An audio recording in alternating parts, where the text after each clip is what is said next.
At this time, if I can ask everyone to please clear the mats. Clear the mats, please.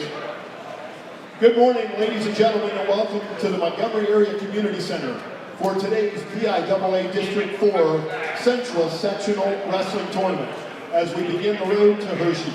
The top 3 place winners of today's contest will advance to Williamsport for the Class AA District 4 tournament next Saturday.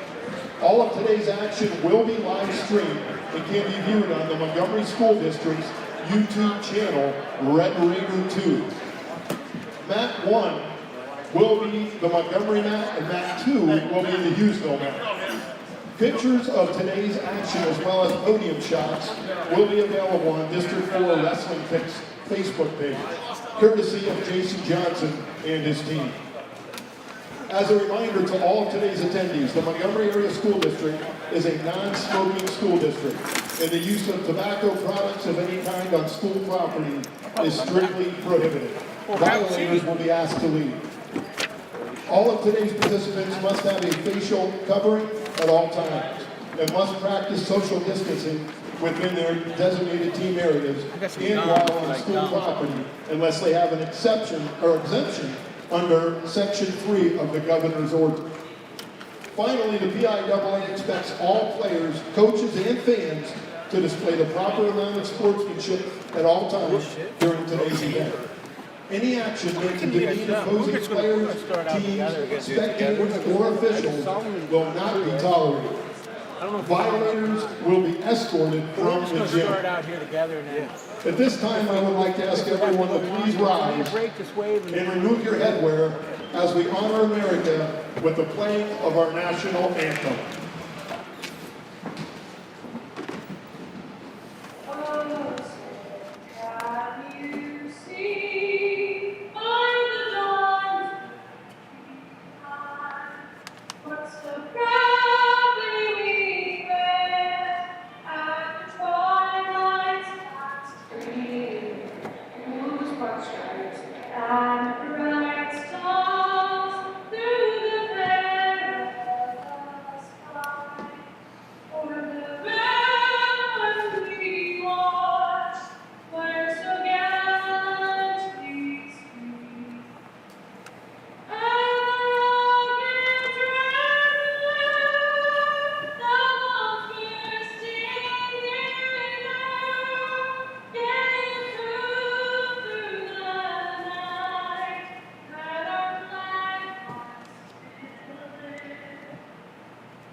Now up on mat 1, bout number 1, 126-pound weight class. From Bloomsburg, Ashton Moran. From Hughesville, Caden Fetterman. Now up mat 2, 126 pounds. From Central Columbia, Alex Hosler. From Montoursville, Hunter Miller.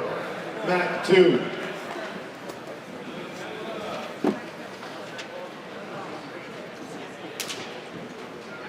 On deck, Mat 1, bout number 10, 106 pounds.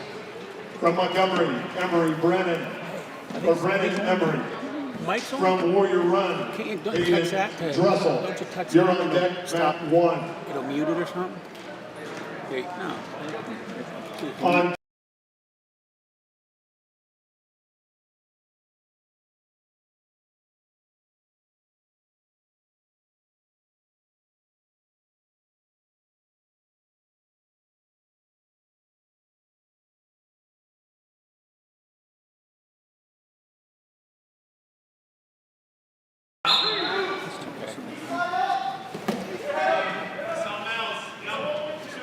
Welcome to the PIAA Sectional Wrestling Tournament here in Montgomery. We're happy to bring you some live streaming here. Joining me is Matt Miller.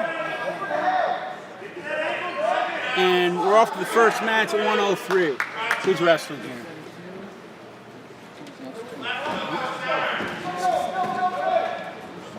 This odd or even? We got to find that out.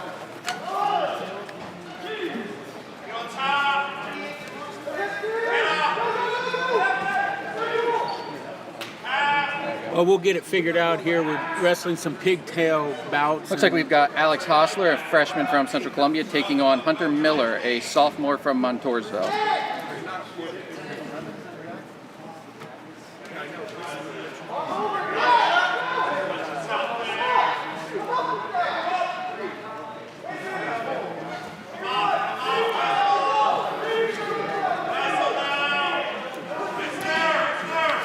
Hunter Miller.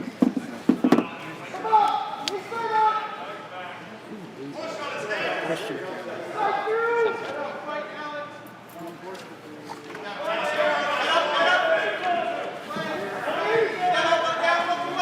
Holding 3 back points for Miller.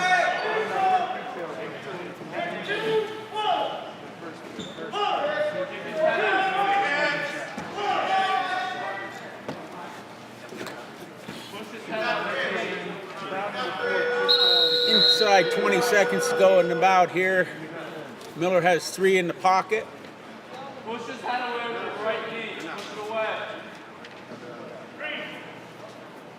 Keep coming, keep coming. We got short time. Short time. Keep fighting.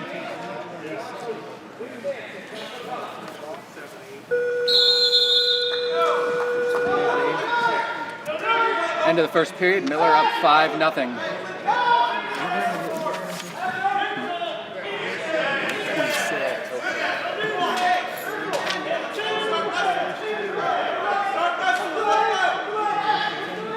Miller on bottom, start the second.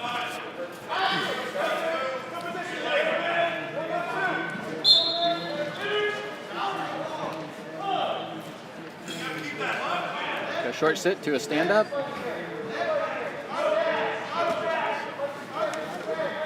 Clears it out, 1 for Miller.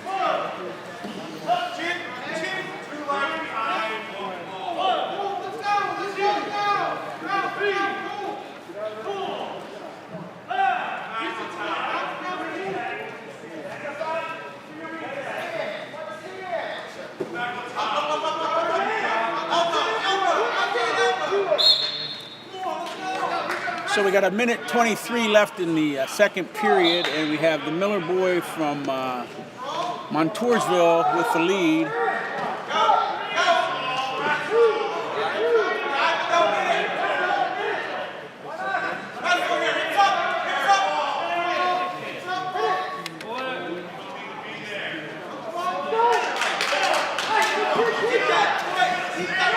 I don't know about you, Matt, but I think the Central Columbia uniforms with the lighting here look purple to me. Yeah. That kind of threw me off initially. I had no idea who was red.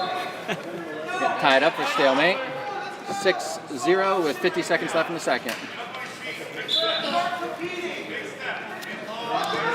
Outside single.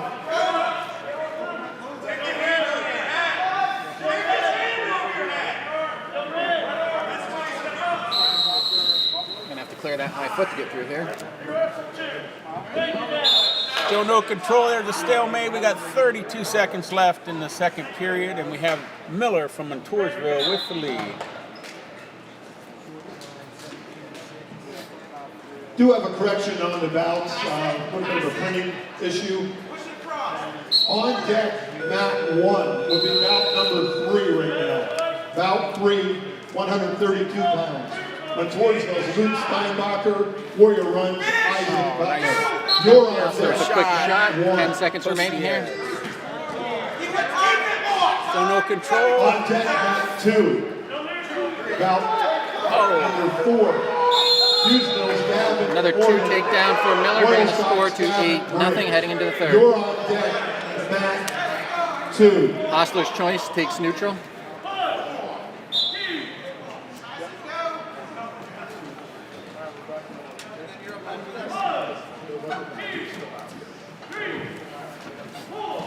Quick drag by. No control.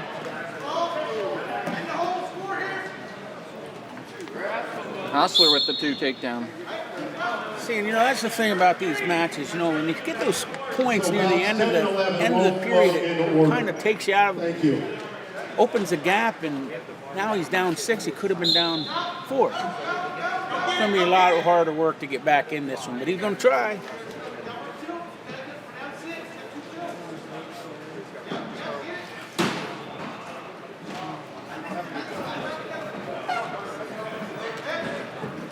Play the hips, we're out. It's going to be 9-2. Minute 15 remaining.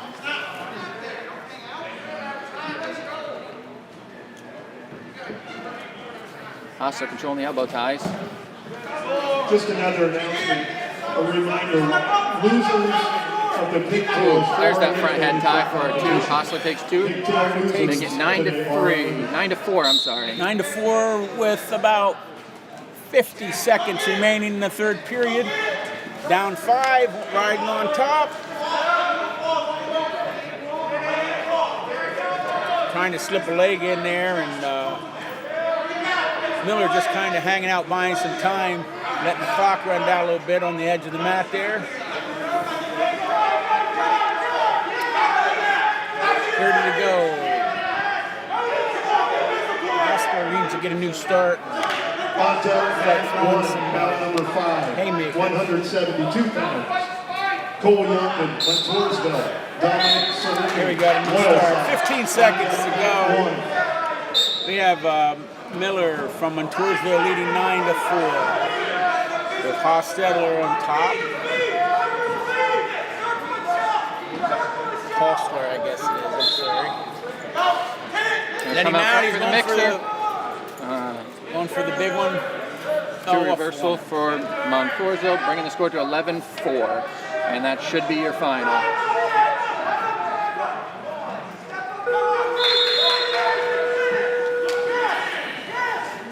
Final score is Hunter Miller from Montoursville, 11-4 over Alex Hostler from Central Columbia. We're going to move these mats along pretty fast.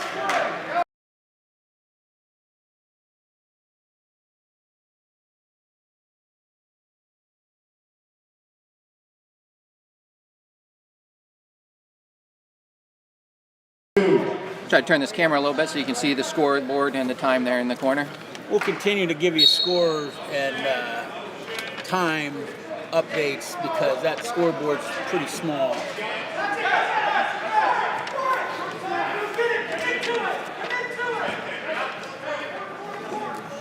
Continuing to work through the pigtails here, it looks like we have Gavin Morden from Hughesville versus Gavin Briggs from Loyalsock. Morden in for a quick takedown. Take a 2-0 lead. 52.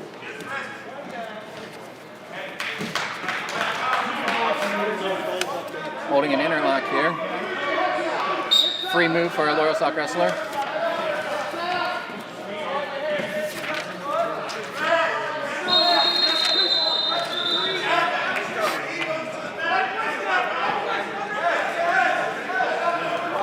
Morgan and Refs are discussing here. It looked like the athlete may have locked hands, released, and then relocked the hands, which would be 2 points.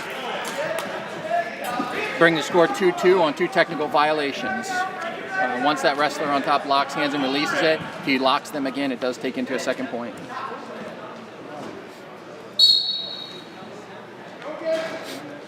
Short sit.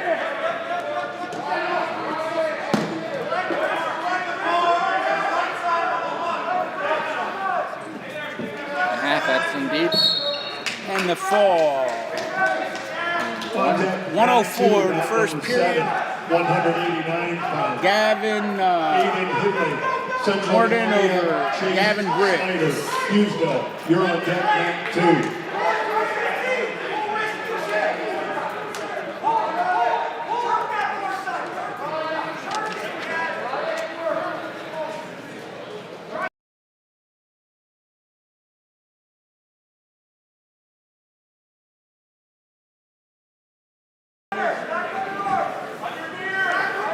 Okay, it looks like your next match is 172-pound weight class Pigtail Match.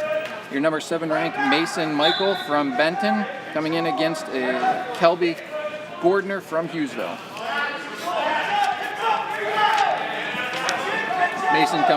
Mason comes in as your favorite at the number 7 seed with a record of 7-6. It'll be a little easier, Matt, when we get to the traditional bracket from start to finish. Shot ear to ear, drives him over. So 2 takedown for Gordner. Cuts him.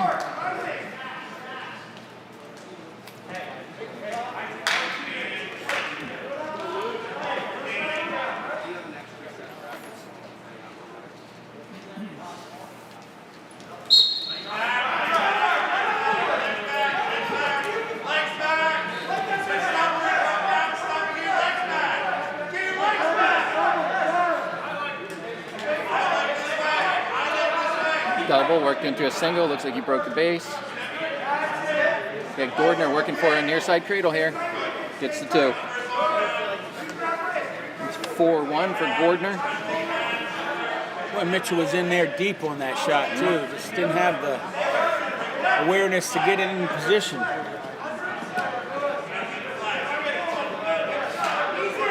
So we got Gordner with the lead from Hughesville with about 30 seconds to go here in the first period.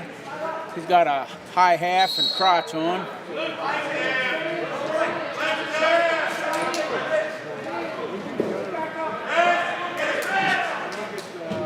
Mitchell stands up and Gordner takes him back to the center of the mat. And inside 10 seconds with the 4-1 lead. Got a tight gut here, we're going to run into the second.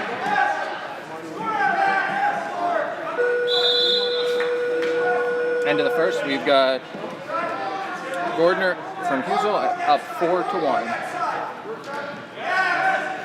Gordner defers. Michael takes bottom. Start the second. I want to thank you for joining us here from the complex in Montgomery. It's a wonderful wrestling venue. And these sectional tournaments, there's going to be some lopsided matches in this first round. So we really thank you for tuning in early with us. And while we get the rust off us and watch these things and figure out who's where and when, we'll do the best to bring you the information. Got game up, but did not return him in the appropriate amount of time. Got hit for the stall call. Smartly, Coach Troy Hansen tells him to go ahead and cut him, give him the 1 point for a 4-2 right now with Gordner leading.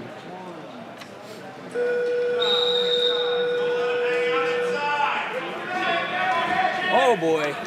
Oh boy. He's going for Mason the with the head front arm, and headlock he's to got the him on his pancake. back. There it is. You're going to have a fall in 3 minutes and 49 seconds. Ethan French, Loyal For Mason Michael of Austin Benton. Bryson, Warrior Run, mat 1. On deck, mat 2, bout number 9, 215 pounds. Braden Thomas, Bloomsburg, Austin Whitmer, Warrior Run, on deck, mat 2.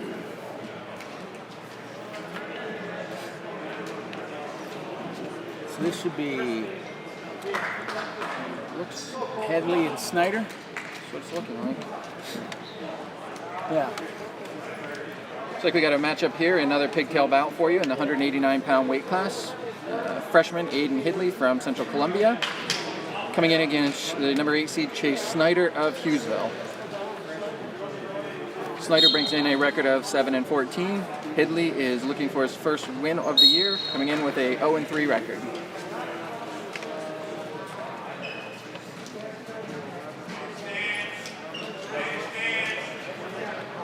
Some good hand fighting here to start the match. Hidley in with a left-handed underhook, clears out.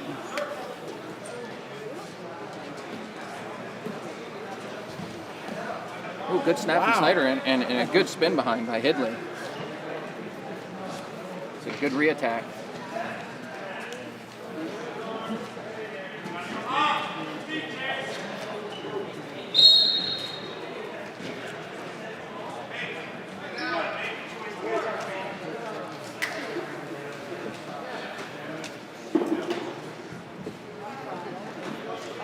So Hidley with the 2-0 lead in the top position with 1:24 first period. Snyder stands, turns, and is awarded the 1 point.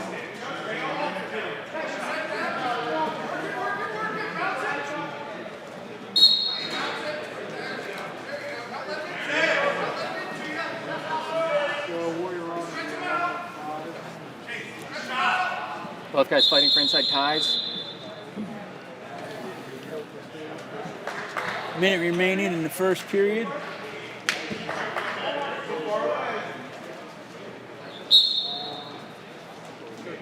Hidley looking for the slide bys and Russians. Hidley leading Snyder 2-1.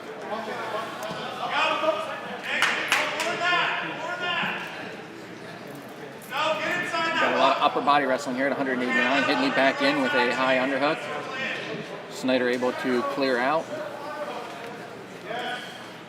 Into slide by attempt.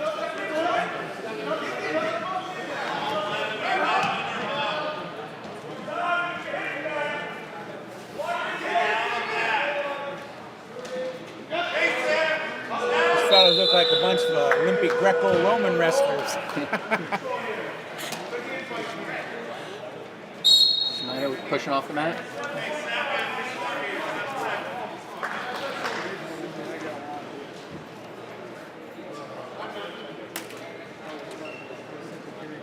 Quick caution on Hidley for touching the athlete prior to the mat. And here we go near the end of the first period.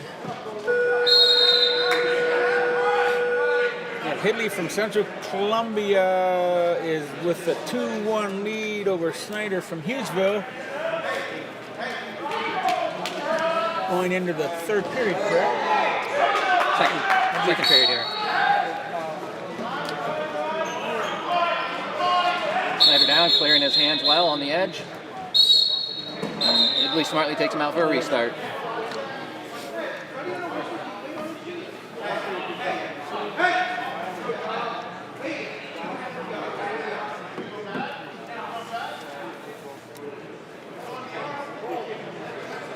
Oh boy, that's his second caution On on range. He's having trouble getting set. That's the second caution. One more would be a point. We have a quick escape from Snyder. They're all tied up with 1:40 to go here in the second period. A lot of aggressive hand fighting in this match. Back after the Russian.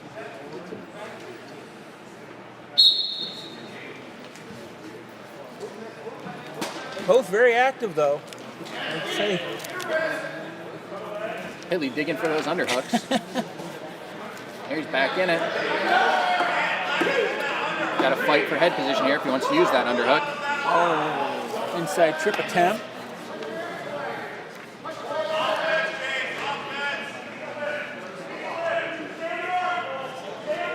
Got about a minute left here in the second with a 2-2 tied score. Very active hands in this match. Guys both going for underhooks, slide bys, and Russians. Not many leg attacks yet. See who can get after it.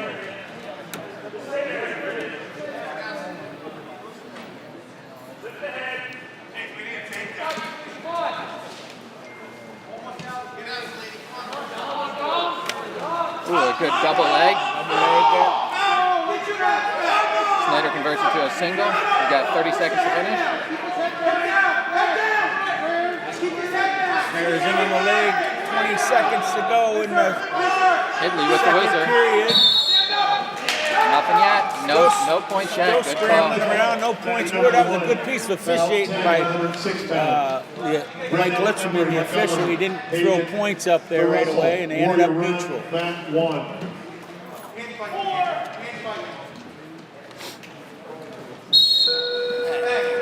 End of the second period. We still got a 2-2 score here. We are flowing into the quarterfinal round. Hidley's choice. Coach is putting him down on this one. We're going to look for a quick escape.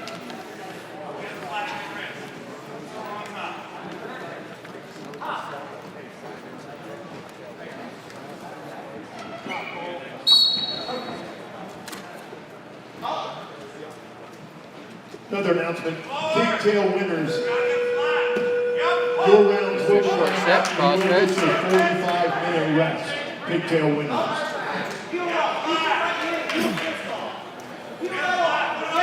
I can make the first round of the quarters interesting. They're going to give the Pigtail winners the mandatory 45-minute rest in between matches. We'll keep a handle on it. Inside 1:30 to go here in the match. Hidley's got to be smart here. We do have 2 cautions on there, so a quick start on him would be a point for his opponent. The Hughesville team over there being coached by former Hughesville wrestler Troy Charles and Lycoming College standout Troy Hansen.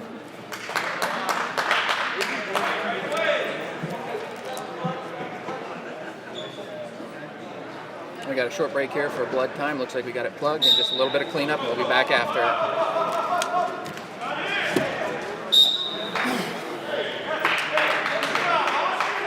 At this point, we've had both wrestlers working hard for those ties.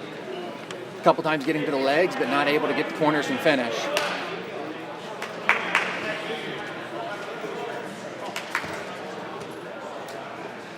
Hughesville coach is trying to decide whether they're going to try to ride him out for a turn or going to release him here and go for the takedown. Looks like we are going to try to ride.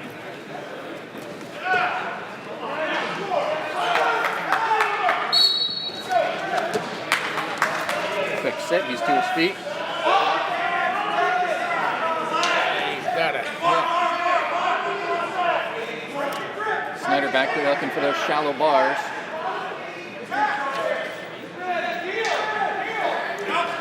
Good job, Snyder's doing a good job holding him on the edge of the mat there. Now what's going to be interesting if he can get this initial motion stopped in the first, that's where the best chance of scoring is right off the whistle. Looks like he's committed to holding him down though, so we'll see if he can, Minute 8 seconds left to try to turn him here. see if he can stop this initial motion.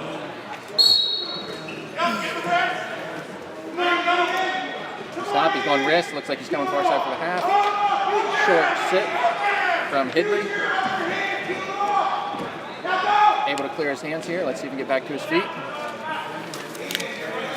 Looks like Snyder got that old, don't matter who's coaching up there, looks like they still going that old school spiral ride in Hughesville, doesn't it? Hidley doing a good job on bottom, clearing his hands there, but looks like he's going for cross-face cradle, starting to get to the bunch position.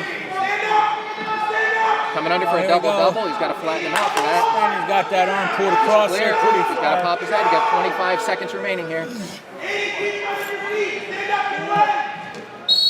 Why, a lot of you think that a wrestler's going to escape from a Hughesville guy. They have always been traditionally tremendous at the high ride.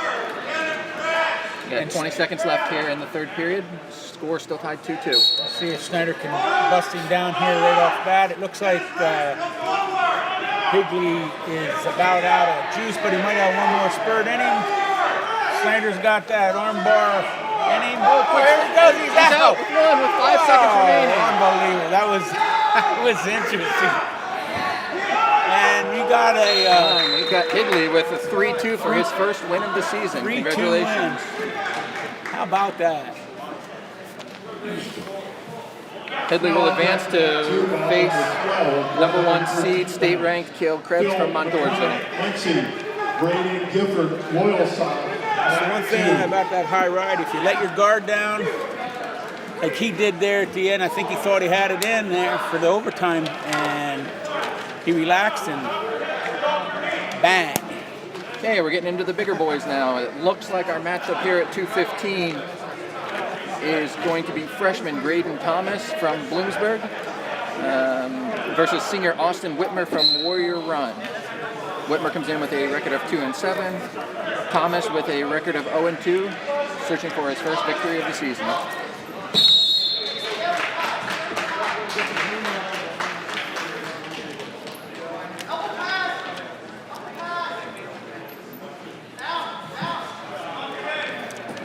On deck, mat 1, bout number 13, 113 pounds. Wyatt Dewalt, Central Columbia. Blake Snyder, Montgomery, mat 1.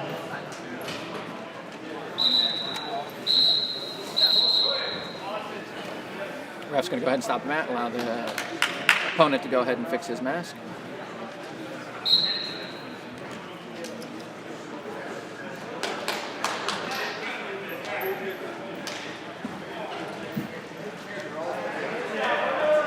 Ear-to-ear ties here, both guys doing a little bit of pushing and shoving, looking for that snap. You have to clear those ear-to-ear ties, they're going to get a good snap in that position.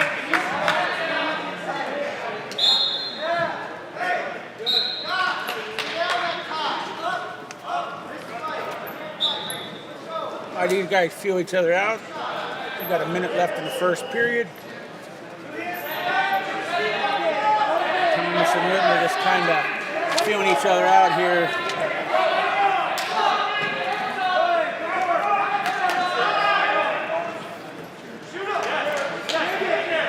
Continuing to push forward, looks there for the quick headlock, decides better of it. Another short stop here to adjust that max. Looks like coach is going to throw a gator on him here to try and alleviate that issue here moving forward.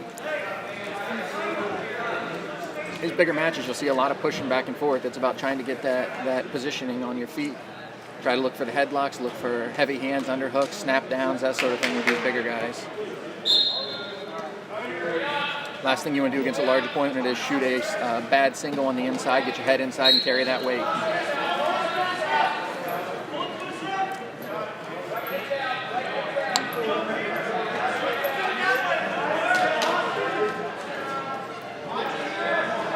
But we're still driving forward, looking for those underhooks.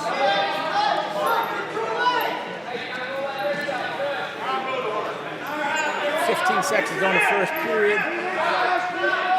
Whitmer keeps pushing him out of bounds. 8 seconds. And he's rewarded with a stall call. First stall call against Thomas. That's Whitmer continuing to push the action forward. Oh, he goes underneath him. He's in a lock here, just trying to make it out. Thomas had that front headlock, turning arm bar, and you run out of time in the first period. Yeah, good shot late in the period there when you got that and went for that low ankle pick underneath once you had that front headlock. Just a little bit more time there. Thomas to first, Whitmer takes bottom.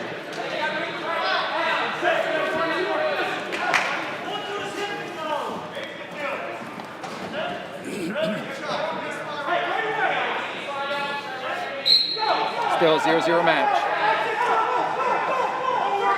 Whitmer on bottom trying to control hands coming up.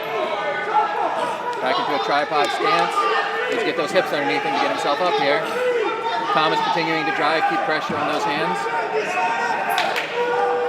Short sit. Thomas with the far side bar coming, digging for that claw. And he swims out of that.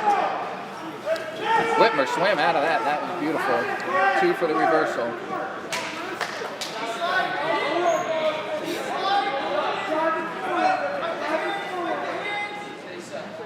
Whitmer going into a spiral ride. Looks like he's trying to work those legs in. A little high. We want to try and break those hips. This position, we're looking to pry that back foot. He arches that. There he goes. Arch that back and put him right down there.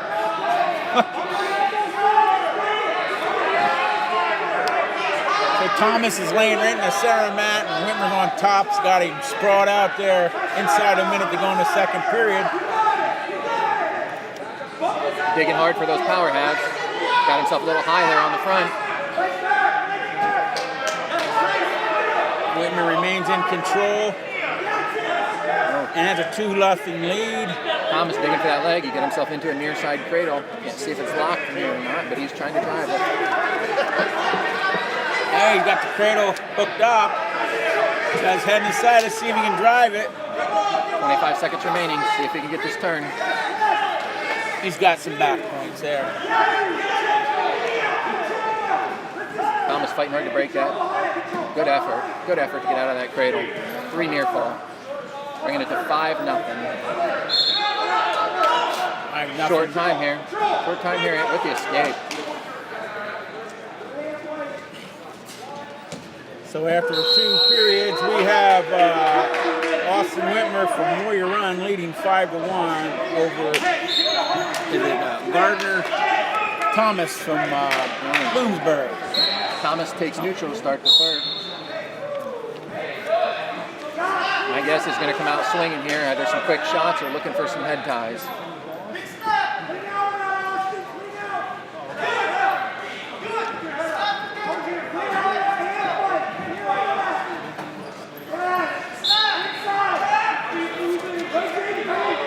Thomas got to get something going here to get back in this match. He got a front head and arm on him, breaking down Whitmer.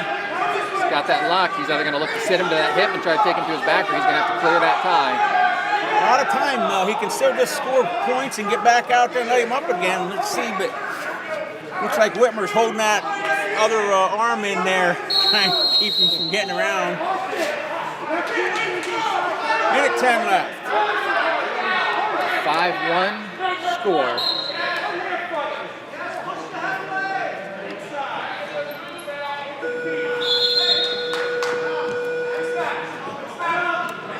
Thomas fighting hard to get into that front headlock position.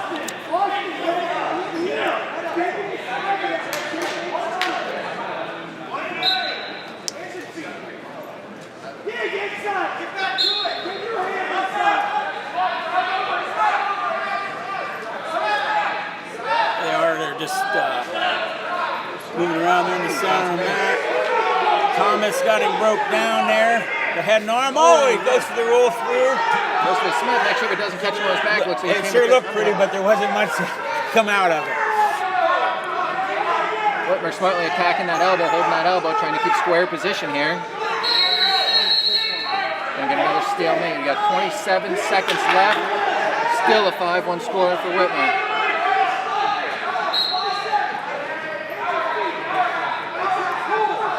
Thomas driving forward. Whitmer sitting in an ear-to-ear, trying to control that elbow. There's no doubt that Whitmer knows that he's winning 5-1. And just kind of hanging out now, pushing. Takes a nice shot. That keep him out of getting any stall calls on him. We got 4 seconds left here. 5-1 for Whitmer.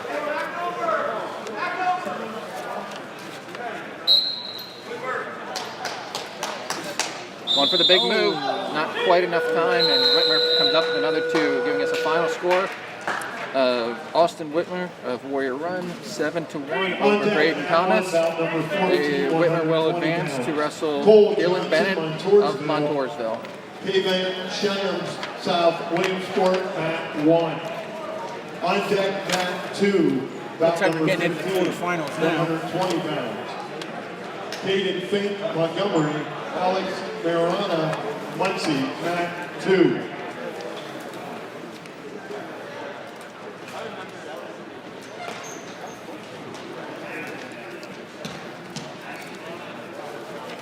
What do we got here?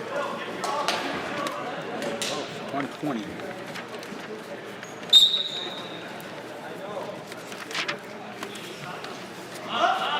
Okay, we are underway. Quick shot from the Muncie wrestler.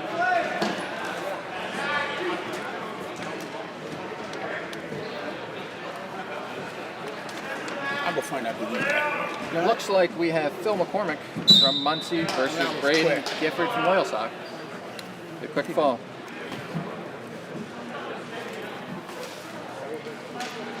McCormick with the fall in On deck, Mat 2. Bout number 16. 11 seconds. 20 pounds. Marcus Long, Central Columbia.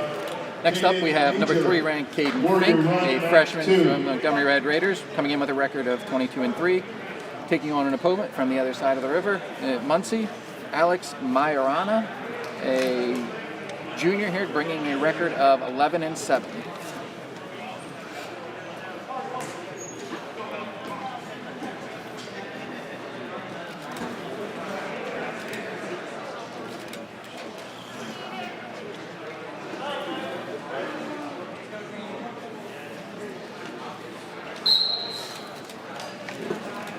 Fink with a quick shot, showing the hands coming out of it. Back in on the inside single. Hands down, move your feet. Heavy hands, no bad shots. Heavy hands. Move your feet. Fink looking to wrestle this one in the center of the mat, brings him back in. Quick high single. Needs to commit to one here. Goes in for the double and runs it out. Ooh. Very nice. 2 on the edge. Great mat awareness from Fink.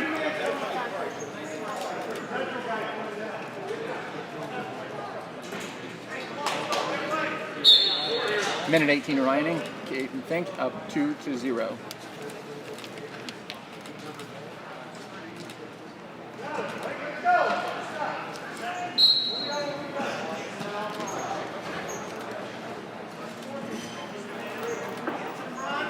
Fink looking for that pry. Looked like he tried to throw a left leg in there.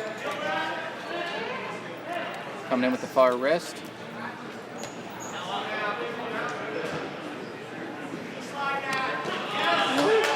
Sit out, he's out for 1. Fink right back after him. Fink bringing him back to the center of the mat.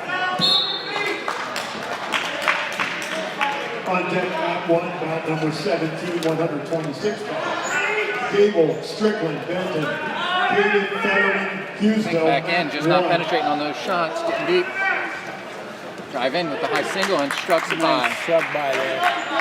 4-1 with 30 seconds remaining.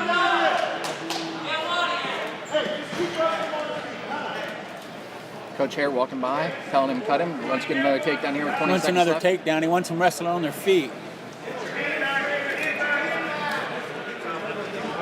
Oh, he's got that cross wrist, sits it back for the tilt, squares his hips. No points there. You got 2-1 counts, it looked like. See if he goes for it again. He's got that bar. There you go. He's going to sit that bar through. That's going to get tight. We got 3, 2. He's going to get 2. Going to get 2. Ran out of time there. 2 near fall for Fink. That's a nice round. Great job wrestling through the end of the period. Very aggressive.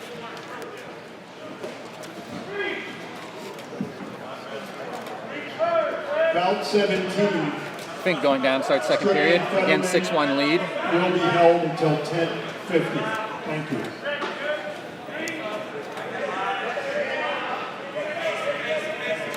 Fink in a really explosive looking stance on bottom. Gets to his feet, fighting hands. Can he clear the hands? Clears and go. My guess is he gets right back after him On here. deck, mat 1. Oh yeah, I think that he wants to be on his feet. And he's 126 pounds. Beautiful high crotch. Takes it around the angle for another 2. 9-1. Sam Person. I don't know how long Coach Hare will let him sit here before he puts him back to his feet. Give him a little time to work for a turn.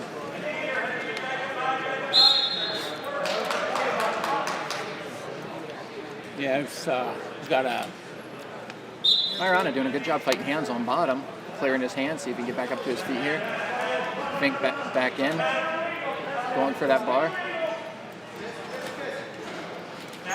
Got to keep that tight to the back here. Refs are as watching. far as turning him over there. He's got this guy. He's in trouble. Nope, still holding a 2 count. Didn't get the full count. They want him to readjust here. He's got to come high on that right shoulder. Deep. Scoop it. He's going to get his back here and then likely sit through an arc. About 50 seconds to go in the first period, and Fink's got him in trouble. Right in the center of the mat. Fink's got to get high here. Try to get those hips up if he's going to try and finish this mat. Scoot his hips through and get some height. Coach Dave Marble telling him to come back through for the reverse half. Looks tight. Catch that piece of that side. Piece of that side. Keep his arm tight. 25 seconds left. My runner doing a great job fighting off his back here. And think we're for the fall in 2 minutes and 39 seconds. 126 pounds. Hunter Lee. 3 minutes and 39 seconds. Boy, very impressive. He really got after it. Yeah, a lot of forward pressure there. That was a fun match to watch. It's going to be interesting to see him grow. Yeah, I was fortunate. I wrestled with Caden's dad, Curtis. Oh, wow. Curtis was 2 years older than me. Yeah.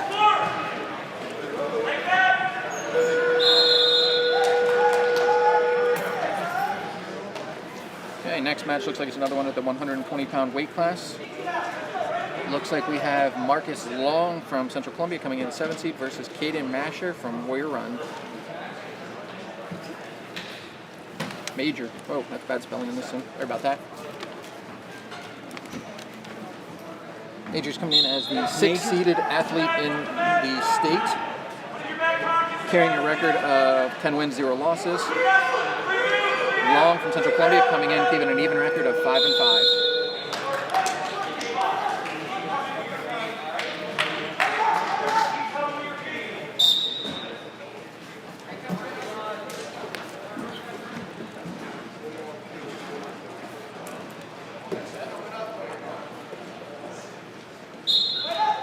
Major controlling the ties here, looking for that front headlock. Gonna get some corner there. 2 quick takedown for him. Going for that cross wrist.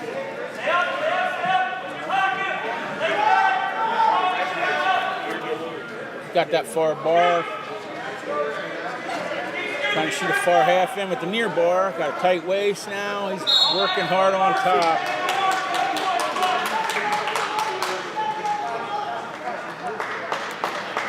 Major cuts him loose. Right back to work. Stepped out of bounds. It's 2-1 with 1:15 to go in the first period. It's there. And that's a fall for Major from Warrior Run. 120. 1 minute, 20 seconds.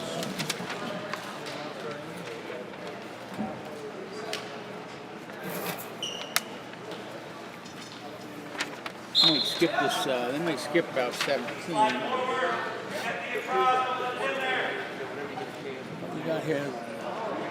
On deck, mat 2, bout number 22, 132 pounds. Nevin Beachel, Montgomery, Dylan Granahan, Benton, mat 2. Okay, up next looks like we've got Hunter Leet from Montgomery. Hunter is junior, bringing in a record of 21-4 and the 3rd seed, taking on Braden Vincenzes, a freshman from Loyalsock with a 11-5 record. Lead supporting the white Red Raider uniform here. First one I've seen. I think that's a Ty Hall throwback. I don't know. We never had the Indian on the back though. Lead always aggressive on his feet, getting right after it with the quick shots, good fakes.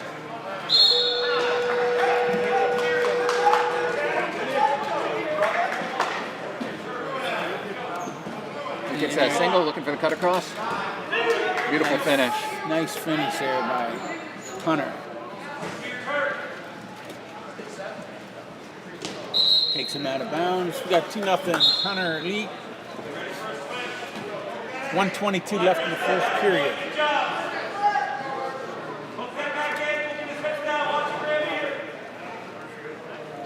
Leet has certainly been one of the more fun Montgomery wrestlers to watch this season.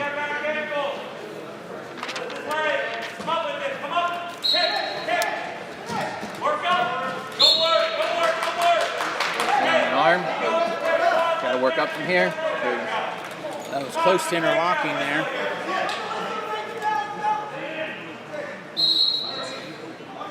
Vincenzes works hard to get a regain. Loyal Sox coaches are questioning that. Coach Herrick tells Leet, puts him back on his feet. Looking to get back in for another double. Got to clear those elbows if we're going to come inside like that. Leet, high crotch, cuts it into a double. Vincenzes drives through. Leet able to regain his balance. Nothing yet, fighting hard on the corner here. I'm going to be out of bounds. Vincenzes works hard for a restart. 41 seconds to go.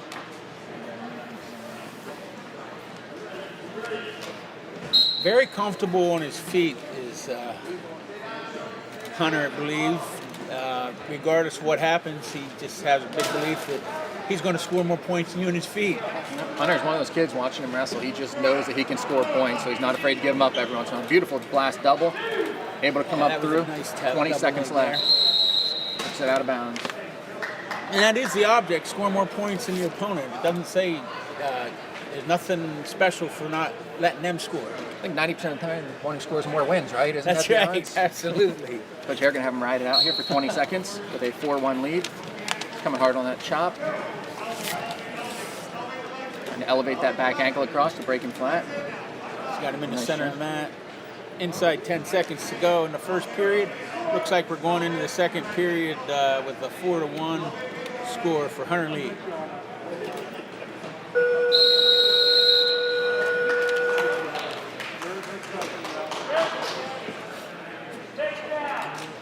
Lee gets choice. Coach Hare puts him right down. See, we got off the bottom here. First, we're going to get caution at the top. That's his second. He got an early caution there in the first period. Next one will be a point.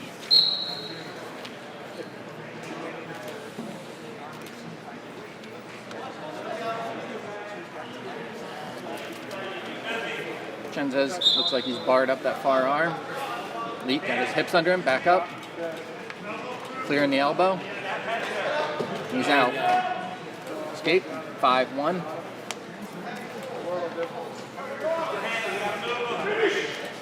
Chenza's a good outside single.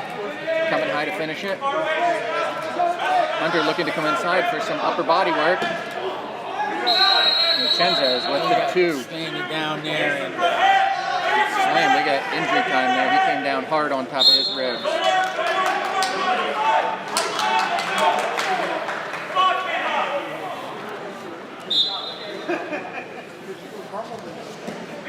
he was in there deep.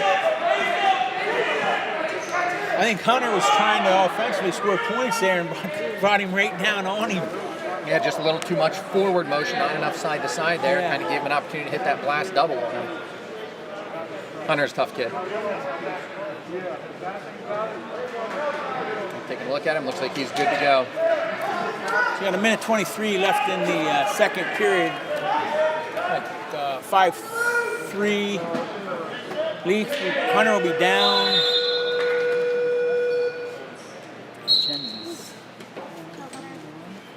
Quickly up to his feet, cacking hands here. On He's deck, got height. Mat 1, bout number 23, Nice 132 pounds. 2-on-1 in down under there, holding him down nice. Got his legs tangled up right in the middle of the mat. And Chenza's running that crossed wrist with an elbow block. Lee needs to clear his hands here. Clears with a The old school switch, yeah. for the 2. We got 45 seconds remaining here. He's got that cross wrist. He just needs to roll it. He's got the offense going here now. Got a Back leg in with in. that right leg in. Leg in, got him tied up in the center of the mat. Got an arm, a half Nelson, the opposite side, the legs in. And that power half, gonna get that leg in if he's gonna roll with that.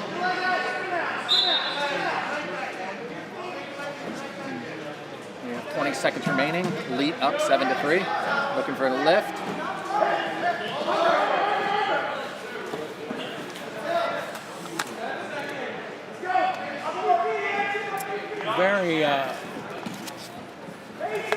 Very deceiving 7-3 lead for Hunter Lee here. Going into the third period.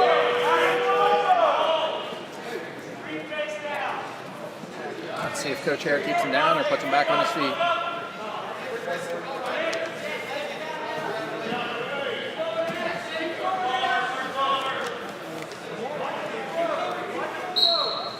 He's going to let him up. He didn't give him the point. Lead a little slow off there, but able to use his athleticism to get back on top. Back to that cross wrist, looking for that tilt. Just doesn't seem to have the momentum going to roll that through. Comes back, goes into that leg. Are we looking power half? He's got the claw.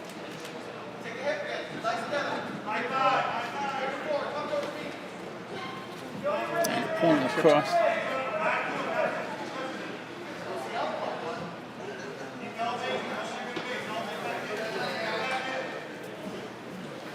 You get some of these kids who are just hard to score points on. This fella here is just putting on a good, strong defense. He's turning possum a little bit here now.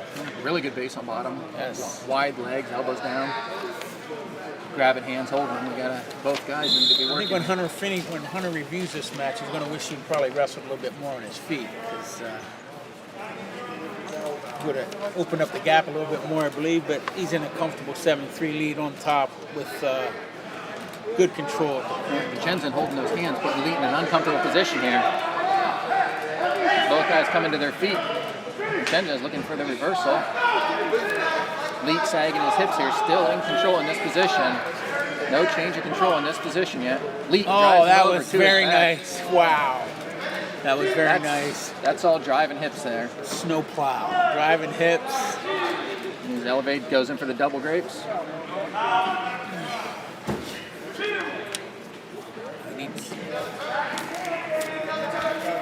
Needs another turn for valuable team points, but I think he'll just be happy to get out of here with this one being healthy after that. Leet pulling. He's going for it if he can get his hips out. Vincenzo's very tough on bottom here. 4 seconds. Ooh. Got a half swipe there, but nothing. Hunter Leet's going to win this match 9-3. Very, very entertaining. Very aggressive. Like I say, when he reviews that, I think he'll wish he was a little bit more on his feet because I think he really was dominant on his feet. I think you're going to see Coach Marble grab him and work a little bit on that high leg, trying to hip it over like he was. He spent a lot of time in there and didn't get anything from it. He'll correct it. Excellent aggressiveness. What a get after. That was excellent. Yeah, Hunter's the kind of kid that's going to go in there and learn from that, and he'll come back next match. Now up, it looks like we have Nevin Beechel, a freshman from Montgomery, taking on Dylan Granahan, a sophomore from Benton. Granahan comes in as your 4 seed with Beechel as your number 5.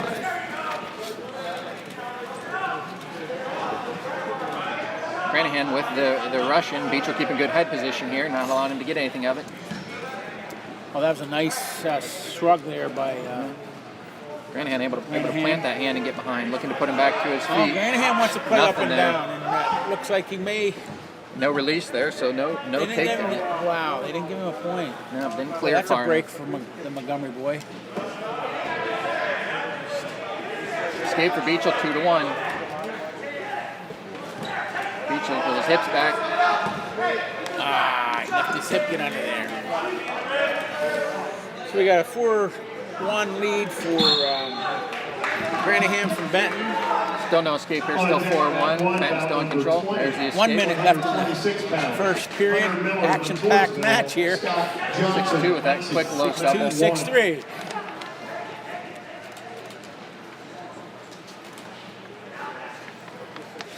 Granahan likes to be on his feet. He's got that front headlock. Snaps behind for 2. Got an 8-3 lead with 35 seconds remaining here. Oh, he's got. No, didn't look. Come on. One swipe there. Beechel was able to roll it through for no points. Gonna restart, 8-3. Granahan with 24 seconds remaining. 11 points in the period.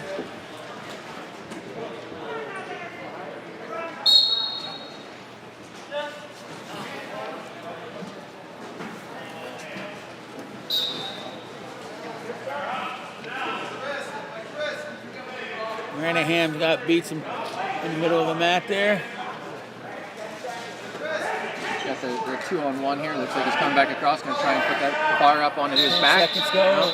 Well, we got elevated the bar a little farther there. And referee, Mr. Shipman, decided to stop the match. 8-3 with 8 seconds remaining here in the period.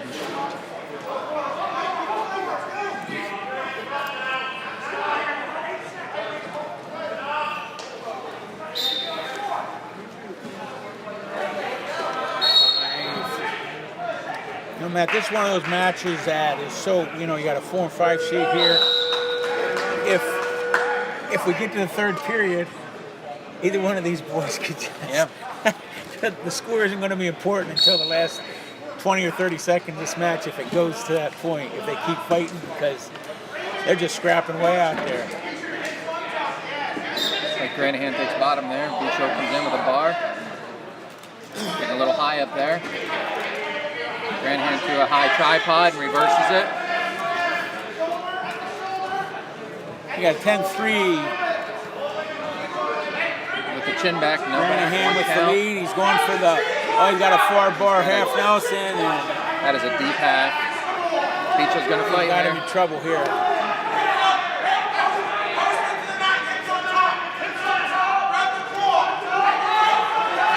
Ref holding 3. Home 3. 1:20 left to go in the second period. Granahan's got a minute 15. He's looking to Got adjust a this fight. good He got a fight off there. Oh, he got him. On deck, mat 2, mat number 21, 132 pounds. Kenny Warnsberger, Meadowbrook Christian. Isaac Butler, Warrior Run, mat 2.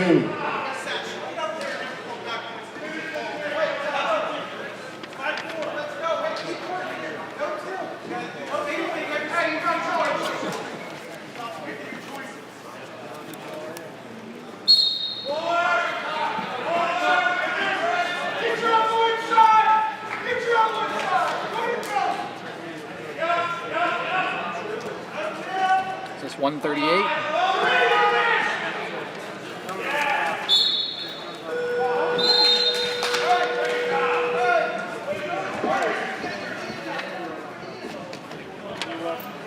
Is it Smith and Gavin? I believe so. We got number 5, Mason Smith of Benton, versus number 4, Morgan Gavitt of Hughesville. Smith coming in as a senior with a record of 8-10. Gavitt, a junior with a record of 6-5. Quick Smith takedown. is quick to work on the takedown. 1:44 left in the first period, and he's going to go on his feet. Oh, he faked him. Put the old fake to him. Made him think he was going up and jumped on him. And he does let him out.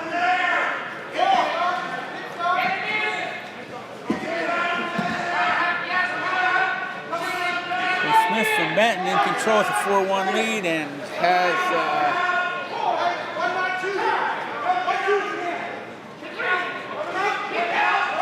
Gavitz of Hughesville on his back.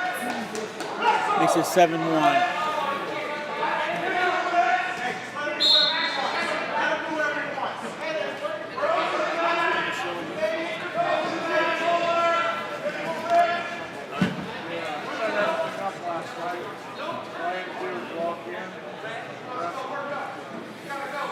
There's one of my old foes, Ben Hepburn, just retired school teaching last. Gavitz from Hughesville is trailing here 9-2 and on the bottom with 42 seconds to go in the first period. Smith with the optional again. This time actually releasing the wrestler.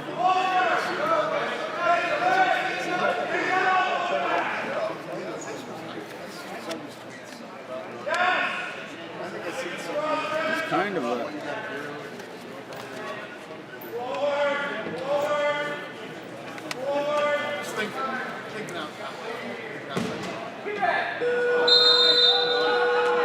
Smith with a takedown.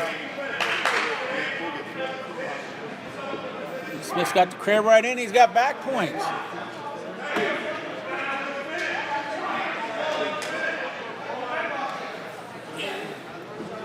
Oh, he's got that half in deep now, but he runs out of time. 13-3 going into the second period.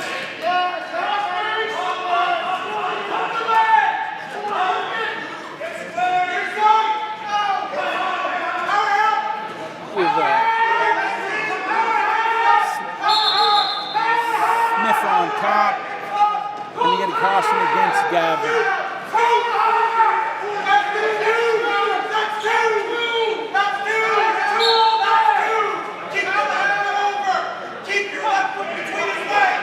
Smith's got a deep half in, cross arm bar, deep half, there it is.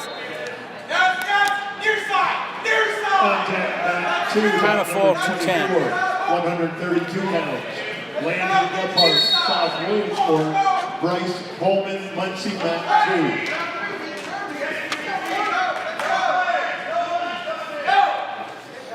That was a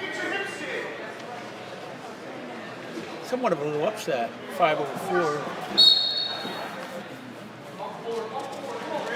Tournament wrestling is a totally different character. These guys, they train totally different. These coaches do a good job of getting their kids prepared for these matches. I believe we're jumping back to 132 here, where we have Cade Wernsberger of Meadowbrook Christian.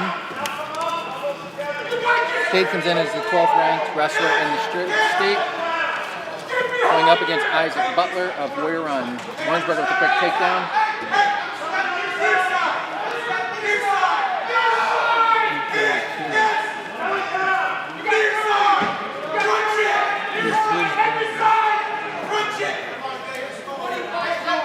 Wernsberger on top there with the takedown. 2-0 lead. 1:30 left in the first period. He's got the ride on the edge of the mat. Rolling through. Got a tilt one here.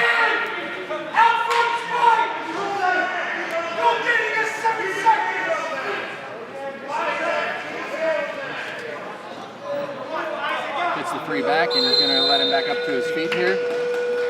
Minute left in the period. We got 5-1 lead. On deck, mat 1, bout number 25, 138 pounds. Connor Hare, Montgomery, Nathan Michael, Warrior Run. Wernsberger back in for a quick takedown.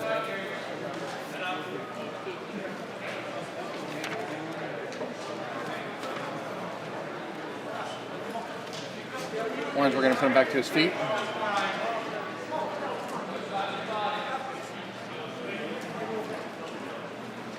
And clear those ties with an outside single, head inside, takes it over for the double, keeps that turret. It's the busiest first period we've had for one individual, scoring 9 points.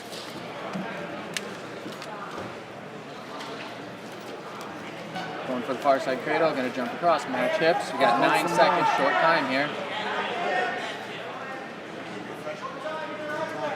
He's going to get 3 points. Johnson. Who is it? Scott Johnson. You got it? Yeah. I'm going to ask. I don't know. I'm unplugged. He will know. A little cross match help here from the commentators. Trying to keep up with the quick bracket moves. Wernsberger on bottom, leading 12-2. Quick bracket moves and just the quick escape. inability to get the matches this year because of the lack of allowing spectators in, and it's just crazy times. Wernsberger controlling the ties, looking to get that Russian. Shoots under it for the double.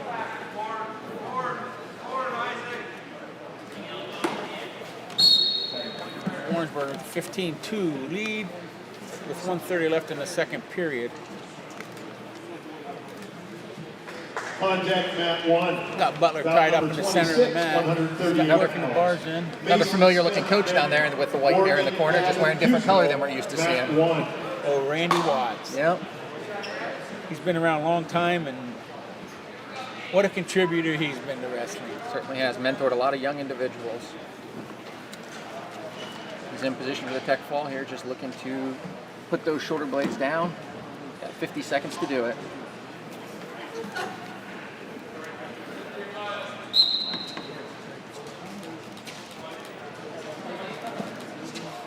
Readjusts.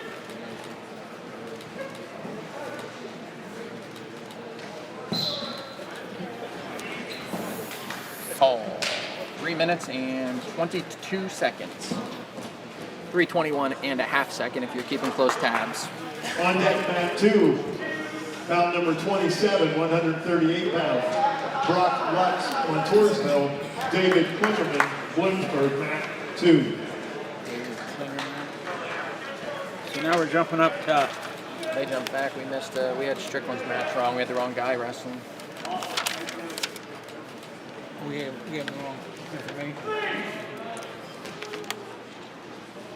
Okay, we've got Bryce Volman, a senior from Muncie, coming in as your number 2 seed.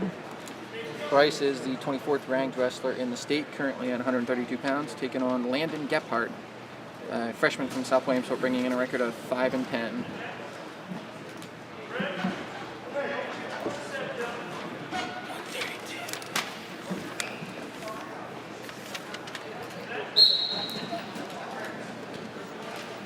Apologize, just got a note across here. It looks like we were calling the wrong names a few matches ago when it was Strickland Wrestling here from Benton, not Smith.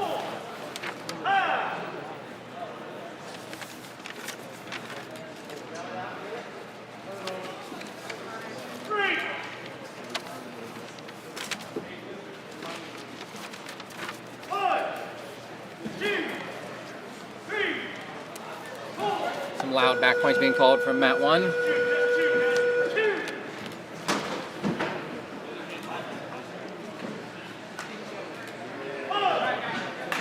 Okay, and we're underway. We're on our way. Looks like your cousin out there doing some officiating too. Yeah. Out here in our mat. Got one officiating, one wrestling on the other mat. Rocky Miller. I had the pleasure of coaching Rocky when I was at South Williamsport. Volman, quick takedown, 2-0. Looks like he's working for a tight fall here. On deck, mat 1, bout number 28, 138 pounds. Jonah White, South Williamsport. Isaac Kester, Central Columbia. Quick takedown, quick fall for Volman. On deck, mat 2, bout number 29, 145 pounds. Josiah Gabella, Central Columbia. Skylar Nye, Bloomsburg.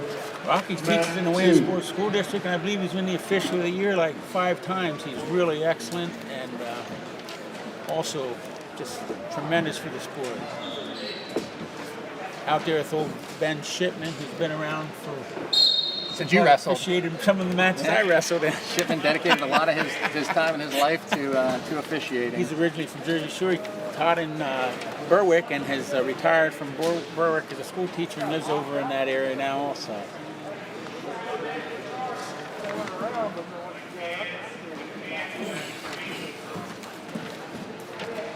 So this is a tremendous venue for wrestling though, isn't it? It is. It certainly is. Beautiful facility. Be great for spectators if we could have them. Lots of room, and certainly a lot of extra room in the back for the athletes to prepare and have some space to themselves.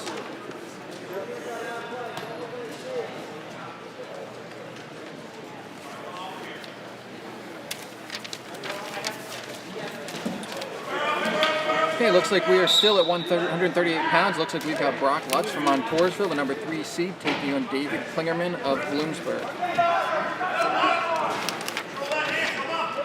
Lutz coming in with a record of 8-7. Klingerman with a record of 5-9.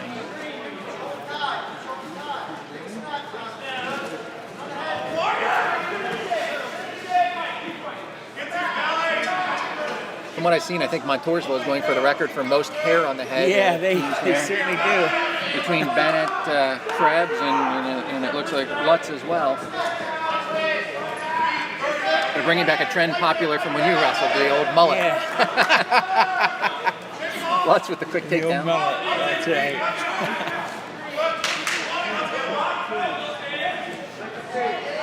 Through that leg, worked it into a half. It's going to be Lutz with the fall with Klingerman in 1 minute.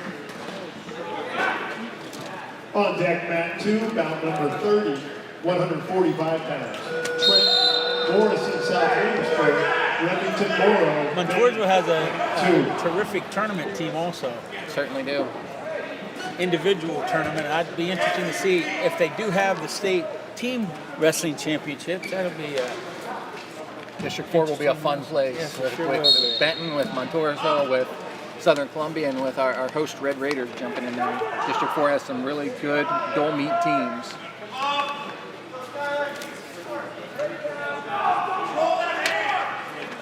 So what do we got here? It looks like we're jumping up to 145 pounds for your top seed. From Central Columbia, Josiah Sabella versus Skylar Ney of Bloomsburg. Looks like this may be the first competition for Skylar, coming in with a record of 0-0.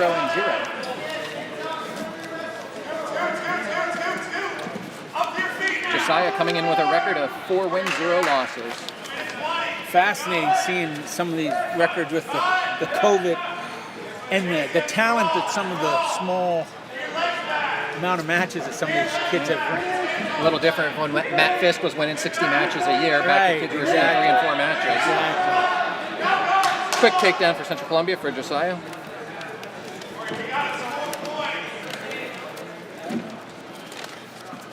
Throws that leg. Looks like he's going to lace it over.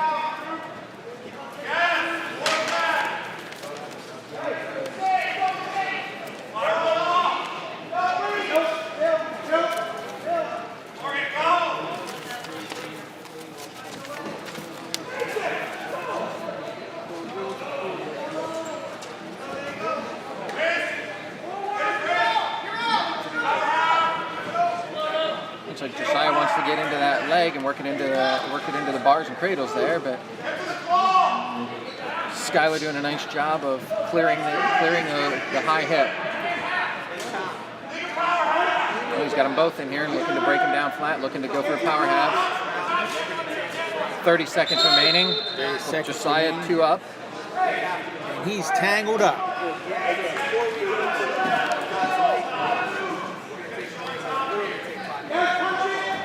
Oh, he slipped his hips out there nice and turning him over.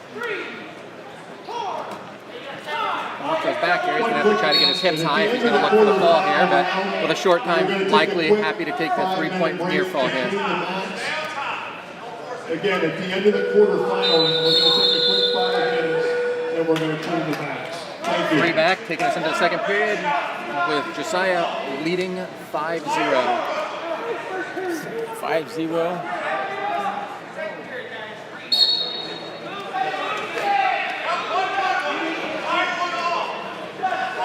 Green choice takes neutral.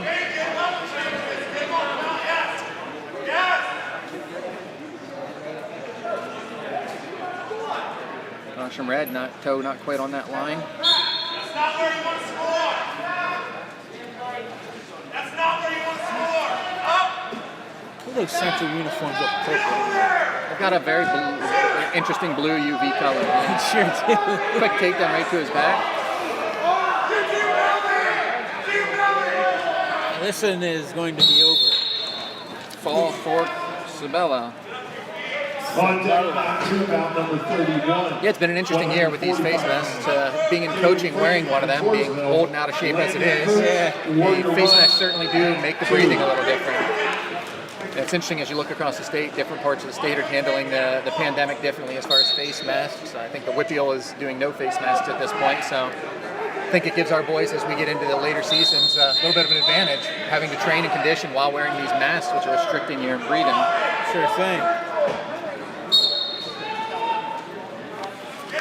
I believe our matchup here is Trent Morrison from South Williamsport versus Remington Morrow from Benton at 145 pounds.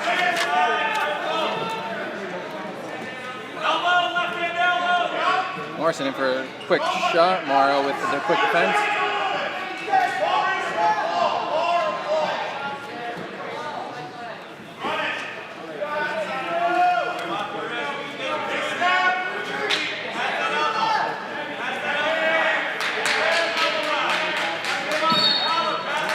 And ear to ear. Someone's gonna have to clear those ties and look for a shot.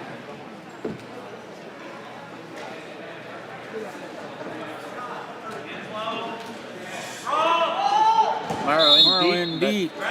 Out of bounds.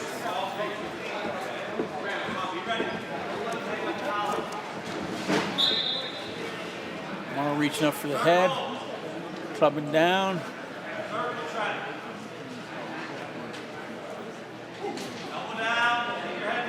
Morrow got an underhook. Got an underhook and Morrison got his arm tangled up there. Now he's got it. Morrow. Yeah, went a little high on that leg when he was trying to go far ankle. You got to go for the ankle pick there. He can't block that knee. He's getting deep into those underhooks. You got 0-0 with 50 seconds to go in the first period. Back into the underhooks.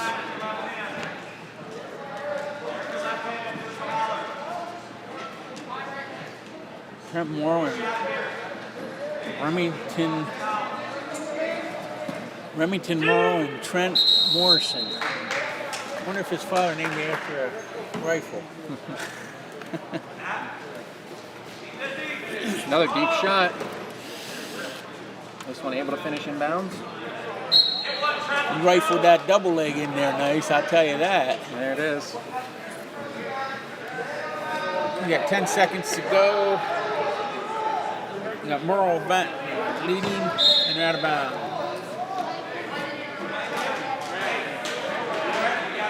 Four seconds to go in the first period.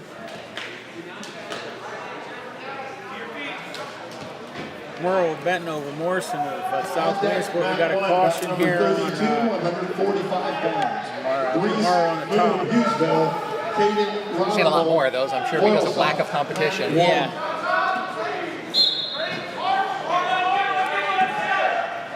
A lot of action for 4 seconds, but we're going to end the first period 2-0 with Remington Morrow on top.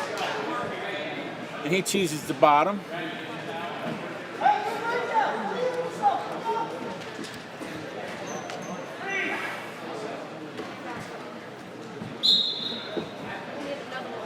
Morrison takes an ankle. Got to move up on there, and they're out of bounds. On deck, mat 1, bout number 33, 152 pounds. Isaac Corey, Montoursville. Gavin Morden, Hughesville, mat 1. See if Morrison goes the old waist and ankle again off the whistle. He goes the inside crotch bar. Trying to work up the high half. So 2-on-1, crossed. Trying to go for a tilt there, just going to roll right through that. Morrison on top, near the edge of the match. Look at some bars underneath there. 1:30 to go in the first period. Morrison's leading, trailing 2-0. On the edge of the mat, he's going for a cross, some kind of stretch of some type there. He's going to be in trouble here and get reversed. So Remington Morrow reverses Morrison, and it's 4-0 in the first period. With a minute left, they're on the edge of the mat. They're going to come back in the middle. 55 seconds left here in the second. Quite a tagger on the side of that Benton uniform. Some good athletes have worn that tiger. You better believe it. Morrow's on top's got Morrison tied up in the center of the mat.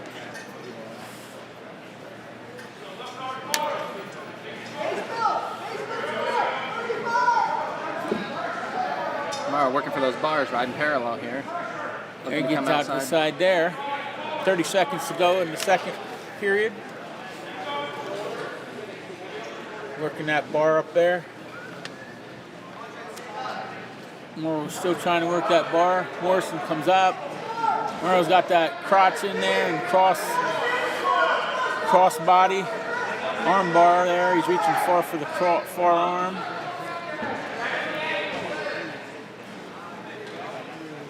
Short time here. Morrow going to ride out the period. So we got Remington Morrow of Benton leading Trent Morrison, South Williamsport, 4-0, third period, and we're going to our feet.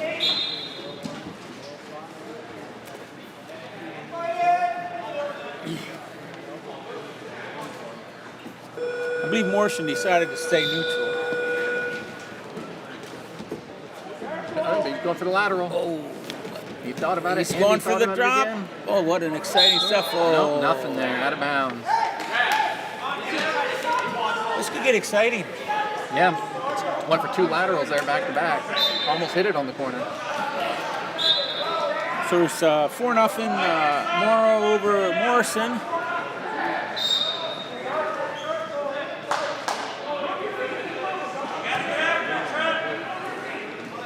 Got a minute and 25 seconds remaining here.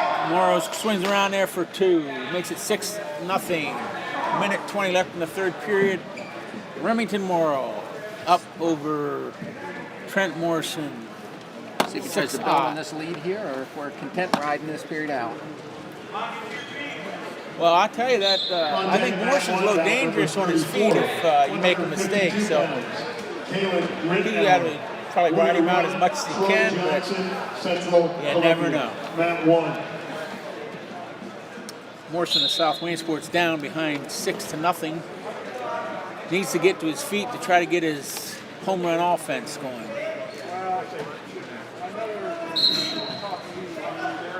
Morrow sitting on that Benton. near ankle. Morrow Benton's got him tied up there in the center of the mat. Got that bar. He's going to have to scoop hard with that right elbow, take it elbow to elbow if he's going to step this. Comes back, readjusts to the half. Looks like he may be content to just hang in this position. 30 seconds Trying to some go in time. the third period. 30 seconds. Big Now step. Morrow's going for that big arm bar. He's going to walk it across there nice and slow. And I think he's set. 15 seconds to go. We've seen this position a few times here. Offensive wrestler needs to get a little bit of height there with his hips. Try to get the hips of the defensive wrestler up in the air to get those shoulders down. So winner 145, Remington Morrow over Trent Morrison, 9-0. On deck, mat 2, bout number 35, 152 pounds. Landon Lorson, South Williamsport. Nicholas Stevens, Benton, mat 2.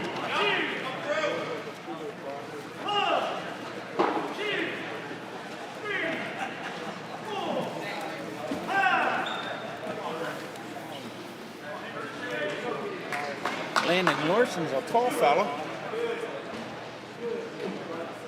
This looks like we've got 52. No, we're still here. Montoursville Warrior Run. Looks like Caden Frame of Montoursville versus I was Landon on the Kurtz. deck match, I'm sorry. Warrior Run. 152 Yeah. pounds. Jesse 45. James Bloomsburg, Still at David 145. D. Montgomery, Number mat 3 seed 1. Caden Frame is a junior, bringing in a record of 8-7. Landon Kurtz, a senior from Warrior Run, bringing in a record of 4-6. I got it.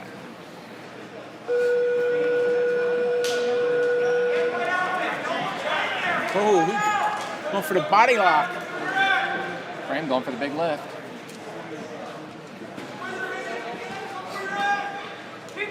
There's a safe knee block. Caden Frame, the takedown, 2-0.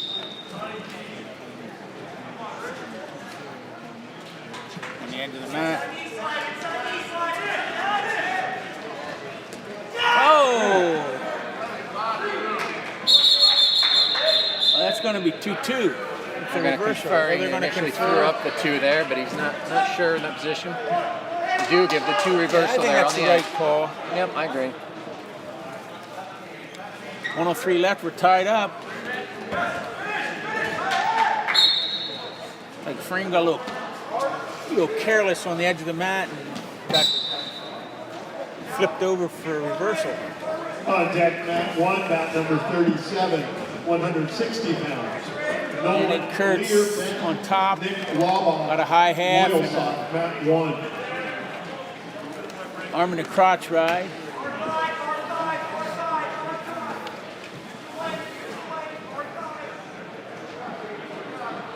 You're seeing a lot of hip pries here this afternoon. This morning, I'm rushing the day along. No shot. Ooh, he goes through behind. He's looking for the Kurtz is cradle. staying there. He's going for the cradle.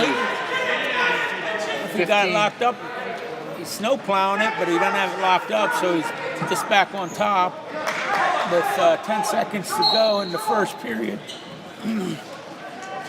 Kurtz of Warrior Run and Frame of Montoursville are going to be knotted up 2-2 to end of one period.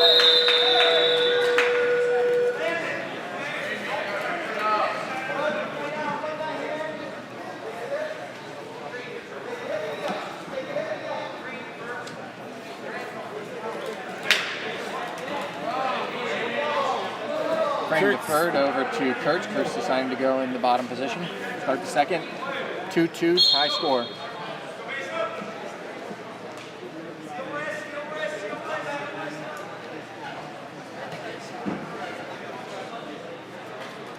Kurt's not doing a whole lot down there in the previous position. He's got cradled up, and there, Frame's got him in trouble. Just pop that cradle, and that happens so often when you sit down there flipping around, And no back. That was and you don't have a hold of somebody's hands. Next thing you know, they're putting you to sleep. Matt, that wasn't the case there, but it's a couple cheap points. No back. They were two I didn't single get any swipes. back points. No, there was a Oh, 1 and 1. wow. You got an escape 1. I guess he put me to sleep. I have coffee down there. I'll share.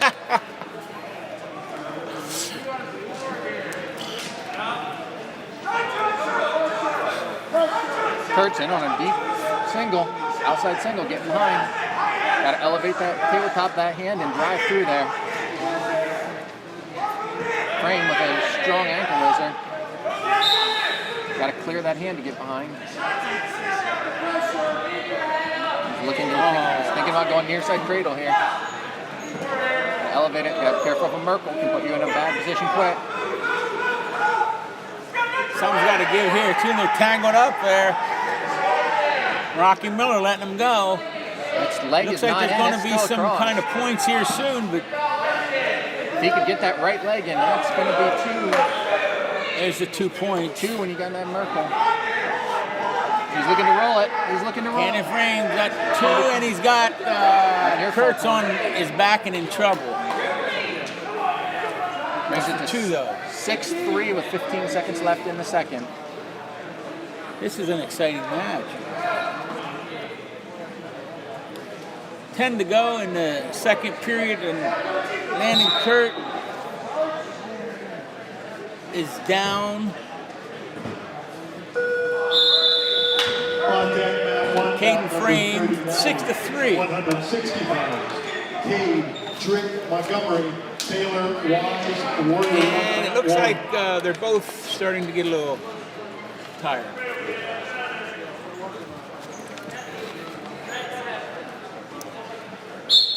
So we got Landon Kurtz on top to start the third period, trailing 6-3. So he's got to decide that he's going to try to turn him or let him go and try to work something from the feet. Coach Betts must have some confidence in getting the turn here.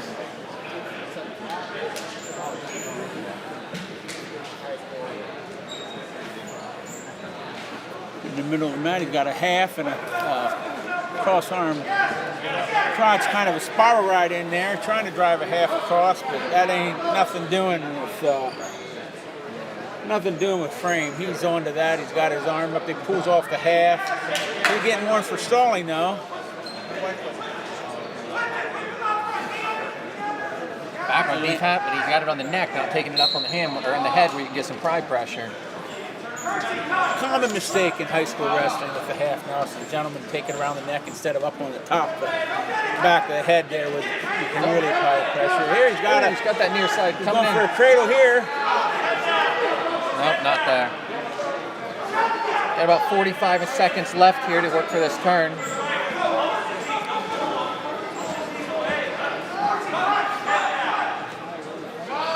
Betts are putting him back to his feet.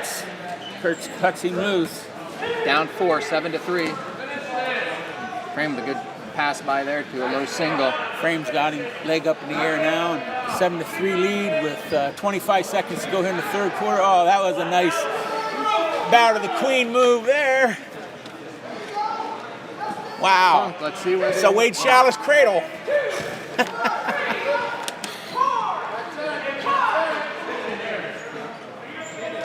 And Caden Frame from Montoursville with a rally at the end of the match here to open the gap up against Landon Kurtz from Warrior Run. 12-3 with we got 1.3 to go. Yep.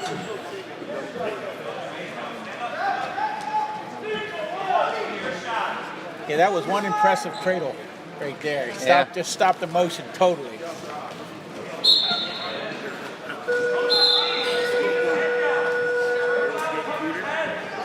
We have Caden Frame from Montoursville going to be moving on with a, I don't know if they took it down too fast. 12-3. Ty Nixon, Muncie, Mat 2.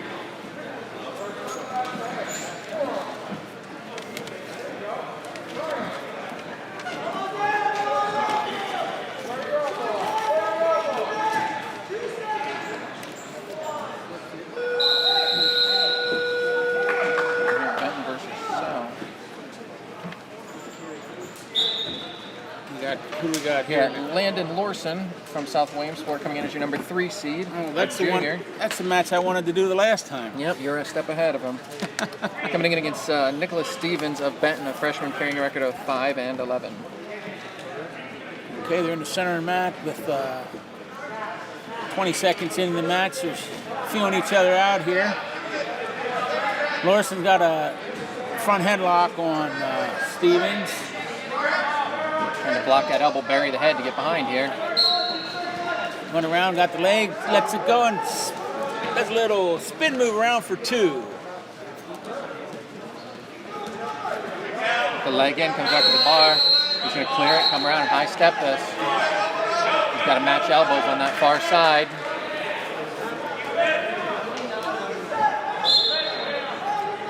So we got Larson with a 2-0 lead over Nicholas Stevens of Benton. With a minute 4 left here in the first period. Larson on top. Trying to put the legs in. Going for a cross. Old school cross body leg. He's got that half in deep there now. He's got Stevens tied up in the middle of the mat on his back. Trying to position himself, and there's the fall. So you got Landon Larson of South Williamsport with the fall. On deck, Moving on to bout number 41, Nicholas Stevens. 172 pounds. Stephen Roeder, Bloomsburg. Cole Youngkin, Montoursville, Mat 2. Next up, it looks like we've got the number 2 seed at 160 pounds, Ty Nixon. Junior bringing in a record of 16 wins, 2 losses versus number 7 seed, Gage Chapleski from Central Columbia. Ty Nixon is currently ranked 9th in the state at 160 pounds.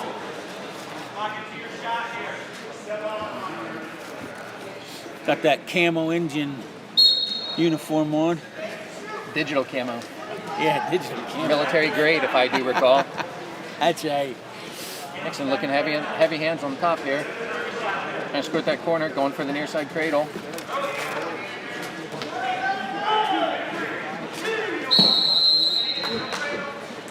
On deck, Mat 1, bout number 42, 172 pounds. Grayson Shaw, Central Columbia. Colby Springman, Montgomery, Mat 1.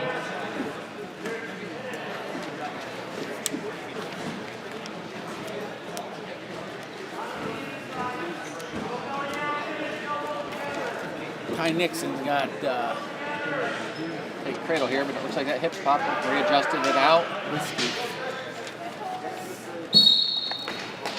Fall in 52 seconds. On deck, Mat 2, bout number 43, 172 pounds. Lane Lusk, South Williamsport. Ethan Litchard, Warrior Run, Mat 2. Next up, I think we've got Stephen Roeder of Bloomsburg, your number 1 seed at 172 pounds, taking on Cole Yonkin, freshman from Montoursville. Roeder brings in a record of 12-2. Yonkin coming in with an even record of 2-2. rolling in on a leg. Takes Yonkin down for 2. Working out wasting. That's called a bird when we wrestled. It's what they call it. Yeah, I was going to say a bird. And that's what a lot of folks watching, I'm sure, would remember it as the old bird. And work it up to an old hammerlock there. He's working it up there. The hammerlock's a move you see a lot of heavyweights and college use. Cheap tilt here. Got his 3, ref holding. Cleared the tie. We got a 5-0.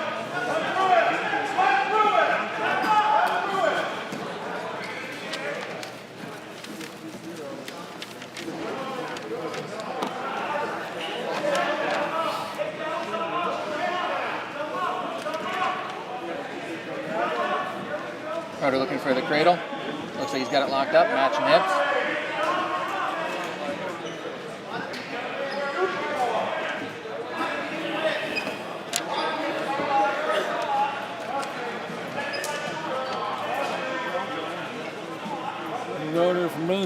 with a 8-point lead here with 25 seconds to go in the first period. And he cuts him. We're in on Yonkin. 14 seconds to go. 8-1 lead on mat 2. On mat 1, you've got Cade Drick with Montgomery leading going into the second, 5-1.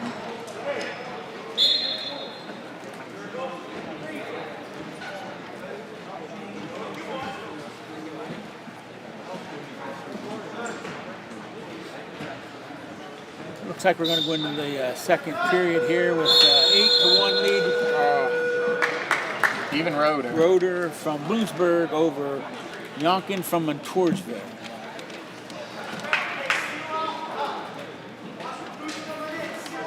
There's an unusual choice. Yonkin take the top.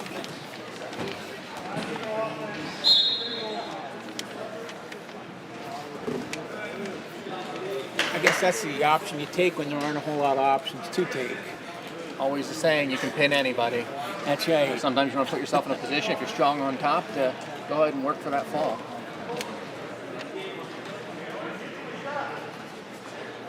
Got 10-1 with about a minute 35 remaining here. Roeder looking to run over that far arm, pull it back into a bar. And these upper weights, once you get up over, like the 160s and stuff, when you have seniors versus freshmen, it's just a different ball game.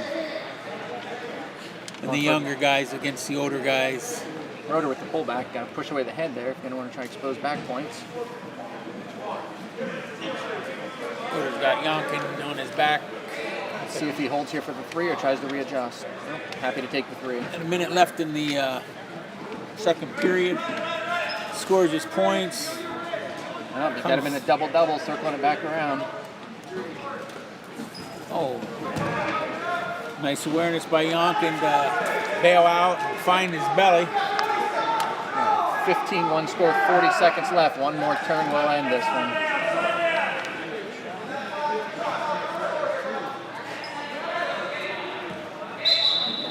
He's doing a good job trying to create angles there on top. He sure Just lost is. the And elbow. Yonkin's doing a nice job fighting it off for getting overwhelmed here.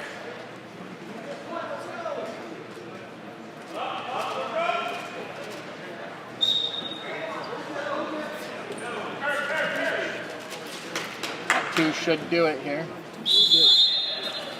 Going to be a 17-1 technical fall in 1 minute 54 seconds. Foul number 44, 172 pounds. Mason Michael, then Ethan Gush, Muncie. Yonkin Mat kept 2. fighting there the whole time.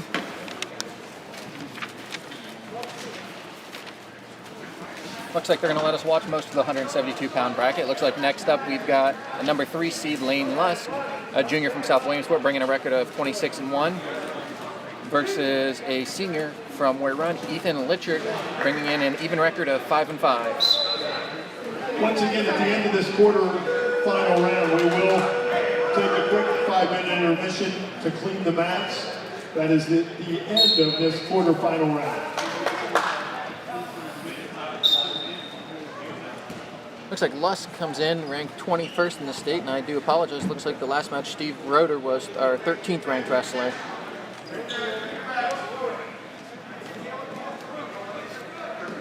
We got here. Quick takedown for Lusk.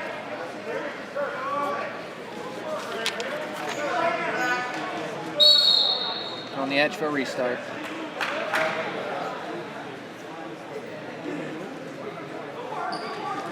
Oh no, there's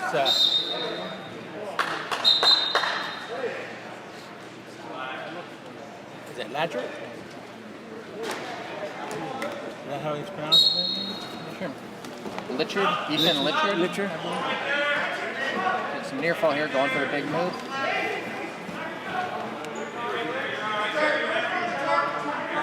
your elbow, walk it across. Ref holding 3 back here. Lusk has got him in the middle of the mat.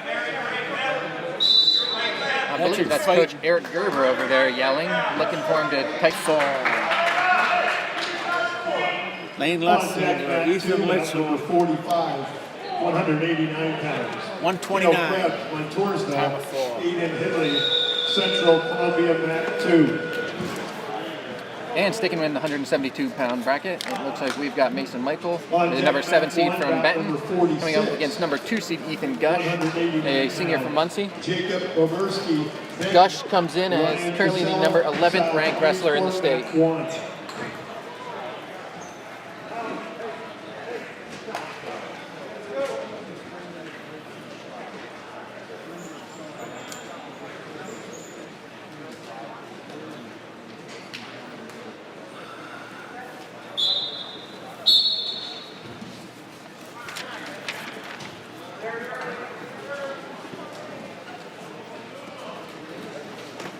Gush with the Russian, still head position wrong. Got to roll that head under. Looks to bump it into a double, catches the single, converts it over to a double for a quick 2. Thought we were going to go with a leg lace there for a quick freestyle turn, but decides to work his way up. Strong crossface. Coming back, double, rolling it over. Straight across there. Quick fall in 40 seconds. On deck, Mat 2, bout number 47, 189 pounds. Tristan Ditzler, Muncie, Aaron Williams, Williamsburg, Mat 2. Next match, we're jumping into the 189-pound bracket, where number 1 seed in the section and the state, Cale Krebs, comes in carrying a record of 19-1, facing off against Aiden Hidley of Central Columbia. I'd be remiss not to mention Cale Krebs is the son of Hall of Fame coach Roger Krebs of Lycoming College and his wonderful mother Tara. In for a quick double. Cale wearing what I believe he called a falcon face mask. Sort of the old half face mask there to protect the nose. Oh, yeah.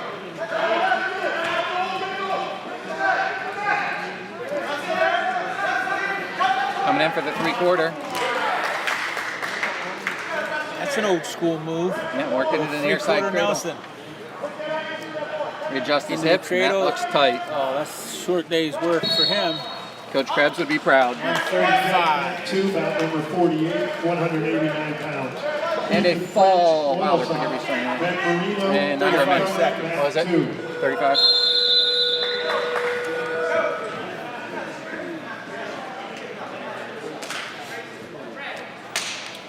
Next up, we have the number 3 seed at 189 pounds, Tristan Ditzler from Muncie, carrying a record of 14-4, facing off against the senior from Bloomsburg, Aaron Williams, your 6th seed, carrying in a record of 6 wins, 5 losses.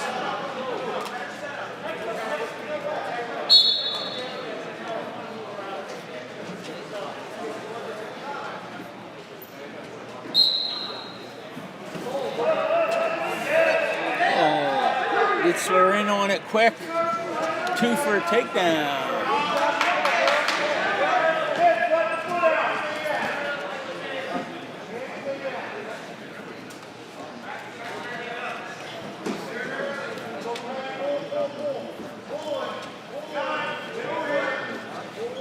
Ditzler looking for a trying to crossface. work that cradle in there. Been a Crossface popular cradle. one. Coming over, match that hips and set it back. He's got to move him back towards the center. There he goes, readjusted his hips. Ooh, going for the far roll through. Boy, that cradle there looks awful familiar. Like Yeah. Denny hair cradle. Very,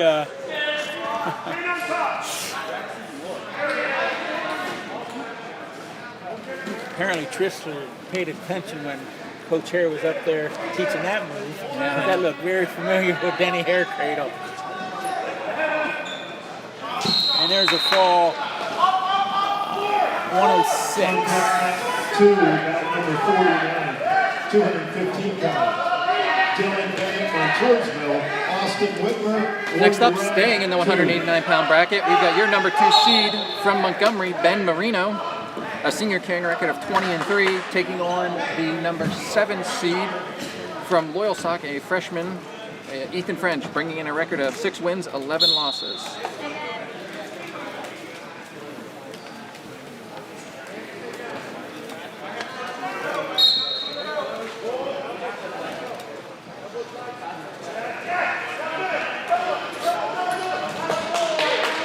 Montgomery also wrestling on mat 1. It looks like Colby Springman leading 5-2 to end off the second period.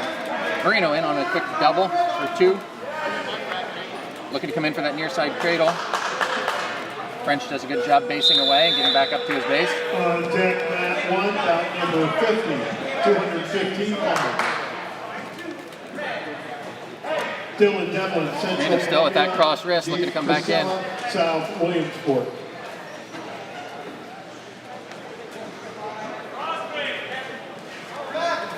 Good match over here in the other mat also. Marino right on top near the edge of the mat. Goes that cross wrist. Is he gonna, looking to bundle it there. Trying to move a Turk up there on the cross arm, lift the Turk. Double, circles it under. Ooh, looked like could have been some back points there. Looks like he's exposed right now, actually. He's in trouble. tight. There's a fall. Full for Ben Marino of Montgomery in 1 minute and 18 seconds.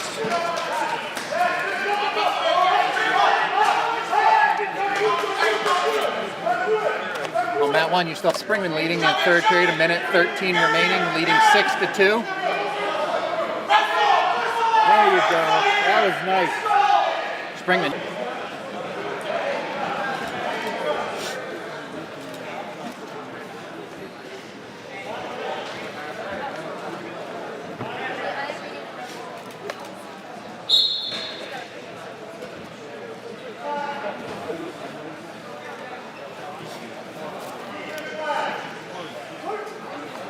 Oh, we have a break in the action. Springman's still up 8-2, 30 seconds left. 50. That's about 50. Moved to mat Top 2. right. Dylan Devlin, Central Columbia. Okay, next up we've got our number 3 seed, Brad Leon, a sophomore from Montgomery, bringing in a record of 19-6, facing off against number 6 seed, Carter Sikora, again a sophomore from Loyalsock, bringing in an even record of 8-8.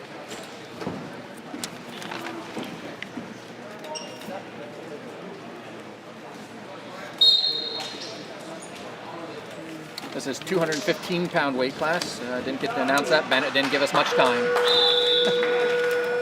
That was a short day's work.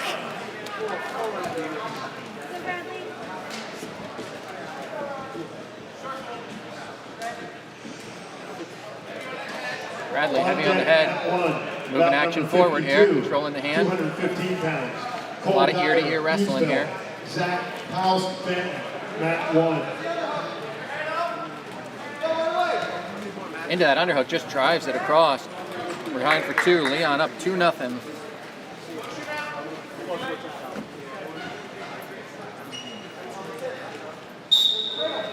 Leon like a little bit of spiral ride, then goes for a far side cradle. Trying to block that elbow drive, that cross face. Back on top with the power half.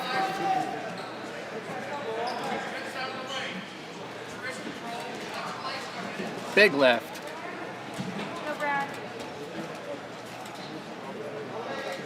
Leon elevating that foot, good drive forward to break his opponent flat. We'll get a restart here. It's 2-0 for Leon with 42 seconds remaining in the first period. Big kid, sophomore.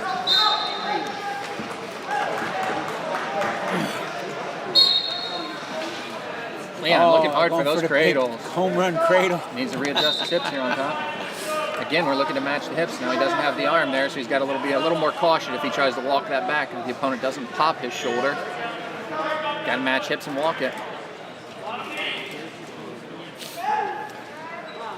Exposed to 3 near fall here. And the fall for Leon. In 1 minute 40 seconds. On deck, mat 2, bout number 53, 285 pounds. Caleb Burkhart, Hughesville. Okay, jumping back up here, staying in the 215-pound weight class. Looks like we have Jake Casella, a junior from South Williamsburg, bringing in a record of 16-7 versus Dylan Devlin, a senior from Central Columbia, with a record of 7 wins, 4 losses.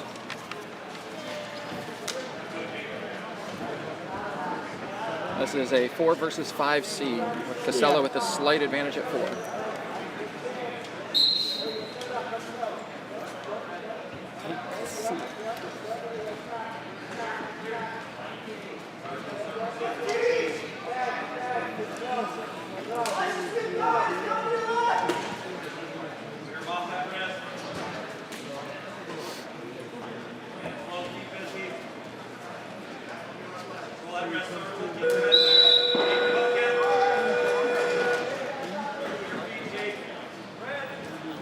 Both guys looking to dig in. Looks like looking for those Russians. Neither one getting the corner on them.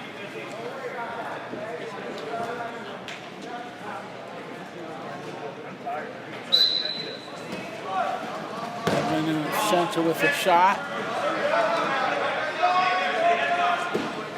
Casella spun it out. Devlin escapes from it.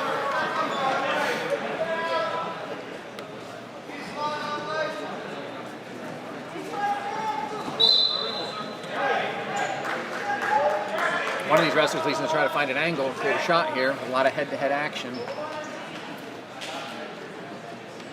Someone clear those hands.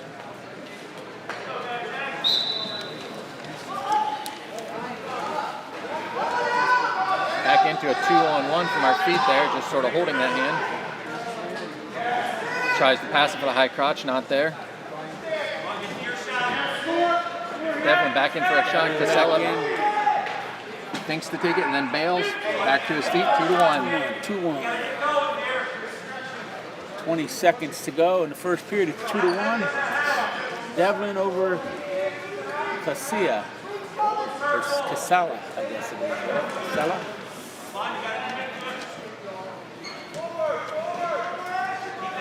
Keep that motion. Leave your rest. Control the far elbow. 2-1 after 1.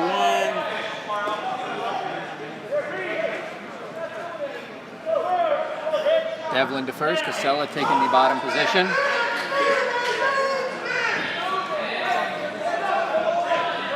Now we'll see some stuff happening, if only briefly, until they get back on their feet.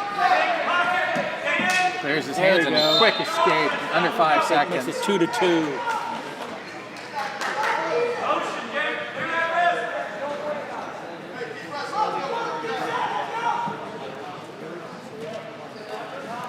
Another shot from straight ahead.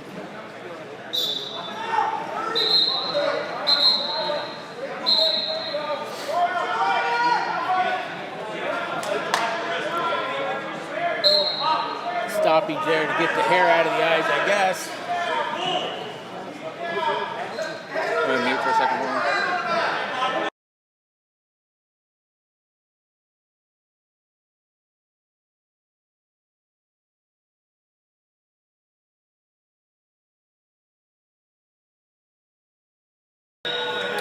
Got to know here about a blurry feed, so we went ahead and we're going to see if we can get that fixed for you. So have someone with a little more technical expertise coming to look at it. Hopefully get that corrected.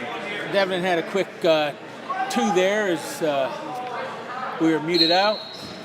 That's part of the broadcasting when Ty and I are muted. Got the bar in, got to work him to his hip.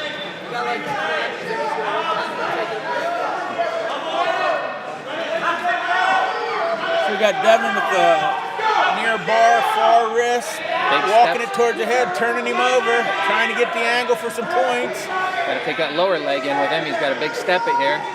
High leg, low There's leg. the point count. 40 seconds left. So Devlin with the fall over. On deck, Mat 2, bout number 54, Sella. 285 pounds. Andrew, Wolf, Benton, Gunner, Tribally, Meadow, Christian, Mat 2. 220 was the time. Ty, they're not getting any smaller. We're jumping into 285 pounds. Yeah, big boy. We have got our number 1 seed from Hughesville, Caleb Burkhart, coming in with an 18-3 record versus Ryan Thompson, a junior from Loyalsock, coming in at 5-11. Burkhart currently ranked 18th in the state at heavyweight.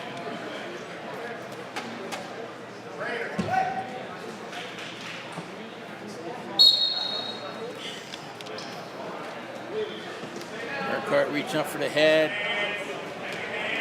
Pushing Double Thompson. unders.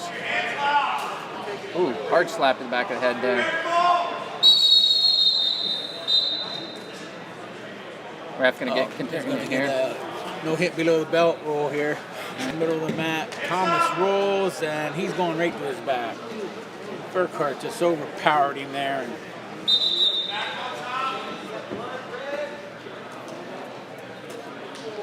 so Thompson has some blood. So stop the match. 3 points for Burkhart. It's 5-0 with 1:18 remaining in the first period.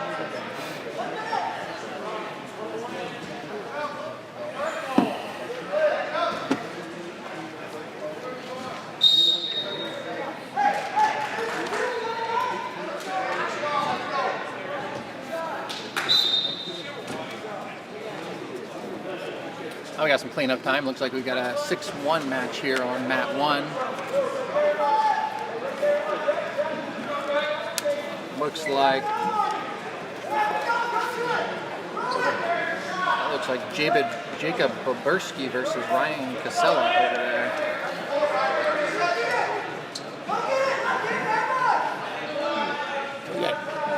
Casella leading the way over on the other We got her end. cleaned up here and I should focus on one match. I struggle to keep track there. Stop looking at the other one. Thompson is ready to go. That's all right. The real fans want to know what's happening on the other side too. I don't know if they got good screen on that.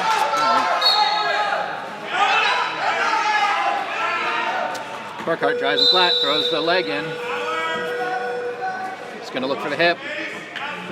Got to go belly button down here. Catch that head and claw. One swipe, no backs there.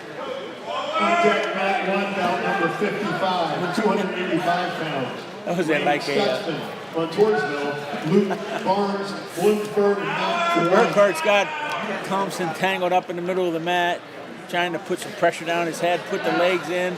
Went for doubles. Stretched out there. Now he's got that half in, going chest to chest. He's going to ease it down there real slow. Thompson trying to, looks like it's going to corkscrew right in there. When a heavyweight drops the house, it's hard to come out from under. 129. Time before. On deck, our final match of the quarterfinal round. Bout number Okay, next up, it looks like we have Andrew Wolf, a sophomore from Benton, being a number 5 seed, going against Gunnar Tribbley, a sophomore from Meadowbrook Christian. Tribbley bringing in a record of 15-5, Wolf at 11-6.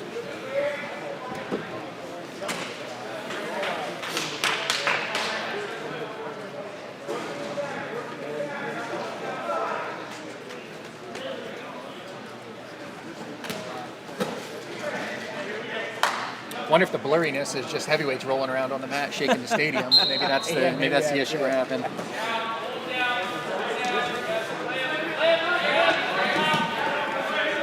Tribbley with a quick 2. With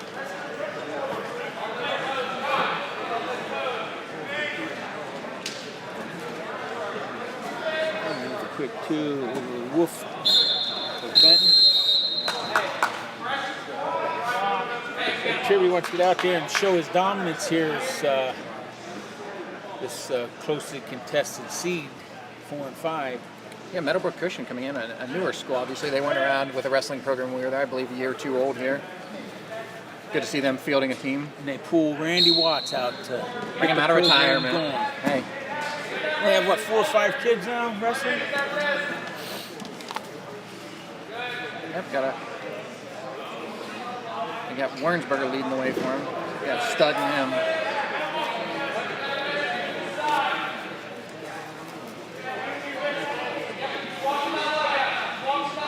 Left leg looking to pry it out. Is he going to look to come back here for a near side cradle? Nope, still working that far side power half. Wants to run that, he's going to have to jump sides, extend that arm.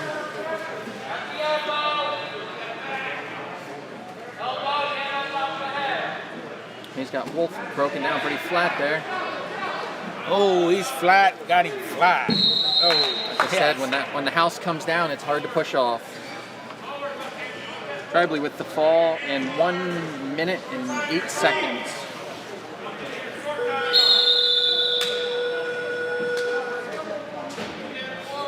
I think this is going to be the last match of this session on Mat 2 here. We're going to have Caleb Long, a senior from Warrior Run, bringing in a record of 3-6, your number 7 seed. Taking on Central Columbia's Logan McWilliams, a senior, coming in with a record of 9-2, and your number 2 seed.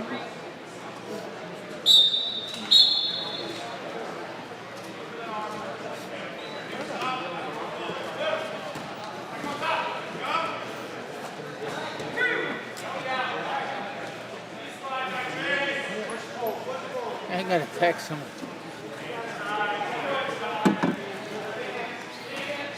Head fighting, works that underhook. Head's on the right side for that pop shot. Oh, nice spin around there. The big guy moved pretty good there. 2 for McWilliams. Williams. In Ty's favorite UV purple singlets. Working that half, he's got the hand cleared. If he can keep that under. He's looking for that out. Oh, there's a fall. It's a fall for McWilliams in just under a minute. I think that might be it for a little while. Here, we're going to take a break now. Go ahead and enjoy the view of that beautiful Hughesville Spartans mat.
Welcome back. We're getting ready to start the second round here.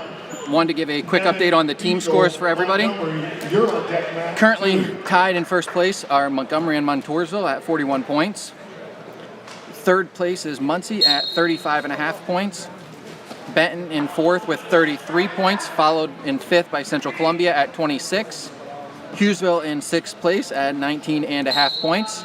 Seventh place, South Williamsport at 18, followed by Warrior Run, Meadowbrook Christian, Loyalsock, then Bloomsburg at 5.5 points. You got a bracket? He's bringing it. I'll show it. Huh?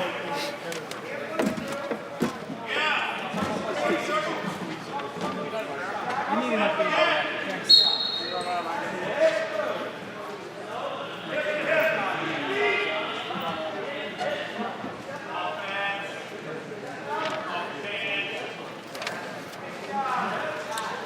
Apologize, we're not going to have names here for these next couple. We're still waiting for updated brackets to get across, but wanted to continue with the wrestling.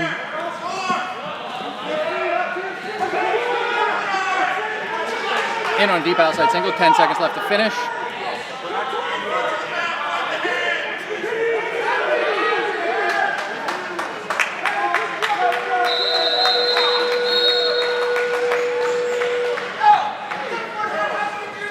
End of the first period, 0-0. Ty Hall coming through strong with an updated bracket for us so we can give you some names of these competitors. I think that's just one bracket, right? That shaking you feel is all 250 pounds of Montgomery State champion Ty Hall.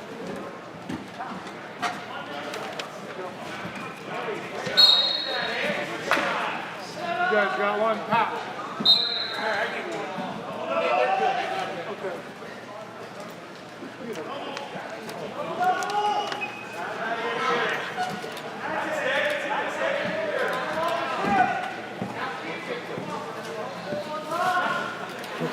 Got it?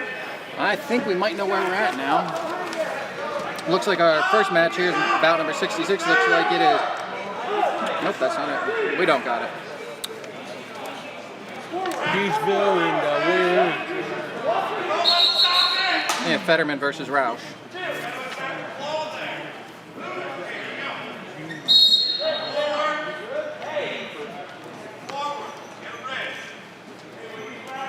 Oh, that's what Toursville and Hughesville. I think we're at 126 because we don't have wrestle. We're wrestlebacks right now. I think it's this one. I think it's Caden Fetterman versus Anson Roush. Apologize. We'll work through some of these naming issues here as we catch up with the announcers. We're waiting on some brackets to come through, but got a deep half there. Got to flatten out his hips if he's going to roll that. Pick it up and readjust.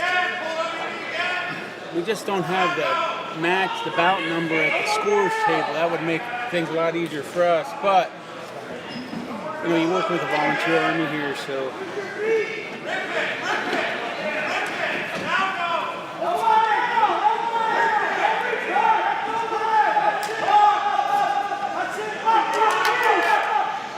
Comes up, drives him out.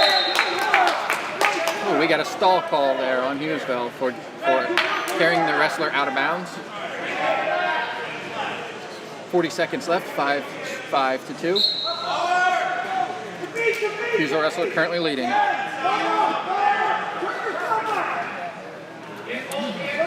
Just saw a note that we're having some audio issues. We did have it muted there for the break, so if you're not able to hear us now, please let us know. Sinking it deep with the reverse half, if you can settle his hips here. Got 15 seconds.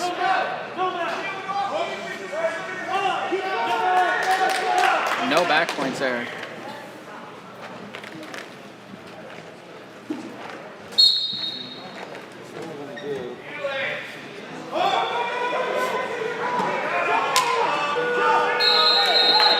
That's the end of your second period. Score Hughesville 5, Warrior Run 2. They have decided to take neutral in the third period.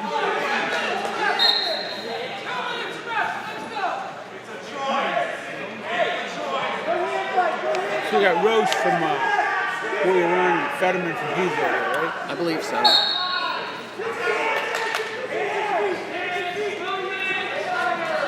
We are going to work through the consolation brackets here.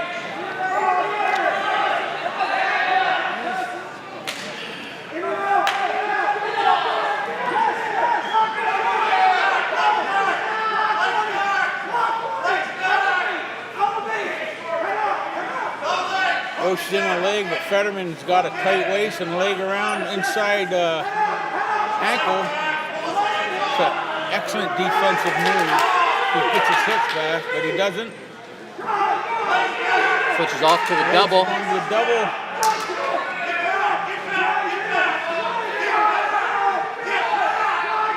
Really got to get our hips underneath here and drive. We're going to try and drive through that double. Fetter's really countering, putting some pressure on down there. That's a tough position to begin.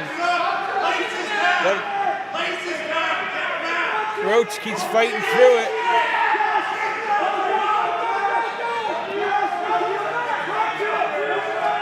Getting closer to the score here.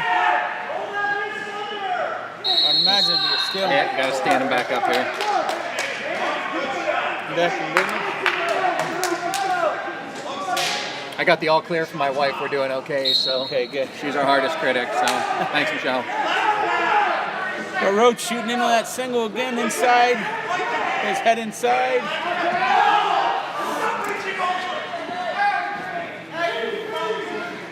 Fetterman comes around for two. He's got a bar in. He's a half in. The Warrior Run coaches are asking for some time. They think their boy's hurt.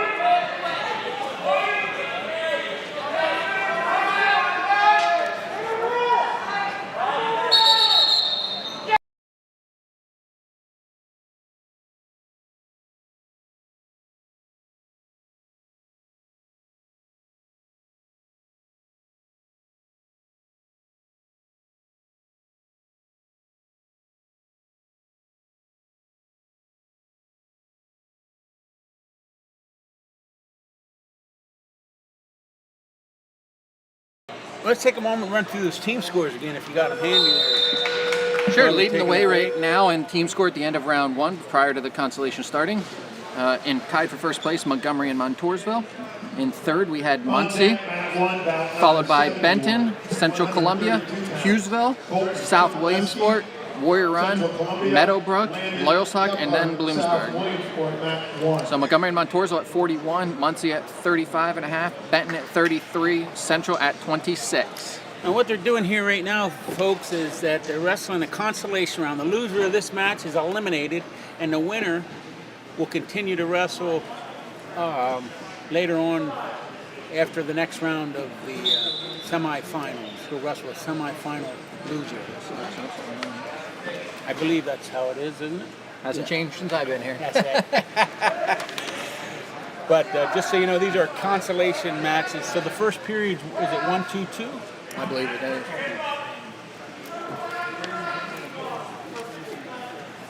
So we still have Roach down here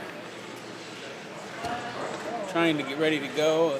Apparently he did have something with his shoulder.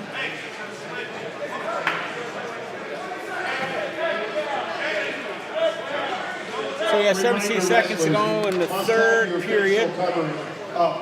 All wrestlers must be wearing their facial Fetterman leads over Roach 7-2. And they're out of bounds.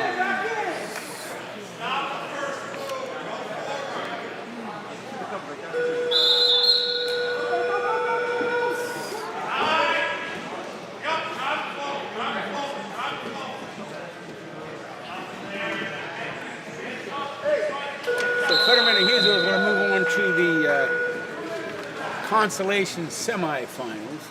He will face the loser of Lee and Johnson. Up next, it looks like we have Butler from Warrior Run will be facing Beechel from Montgomery.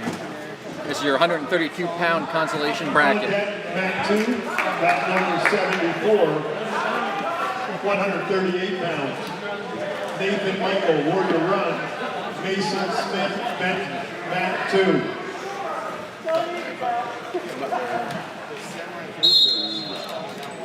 Interesting fact, I was talking to our official out there, Mr. Shipman, during our break, and he informed me he has 46 years of officiating under his belt now. I told you, he officiated when some of my bouts. It's an impressive feat and a lot of time to dedicate to a sport, so kudos to Ben Shipman. We got a Russian from Butler. Beach will keep in head position, keeping the angle there. Needs to attack that bottom hand to clear that out. Clears it, comes back in for a shot. Gets 2-1 on that outside single. Goes to 1, looks like he's going to try and pop up. He's able to get it, returns back, and 2 points for Beachel. Now, these are the matches, when you look at, if you keep score, these consolation bouts are very important for the team score, so the more of these you can win, you get half the points, but still you have guys advancing and staying alive in the tournament. It's really important. Some people aren't really that excited about team scoring, but it's been a long time since Montgomery's been able to be real excited about it in a year. Currently, prior to this round, Montgomery had 9 wrestlers in the championship bracket, 2 in the consolations. Montoursville, 9 in the championship, 2 in the consolation. And Muncie was 7 in the championship, 1 in the consolation. Benton, 8 and 4. Okay. Beecher with a quick arm chop. Butler controlling that far hand. He's got 10 seconds left in the first period. Looking to hook that near ankle and drive that flat. So going into the second period, we're going to have Beecher of Montgomery leading Butler of Warrior on 2-0.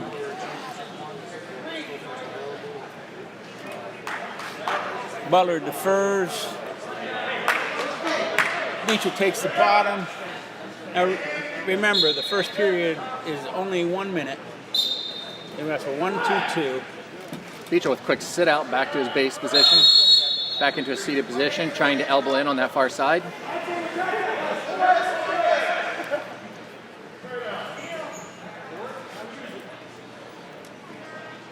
Beecher's riding parallel, got it right on top.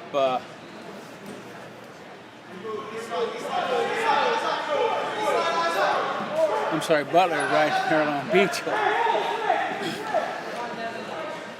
Now he got out to the side, putting a half in, got a far bar, trying to get something going. Beecher's close to the side. Looks like both hands to the head there. Butler, Looks like we got a full Nelson off full of Nelson. Butler. That's a 1 point for Beecher. With that technical, it's 3-0 Beecher. 1 minute 24 seconds remaining here in the second. Beecher continuing to move off bottom, needs to get his hips up underneath him. One thing Beecher's not doing is not controlling those hands on the bottom, so it's allowing Butler to bring him right back down. You got to have hand control to get something going down there, and now he's getting tangled up with He's digging hard for that near bar. Beecher putting bars in on him. Butler with the bar and the half on the far side. Beecher smartly shouldering down there, taking the pressure off the elbow.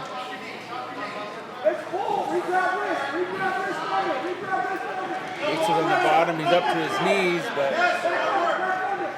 Butler's controlling him pretty solid right there. He sits out, reaches back, grabs the head, coming out around, trying to get out for 1. Still under control here, 30 seconds remaining in the second.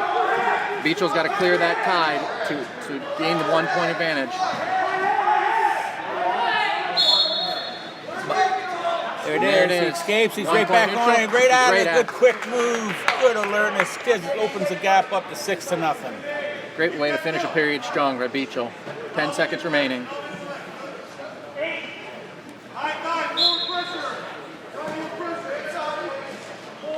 Beechel looking for a turn here late. There you go. So Beecher takes the third period, goes into the third period with the 6-0 lead. Now, if you pick up extra points during this, you know, a major decision, an 8-point major, that is even more beneficial for your team. Yep, you can tell, you know, Coach Harris out there preaching extra points. Always wants athletes scoring through the third period. So Beecher took the neutral in the third period, and he's going on offense to try to score some points, but Nothing Butler yet. put him in the He's headlock, square. and and he's no points Still yet. squared his hips. Beach is trying to popped his get in the butt and come around, and he does. That's a good no call there by the official. A lot of times you'll see that get called early when the guy still has his belly button down. That was a good no call by Ben Shipman. So now I wouldn't be surprised if we see him back on their feet again. But right now, Beecher with the pullback. Beach has got him tangled up, and he's getting the back point count. He got one, still 1 and 1. Yeah, still two single waiting for swipes. that other swipe. Yeah, in that position, you're seeing a lot of guys get there, but you're not seeing them where they need to bring that elbow, suck it tight to their head, And to their that's chest, and probably push their just head from away. lack of competition. You know, not wrestling enough this year. This time I think he went to a bridge, he lost it, he's going to get reversed. So now you have Butler coming back with a 2-point reversal. We got 40 seconds left in the third period. We got Beach leading Butler by a score of 8-2. Ooh! Beach is on the bottom. Awful close to a full Nelson there. Beecher with the reversal. Does reversal. He's got Butler in trouble. 20 seconds. On his back in the center of the mat. He's going to settle in there and try to get a fall. Beecher wants to finish this. He needs to get that hand under, elevate. It's a fall. I think sometimes if I say they need to do something to get a fall, they just do it the way they're doing it. Well, Prove me wrong. you've been with them. You know, they probably can feel it. Hey, man. Karma. I watch a lot of Star Wars, so it's not impossible. Tyler 9, Bloomsburg, Trent Morrison, South Williamsport, Mat 2.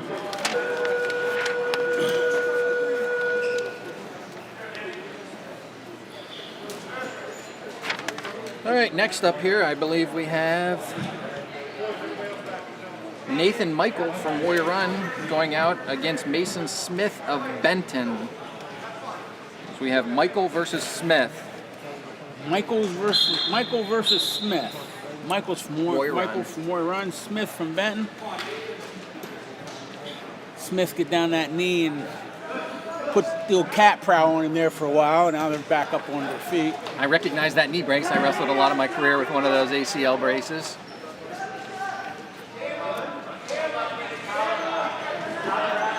It just becomes part of you after a while, I suppose. You have to get used to it and make it part of you. There's been many a guys win many of tournaments with that brace on. Coming over, he's looking for an elevator here. Smith's looking for the big home run move here. Big sprawl down. Michael's kind of looking for the side of the mat. He found it and he got out of bounds. 6 seconds left. A lot of action there in the first. Some guys going for some big moves.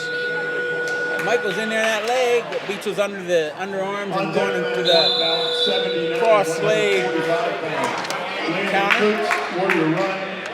Going to the second period. We got Michael defers. Smith takes the bottom.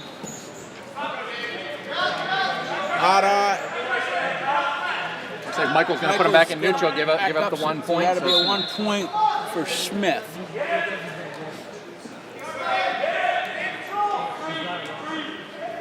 So we're on our feet.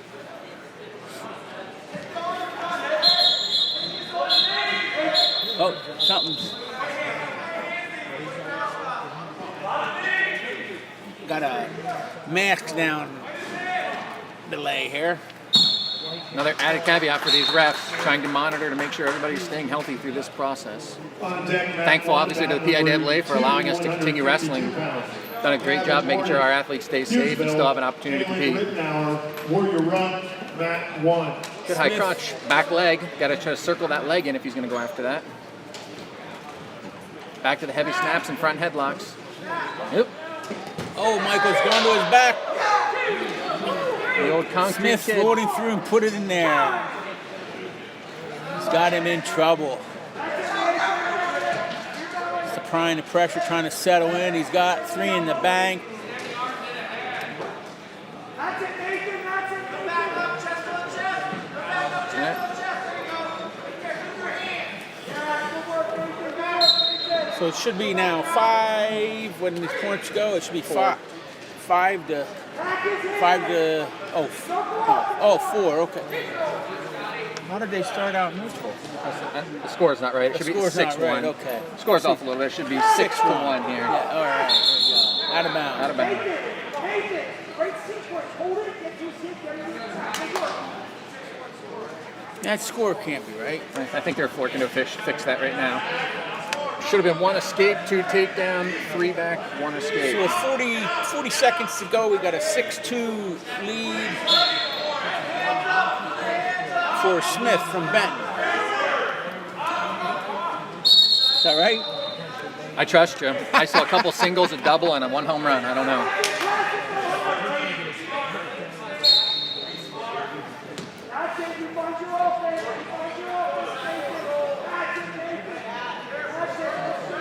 The other fun thing to watch through this tournament is a lot of these teams did not get any in-person competition. So watching third periods to see how everybody has condition in the room and taking time on their own to get that.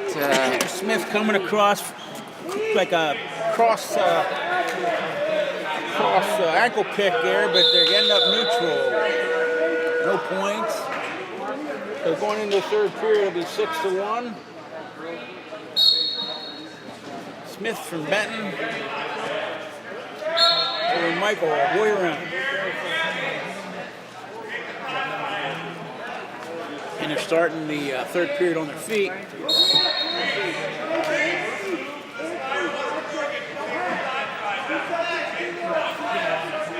Stay neutral. I saw in the first period these guys both like to work out of that front headlock position, looking for cement jobs and lateral drops.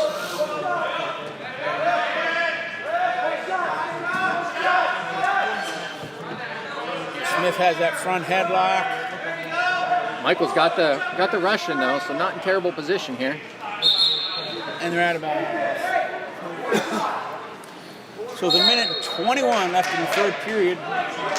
We got Smith of Benton leading Michael 6-1. In the center of the mat, ear-to-ear tie. Back to the Russian, and he goes for the underhook, looking for the lateral.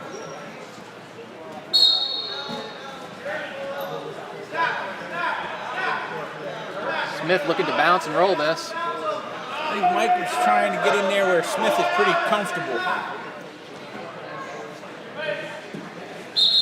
They're out of bounds. 56 seconds, let's call it. Smith of Benton leading 6-1 over Michael of Warrior Run. Looks like maybe we have a broken mask here. Oh, we got to replace a mask. I bet they have tons of them alongside on the circles. Coach Betts there quickly with the assist.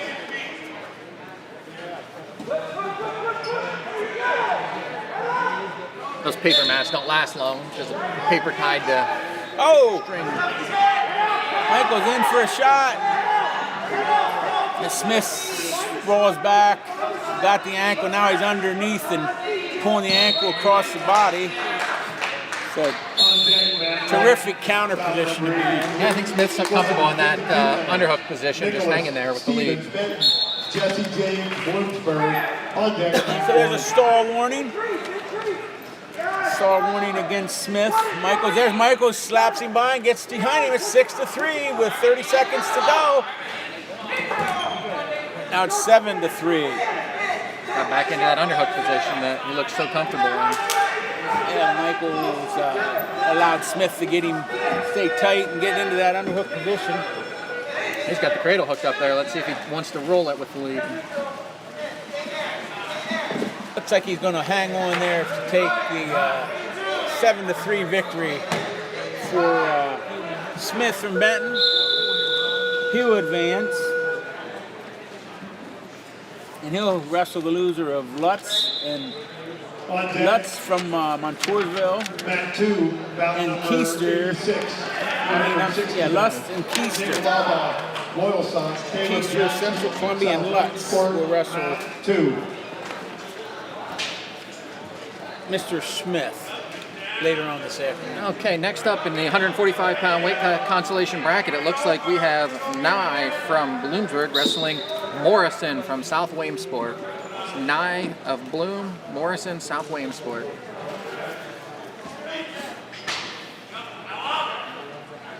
Okay, Nye and Bloom are in the center, kind of in the center of the mat, playing patty cakes a little bit. We got Morris has a wrist tied up there, nice.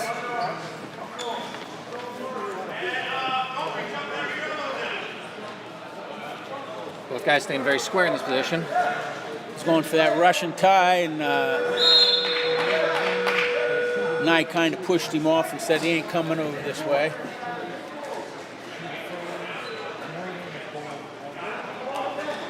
Morrison keeps getting on there with a deep shot.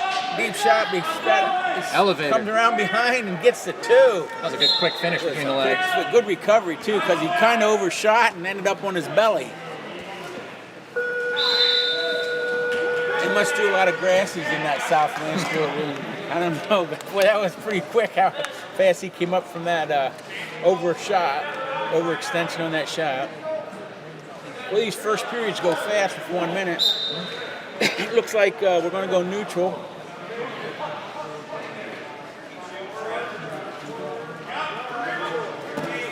Morrison controlling the hands here. And the match 2-0.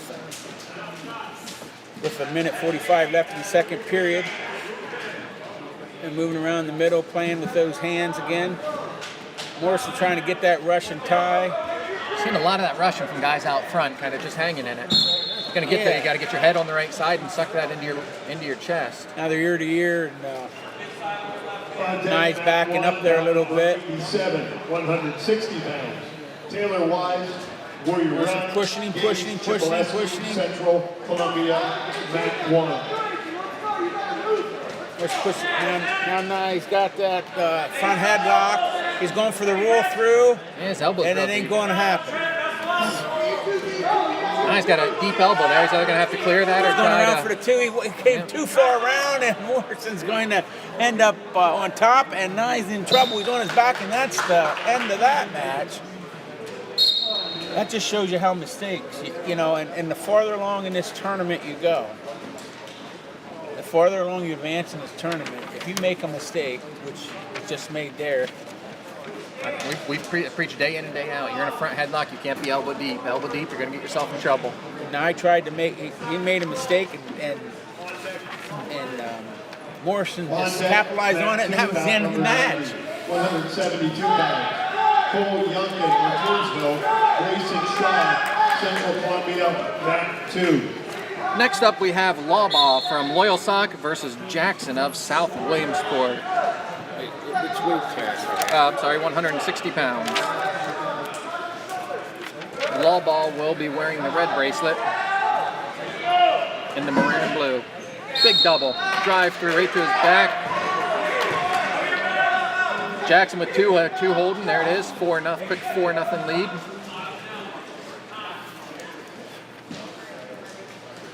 Back to his feet. Lawball get the escape.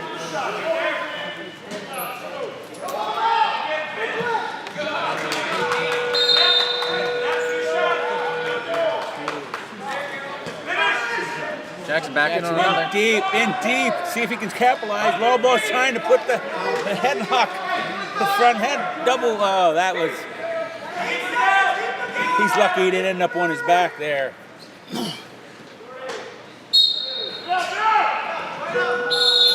Finished the first period, 1 minute short period at a 6-1 advantage for a wrestler from South Williamsport, Jackson, Caleb Jackson.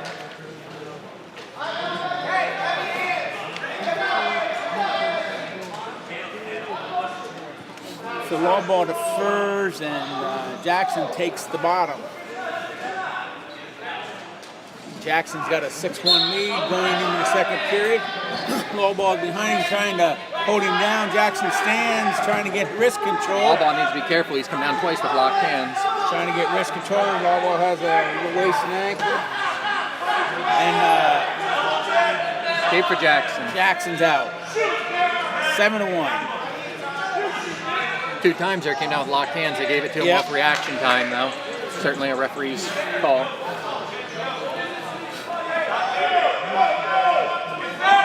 This time Lawball in on a deep single. Jackson gets it, able to get his hips back, block knees. Stand and spin for the 2. Making it 9-1. favor of South Williamsport. Got the 2-on-1. Jackson's riding hard there in the middle, about 1 minute and left go. Comes around the front, tries to throw him on his back. Gets back around behind him. Got his arm over top, and that's going to be trouble for him because Lowball's going to be able to get around, come out, and there he is. He's got it. Trying to get two, and Jackson lets him go. 9-2 Jackson. South Williamsport over Lowball Loyalsock with double again. 35 seconds left in the second period. Jackson gets a double leg, and Lowball is on his back. Tight position being for 30 seconds. 25 seconds. He's in the middle of the mat, on his back in trouble. There's a fall. So winner by fall. 239. Jackson from South Williamsport 189 pounds. over Lowball of Central Loyalsock. Columbia, Ryan Casella, South Williamsport, Mat 2. Next up, it looks like we've got a matchup of Central Columbia versus Montoursville. We've got Yonkin from Montoursville versus Shoud of Central Columbia. Shoud. Out of Central. Okay, Sod and Yonkin. Sod goes with knee, taps his head, ear to ear now. Sod tries to go to that rush, and now they back out.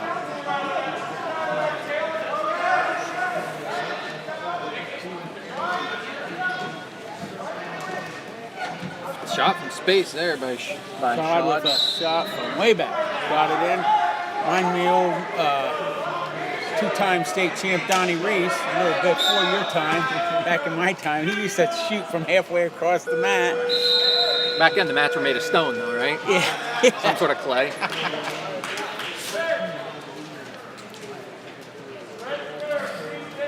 "20 seconds left here in the first period.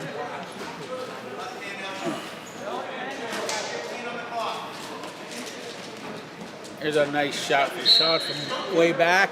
He's got the double now. He's trying to snowplow. He's got his head on the outside. He lifts him up. 5 seconds to finish. Takes Yonkin to the mat. Good finish on the edge. 2-0 Shaw. Shaw going into the second period. Shaw from Central Columbia. Yonkin from Montoursville. Yonkin with the fur. Shaw's going to take the bottom. I wonder if that's Jamie or Matt's child. I don't know. Yeah, you see a lot. You know that there is a lot of names from those South Williamsport Larsons. Are they part of the Jersey Shore Larsons also? I know they live up there in the mountain, Nipponose Mountain up there. Yeah, I saw another Gephardt from South Williamsport. Yeah, I coached the Gephardt when I was at South Williamsport. Some Gephardt. Yeah, I think they had a full team of Gephardts and Gerbers at one point. Yeah. And all pretty talented. Yes, that's true. Yonkin riding tough here on top. He's got that 2-on-1. Sort of a cross wrist, but not looking like he's going to drive it over. Shaw near the end, kind of content to be there. Yonkin's got trying to break him down with a tight waist. Got an ankle tied up, reaching in for a bar. Now he's going to reach under and go across the forearms, and he's showing some mustard there. It's like Yonkin's gonna let O'Shaw know he's in a match here. Shaw from Central Columbia sits out. Yonkin's behind him, under the arms. Trips him forward, puts him down near the edge of the mat.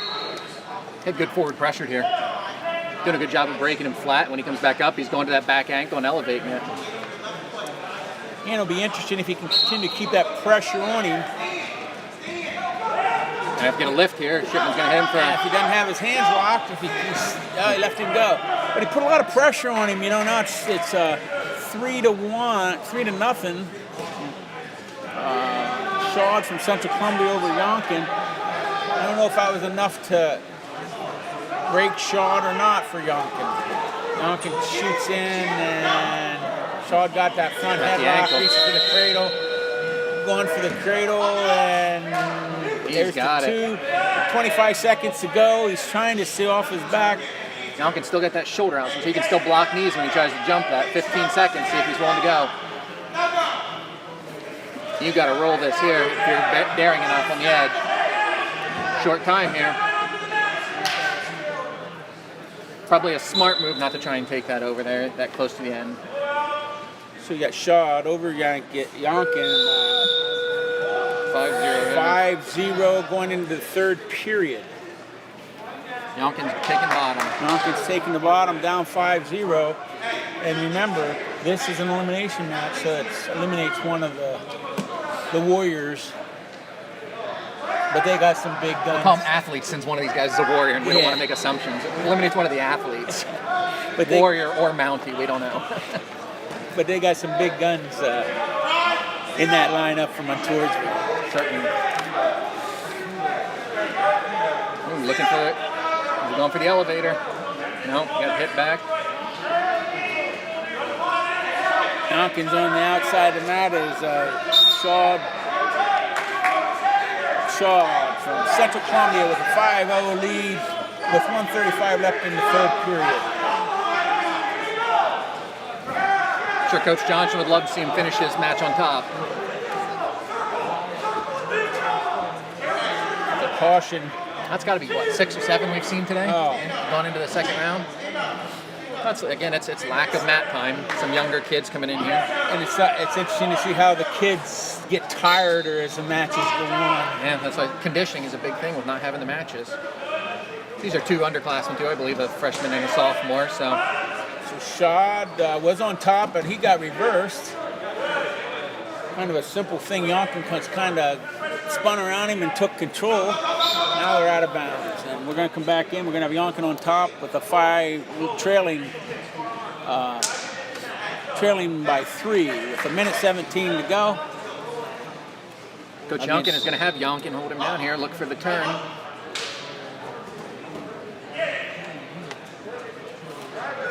Key on bottom here at the lead is you need to keep the base so you do not get Yonkin's going for that cradle. Here he goes. He's got it locked up.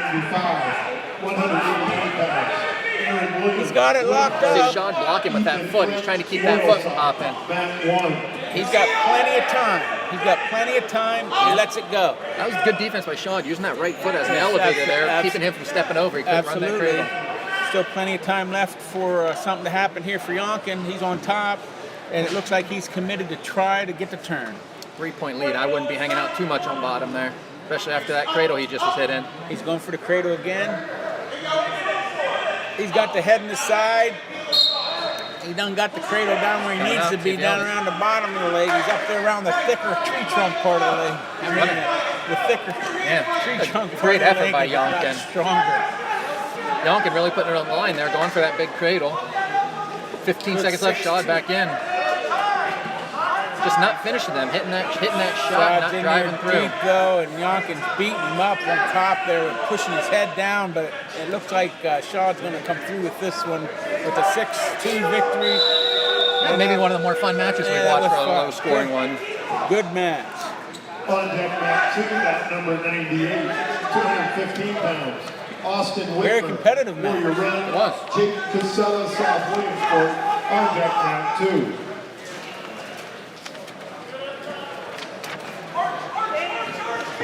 Next up, it looks like we've got another match of Central Columbia versus South Williamsport.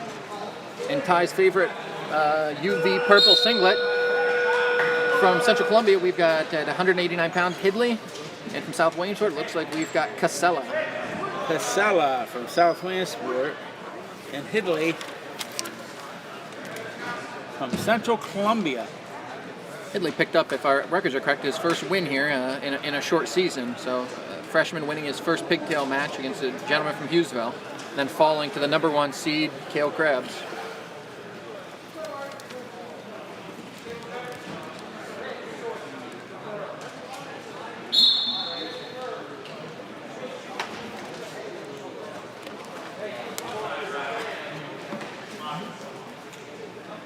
Hidley working those underhooks. He's got that real deep across the back there. Hidley working his underhooks and Looks like a bear. He's looking for that bear hug. Casella reaching, which could be a mistake. can't reach in there like that when you have. Oh, He's going for the inside trip, but on the outside. and a nice little toss. Yep. Again, two young kids, two sophomores, or I'm sorry, two freshmen battling it out here. So guys that are going to be running into each other for the next 3 years. Hidley really liking those double unders. It looks like he's trying to elevate those to a bear hug. No takedown there. Both men out of bounds. Casella got to work to keep elbows pinched in there so that he's not leaving those elbows exposed.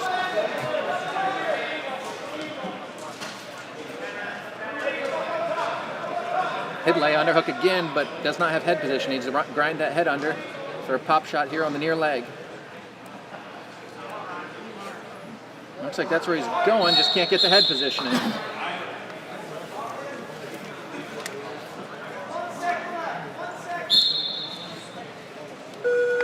That's the end of the first period. It's 0-0. I like 1 minute first periods. I might even gotta last for a minute. Hidley defers and 215-pound class. Casella Carter takes the bottom. Sikora, Loyal Sock, Cole Dyer, Hughesville, on deck mat 1. Hidley's over top, and that's Casella's coming around. That's always trouble when you go over top like that. If you don't have that arm and something behind, like a crotch or an ankle. Yep, at least chest pressure holding the weight down. Casella made him pay. Back into the underhooks for Casella. He likes to pull those and drive them. We'll see if the official gives him the benefit there and throws up a stall call here. So Casella is out for one. Back into that left. He looks like he's coming high conch on that right side. He's just not committing to it. You see that Casella keeps blocking with his head. It's a good defensive move. Casella's got it, trying to get a front headlock there. He's got a nice front head. Goes around, grabs the leg, trying to read the cradle. He's got him in, got the cradle, got the two. And he's working for back points. He's trying to get back points. He's trying to come back into the center. He's got a little bit of space there. Yeah. Now in college, they would continue there because now the rule in college, if this isn't college, of course, is any part of anybody is in bounds, it's still alive. That would have been real interesting if when they make that rule change in high school, because you know it's coming. Yep. Okay, now we have Casella on top, and Hidley is out. There was no back points awarded there? No. Okay.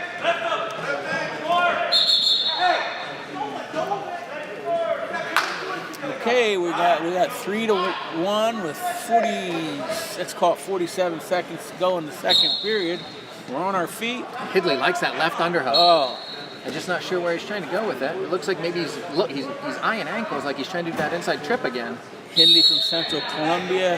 He's rewarded finally with that underhook driving out of There's bounds. a He stall does draw the call stall call. against Casella from Southland Spirit. You can see Coach Johnson, the bottom left hand of the screen. That's what he's going for. He's getting to that underhook. He's trying to lower his level there and pick that far That ankle. underhook hard. He's in there hard.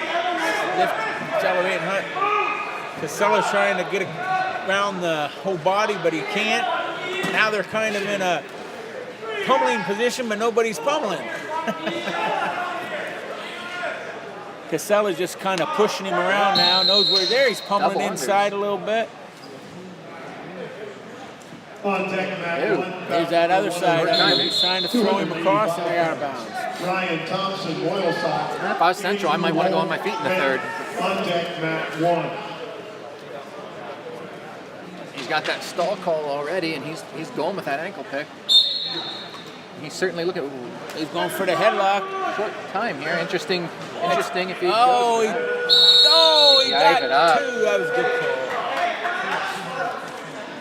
So Casella kind of fell into one there. I'd say. Yeah, that's more of a third period, 3 seconds left movement than second period, but he's still got 2 minutes to try to make up for it, and he has been pushing the pace this match, so let's see if he can outcondition the wrestler from South. So Casella, the beneficiary of a mistake by Hidley. Now Hidley's on the bottom, Casella's on top. Hidley stands up, trying to get wrist control. We got Great hands move. locked. They're gonna.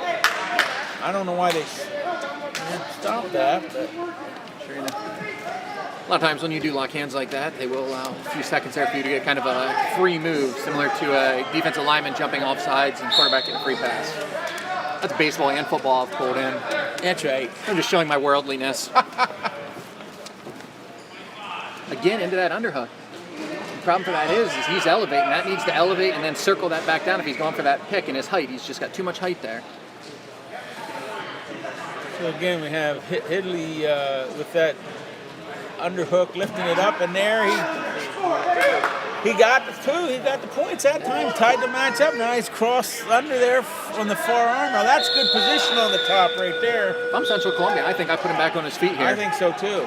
He's been driving the pace. We've got He's the got stall plenty call. of time. Yeah, outside of that one silly headlock he went for, he's been leading this match. So we have Hidley with a 5-5 over with Casella and 1:22 left in the third period. So caution each guy, I think.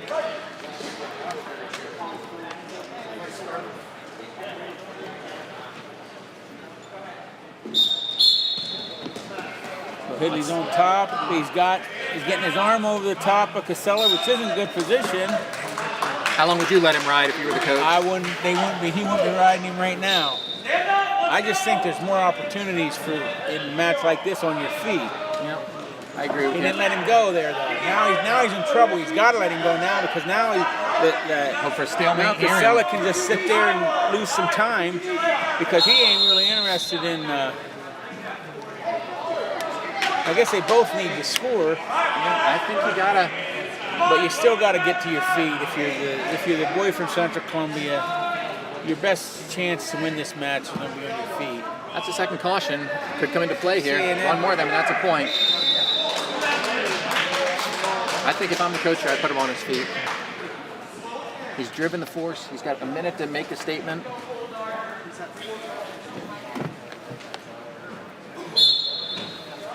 Well, he's committing to riding him, so why he's going to ride him, I don't know. He's got to score points. There, now they're neutral, and here. Now we're going to see where it goes. Back into that underhook. Casella from South Williamsport has a stall on him, call on him already. 35 seconds remaining here. Hidley's got to clear that hand if he's going to go. I don't think that ankle pick's going to be there. Oh boy, something's going to give here. Oh, there it is. Casella with the takedown gives him an 8-5 lead. 20 seconds to go. They're on the edge of the mat. And I think he'd be content to just hang out right there. Wouldn't you, Matt? I'd take the win at this point. That was a heavily contested match. A lot of fun here in the consolation rounds. There might be one more start in this match. Yep, they're going to be one. 4.5 seconds left. These two kids, it'd be interesting to see them in another 3 years. I think Hidley was in a couple good positions, just not comfortable on how to finish them. Yeah. I think you give him a little bit more time on the mat. I think this will be an interesting match in a couple of years.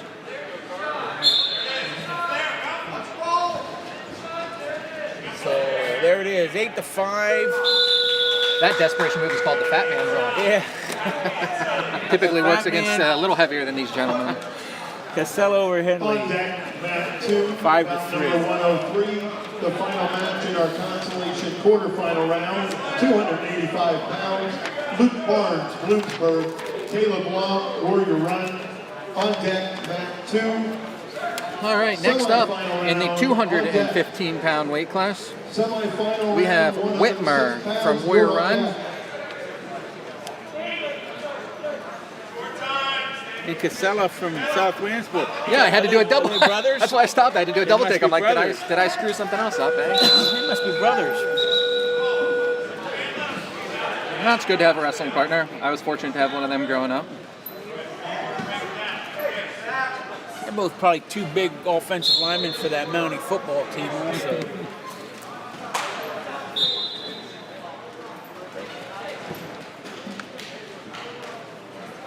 Looks like Casella wearing the red in this one, red anklet. Whitmer with a shot.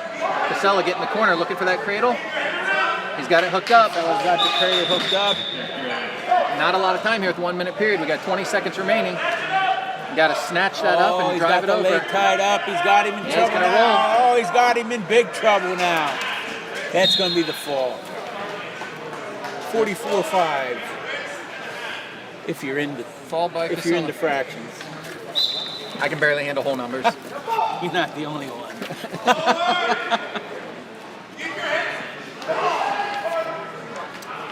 So that was Casella from South Williamsport with a fall over Whitmer. Yep, the last match on here in the consolation bracket on mat 2. We're going back to the big boys, so ready to rumble. It looks like we have Barnes from Bloomsburg taking on Long from Warrior Run.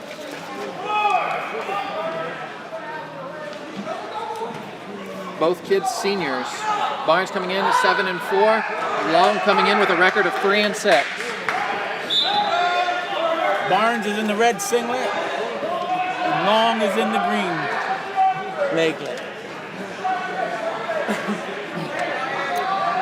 Oh, these guys are kind of pushing on each other here. Heat a heavyweight, get the top ground and put your weight on them. Looks like Barnes is doing most of the pushing. He's keeping Long backing up. Long circles in there, and they're back to the center. They're out of bounds. Nice heavyweight matches. You see a lot of hand fighting because, again, nobody wants to take that bad shot square underneath and feel the wrath of 285 pounds of hips landing on your head. Long up over top the head, looking for that front headlock. Try to extend him here. Barnes fighting that hand off, but looks like Long had the headlock. Now he lets it go. It drops down to a single with the head inside. I don't know why he gave that leg up, but now he's across the other leg, and that's difficult, as we both know, being under a that big old frame on him, wearing him out, showing a little attitude there at the end of the match, a little push off. Then it looks like he made a gesture to apologize as they go into the second period, all tied up. Long's going to take neutral. Oh, looks like he took bottom and gave the neutral. Oh, Barnes chose the bottom, and Long's going to let him go. Yep, so we got a 1-0 lead right now for Barnes because of the giving him the standing position. Long heavy again on top, using that little bit of a height advantage he has there to try to get some weight down. He's going to look to bounce him here and try to run pancake over. Oh boy, something's going to go. He's going to go for that old funky crossbody head and arm. He's coming to go. Maybe a lift here as soon as that hand goes down. Two. There's the two. Now something's going to go. He's going to try to hit the roll. Reversal, 2. So Long takes him down, and Barnes does what Matt calls I kind of take offense to it, the fat man roll, since I'm a bigger guy. Now, if anybody knows the actual title to that, we'll feel free to use it. But Barnes got Long in trouble now. We have a nice quartet of fat guys all giving us thumbs up here, so we think it is called the fat guy roll, if Ty and I and everybody else agrees. So Long's in big trouble in the center of the mat. Barnes got that headlock locked up, and there's the fall.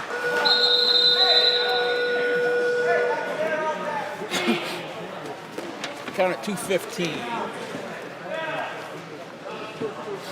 That's the first round of our consolations here on mat 2. We do still have, looks like, a heavyweight bout going on over on mat 1. It is 0-0 in the second period. We're going to be going to the semifinals. We got Thompson versus Wolf, heavyweight on mat 1. Looks like Wolf is leading 1-0 with a quick escape in the second. Took Thompson down right to his back. And he has 1 minute and 38 seconds to fight from there. And with the fall. Yeah.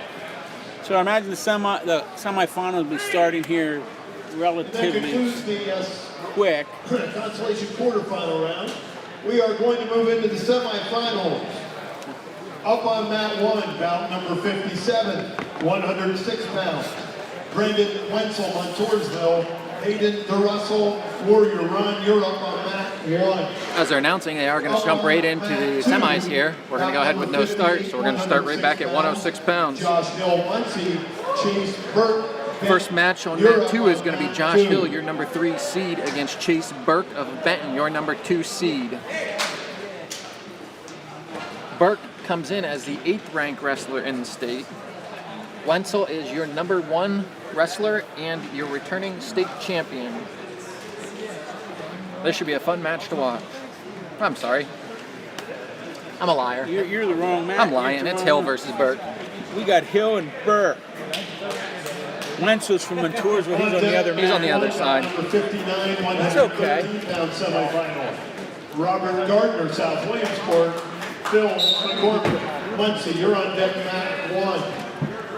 On deck mat 2, He's a about tall 60, 113. Okay, correctly here now. Semifinal. Josh Hill from Muncie, your #3 seed versus Chase Burke. Boyd Snyder, Hill will be in the green leglet, you're on and deck Burke will be in the mat red 2. leglet. This is the semifinals of the Northeast Central section of the PIAA 2021 State Wrestling Championship. We should have recorded that so we could play it over again, because never get it right again. That's right. Quick 2 here from Burke. Got the trapped arm, looks like he's going for a cross wrist. He's got the bar in on that far side. He's going to circle around the head. Big steps, low leg under. You got to plant that left shoulder in if he's going to low leg that. There he is coming over for it.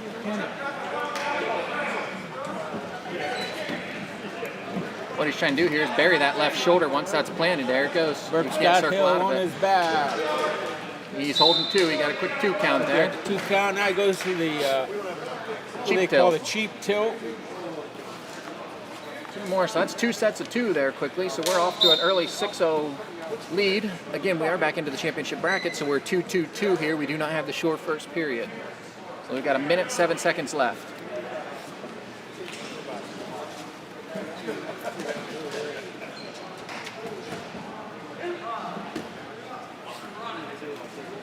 And ref holding 3 there on another tilt. Didn't break the hold. There we are. 3 more, making it 9-0. 9-0.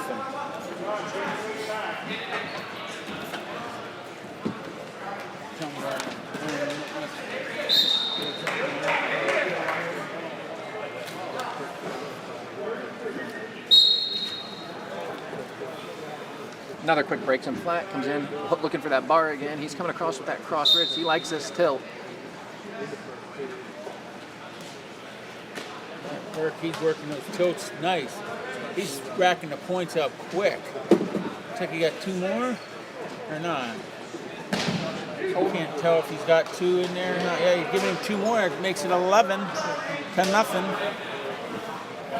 First period.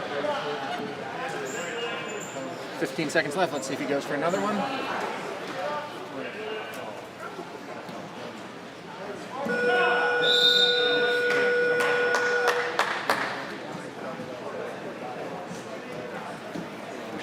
Oh, thanks. Yeah. After the first Okay. period, we got an 11-0 lead for Chase Burke. We're of Benton. good. I got a bracket here. I'll transfer these and I'll explain. I don't know if anybody's got brackets at home, but I think Flo's keeping them up to date. okay, I'll explain. If anybody's following on Flo, I think Flo's keeping the bracketing Explain up. to people how it's going to be looking. So we got Hill down, lead behind 11-0 in the third period. Burke going again for that cross wrist. He's working that right hand in, looking for that bar. Hill pretty heavy on that shoulder. Looking to potentially go bar and come near side half. Hill doing a pretty nice job fighting hands here.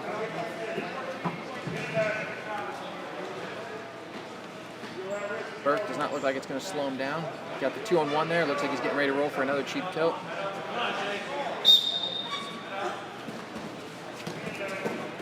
Nope, clears hands again.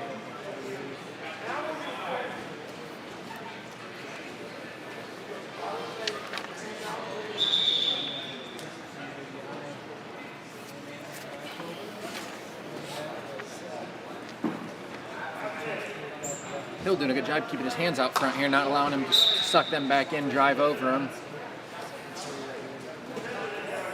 Gonna get hit there if he doesn't release hands for a stall call on bottom. Releases him, Burke back into that tight waist. Looking for, as Ty and I affectionately call it, the bird. Near arm pry. Bottom guy still holding that one shoulder. So Hill's managed to slow down the scoring, but he's got to be doing some scoring, not shutting down the scoring. He's down there in the bottom. He hasn't given up any points. There's 30 seconds remaining in the second period. Burke is going for the tilt there. He's got 1 count. He only got a 1 count. Yep. Here he's got it in there tight, though. He's trying to reload it. He's not getting his hips turned off. You keep your hips square there, you're not going to roll the guy. You've got to tee off that.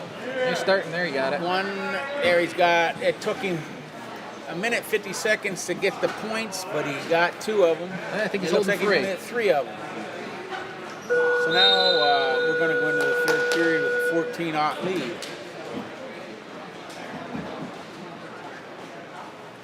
I'm going to try and adjust this a little bit again. This so will we be can over. see. This could be over quickly if. Try to make it so you guys can see that score there in the corner, although it's a little bit blurry. We'll try to keep it up to you.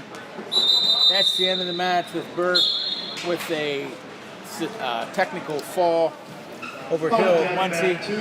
Foul number 62, 120 pounds. 16-1. Montgomery, Caden Major, Warrior So Run, your consolation semifinal bracket for 106 pounds is Emery will wrestle Hill, and Stokes will wrestle Dressel.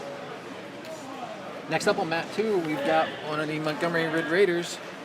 Looks like Blake Snyder stepping in, your number 3 seed, to take on Caden Milheim of Warrior Run. Snyder comes in with a record of 22-3. Milheim, a sophomore from Warrior Run, comes in with a record of 10 wins, 0 losses. Milheim is currently ranked your 10th wrestler in the state.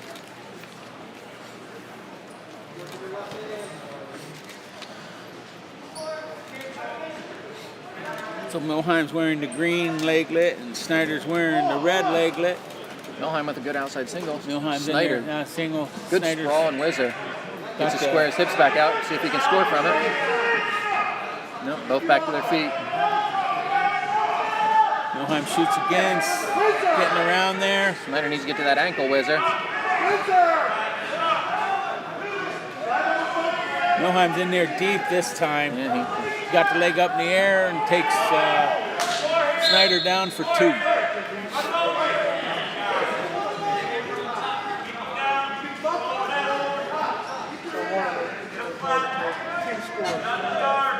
Minute 14 left here in the first period. Brant, give us one. Thank you. We do have updated team scores here. We'll give to you here when you have a break in the action. Milheim got Snyder in somewhat of a crab ride.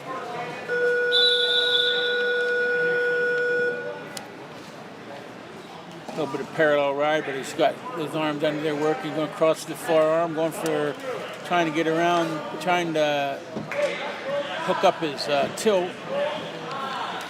Blake really needs to look for a knee slide here. Get those knees to elbows, keep those legs from coming in.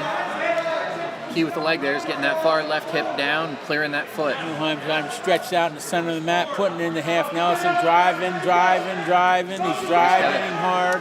Got the legs in. Snyder's fighting to keep from going over. Yeah, he's a little hard on that left hand side. Control. He's got a hold of a wrist. That's important when you're working on the bottom. You got to try to control your opponent's wrist. But Milheim just going to pull him over there now. He's got him on his back. He's getting a count. It's just in a tilt position. No fall. Holding 2 there. He was able to come off before the 5 count. Short time here. During the break, quick, we do have an update on a team score coming through the consolation rounds. Currently, Montgomery leads with 44 points, followed by Benton at... I apologize. I think there's a confusion here in the score. Benton has 43. I don't believe we have Montoursville's correct scoring in here, so I'll ask for an update. Brant. We got It's not right. Montoursville doesn't have a score on it. No, they told me to give them to you. Okay, give it. Ask Mike what Montoursville has. Snyder's riding on top. He's in charge of holding Milheim down. Milheim stands up. Snyder's behind him. Milheim reaches back for a leg, coming around. Snyder locked his hands and he's going to lose a point for a penalty, and Milheim's going to get a 2-point reversal. That should bring us to 5-0 with 1:40 left in the second period. 7-0. He had that 2. 7-0. I'm sorry. Yeah, Milheim's got the leg in, reaching across for the arm, putting the wing in.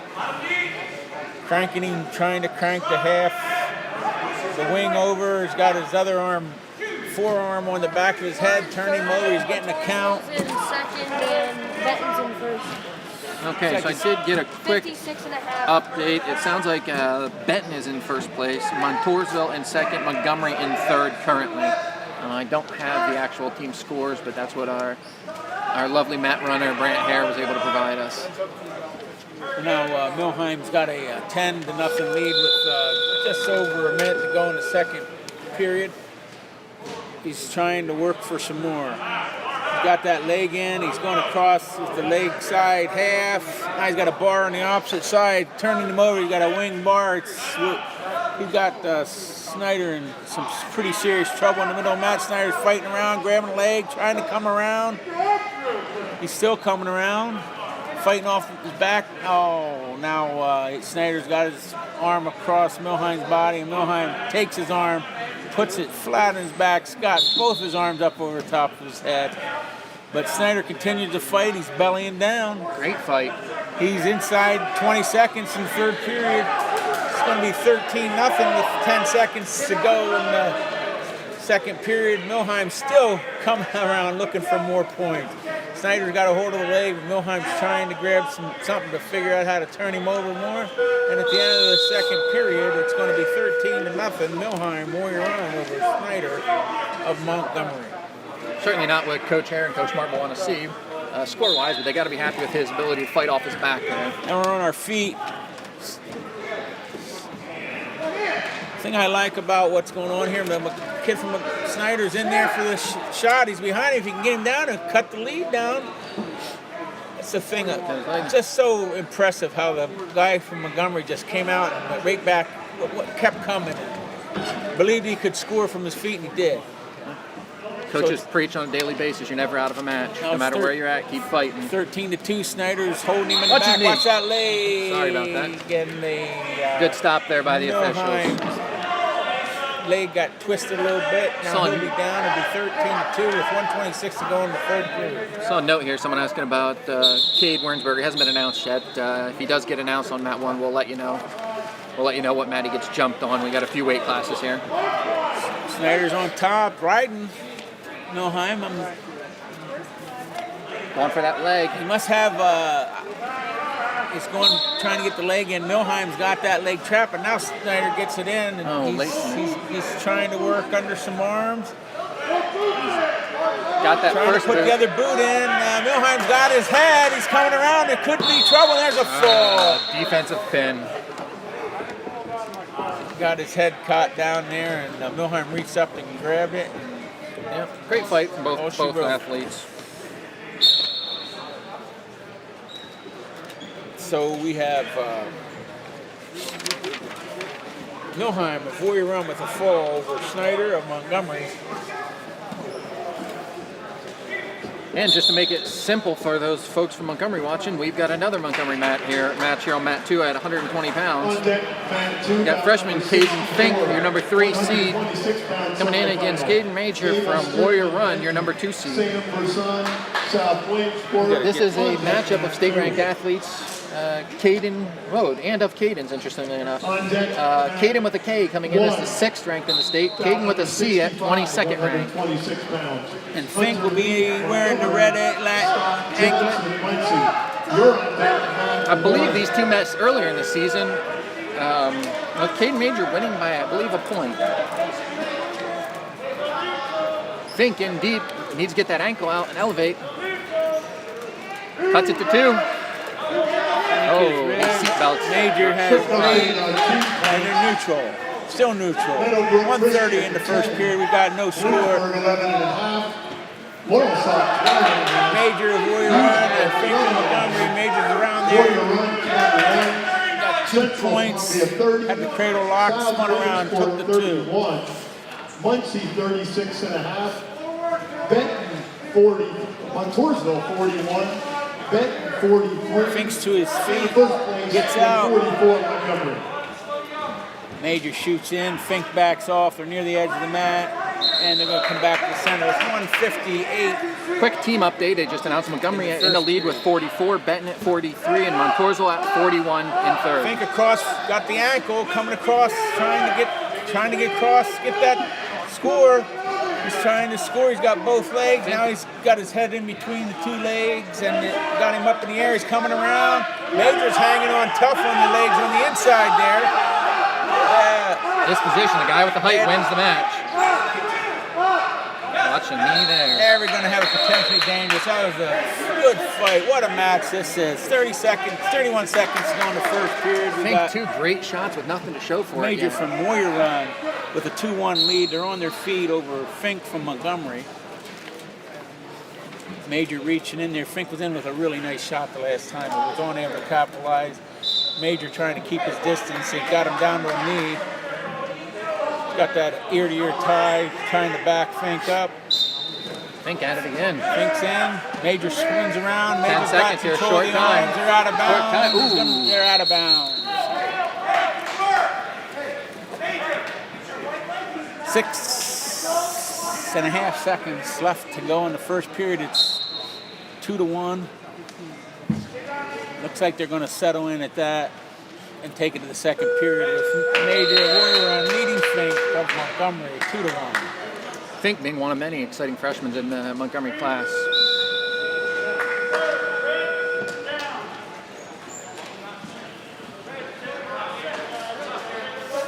Caden Major, a senior from Warrior Run. Fink takes bottom to start the second with a 2-1 lead by Major. Looked like a false start on the top there. We should have been keeping count of those. There should have been some sort of over-under here.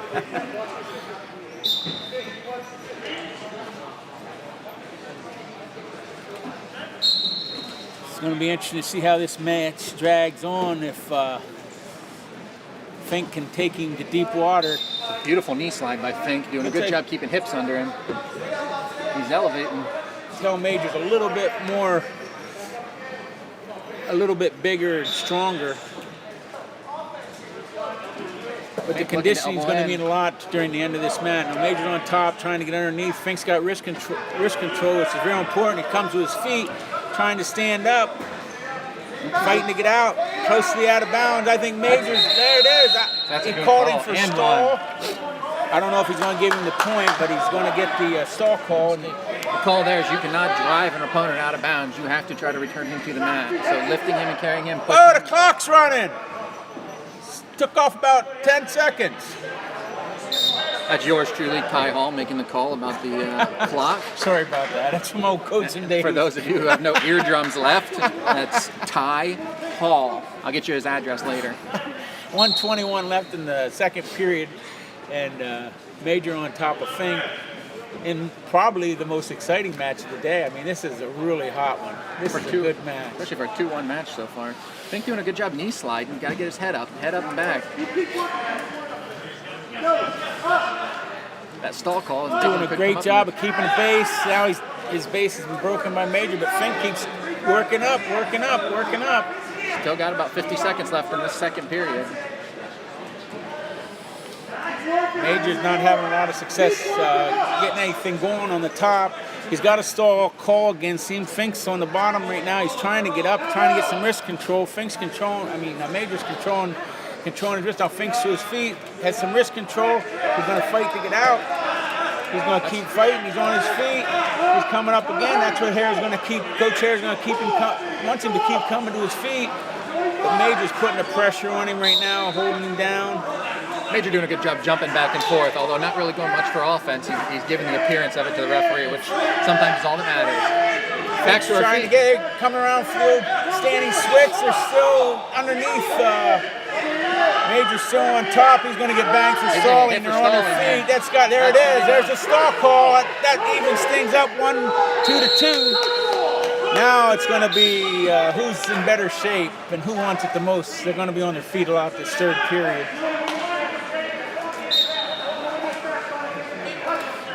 Fink wants to go up. Gotta win it on our feet one way or another. Coach Hare says, let's give ourselves 2 minutes to do it. Well, That's put Major up 3-2. Fink needs to get the takedown. Coach here was going to let Fink hold him down for a little bit, but Fink said, I want to be on my feet.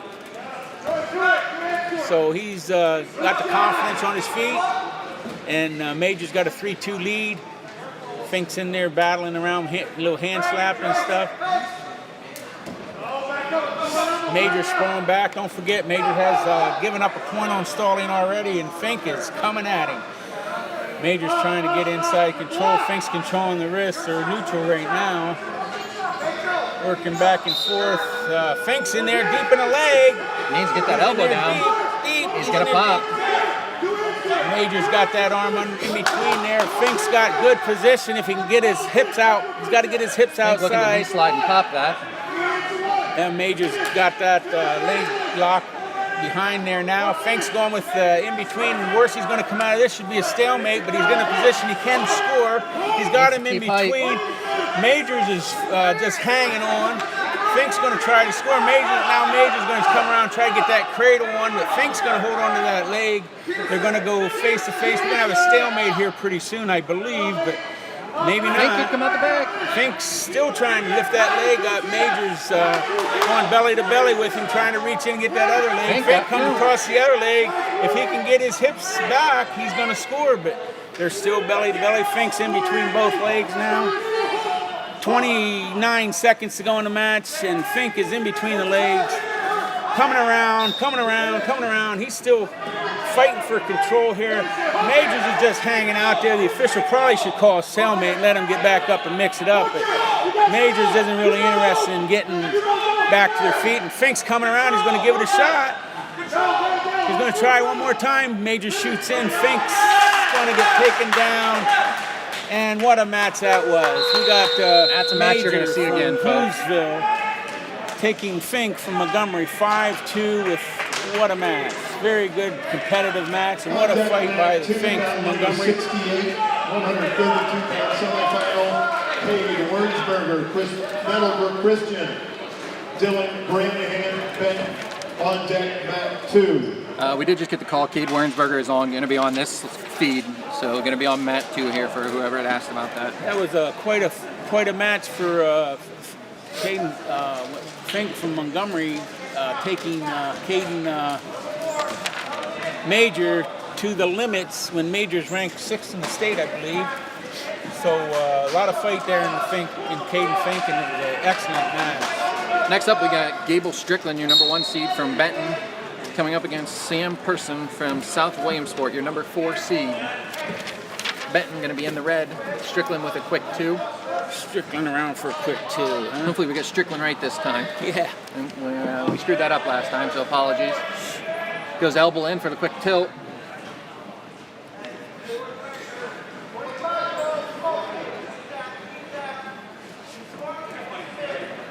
Now we're happy to help, let you know where he's going to be.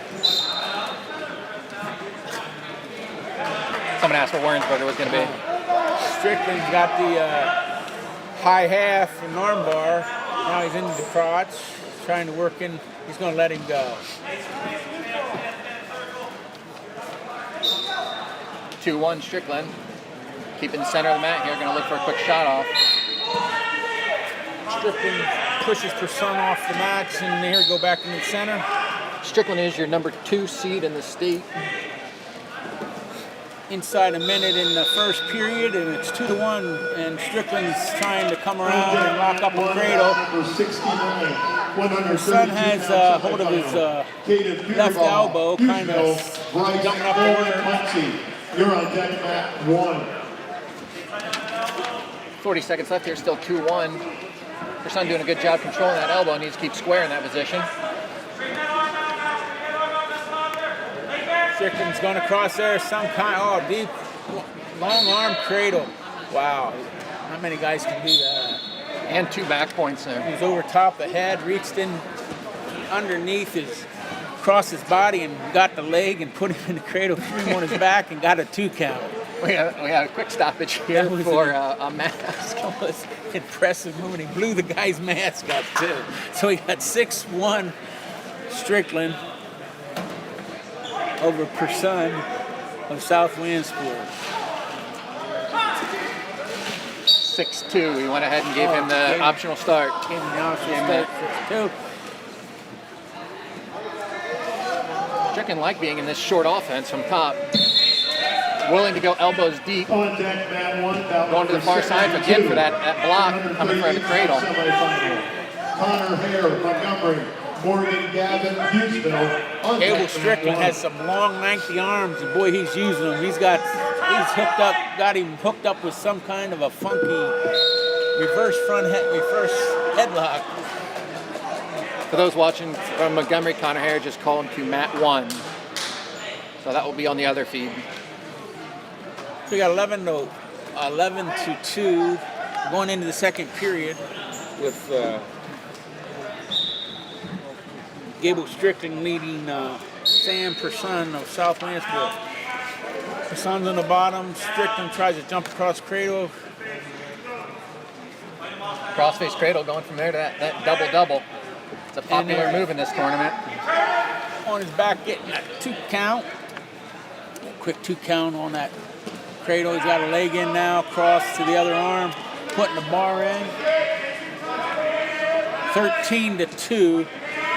Gable Strickland over Sam Person of South Lansville. Person sits out, tries to come around. Looks like Strickland was going to let him go, but then decided to take the front headlock and look for that cradle. Didn't do it. He's Well, Turk in here. threw the Turk in. Riding, he's going to try to pull that cross arm across, and that's a good position to get back points if he can. There it is. That's a unique position, I will say. Across, yeah. Well, he is a unique and lengthy, and he can score. This is the 126-pound weight class. Somewhat of a crab ride, inside crotch ride, and he's got another half in there and tangling his legs around, and Yeah, that got will be him the in match, trouble. whether he works for the fall or gets the yeah, technical this here. is going to be a technical fall, and there's the fall by Gable Strickland. On deck, Mat 2, bout number 73. 138-pound semifinal. Brock Lutz, Montoursville. Isaac Kester, Central Columbia. On deck, Mat 2. Don't know if we announced the winner of this round of these matches will be going into the sectional finals. So all the winners here will be going to the sectional final, which will guarantee them a position in districts next week. Those who lose will be going to the consolation rounds, where they will be battling out for a third place finish, where you do have to take third to proceed to the district tournament. Oh, Now the match we've all been waiting for. And grandmother. Cade Wernsberger from Meadowbrook Christian, looking against Dylan Granahan of Benton.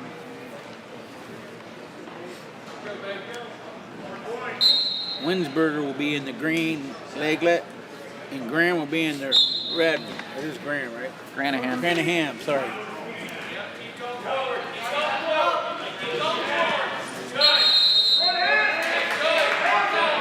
Wernsberger is a returning district champ and currently ranked 12th in the state at 132 pounds. So Granahan's got the underhook, but Wernsberger's got him held tight there. They doesn't seem to be going anywhere. Trying to reach across. Looking like a stalemate here.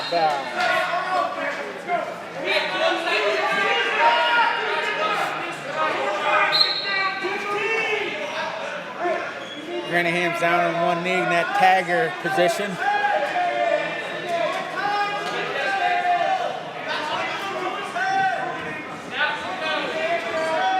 Wernsberger's got a wrist, and they're head to head, and a tie that not a whole lot to have. Good outside single. Good outside shot, comes around for 2.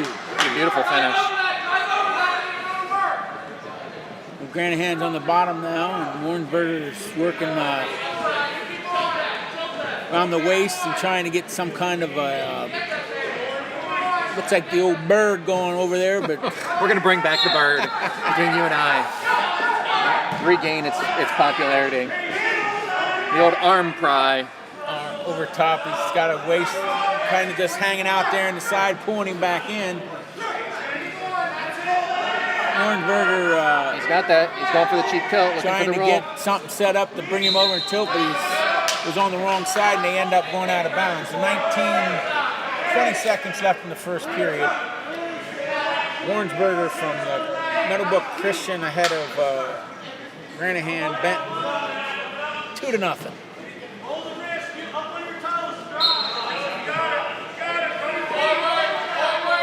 Warrenburg takes a waist and ankle, then slips up to a waist and top arm bar and go back to the ankle. Just going to try to hang out there to the end of the period. And Granahan just holding a strong position on And bottom. he got Get called tagged. for stalling on the bottom.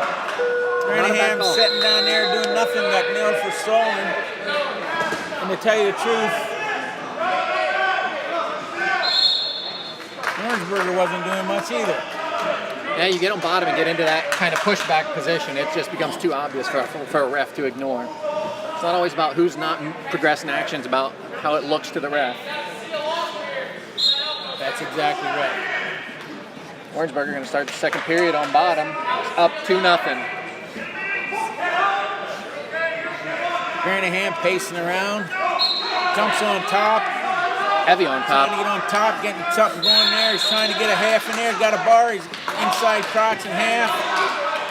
Too much horse on the bottom by Warrenburg for Granahan to hold him down.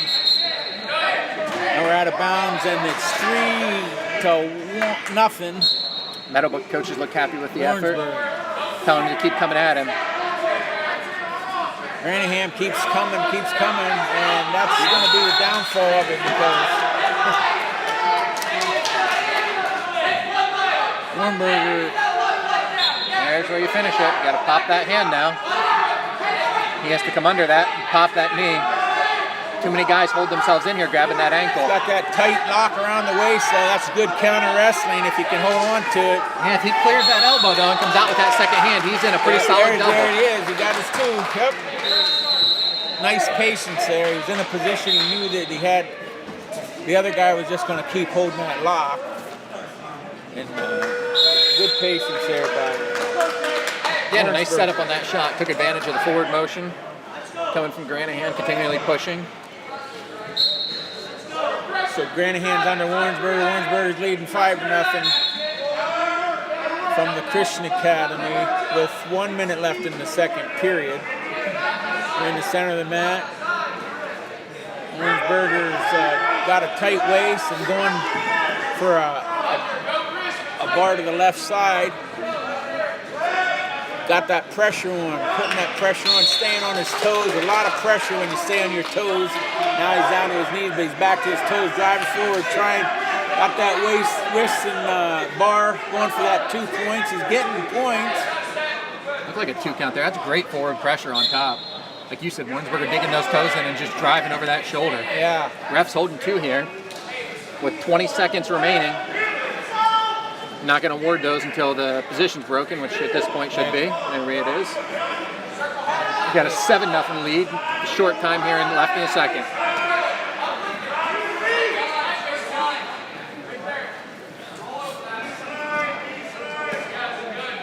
And Warrensburger kind of opening the gap here to 7-0 with going into the third period. And I believe they'll be on their feet here if Warrensburger has anything to say about it, I'm sure. And there they are. Granahan's back down to that cat position, trying to push. Got double, got underneath. Quick stall. He's aggressive. Yeah, my guess is he's got throws based on how quick their coach has told him to go neutral here. Warrensburger underneath there into the leg again. Those low singles stop a lot of that forward stops pressure. the motion and gets you out of danger. And now Granahan just got to try to knock it taken down, and that's not a good position to be in when you're losing 7-0. Yeah, you're hoping for a stalemate here. Right, there it is. So Yeah, Warrensburger's using that forward pressure against him. He's leaving those ankles exposed and he's taking them. It's a great offense. Martial arts technique. So it's a minute 30 left here, and Warrensburger is ahead 7-0. That sounded like a Cobra Kai reference. Are you telling him to sweep the leg? Is this how we play? So Granahan's trying to the aggressive push, and he tried to push Wurzburger outside. Wurzburger spun around now. He's on the inside, taking Granaham to the outside. Wurzburger's got to make some forward motion. He's going to get hit again, although it is just driving, not shooting. Granahan is driving that motion forward. He's down in the old cat position again. Wurzburger seems to be backing up. He's probably going to get nailed for stalling if I... He's waiting for that shot. That's an interesting offense to go into, that kind of, like you said, crouching tiger look. So Granaham takes him out of bounds. He's losing 7-0 with 45 seconds to go. Wurzburger keeps backing up. Granahan keeps attacking and attacking now. Wurzburger reaches down, grabs the wrist, got an underhook, hanging out around the outside. He's looking to get in on those shots, keep some time off the clock. He knows Granahan's going to come hard with something crazy. He's just trying to protect it. Spins around now. Granahan's out of bounds, and Wurzburger's staying inside, waiting for him to come on in, and takes a little shot. And Granahan tries to spin around. 18 seconds to go on the match. Wurzburger leading 7-0. Now Wurzburger's in on the leg.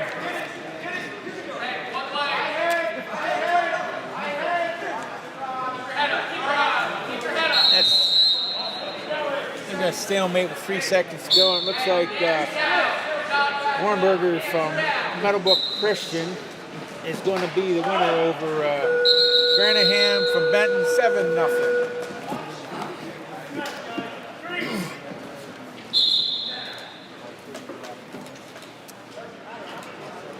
Quarterfinals moving right along here now. Mat 1, Connor Hare wrestling, up to an early 2-1, in on another shot. Mat 2, you're on deck.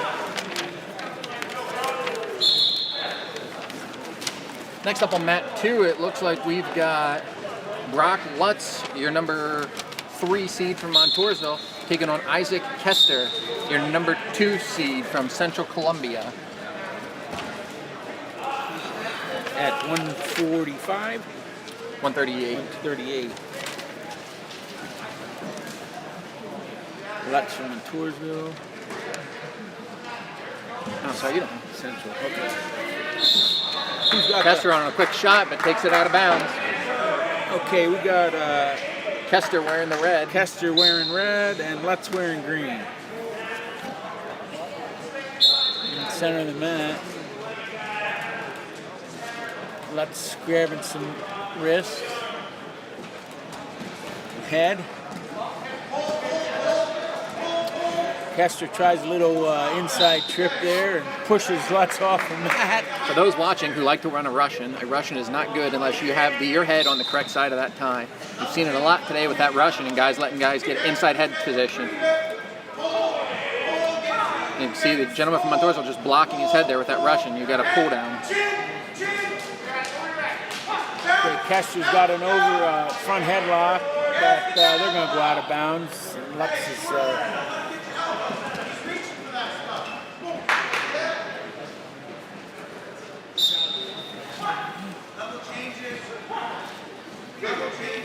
this match is going. There's going to be a lot of fun matches to watch here in the finals of this sectional tournament. And we got Kester coming around. He had a nice front headlock, trying to come around. Went for it all the way around the waist, gave it up, went to look for the cradle. Now he's going to spin around after Lutz flattened out on the mat. We got, in 30 seconds left in the first period, we got... he's got the old hammer. Kester on top of Lutz. Kester from Central Columbia on top of Lutz. Got the hammer locked up there. And 15 seconds. got That a could be leg trap. Shipman on top of it to make sure he doesn't elevate head in that. there. It's kind of a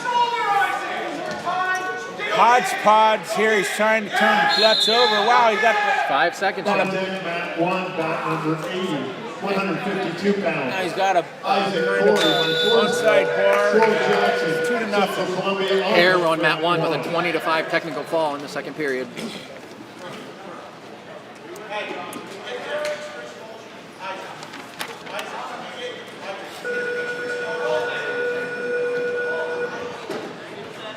So Isaiah Kester is going to be on the bottom here. I think Lutz deferred. Lutz deferred, and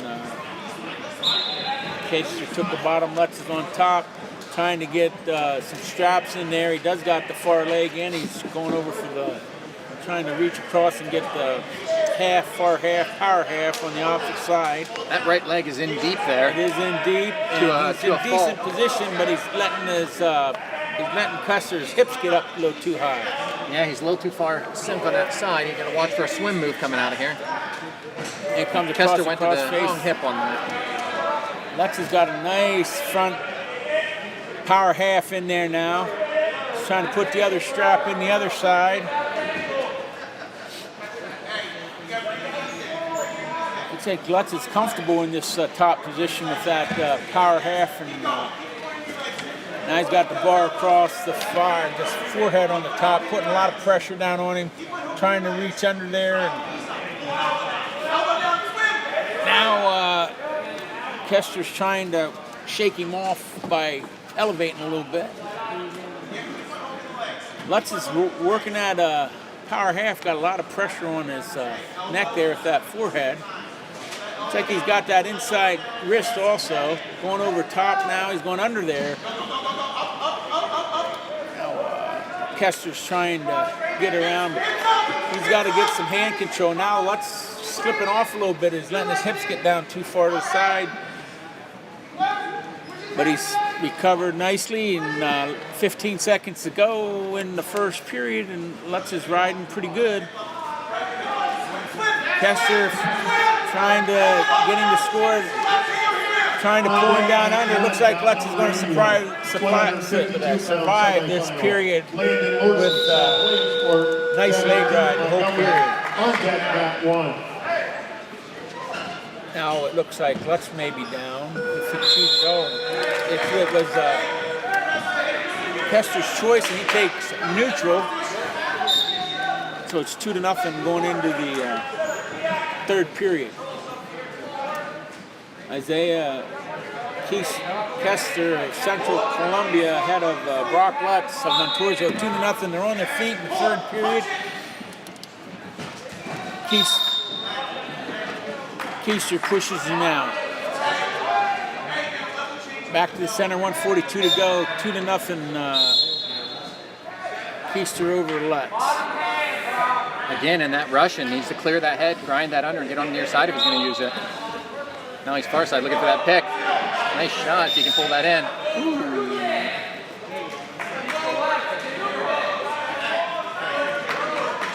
Back to the center, no score there. That was close to a 2-point takedown for Keister, but it wasn't. Lutz is in deep on a leg. Now he's does that block, he's going to come back to the elbow. An inside ankle, and now he's got a high leg. Got a high leg over, and that is trouble for the bottom. Hold on, and Lutz gives up the 2 points. So it's now 4-0 with 1 minute 5 seconds to go in the third period. Isaiah Keister over Brock Lutz. Keister from Central Columbia. Brock Lutz, of course, from Montoursville.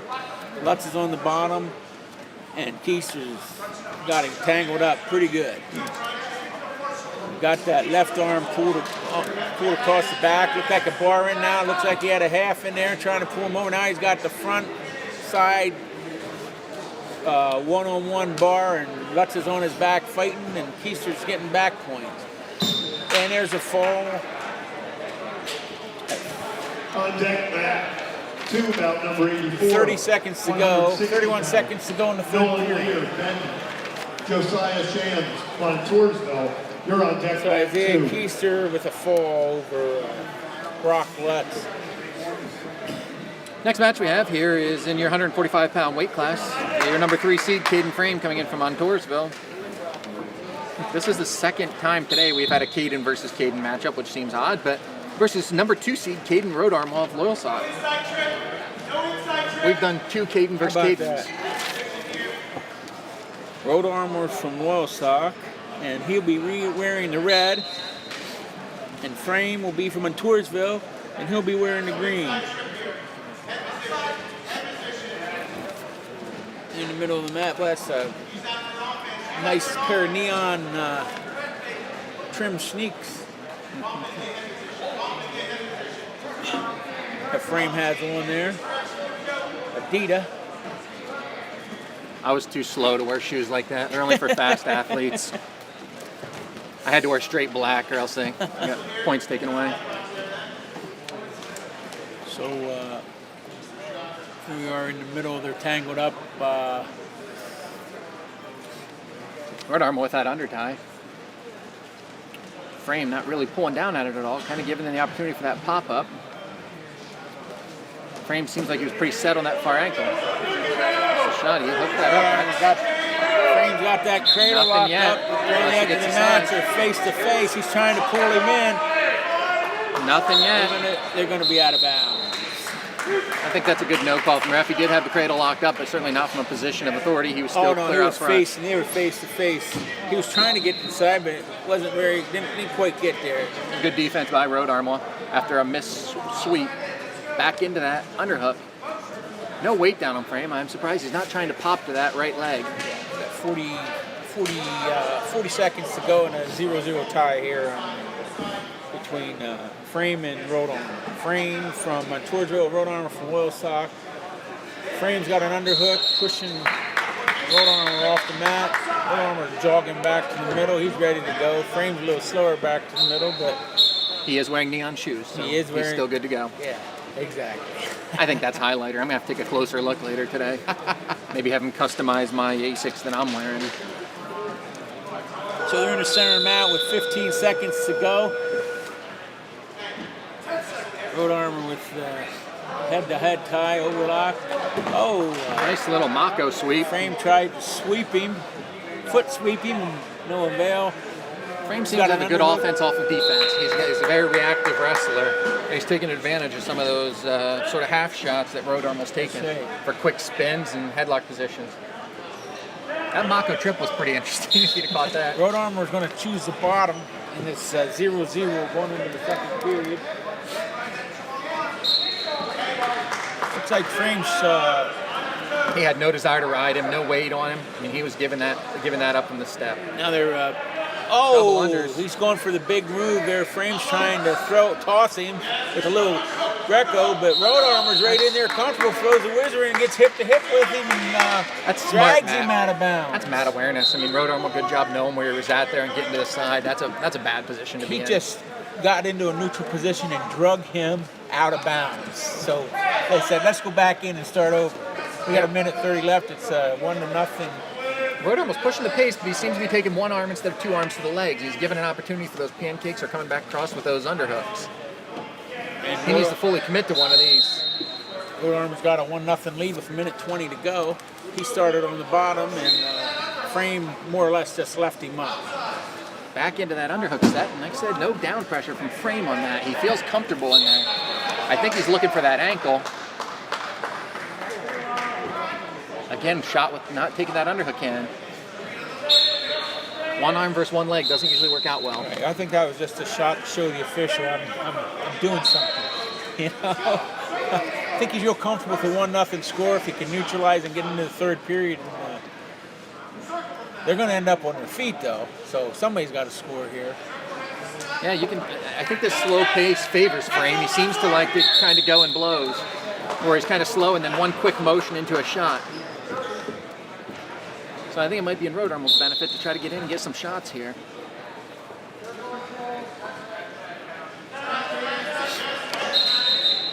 Yeah, Frame is probably the underdog in this match, and he's really seems to be very comfortable. Road Armor was just kind of happy to be here where he's at right now. We got 20 seconds left to go. Road Armor leading Frame in the second period. Still not taking that second arm with him. We have there's a got it. nice. That time Road Armor got under there and Frame tried to grab his head, but Road Armor got around there for two and took him down. This is probably a key match for Montoursville too. They probably could use a victory here. And now we got Road Armor with 3-0 lead going in the third period, and Frame will be down. Road Armor's got to feel good. He's taken quite a few good shots and just not got to the finishes. I'm imagining that Road Armor's going to try to ride him out as long as he can here. Yep. Keep him flat. Frame hasn't taken his head off the mat, so they're going to keep driving to it. Going to have to get out to the side. I don't think there's been any stall calls. Doesn't seem Frame's working real hard to get wrist control, which is probably working against him. Now Frame's up under there, got a bar in. Now he's jumping across, had that bar. Frame's controlling his own hands and not really worrying about Road Armor's, and that's not going to get him anywhere. He needs to get control. Both athletes staying pretty parallel in this position. Neither one looking for an escape or an offense. Road Armor's got the bar in, and Frame's hips are up. He's trying to come all the way around, which is really a smart move. But now Road Armor's behind Frame. Frame's on his feet. Road Armor's going to lift him, and he can't get him to the mat. Or he's going to get hit. He's going to come around. That just left him go. He decides he doesn't want that tape on his finger anymore. Tosses that over the side. I think the tape was sticking his hand up there. Now he's going to take 2-1. I'm calling it. This next shot, both hands are going to follow him. Road Armor with a 3-1 lead. Frame with the shot. Road Armor comes barreling back at him. Tries to barrel him off, and it ends up with 2 points. That's going to bring it to 3-3. With Road Armor being a little aggressive and Frame capitalizing. I think Frame's about out of juice, though. I think he might have got kicked in the belly there or something. Now we got a 3-3 match with 41 seconds to go. This is going to get exciting. Yeah, that was probably a move that Road Armor wishes he wouldn't have done, and I'm sure his coach wished he wouldn't have bowled back in there. I'm sure that's what Big Ben over there is telling him right now. Listen, when we're up like that, we need to wrestle smart sometimes and not look to build leads in a tight match. 3-3, he's got 41 seconds to get this back. He needed to watch the old a reel of the Flieger film. or the Waldron. Yeah, I don't know if Flieger won many by a point or two, but... Or the Waldron days, when he got that lead, they were tough with a 1 or 2 point lead. On deck, Mat 1, Tommy and Mike. 160-pound semifinal. So we are 3-3, and Road Armor was down, and he's out in a hurry now. This is going to go down to who's going to get the takedown. No stall calls yet with 30 seconds left, so wrestling smart here, controlling the ties and being ready for that flurry is really all he's got to do here. Clear his hips, he's going to get him for one here. Nope, no call. Road Armor's got 22.5 seconds, and Frame is going to be aggressive. I think he's got one more burst in him. He's breathing pretty heavy out there. I would get out of that tie because he likes those slide bys. I don't think he's got a ton of gas left in it. I think 10 seconds, I'd be backing up. He's tried that last slide. Now he's going to back up, and he's going to try one more time. 3.5 seconds. I don't know if he's going to get That's number 9. Now I am counting. I'll give him that. It's a smart caution. So it looks like Road Armor is going to survive this one with a 4-3 margin of victory. On deck, Mat number 2, bout number 88, 172-pound semifinal. Stephen Roeder, Bloomsburg, Colby Springton, Montgomery. You're on deck, Mat 2. Where are we at here now? So again, here we are at the PIAA East Central section in, as my old high school coach used to say, River City, Montgomery, Pennsylvania, at the sports complex. My partner, Matt Miller. Handsome partner, I think you forgot to mention. I'm Ty Hall, and we're just pleased to be able to bring you this action, stream it to you. Wish you could be here with us, but this is better than not having wrestling at all. Got a short break here, waiting for the second athlete to get out here.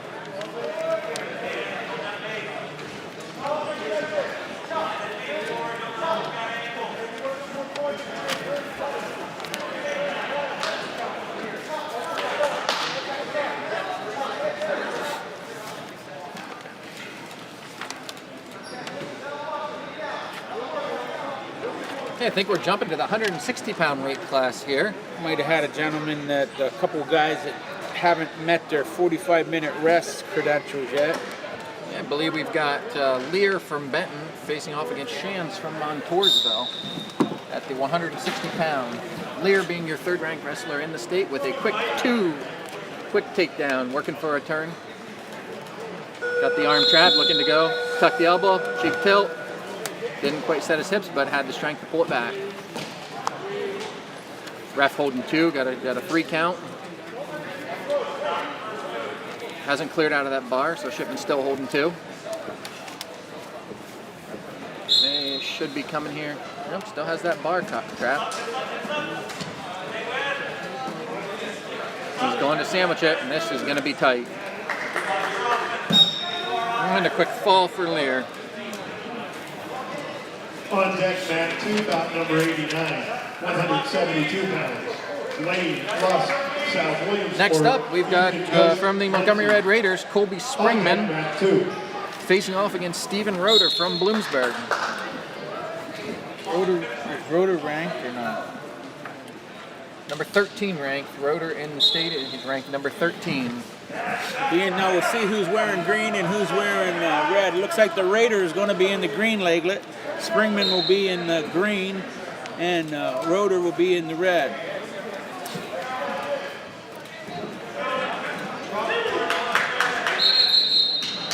That was an odd exchange for Springman there. But a quick 2 Roeder for around Roeder. there for 2, and Springman's down, and it's 140 in the first period. Roeder from Bloomsburg ahead of Springer from Montgomery. Roeder's got a nice tight waist on there, getting out there to the perpendicular nicely, putting a lot of pressure on, staying on his toes. That's the way you want to do it. Stay off your knees and on your toes and push that pressure forward. Springer doing a good job keeping elbows down. He just needs the knee slide. Take knees to elbows there so those legs aren't coming in. Roeder riding pretty parallel at this point, but keeping good forward pressure. Springman's got a nice base, because I'm telling you what, that pressure that's being applied to him is just He's a strong kid. incredible. Springman's a strong kid. The Roeder is trying to get out to the side, jamming on those toes, pushing on Spring with those toes. I'll be surprised if we don't see a stalemate or a stall call here. Like I said, wrestlers been riding pretty parallel, and we've had a difficulty on bottom getting our base. That arm across, pulling it across, is kind of got a waist and not much going on. Springman's trying to base up. Now Springman tries to go across with the inside leg, put the strap in there. Trying to get the cheek, pull him across and get a tilt.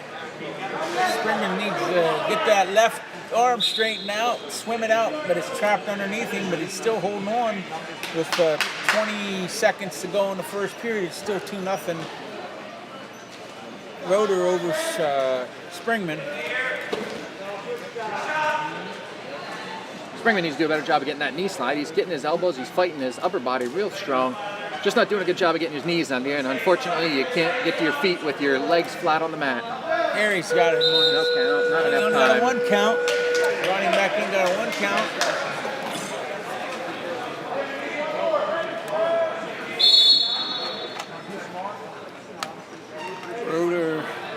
Roeder defers, and Springman chooses the bottom. Yeah, he's got to get a knee slide right off the whistle here. You don't want to go flat. 2-0. Roeder did a pretty good job of looking like he was moving on top, staying pretty strong and parallel. And we're in the same position again. Colby's got a knee slide up, get his knees under his chin. It's like Springman needs to get a little wrist control. He's got his arm in there tight. Now he's got to go. He's got to get some wrist control down there. You got to get that right hip down once that leg comes in. Did a good job. This is where knees to elbows is important. When you knee slide up, that elbow needs to come blocked so the legs aren't coming over top. Roeder putting that stiff riding, getting high, getting out around the front, staying on the toes, putting the pressure on. Going to probably pay pretty big dividends in the third period. He's got a 2-0 lead, riding pretty stiff. Springman's trying to generate a base. Now he's going inside of his hip.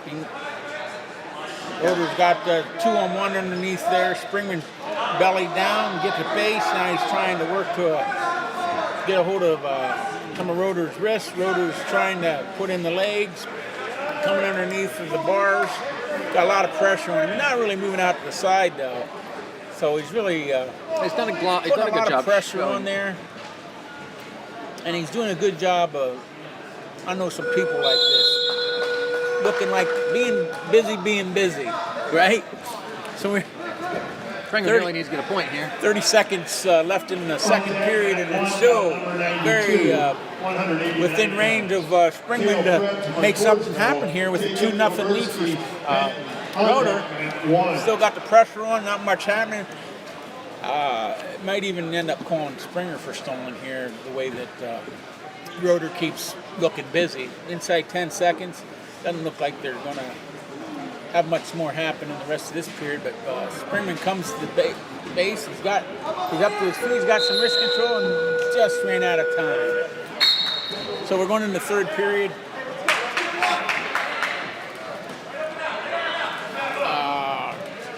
Rotor is going to be on the bottom of Springman and leading 2-0. I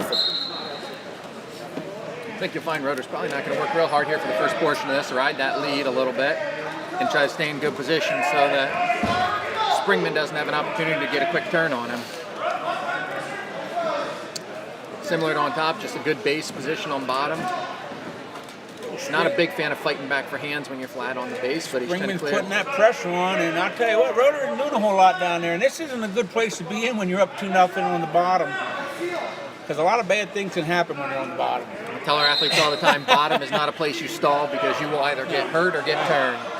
Exactly, because I'll tell you, where you lose a lot of these matches or loss, you see a lot of upsets in these matches when guys make mistakes. That's where the Giants get slayed, when they make a mistake and these other guys just take them. You know, the Rotor's ranked in the state, and Springman really doesn't have anything to lose. He just needs to put the pressure on and go for it. And I'm sure that's the way he's taught in the room. Looks like that's the way exactly what he's doing. That was a nice lift and drop. He's got the arm bar underneath there, and he's going to work hard at it. He turns this kid. This could be a whole new ball game. We're getting down to about a minute left in the period. He's riding stiff. Probably ought to be under those arms instead of over them. He's got the good pressure on.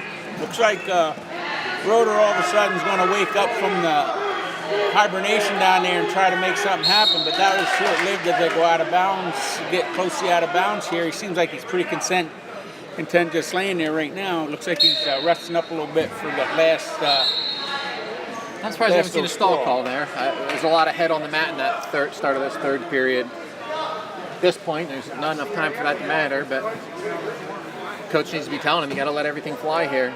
Nothing to lose. 37 seconds to go, and Springman's riding Rotor with behind 2-0.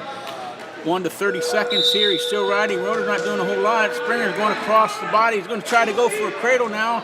He's got the pressure on. He's trying to get under there, and he's going to try to bring a cross-face cradle in. That's patent hair. Guarantee he's going to try some kind of a cradle, but that Rotor is looking for it, and he's just going to run out of time now. What a match. It's going to end up 2-0. Rotor of Bloomsburg over. That was a lot of no-action wrestling. Of Montgomery. Quick takedown in the first period, and then 2 periods of riding. On deck mat 2, round number 93, 489-pound semifinal. Tristan Ditzler, Muncie, Ben Marino, Montgomery. You're on deck mat 2. Here's his Mounties in the. Okay, I think we're staying in the 172-pound weight class. Your number 3 seed from South Williamsport, Lane Lusk, taking on the number 2 seed from Muncie, Ethan Gush. Gush is from Muncie and be wearing the green leglet, and Lush is from South Williamsport. Gush is currently your number 11th ranked wrestler in the state. Lusk, number 21. And we're bearing the red anklet. So this has the makings of being an exciting match.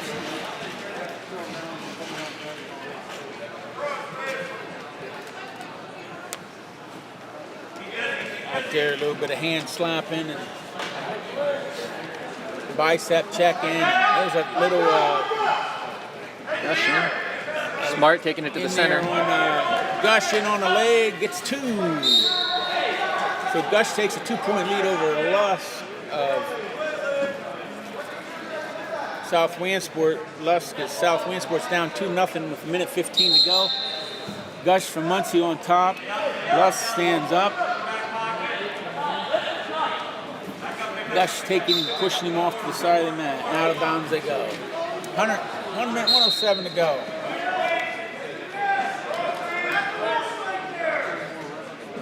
So who we got here on top here? We got Ethan Gush. Gush is on top. Nice lift. Nice return. Lifts. Lusk keeps Lusk coming up. Up. Gush takes him out. Out of bounds. 55 seconds to go in the first period. A couple more of those stand-ups. I think you'll see him just let him go. Yep, there it is. Gonna give him a free release, put him in neutral. Gush is going to let him go. It's 1-0. Lusk gets rewarded a point. It's 2-1 Gush at this point. Back 50 on our seconds feet. remaining. Good shot from Lusk. That's nice. Beautiful that was, left. That was a nice shot by Lusk. Got 2. Takes a 3-2 lead.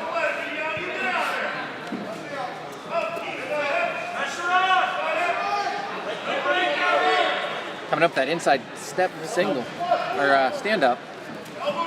Gush moving back to the middle. Lusk lets him go. It's 3-3 with 20 seconds to go in the first period, and this is living up to the hype.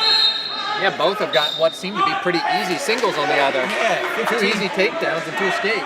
15 seconds left. It's 3-3, and 2 state-ranked wrestling individuals.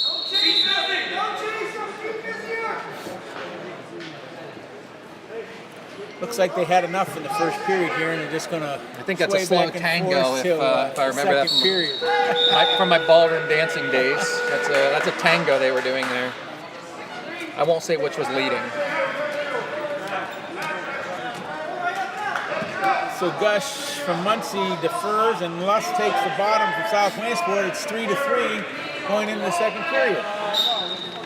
Just decides to ride him here. He cut him early in the first, gave him a free release. Let's see how long he can hold it.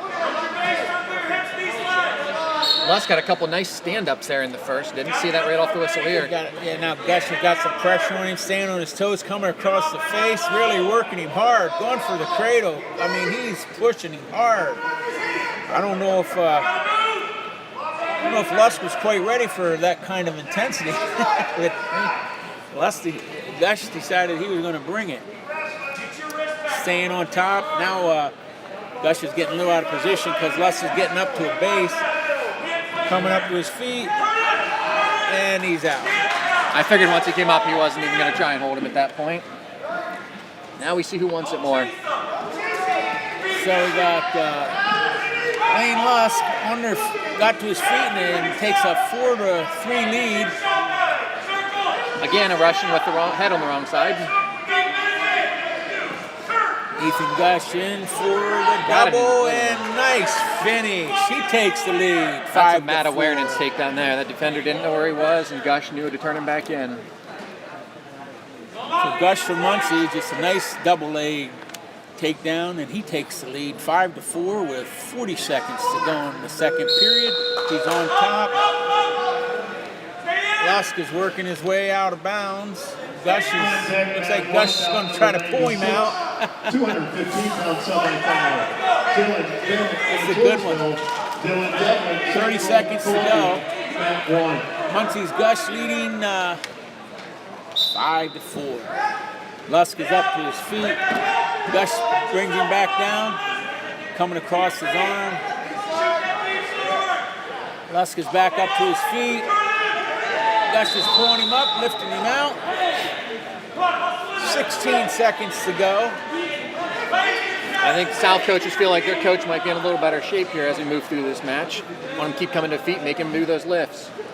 Let's see what happens here now for the last 16 seconds. Gush from Muncie on top. Lusk didn't seem to make a move there. He's going to...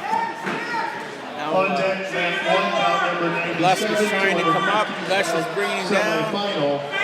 Leon Montgomery. And the stall call. I don't know if that's exactly what I would call, but ends up going to go into the third period. Question there whether there was an escape at the end there. The refs 5 came to together, no 4, skate. and we got a stall call on Gush. Gus.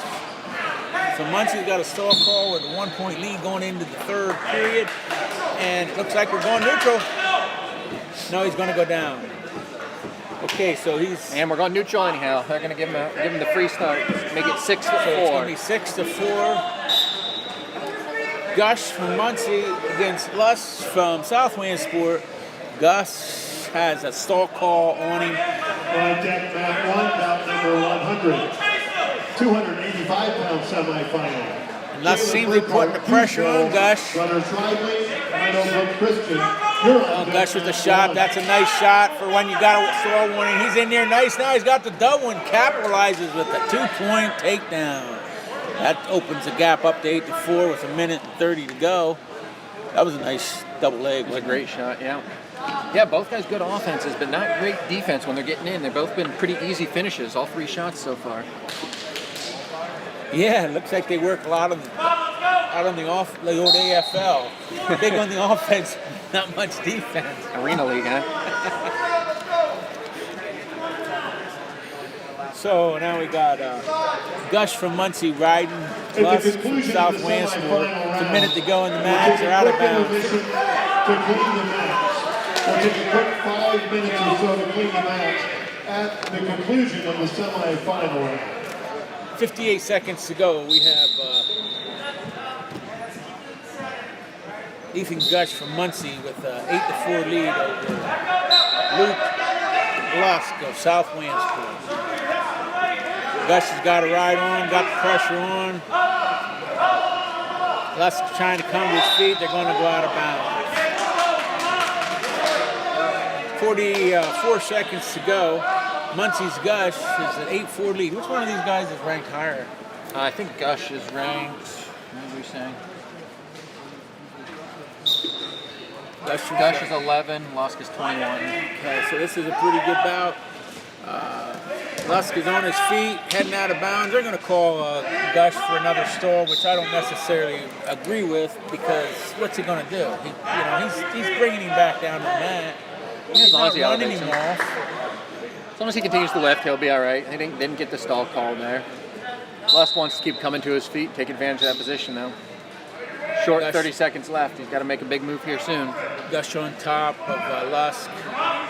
Lusk is getting a good solid base, and here they come to their feet again, and here it goes. Gush lifting again.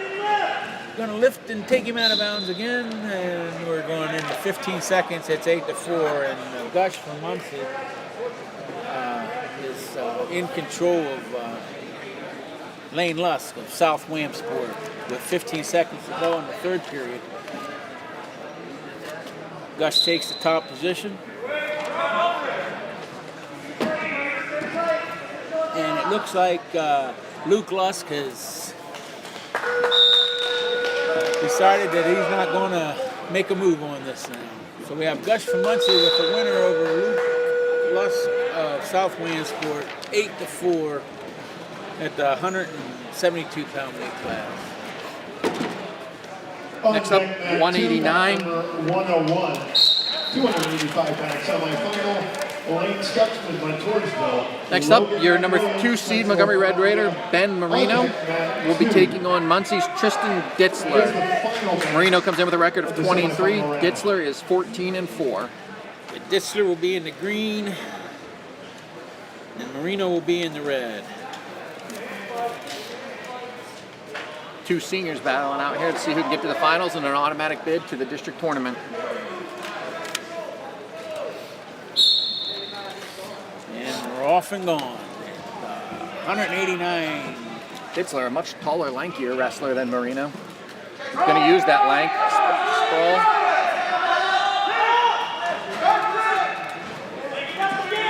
Marino is being stubborn going down. Just taking Nate down there like that was a nice finish for Ditzler coming in with a cross body ride.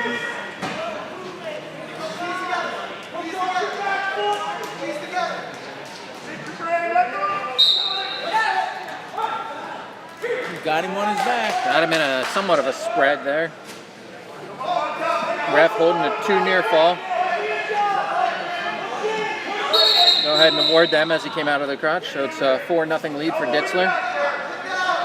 Marino's got to clear that hand and get that hip down.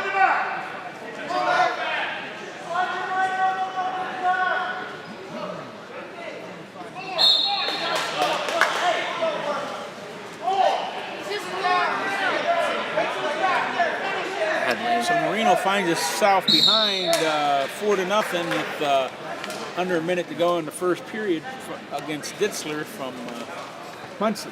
Yeah, you gotta expect cradles and legs here from a lanky kid like this. So we're up. Releases him. First one from Ditzler came from space. Let's see if Marino tries to close the distance. Ditzler staring hard at that leg, looking for the far ankle pick.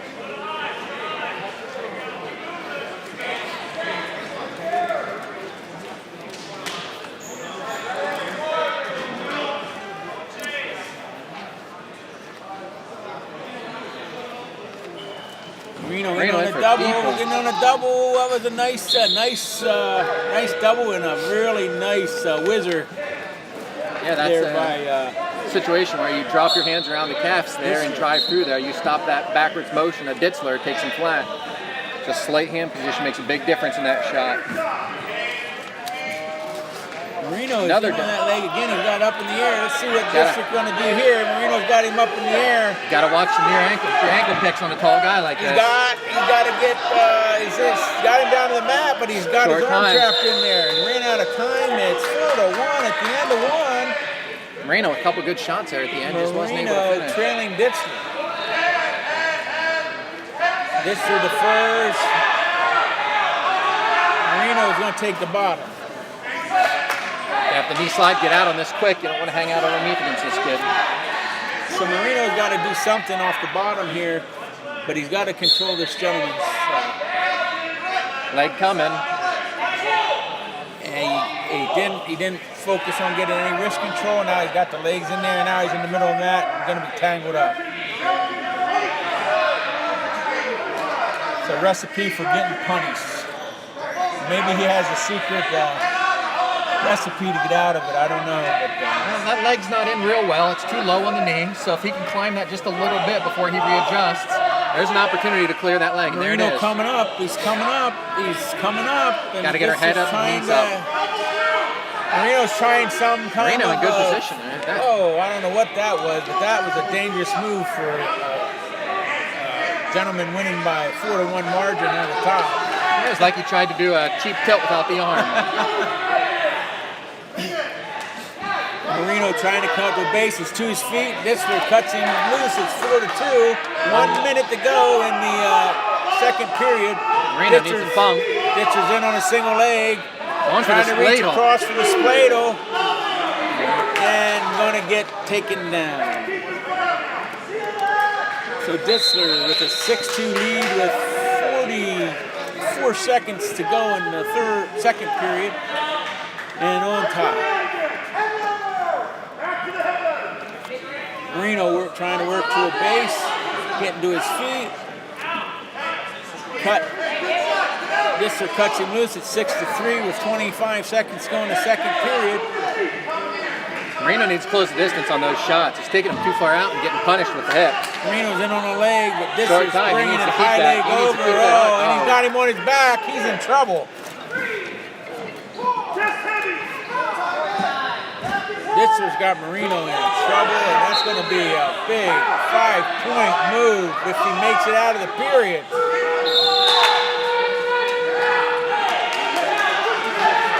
So now we got Ditzler with a 11-3 lead going into the third period. And they're on their feet. Marino's really got to close the distance here if he wants to take these shots. Looks like Ditzler's running out of fuel though, but he's just so lanky, and Marino's just not shutting the door when he gets in there. When you hit that double, you really got to Superman your hips out there, get wide and low, so you don't get rolled through. Your forward momentum can get used He against keeps you. coming though. He keeps coming. Marino's shooting in there. Ditzler stops him with that arm. Marino's got an underhook. in on the leg. He got the leg up in the air. He's coming for that back trip. Just panics a little bit in that position. Got to get your hips back, block knees here. Disher's got Here's where you got a double leg in, and that's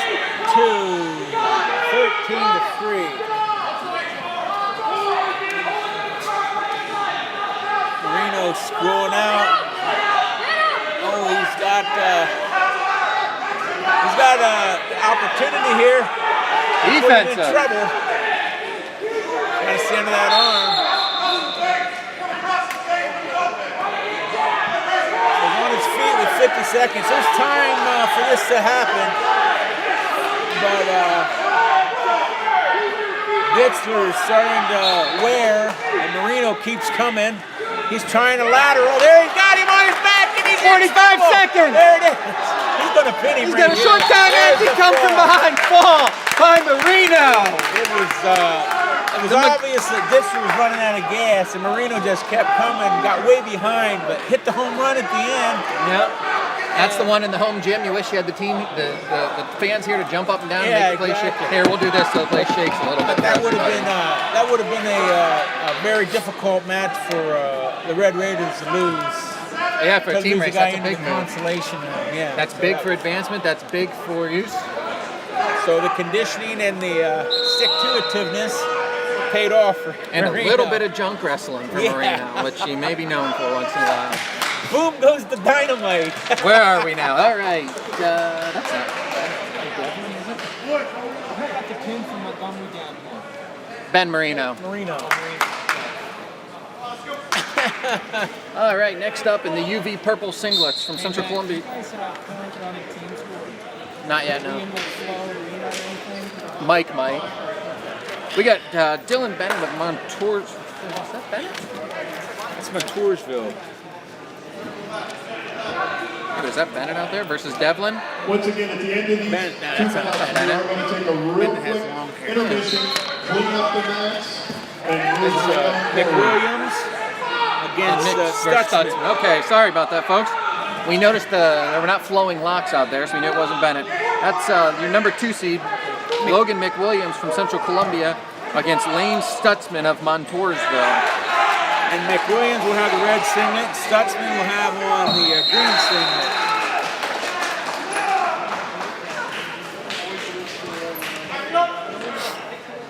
That's the 285-pound weight class. After this match, we will have a short intermission for athlete safety. They will be cleaning the mats and running their UV mop over them to keep everything nice and sanitary. McWilliams heavy on the head there. Heavyweight, a lot of times that guy in the first period who's getting heavy and getting on top is going to wear down that guy come third period. As we keep stating, it's a lot of weight to push around and a lot of weight to carry throughout a whole match. And it looks like there's a bit of a size advantage here for the gentleman from Central Columbia, for McWilliams. Stutzman's going to want to look outside singles here and front snaps, things like that. McWilliams kind of using that elbow as a blocker and just pushing. He's keeping that right elbow in. Stutzman looking to try to pass that elbow.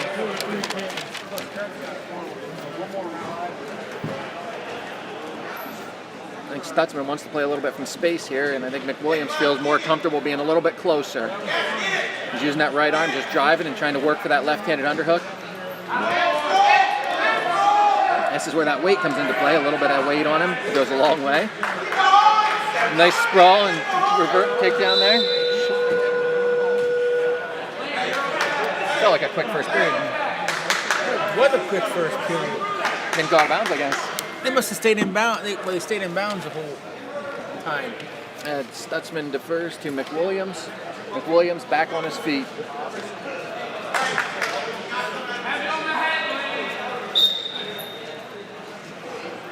McWilliams is a big boy. Yeah, a couple heavy breaths there in between there. So he's again working heavy on that, using that right hand as a pretty good blocker, preventing those shots from coming underneath.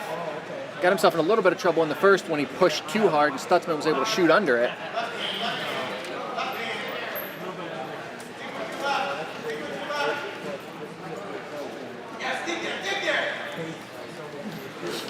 back in with that left hand. He's going to come heavy with a right club here. See if he looks for a pop shot. Using that weight again. Wow. That big guy kept his balance pretty good there. Yep, see, he pulled Williams kept him it into pretty his good. hips, didn't get his sprawl back well enough. Stutzman got in on a shot, but McWilliams was able to use his side and athleticism to get the corner and get out of bounds.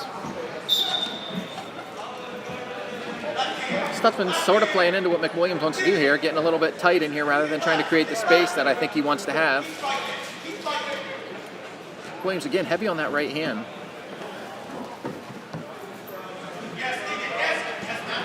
He likes that front offense. He likes That was a nice takedown there. That was a quick snap and a quick spin behind for the big guy.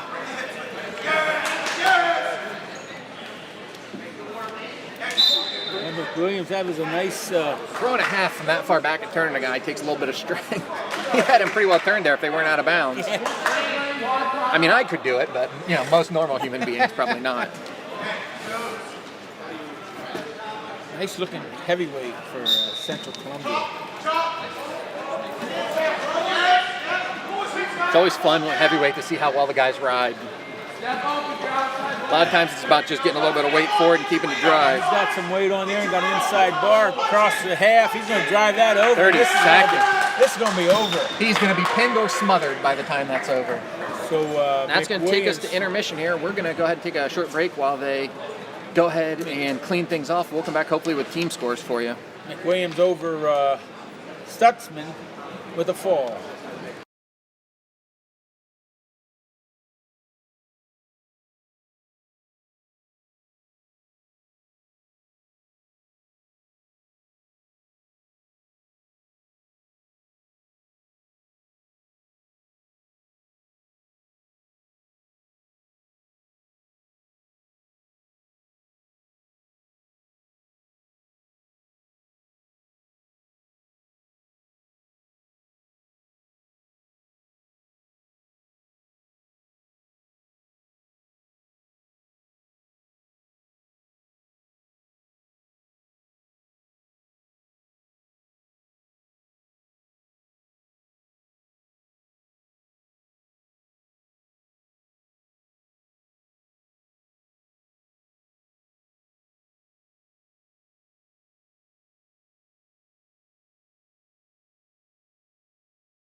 And we're back a little sooner than expected here. I apologize for that.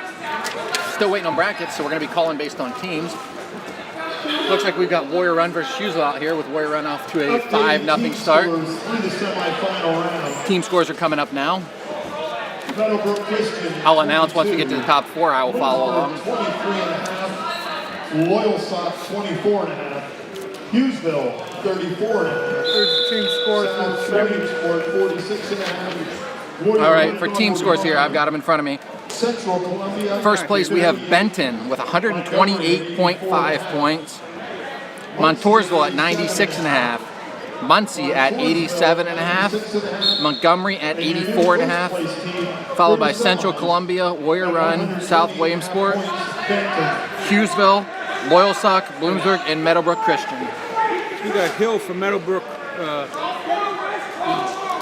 Oh, I'm sorry, I said Hughesville. It is Meadowbrook. My apologies. This is Hill from Muncie. This is Warrior Run out here. It's Warrior Run versus Meadowbrook. Okay, so We're probably in a loser bracket. He's working on getting them. Yeah, I mean, it's got to be these two kids, right? Stokes versus. Looks like we've got Tyler Stokes versus Hayden Drussel. yeah, there you are. Stokes is. And then we have a fall by Warrior Run by Hayden Drussel. Let's see if it's fall. Okay. So here we got loser 60. I don't know who lost 60. On deck, Mat 2, bout number 108, 120 pounds. Kayvon Shea of South Williamsport, Jaden Fink, Montgomery, Mat 2. I'm going to try and write them as they give them to us here.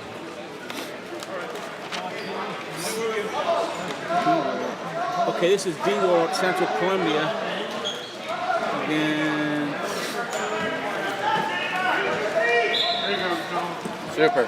All right, we got brackets coming in now. We can be slightly dangerous.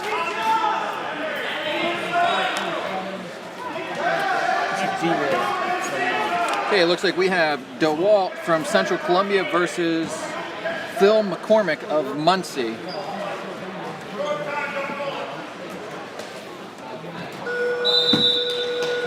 One bracket. These are really good. Hey, do you have another one of them? McCormick 2-0 and the fall for McCormick. Okay, what do we got now? Next up we have Two, bout number 109, 120 pounds. Alex Mayorana, Muncie, Cole Johnson, Montoursville. Now up we have from Montgomery, Caden Fink taking on South Williamsport's Kayvon Shams.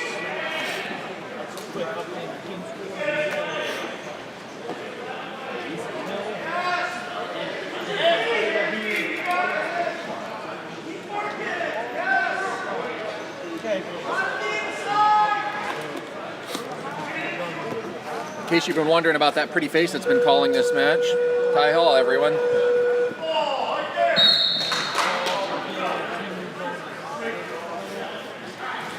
On deck, Mat 1, bout number 110. All right, next match underway at 120 pounds from Montgomery, Caden Fink of Montgomery versus Kayvon Shams of South Williamsport. Fink, the number 3 seed. Shams, the number 4 seed. Oops, I'm sorry. Shams in with a quick shot. Okay. Here we go. Fink back in on the outside sweep single. Comes back across the center. Quick 2. What was it? Fink at the cross wrist ride.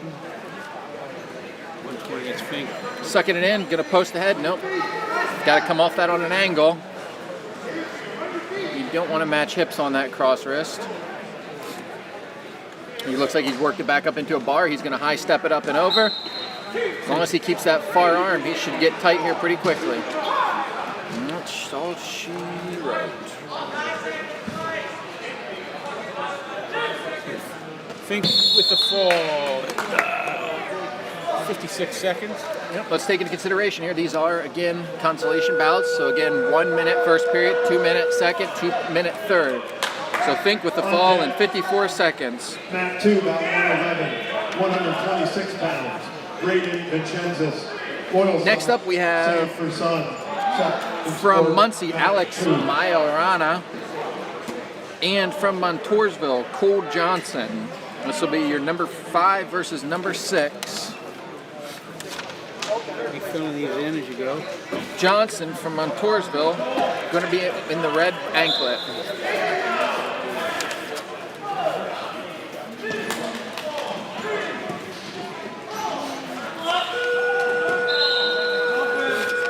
Okay, Johnson's in the red anklet. Johnson from Montoursville.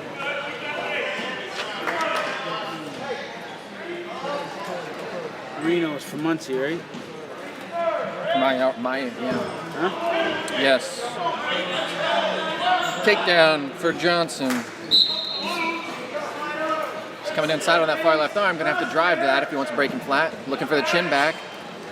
Majorana doing a good job keeping his hips back. Johnson back in with the tight waist and an underhook.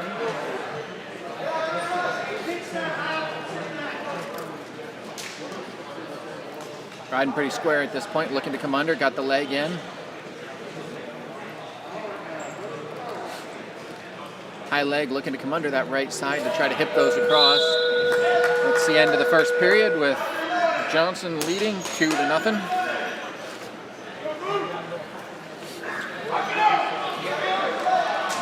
Johnson Montoursville with a 2-0 lead.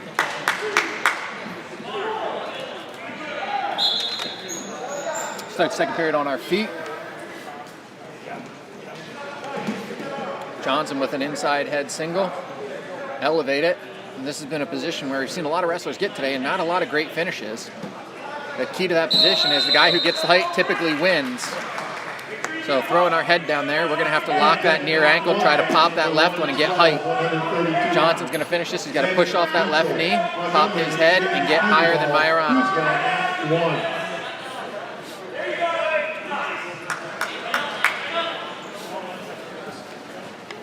Hey, finish that one off. Yep, 2, taking it up to 4-0 for Johnson.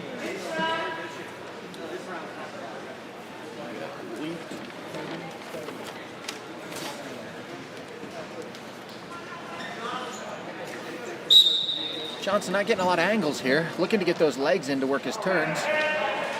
And a pretty good high leg there. Lace it over the other side, coming for the near side for the power half. And at this point, just staying there. Again, if you want to try to do that, you got to match elbows to try to extend that left shoulder. He's just trying to kind of pull him across there. And again, ref sees it as well and goes for the stalemate.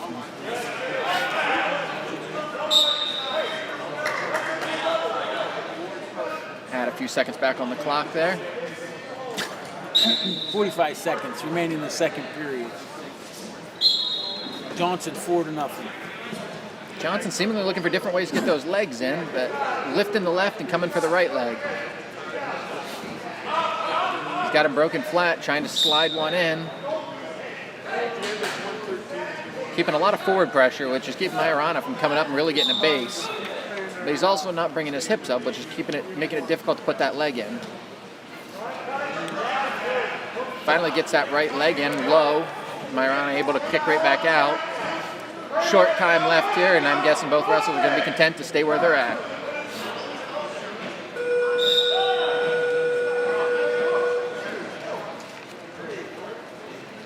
I'm going to stop predicting stuff because I've been wrong 98% of the time. Or start predicting stuff that I really want to happen. A 3 call there as Majorana tries to look to swerve out, gets caught on his back.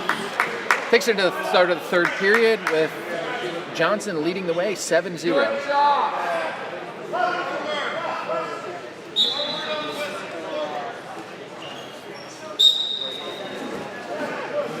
Majorana coming in heavy with the hands. Both guys seemingly liking to wrestle out of that crouching tiger position. You know, go down to that one hand, try to get a little lower and explode through it. Majorana with double overs. Coming back, Johnson looking to get an angle, post in the hand. Goes for the outside. Oh, close there. Majorana's able to come out.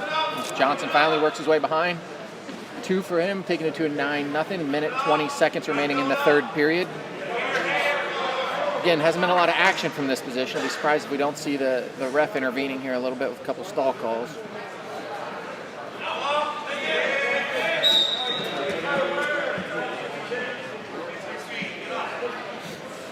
Johnson liking those legs. Finally, looks like he might have got both of them in this time. Coming into what looked to be some sort of Superman pose. I'm not sure what that was.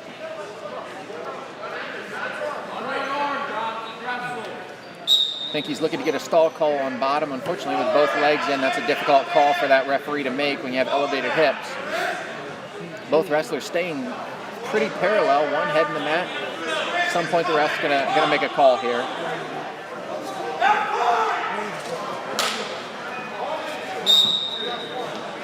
Majorana rolls, gets himself caught on his back here. 5 count, got another 3, taking it to a 12-0 lead for Johnson with 26 seconds remaining.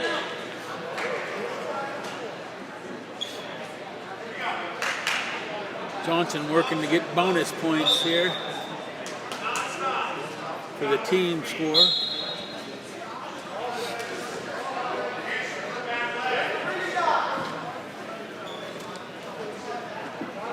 Continuing, both wrestlers, Majorana head down and Johnson riding fairly parallel here. Again, likes to get into those legs.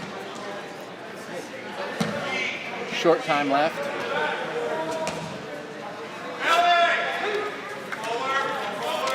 That should be your final. We have Vincenzus and Person. Yep. Final score, Johnson with a victory, 11-0. 132 pounds. Colton Chipolesky, Central Columbia, Dylan Granahan, Benton Mac 2. Now we have Vincenzus from Loyalsock. He'll be wearing the red. And Person from South Wansport will be in the green ankle. This is a matchup of your number 4 seed in Person versus your number 6 seed in Vincenzus. 2 freshmen squaring off.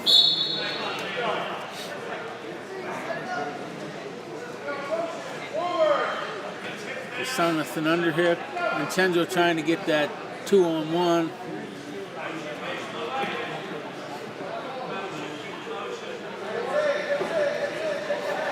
Person with the shot, Vincenzo with the underhook. Ooh, trying to get that hip in, scoop the corner. Shot, got the leg in between.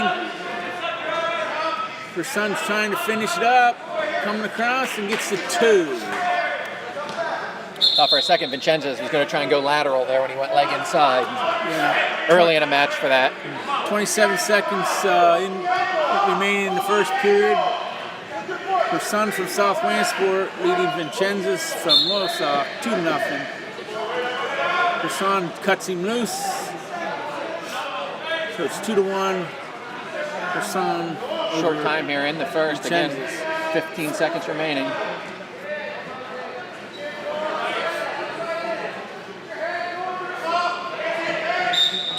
Vincenzus controlling out of that rush and holding it there. Short time remaining here in the first. Going into the second period, it'll be 2-1.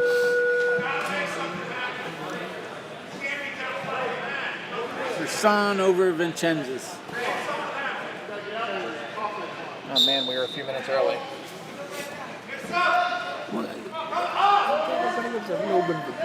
He was on suspected. I guess we're gonna have a break after this semifinal round for sure, folks. Vincenzus starting on bottom. Or neutral, it's 2-2. After Vincenzus is cut loose by Person. Person's in on her leg, and Vincenzus in underneath, got the ankle. Person's in between legs, now he's got that leg up in the air, he's trying to drag it back in. Vincenzus is trying to... That's a bad way to turn a knee. Dangerous position to be in right now. They're out of bounds, they're going to come back in neutral. 1:30 to go. Vincenzus from Loyalsock and Person 2-2 with 1:30 to go in the second. Again, 2 freshmen wrestling. You see a good shot, a guy get into it a little bit, maybe uncomfortable being in there.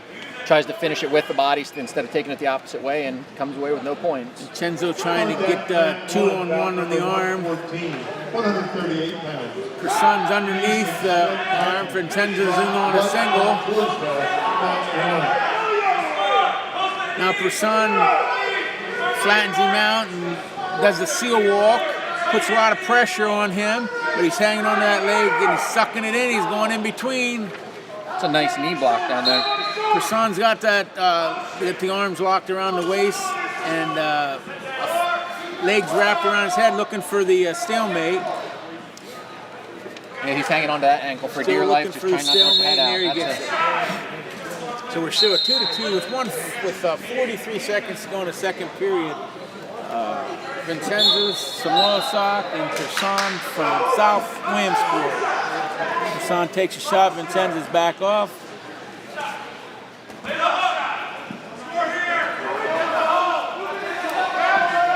Mixing it up there a little bit now.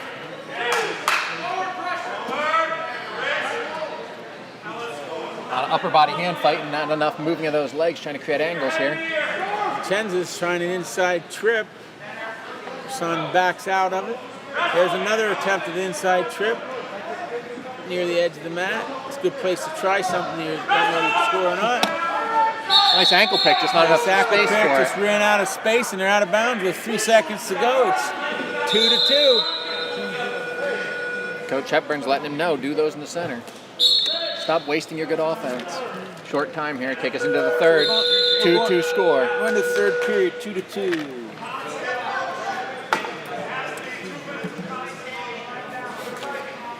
That Person is down. Vincenzo's on top, and we got a caution on Vincenzo's.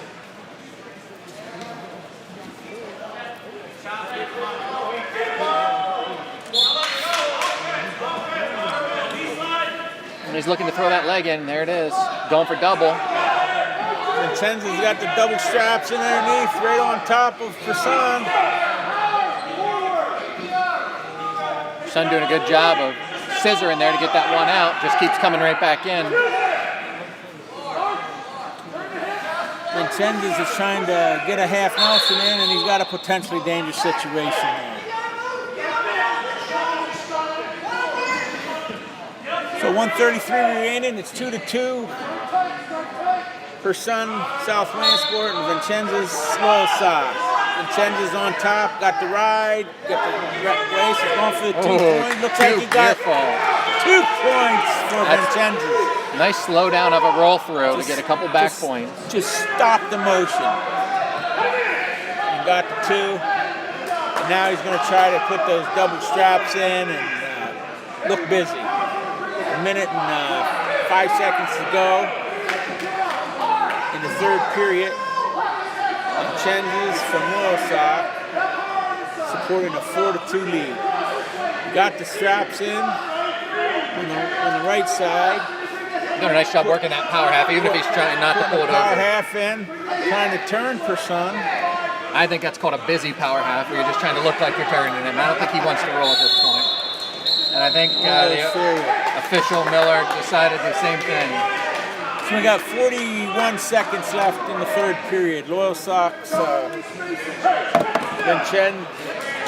Brendan Vincenzo's is up 4-2.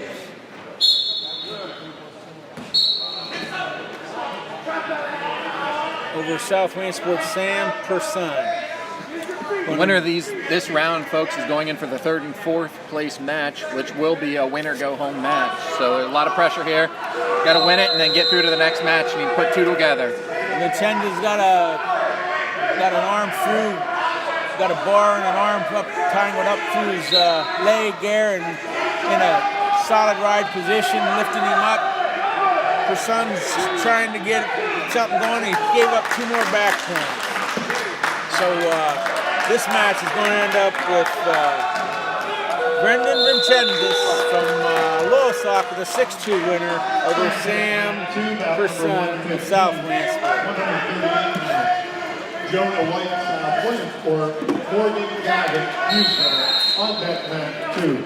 Next matchup, it looks like we're in the 132-pound of the consolation bracket.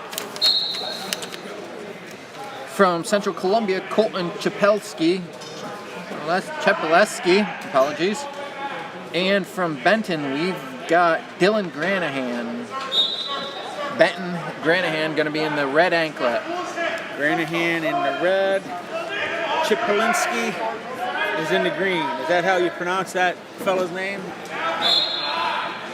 How I pronounce something doesn't always make it right, but yes. Chipolinski. Watch Granahan's last match. He's a kid that keeps coming forward, like he did in his match against Wernsberger.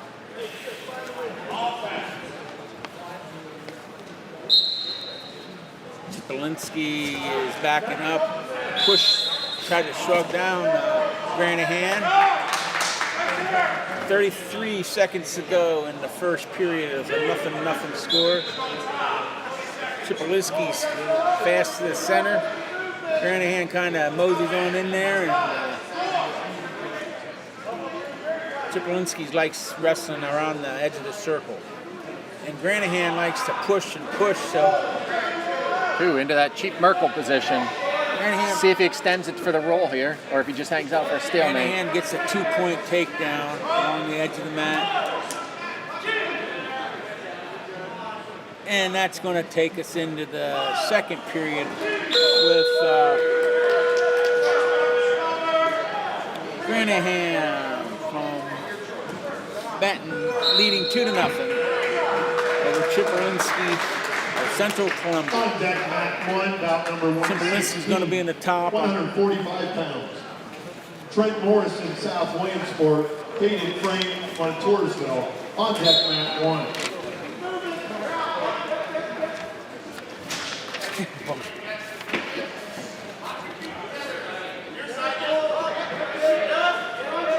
Chipolinski's trying to get something going there with a cradle.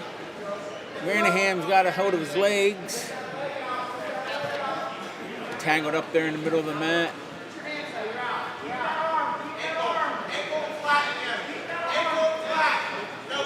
Chipolinski trying to do the old bow and arrow with the leg up. Looks like that's a kind of a dangerous position to be in. So the old school style is actually illegal anymore, but... Granahan escapes for one, gives him a 3-0 lead with 1 minute and 10 seconds to go in the second period. Chipolinski of Central Columbia centers up. Granahan comes in. Granahan gets down in that one knee cat position.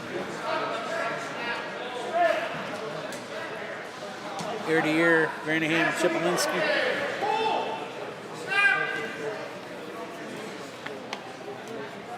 Still ear to ear, not much happening here. Chipolinski's back to the end. Granahan will push him out. And get the stale call. 38 seconds to go. Chipolinski gets called for sailing. Granahan with a 3-0 lead with 38 seconds to go in the second period. Granahan trying to bring some action to him. A little bit of a fake shot there. Now he's got an underhook, double underhook. Pushing, he's pushing. Got a body lock. Chipolinski's trying to headlock. Granahan with the body lock, and they're going to go out of bounds. 20 seconds to go in the second period. Granahan from Benton on top, but Chipolinski from Central Columbia. Now they're both down in the old cat position, looking at each other.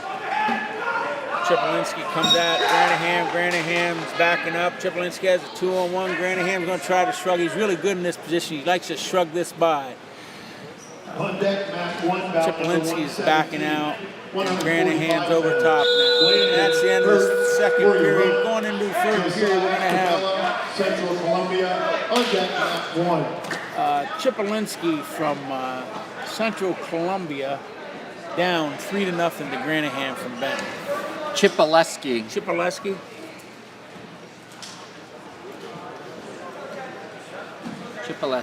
Chipoleski, I'm sorry. Colton. That's what I've been saying. Colton on bottom. There's no parents in the So Granahan's on top of Chipoleski. Working for that bar. Working Referee for the keeping a bar. close eye on that as he's such a high. 140 to go with a 3-0 lead for Granahan. Chipileski comes up. Granahan sinks that far half in. Chipileski comes around and they're out for 1. 3-1. Granahan. Takedown knocks it up here. See if Chipileski can push the pressure here. 1:15 left in the third period.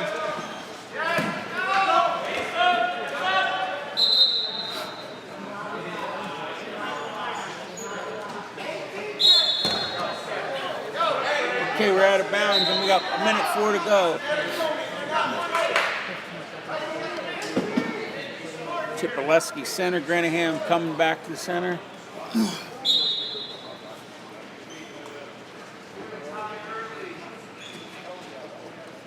Both guys in ear to ear. Want to create some space here for the shots. Granahan staying in that underhook where he feels very comfortable. Snap down into a front headlock. Looking a little bit like for a throw there, which is unnecessary at this point in the match. 46 seconds to go, and we have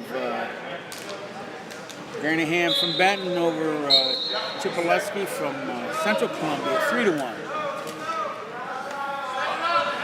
In there, ear to ear, in the center of the mat. Chipileski trying to set up that one shot. He needs to tie this match up. Chipileski going for a headlock. Now he's got the whizzer in. Granahan drops him. They go out of bounds. Granahan won it 2. We got 24 seconds to go. 3-1. Looks like there's going to be some head hunting. Going a little slap by Granahan on Chipileski's head. Chipileski's trying to getting the back into, push into him, and we're out of bounds with 11 seconds to go. 3-1. Granahan over Chipileski. 12 seconds left. This is what you train for all season. Find that best shot and get after it.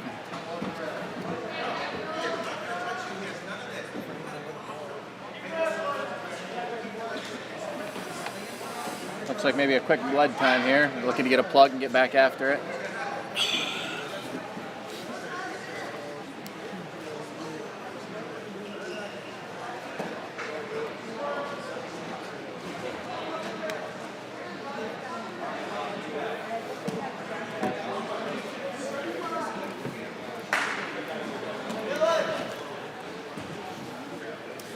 Okay, here we go. We got 11 seconds to go in the match, and Chipileski chasing Granahan out of bounds, and we got a stall call against Granahan. That's a warning. So we have 5.5 left, and it looks like Granahan's going to be the winner over Chipileski, 3-1. Good effort there at the end of the match by Chipileski. On deck, mat 2, bout number 118. 152-pound. Galen Rittenauer, Warrior Run, Landon Lorson, South Williamsport. On deck, mat 2. What do we got here? Is that Smith kid from the Christian Academy? No? No. This one should be, let me just check here, Lyle versus Gavitt. Next match looks like we've got Morgan Gavitt of Hughesville taking on Jonah White of South Williamsport with the 138-pound consolation bracket. Looks like Gavitt will be in the green leglet and White will be in the red singlet. In the center of the mat.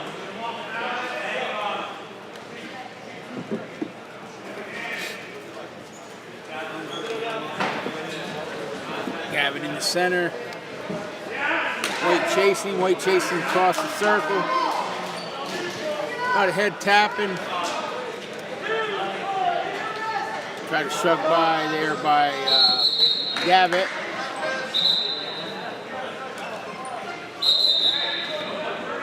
"24 seconds to go in the first period.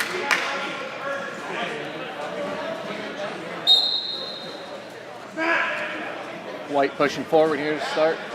15 seconds left. Gavitt in on a single. Got it up in the air. Gavitt reached across and comes across and gets the 2. Nice sit back finish. Legs in, and this should kill 5 seconds. Gavitt put the straps in, gonna hold him there. Going to the second period. 2-0 Gavitt of Hughesville over White of South Williamsport. White's going to defer, and Gavitt's going to go in the bottom. It's a 2-0 lead.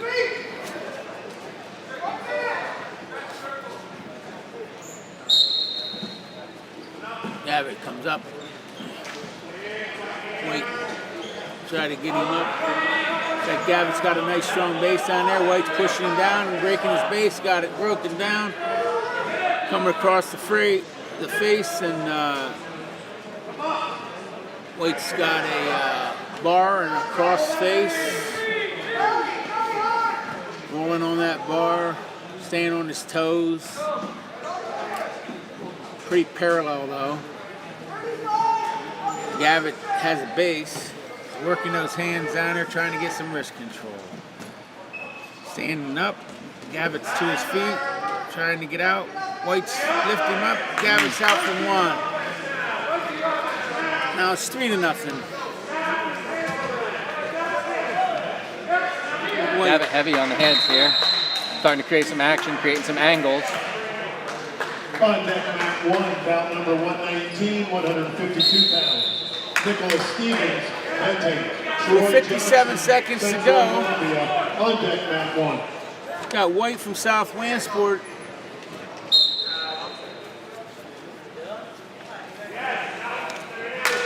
Trailing Gavitt from Hughesville.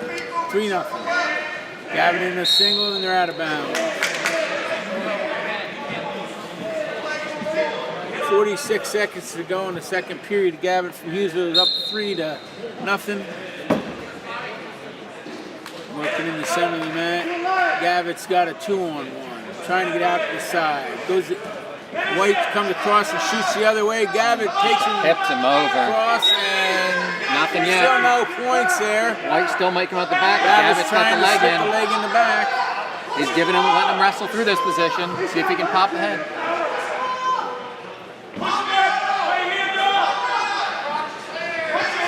Tough position. It's close. White's gonna pop. And there's the 2. White with the score. 3-2. Gavitt on top of White. Short time. White's going for some kind of a funky cradle, trying to. Now he's got a head and arm, or I think he had the arm, but I don't know. It's probably an illegal. I think he only had Calls the it head. Yeah. Yep. So that's going to make it 4-2. Gavitt going into the third period.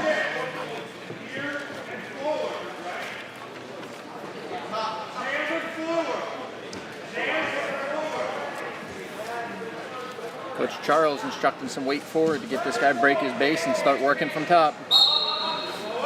Gavitt on top, trying to put the strap in. He's still pretty high. White's still got a good strong base, but Gavitt's got a leg in there and trying to get. White did a good job. See how he caught that leg with his toe to pop it out. He laced his toe in to pop that leg out. Gavitt's trying to pull him over to get some back points. You got to be careful there. You don't get called for a choke. But there, you got him across the chin and on the back and getting points.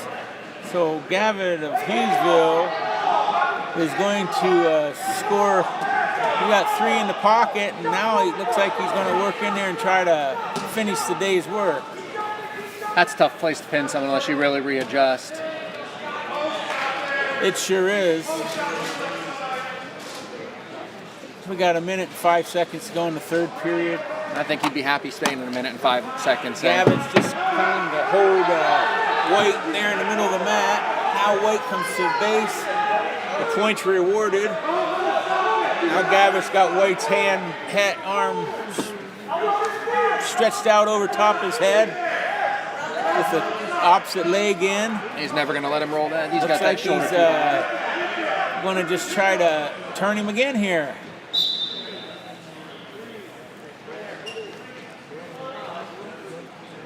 He's going to turn this into a major decision if he ends up with 3 more points and he holds him in that. Doesn't allow him to score. So there's a 3 for Gavitt. And White is on the bottom. And Gavitt's got him all tangled up. So Gavitt's going to be the winner of this 138-pound match over White from South Williamsport. Gavitt of Hughesville is the winner, 10-2. On deck, Mat 2, bout number 120. Somebody do 160 the pounds. contact out there. Caleb Jackson, South Williamsport. Cade Drick, Montgomery. On deck, Mat 2. Next up on mat 2 here, it looks like we have Kalen Rittenor from Warrior Run against Landon Lorson of South Williamsport. Lorson is going to be your red anklet. At 152 pounds? Yep. Battle of the Blues.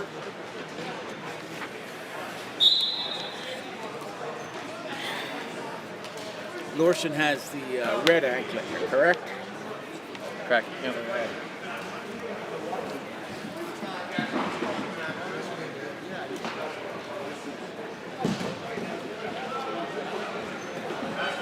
How's that, Rittenor? Rittenor. Kalen Kalen. Rittenor. Goes for the lateral. Fortunate to get off his back. Just gives up the quick 2 to Lorson.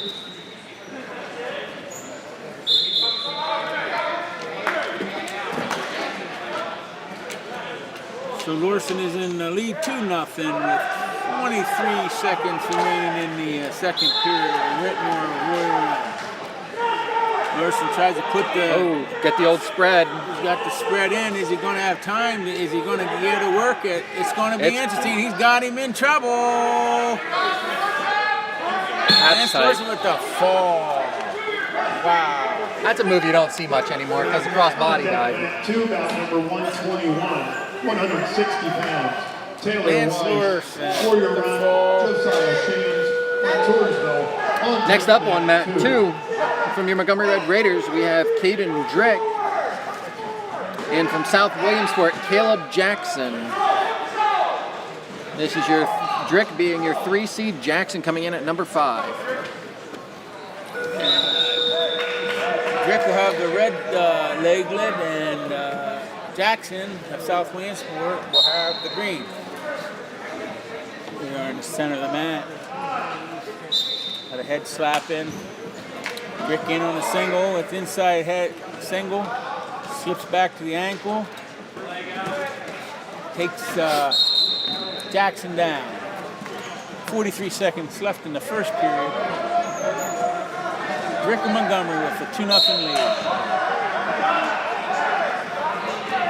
Drick with the cross wrist, cheap Going for the tilt. cheap tilt. He's got a count. It looks like he's going to score 3 points with this tilt. Holding 3 while he's still there. Release the arm. Should be 3 back. Yep. Drick scores 3 points with 20 seconds remaining in the first period. Drick leads Jackson. Drick of Montgomery and Jackson to South Williamsport 5-0. Got the old hammer locked up there. Trying to go across, get the half Nelson. I think he's going to just let it slide for the end of the period. He lets the hammer lock go. So Drick from Montgomery with a lead over Jackson of South Williamsport, 5-0 going into the second period. On deck, Mat 1, bout Jackson defers. Drick's going to take the 172 neutral pounds. position. Grayson Schott, Central Columbia. Lane Lust. Jackson in on a double. Drick with The the old knee wrench. old neck wrench. Comes around, pulls him down, gets around for 2. With Drick from Montgomery with a 7-0 lead with 1:45 left in the He's looking for that second crossface period, cradle. looking for the He's looking to crunch cradle. it.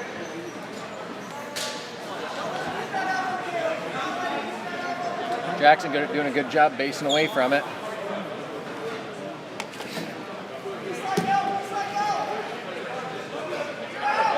Drick's going to cut him loose and going to let Jackson score a point. And now Strick is in command 7-1 as Jackson gets to his feet and Drick cuts him loose. Minute and 10 seconds left in the second period. Drick on top, 7-1. Drick continuing to push the pace, leading forward. Even with a hard double driving it, ran out of real estate. Just under a minute remaining here in the second.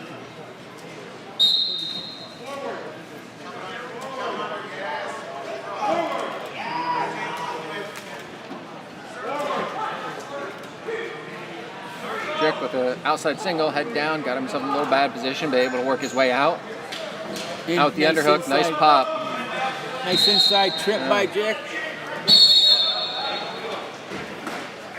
That was a nice inside trip and continuation across the mat, but they pulled him out of bounds. So 7-1, Drick. Still in okay position there. Jackson in, and they're out of bounds again. Nice whizzer there on the edge by Drick to save himself 2 points.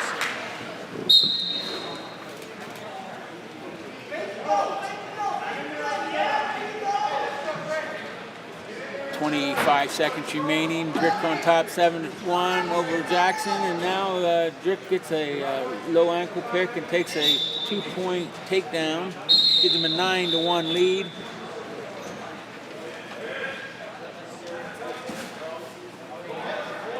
Interesting call there. I think he's calling him for a hard crossface. I don't think Coach Hare agrees with that call.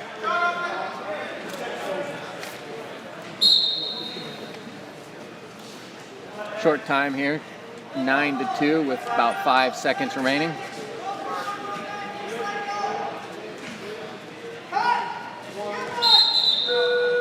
Nope, wasn't able to create distance there, and we're going to end the second period at 9-2. Drick will take us into the third period with a 9-2 lead on top of Jackson at South Williamsport. And now sign 4 is Jackson's let go by Drick.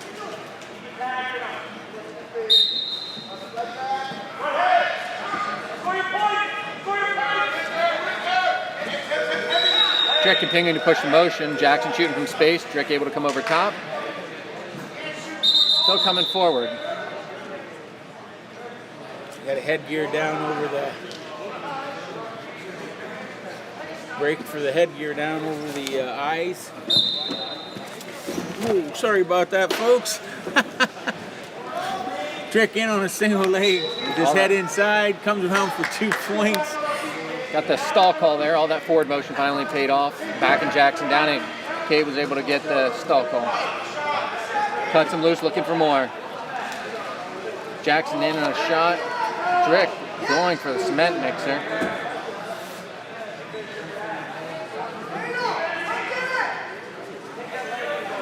Getting a little careless there and giving up a takedown. Now he's back to his feet. Makes it 12-6 with 1:05 to go in the third period.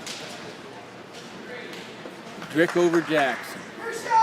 Jackson tries to shoot. Drick stands on, just stops it and spins around for 2. Makes it 14-6 with 50 seconds to go in the third period. And Drick's now opening the gap. Drick's been able to get a lot on those short half shots. Been able to stop those and capitalize.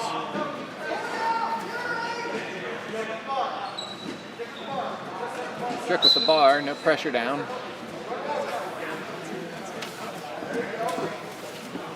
Jackson seeming content to be laying there. Gonna get hit with another stall call, and that should be a point.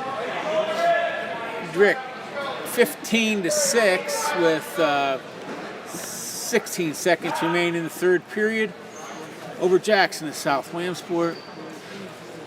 Jackson just kind of laying there now. He comes up to a base. Drick's behind him, reaches across underneath. Got that far arm in the crotch, and the final score is 15-6. Drick of Montgomery over Jackson. 189 pounds. Ryan Casella, South Williamsport. Tristan Ditzler, on deck mat 2. Next up, we got another match in the 160-pound consolation bracket. From Warrior Run is senior Taylor Wise taking on a sophomore Josiah Shands from Montoursville. Shands from Montoursville wearing the red anklet.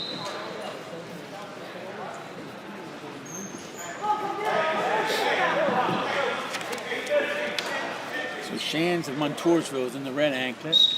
And Wise. Shands in on a deep single, cuts it over. Wise looking for the funk, but not getting elevation. Looks like he's just... Whoa, that's a tough ankle thing there. They let him wrestle through it. He got to that ankle, but didn't try to funk. He's just trying to hold on for stalemate here.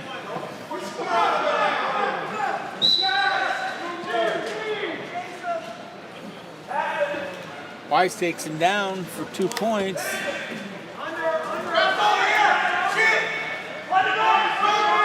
15 seconds to go in the first period. We got Wise the Warrior Run over Shands of Montoursville. Shands did a nice job clearing that hand, but then bringing the hand right back in for him to catch a cross wrist on. Short time left. First period, we have Wise from Warrior Run over Shands from Montoursville. Shan defers, and Green takes the down, so that's Wise is down with a 2-0 lead. Shan's looking to throw that leg.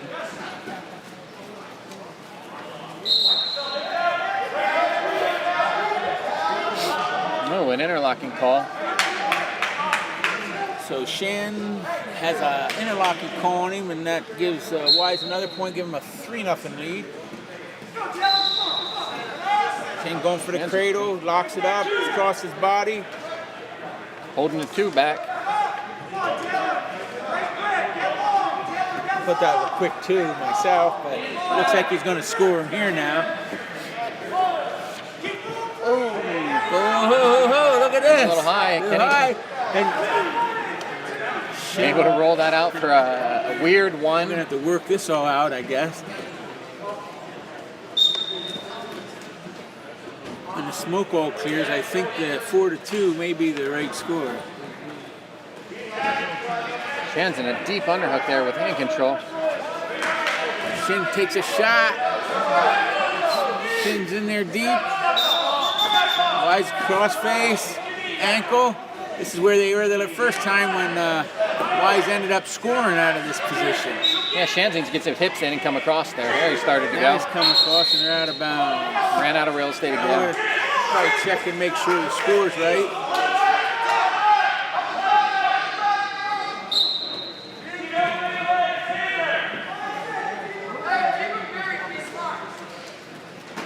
So Wise from Warrior Run with a 4-2 lead with 37 seconds to go in the second period. Shin's in on a leg. Number 125. Oh, and Wise is the head wrenching around there with the arm. And they end up Shan just had a couple nice shots there, just not able to finish them. Keeps getting weird movement on him. And this is probably a match that Montoursville really needs to have a win in for the team. Wise with strong elbow control. Shan's fighting back up into double unders. Oh, Looking for Shin's that got bear him hug. back, double locked underneath, and they're going out of bounds.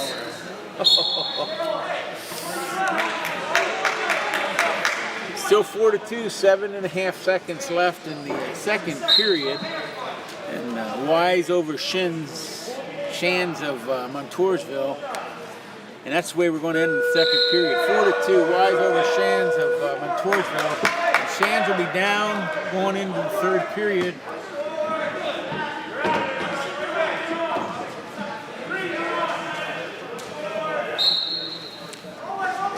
Oh, right into a quick cheap tilt. Block that elbow.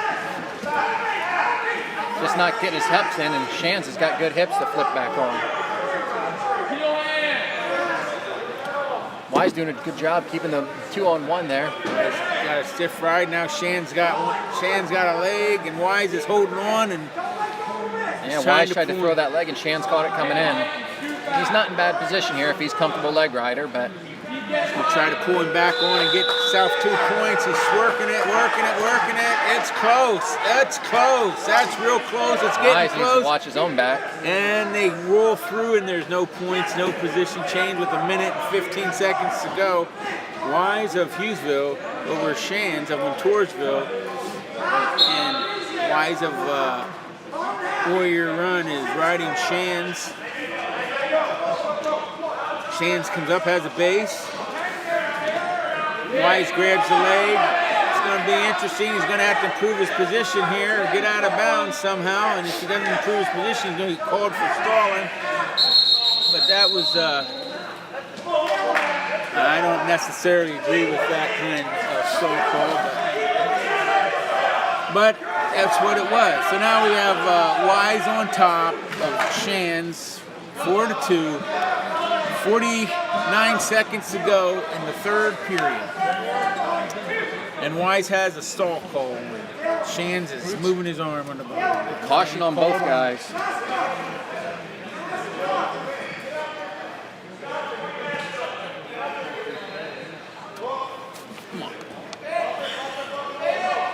Quick conference, make sure everybody's in the right state. We're back after him.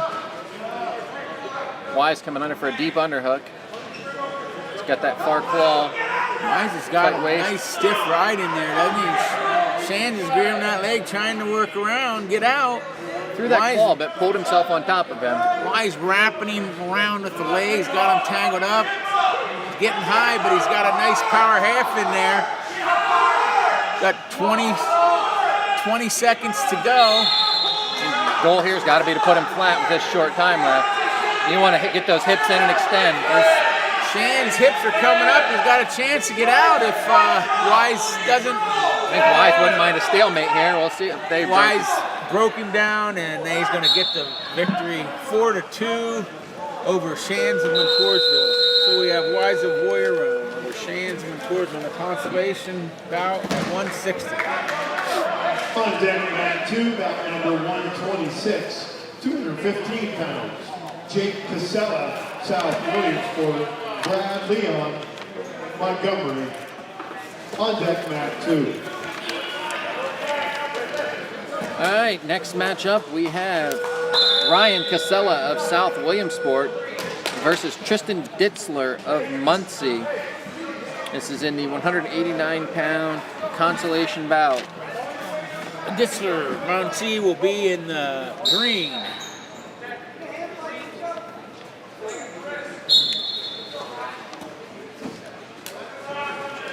Ditzler, Muncie's in the green. Casella. Ditzler looking big. Casella from South Williamsport is in the red. Ditzler with a quick ankle pick. Quick go behind for 2. Right into his tight waist and bar. He's in with that cross body, which usually means he's going for a spread.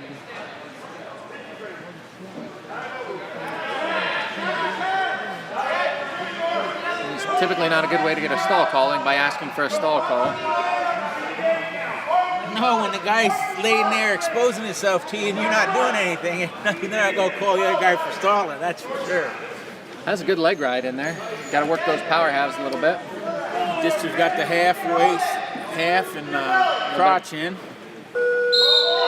That's the end of the first period. Dister for Muncie ahead of Casella of South Williamsport 2-0. Casella defers. Dister wants to go neutral. Boy, those Muncie uniforms are busy. Aren't they the same ones that were wearing the digital earlier? Yeah, they got a lot going on there. Ditzler looking for those quick ankle picks with those long arms. Casella able to catch him body up, but I don't know if it's going to be enough. Ditzler's got him in there tight with a whizzer and his arm all the way in. His leg tries to throw him across and out of bounds. Twice he's tried the same throw. 1:41 remaining. Ditzler needs a timeout. I don't know if he got leg cramp or something over there, but Ditzler with the lead over Casella. Looks like he took one to the inner thigh. Looks like he's working on his thigh there. 2-0.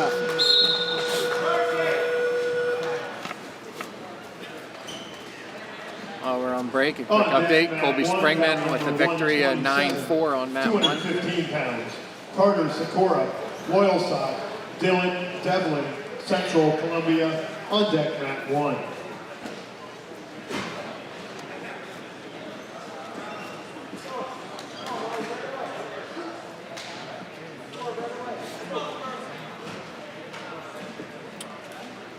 It looks like he's going to get up and ready to finish the match.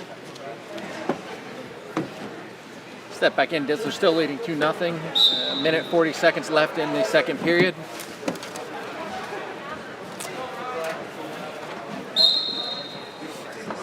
Attention coaches, there will be a Center mat, here they brief are. coaches meeting in the coaches lounge immediately following this Ditzler round. with the right hand under As high, soon as looking for everyone's that over, throw. there'll be a real brief coaches Had a meeting. couple good shots, but continues to look for There's some of a those nice big ones. inside Oh, and lateral drop. Casella comes across and throws him on his back. Wow. Good technique by I believe that's the same kid that was up 11-0 and got thrown. that was good technique by Dittler. But then after he did the trip, he relaxed and On deck mat 2, bout number 128. Casella just tossed him on his back, and that was it for that. Unfortunate match. Kid had a couple good matches, and two things didn't go his way today. And unfortunately, this year only 3 come out of this section.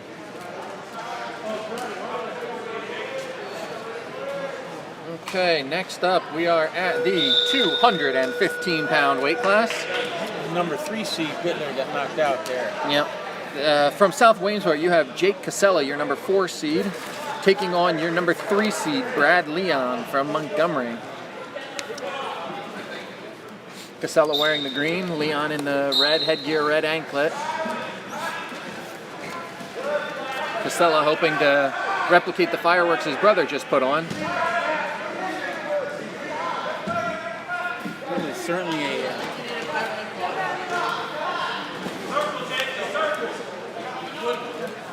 happened quick. Leon with a strong right hand under tie, looking to snap down.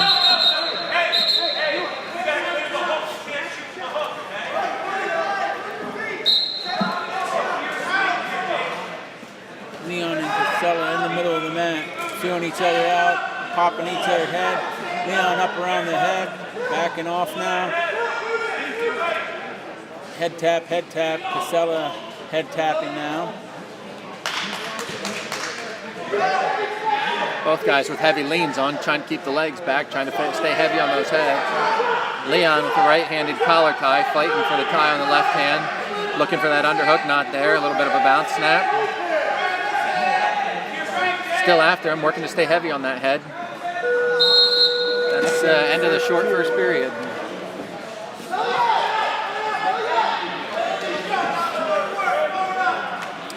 South with the defer to Leon. Leon takes bottom. Still 0-0.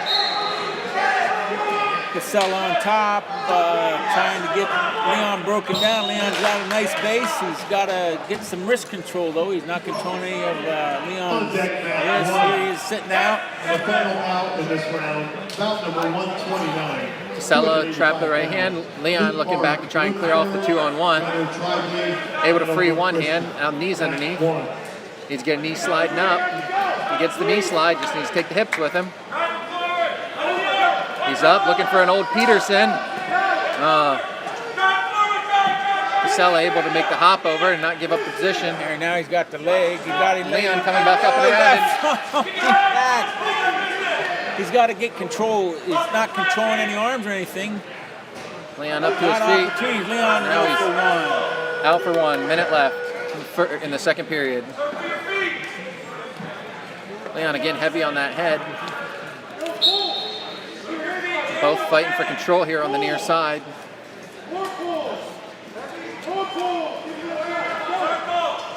Coach Hare yelling for more action from him, looking to get some push-pull. Leon with his back to the out of bounds.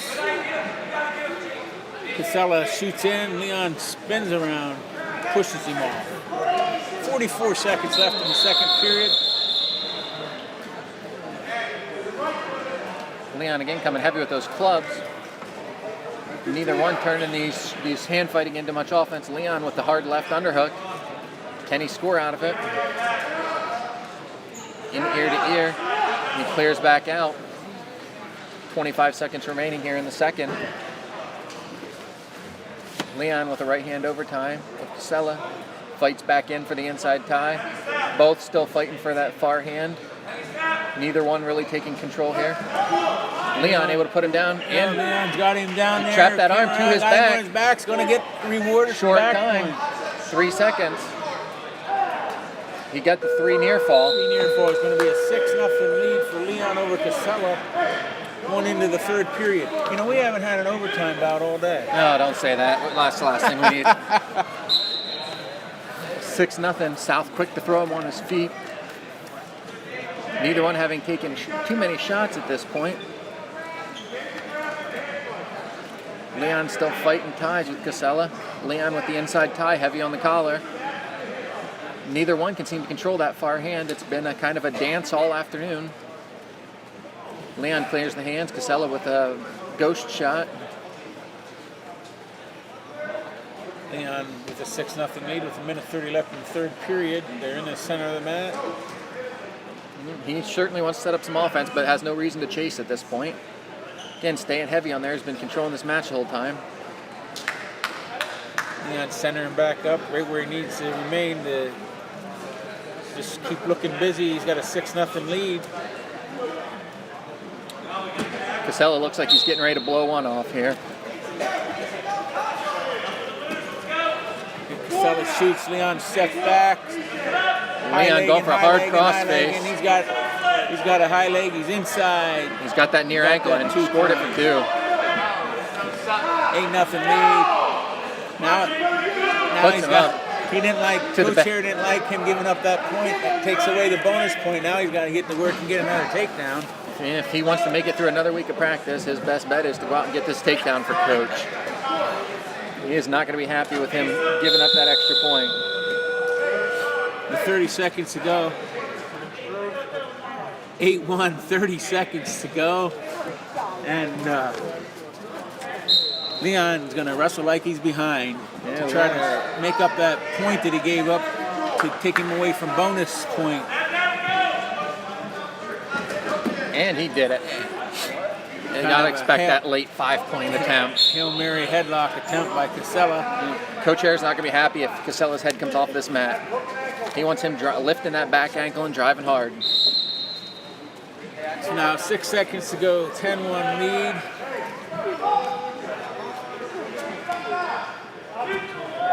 Coach Hare, avoiding what we have affectionately called a fat roll, decides to put him back on his feet so that there's no quick roll for him. Casella's right in on the leg. So we end up with 10-2 lead. 10-2 score.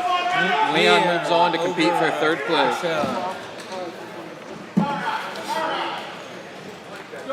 And it looks like in the heavyweight match on mat 2, it looks like we are going to have Andrew Wolf, a sophomore out of Benton, taking on Lane Stutzman, a senior out of Montoursville.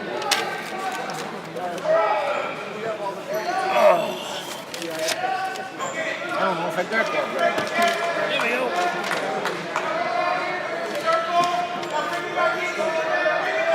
Wolf is where? Benton. Wolf from Benton on the red singlet. Stutzman from Once Montoursville. again, immediately following these 2 matches, there will be a brief coaches meeting. Stutzman will be in green. He's from Montoursville. These 2 bouts are over.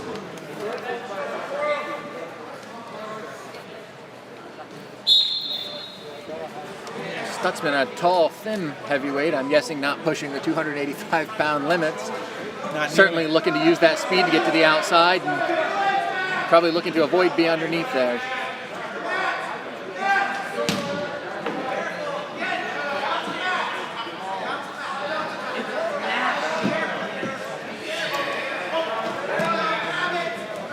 Wolf going around. He's got to get him to the mat now. He's behind Stutzman. He's got to get him down, and Wolf gets him down. There's 2 points for Wolf over Stutzman.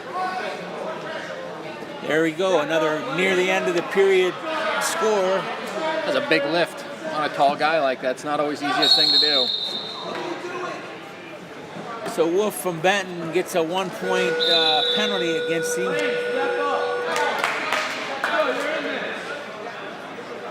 So,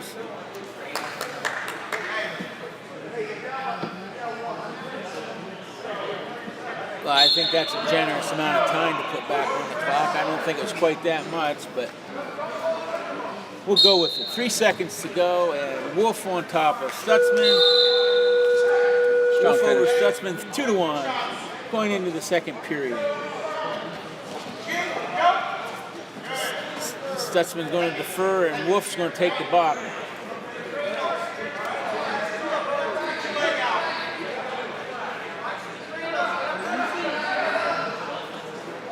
Stutzman on top of Wolf, trailing 2-1. What do you think? Legs or cradle? He's going to try to cradle him up. But this Wolf boy, he moves. He's a mover. Wolf comes Still in a good position on bottom. Right back up to his feet. Up to his feet. They're near the edge of the mat. Stutzman tries to trip in into the center. Stutzman breaks him down, flattens him out in the center of the mat. It could be trouble for Wolf. But as long as Wolf keeps base like this, he's going to be okay. He's done a good job coming back down to a good base and standing. Stutzman decided that was enough. Wolf's on his feet. Gets a 1 point for a 3-1 lead with 1 minute and 22 seconds left in the second period.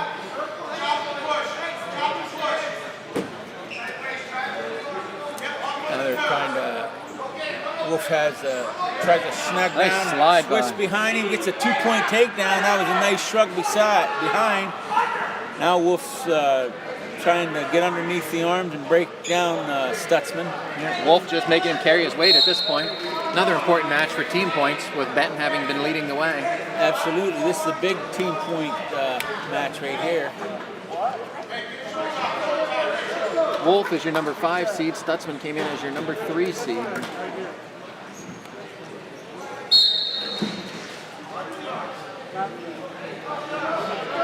Wolf is pretty offensive for. Are they going to call him for stalling? Hit him with the stall. He's looking for the lift. Looking for the lift. And Now Torzo he's wants looking him for up the again. cradle. He just decides to let him go. That's tough. A guy that's that tall to continuously lift him when he's So we have locking legs. 5-2 Wolf of Benton over Stutzman of Montoursville. And we got 20 seconds left in the second period. Wolf goes nose to nose with him. Wolf has a strong, solid base. Well-schooled. You can tell he's a well-schooled wrestler. He knows how to use those hips. Yeah, Stutzman went on the 2 on head, which is sort of a stall position we don't want to be in when we're behind. So going into the third period, we're going to have Wolf from Benton with a 5-2 lead over Stutzman of Montoursville. And Wolf's going to choose. Stutzman takes the bottom position. Wolf puts him back up. Wolf wanted the officials just let him stay upright from the beginning, but I don't know why that Oh, didn't and a happen. quick. Wolf's behind him. He's got to do the lift, though. Nothing yet. There's Puts him 2. up, there's 2, and gives him a 7-3 lead with 1 minute and 45 seconds to go in the third period. That was a quick takedown. Wolf of Benton is He wants that cradle. going after it. Wolf is after that cradle.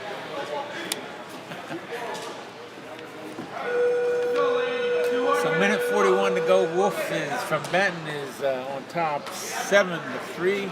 Back to over Stutzman. And they're going back to neutral. He's letting him up again. Wolf wants to wrestle on his feet. He's quick as a cat. And Stutzman pushes into him, and Wolf just slips him by. Field attempt there, and now he's ear to ear with him, nose to nose with him again. Trying to control the neck. He knows where he's at. Wolf still driving forward, though. Pushes him off. 7-4 Wolf. 120 to go over Stutzman from Montoursville.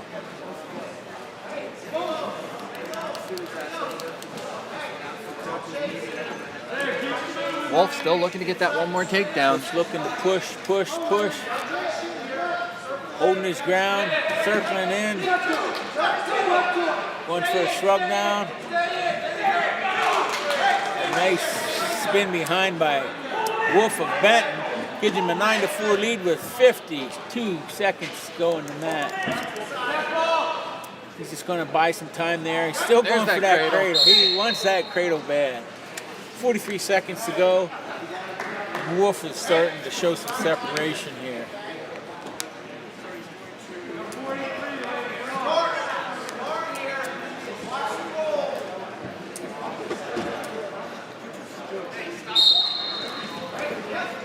Wolf's on top. Lets Stutzman go. Makes it 9-5 with 35 seconds to go in the third period. We got Wolf and Benton over Stutzman. Now they're pushing each other. Wolf tying up. Stutzman's got to look for something big here. Down 4 with under 30 seconds.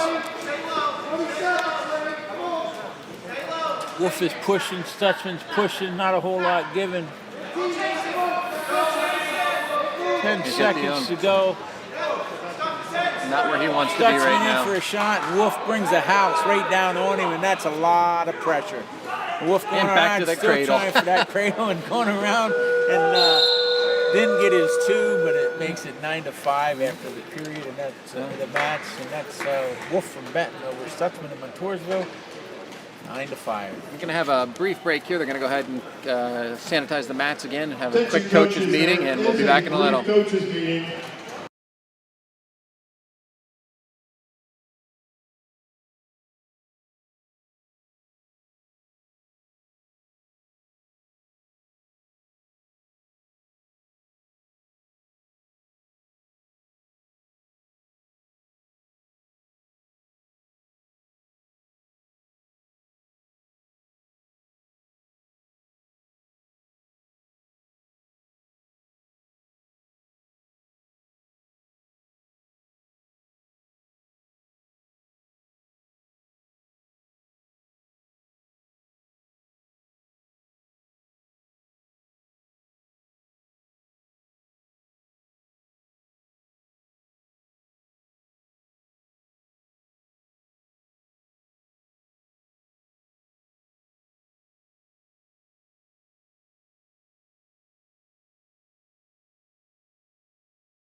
Getting ready here. Apologize we meet you guys during break. We're getting ready here for the Parade of Champions. They will be introducing the competitors going for first and second, as well as the Consolation finalists. And we will have the consolation matches here. Which is not a reflection of how we did as announcers, just the fact that we're on this side, because we were championship announcers today.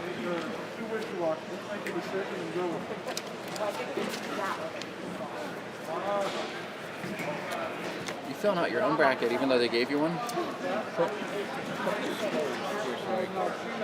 Oh, smart. Don't worry about that.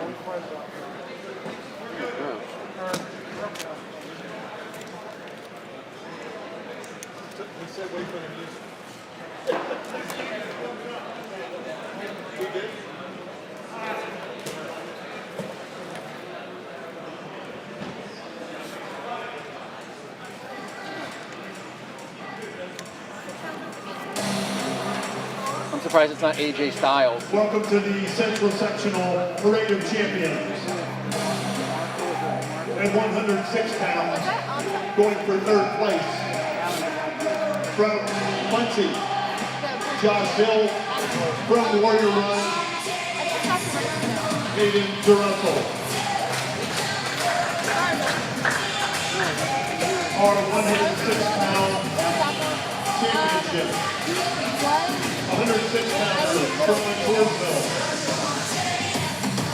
A sophomore with a record of 17-2. Third place in this year's Power 2020 Northeast Regional Champion. 2020 State Champion. He's Brandon Wenzel. His opponent is 10th grader from Benton with a record of 17-3. Chase Burke. At 113 pounds. From Montgomery, Blake Snyder. From Muncie, Phil McCormick.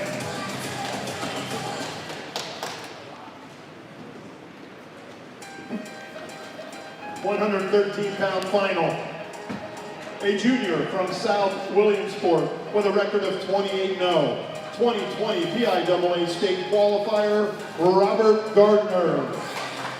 His opponent, a sophomore from Warrior Run with an 11-0 record, 2020 Sectional Qualifier, from Warrior Run, Caden Milheim.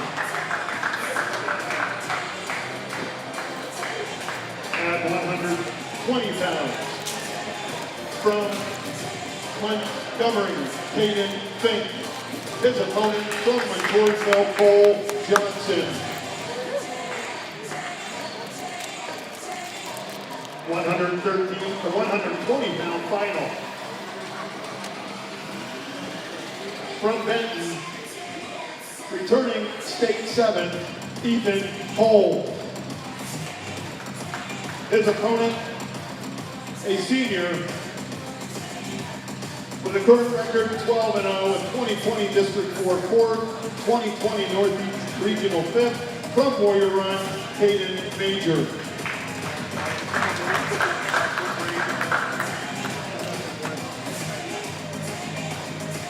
At 126 pounds. From Montgomery, Hunter Leap. From Loyalsock, Brayden Vincenzus.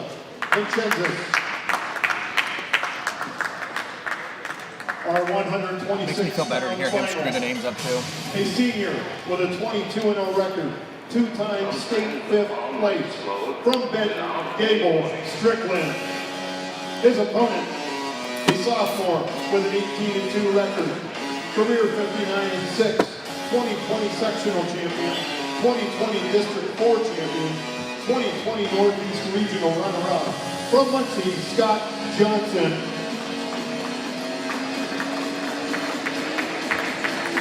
At 132 pounds. From Hughesville, Caden Buterball. His opponent from Benton, Dylan Granahan.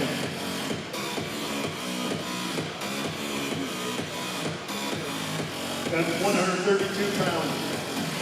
A sophomore with a 19-5 record. 2020 Central Sectional Champion, 2020 District 4 Champion, 2020 Northeast Regional 5th, 2021 Power in 6th, career record 51-9. A sophomore from Meadowbrook Christian, Cade Wernsberger. His opponent with a record of 18-2. Career record 118-35, 2020 Central Sectional Champion, 2020 District 4 second, two-time state qualifier, a senior from Muncie, Bryce Holman.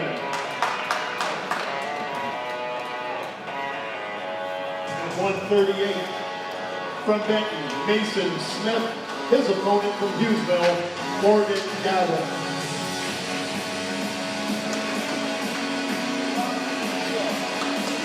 138-pound final. With a record of 26-1, 2020 Super 32 finalist, a freshman from Montgomery, Connor Hare. Woo!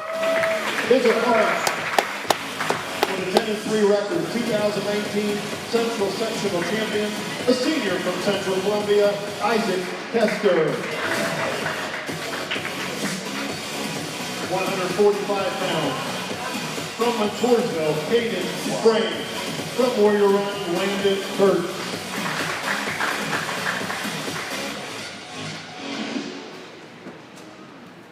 £145 finalist.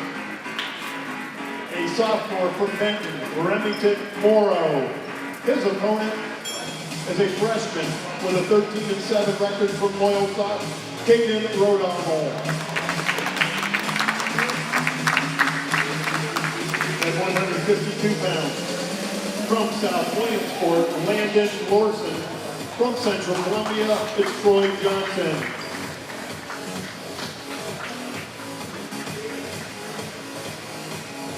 At 152 pounds. With a record of 18-3, a 2020 PIAA 7th place finish, a 2021 Powery 8. A junior from Montoursville, Isaac Corey. His opponent with a 27-0 record, 2020 Regional 6th place. It's a junior from Montgomery, he's Devin Dean.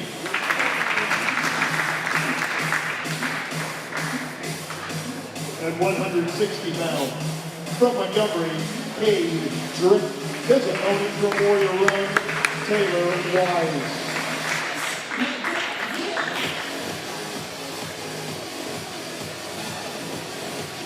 160-pound finalist with a 12-1 record, state 5th. A junior from Benton, Nolan Lear.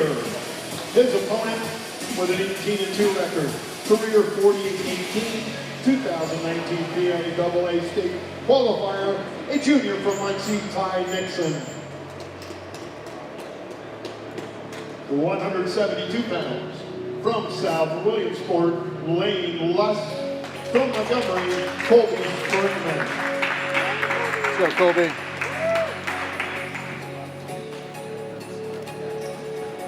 At 172 pounds.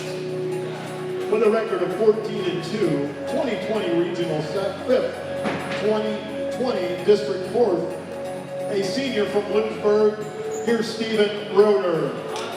His opponent with a 13-2 record, career 102-47, 2020 Central Sectional 2nd, 2020 District 4 4th, 2020 Northeast Regional 5th, a senior from Muncie, Ethan Gus. At 189 pounds, it's South Williamsport, Ryan Casella. His opponent, Benton Jacob Boberski.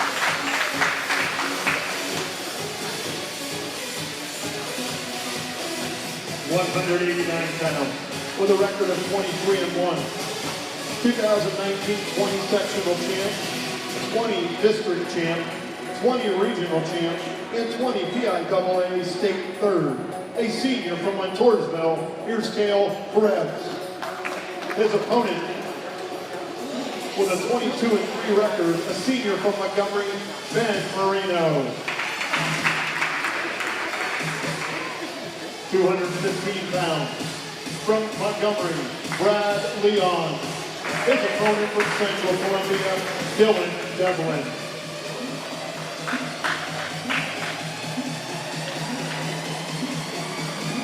At 215 pounds, the finalist, with a record of 19-1. Career record 129-22, two-time Power 8 placer, three-time District 4 champion, two-time Northeast Regional champion, PIAA state runner-up.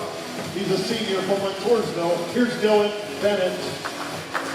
His opponent with a 21-1 record, 2020 PIAA state qualifier, a senior from Benton, Zach House.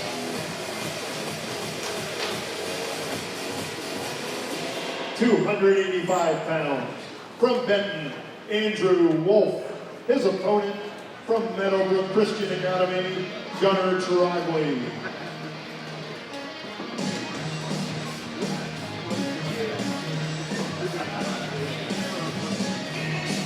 $285 with a 20-3 record.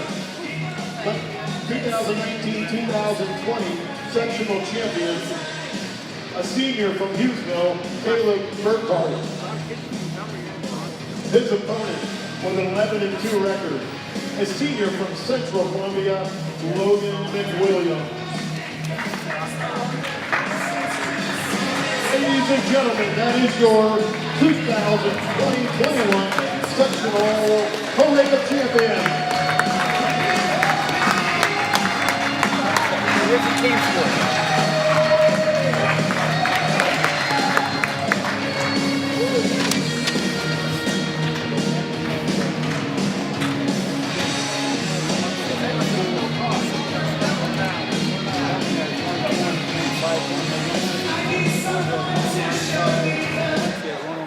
We will be running the championship bouts on mat 1. The third place bouts will be run on mat 2.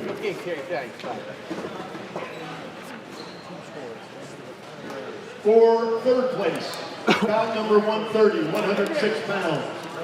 From Muncie, Josh Hill from Warrior Run, Hayden DeRussell. We ready to go? Yep, welcome back. We're here for the Consolation Finals, just underway after the Parade of Champions. First match starting off at, you guessed it, 106 pounds. 106 pounds. From Muncie, the number 3 seed, Josh Hill, will be squaring off against number 4 seed, Hayden DeRussell from Warrior Run.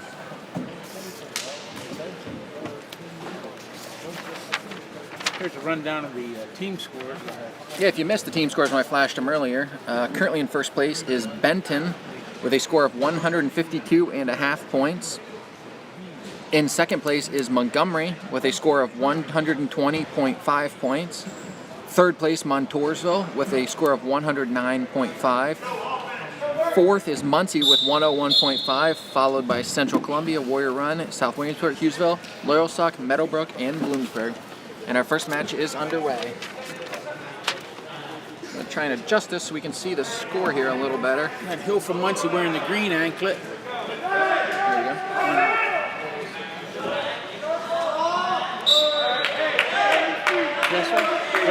DeRussell. DeRussell Warrior Run is in the red. We butchered names all day, why stop now? Yeah, right. These matches, although everybody gets excited for the championship matches, the Consolation Finals here are similar to what the blood rounds are at the state regional tournament. It's sort of a win or go home situation. So the wrestler who wins in these matches will qualify for the district tournament. The athlete who does not win will go home and hopefully prepare for next year. Shot in by DeRussell. Hill with the counter, looking to hip over and get that back leg. Able to work him out of bounds. 0-0, 2 seconds remaining here in the first.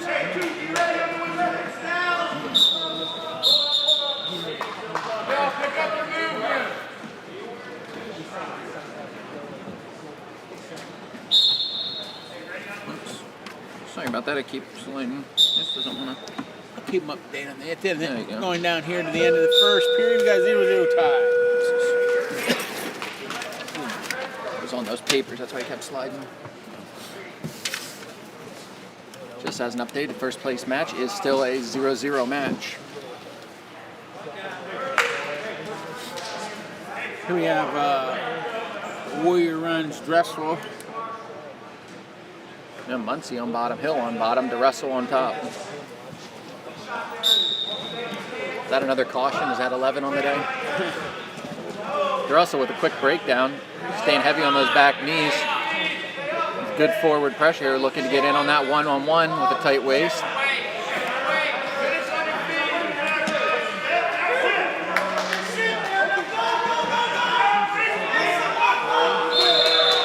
Hill comes out there, gets one over DeRussell, and they're out of bounds.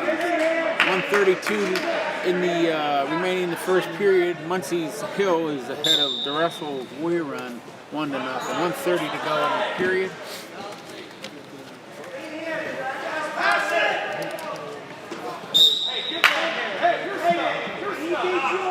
Hill of Muncie taking a shot as they go out of bounds.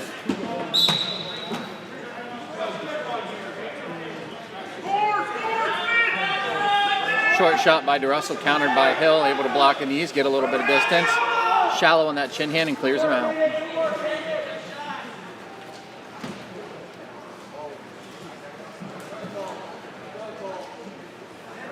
Hill in on a 2-on-1 against DeRussell. Near the end of the mat, Hill drops down. DeRussell's pushing him off the mat now. DeRussell in on a dump. Out of bounds. 44 seconds to go.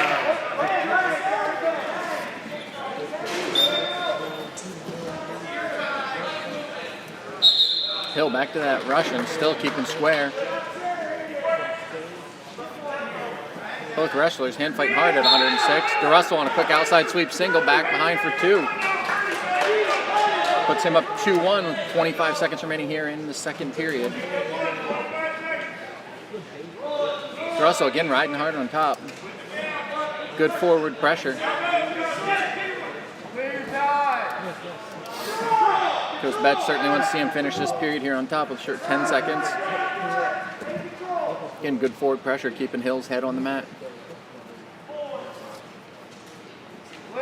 And at the end of the 2 periods, we have DeRussell from Warrior Run with a 2-1 lead over Hill of Muncie. We want to go neutral. We're going to go on our feet for the 3rd period. Who doesn't want to see a match finished on their feet? Me, but I mean other than me.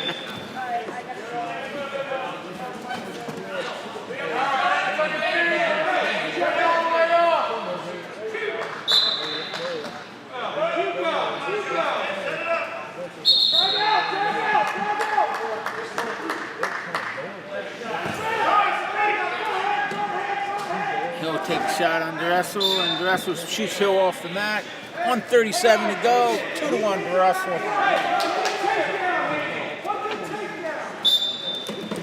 Russell with a quick shot under Hill. Hill able to go for the far leg for a little bit of a funk there. He looks like he's just going to hang on up top. Again, both wrestlers trying to get height here. DeRussell between the legs, looking to get height and part the legs.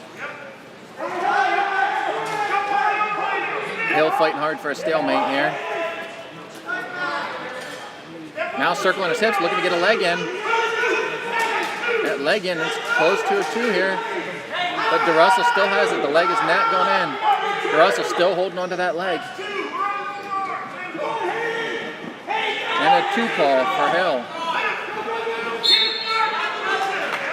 3-2 now. Hill currently leads. DeRussell needing to score off bottom here.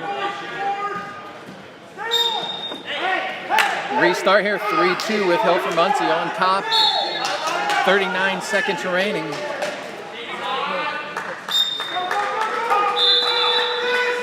Hill with a drive forward, looking to go cross wrist. Coming to the ankle, DeRussell needs to clear that hand if he wants to try to escape. Russell looking to clear hands. Hill looking to put in that high leg. champions, please be in uniform. DeRussell looking to catch that leg and try and high leg over. 15 seconds. Hill's got him tangled up in the middle of the mat. He's got double legs in at this point. Short time. That's going to be a tough one to escape. And that looks like that's the way the match is going to finish, with Hill winning a tight one, 3-2. Let's see. We'll be going on to... Yep. District tournament next weekend is, I believe, in Williamsport, so Hill will be making the trip up to Williamsport. Hill's a freshman.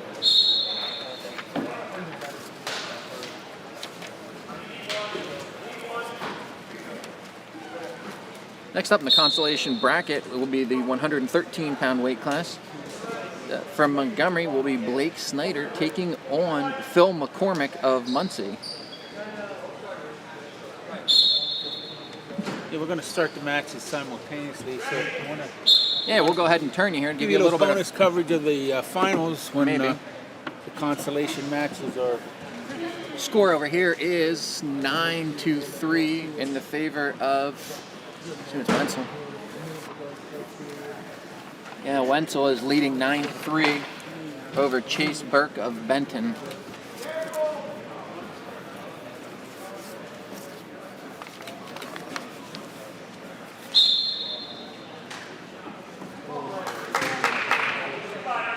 .46 seconds remaining in the third period here in Mat 1, the championship match. Wenzel of Montoursville over Burke of Benton.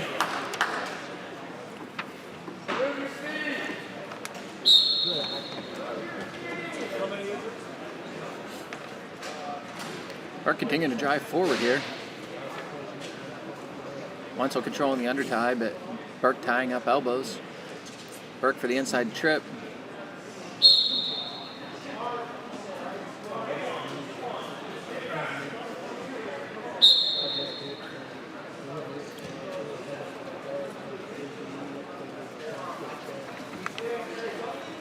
Wenzel takes a shot, that's right inside.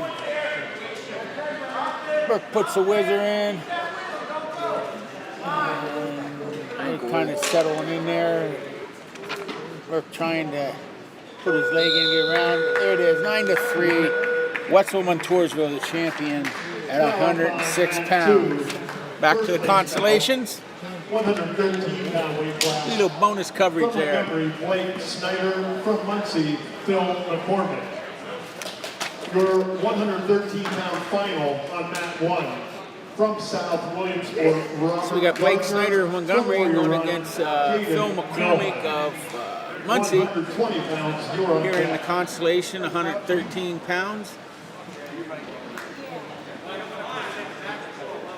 Remember, Snyder will be top three place wearing the finishers, red please stay egg. in your team uniform for podium McCormick will pictures be in the green. and award ceremony.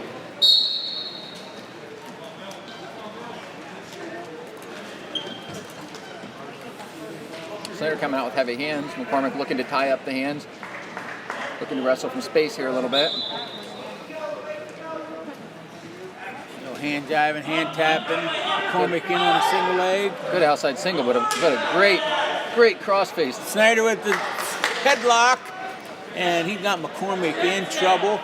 These are short periods, so only 30 30 seconds seconds here. remaining. Snyder needs to elevate that head and get a little pressure down there.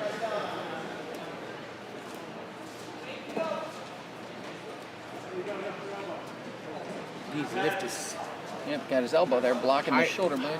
hips to the sky. And he's There's got a the fall in 48 seconds.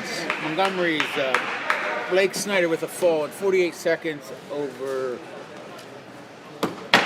Phil McCormick of Muncie. You are going to get lots of extra bonus coverage on this match.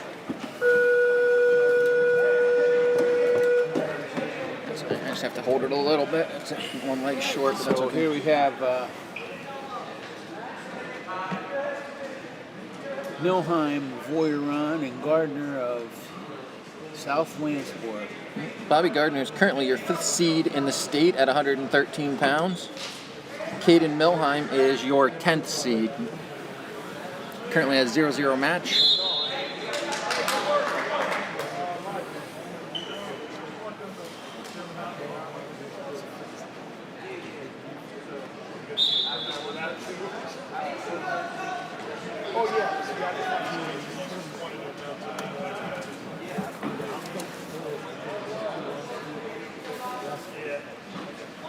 Apologize, it's a little shaky though. First place match ends up a little freehand here.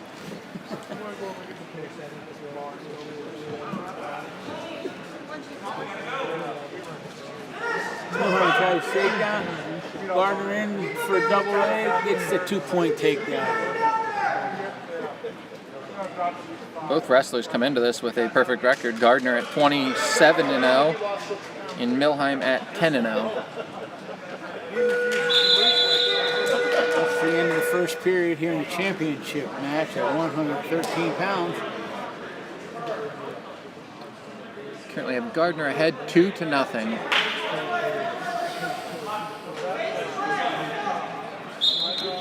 We're on our feet.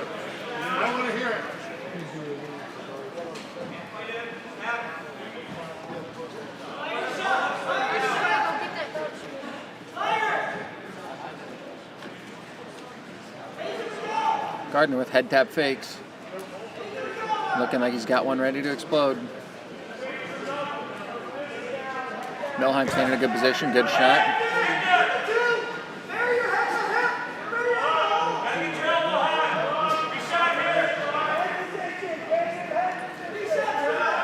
Gardner trying to get a hand tie. Milheim's got his wrist tangled up.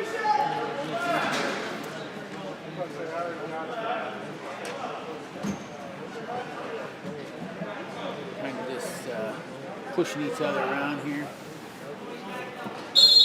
There's a stop. So Southwind Sports Gardner is ahead of Milheim from Warrior Run, 2-0 with 1 minute left in the second period. And it looks like they're starting to turn it up a little bit, Matt. Yeah, these first place matches, when you get two state-ranked wrestlers, a lot of times come out and try to feel each other out. You get a little bit of a timidness you don't see in the rest of the tournament from them. Right. Usually it's a guy who can come out and wrestle his style and get after the other guy that tends to lead the match, tends to dominate and come out ahead. Milheim's got his back to the boundary, and Gardner's trying to push him around, burying his head down there. Milheim with the shot. Another good shot. Gardner sprawls back nicely. Gardner with heavy hips for a 113-pounder.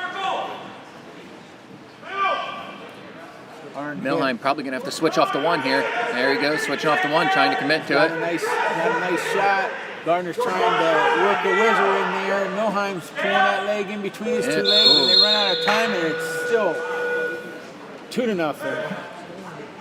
Gardner, South Williamsport. Going into the third period. Milheim's choice. He's going to take the bottom. Gardner's up 2-1. Going into the third period. This is a gut check period here for Milheim. You don't want to hang out on bottom too long. Looks like Gardner was content finishing this one on his feet as well. So we've got 2-1 with 1 minute 50 seconds remaining.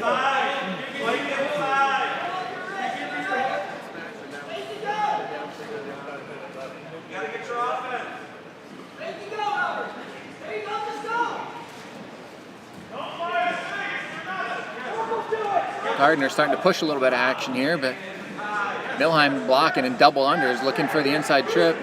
Gardner bailing his hips out. Now Gardner pummels in underneath there. I'd like to ask the 106-pound top three place finishers to please make their way to the podium awards area, please.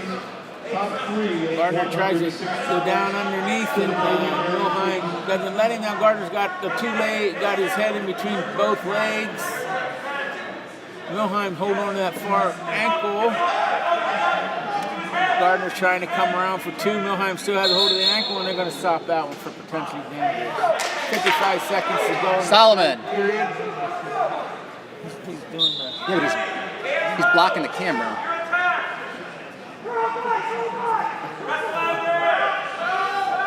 Solomon, move your hand. You're blocking the camera. Sorry about that.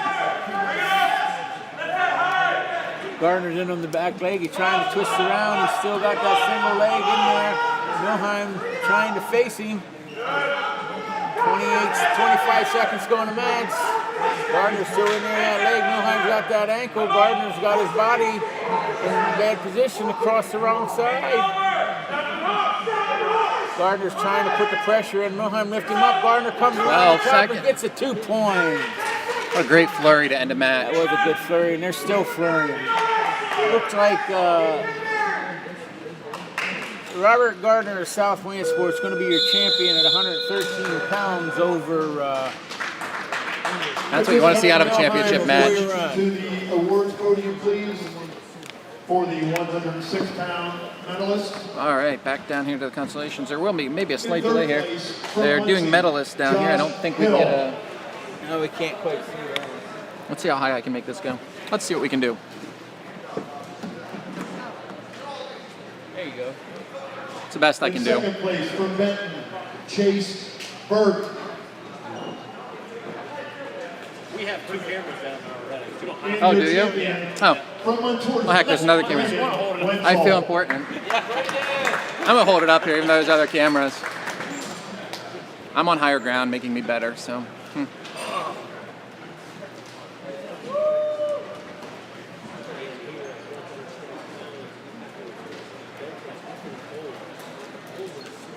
Now what we all came here for, the Consolation Finals. At 120 pounds on mat 2 for third place. From Montgomery, Pick it up once. From Montoursville, Cole Johnson. Okay, here we The go. final on mat 1 at 120 pounds. From Benton, Ethan Cole. From Warrior Run, Caden Major. Okay, next up we have in the 120-pound weight bracket. Caden Fink of Montgomery against Cole Johnson of Cole Montoursville. Johnson of Montoursville. Fink, a freshman, comes in as your number 3 seed, with Cole Johnson, sophomore, coming in at number 5. And we're underway.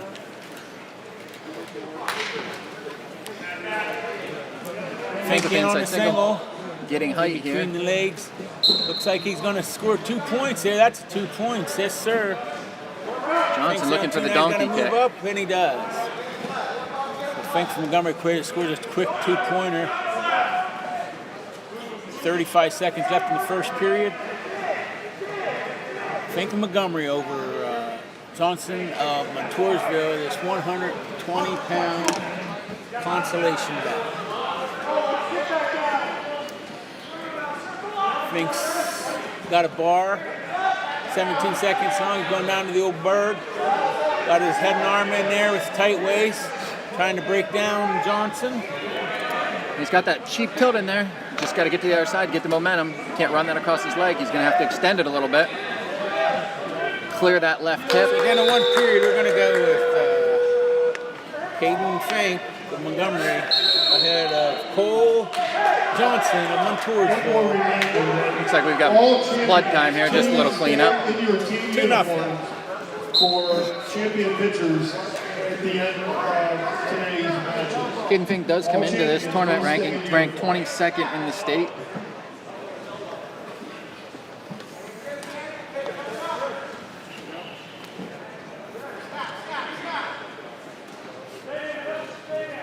That may be the world's largest blood crew. So it's a new record we've been looking to set. Feels like there's a joke in this somewhere.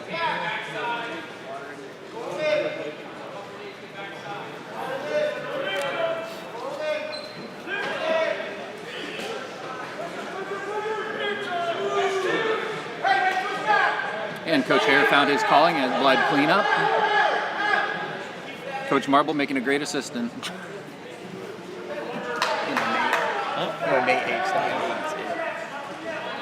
All right, we're back in action.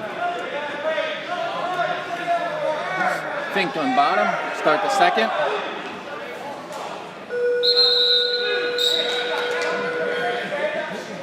Johnson on top. Fink comes to his feet, working the hands, trying to get out, and he's out neutral. Good hip separation he got once he got to his feet. So it's 1:47 left in the second period. Fink of Montgomery is ahead of Johnson of Montoursville. Yeah, he's not Fink's in on the leg, right in on the leg. Johnson counters out. I don't think you're going to see Fink slow down at all here.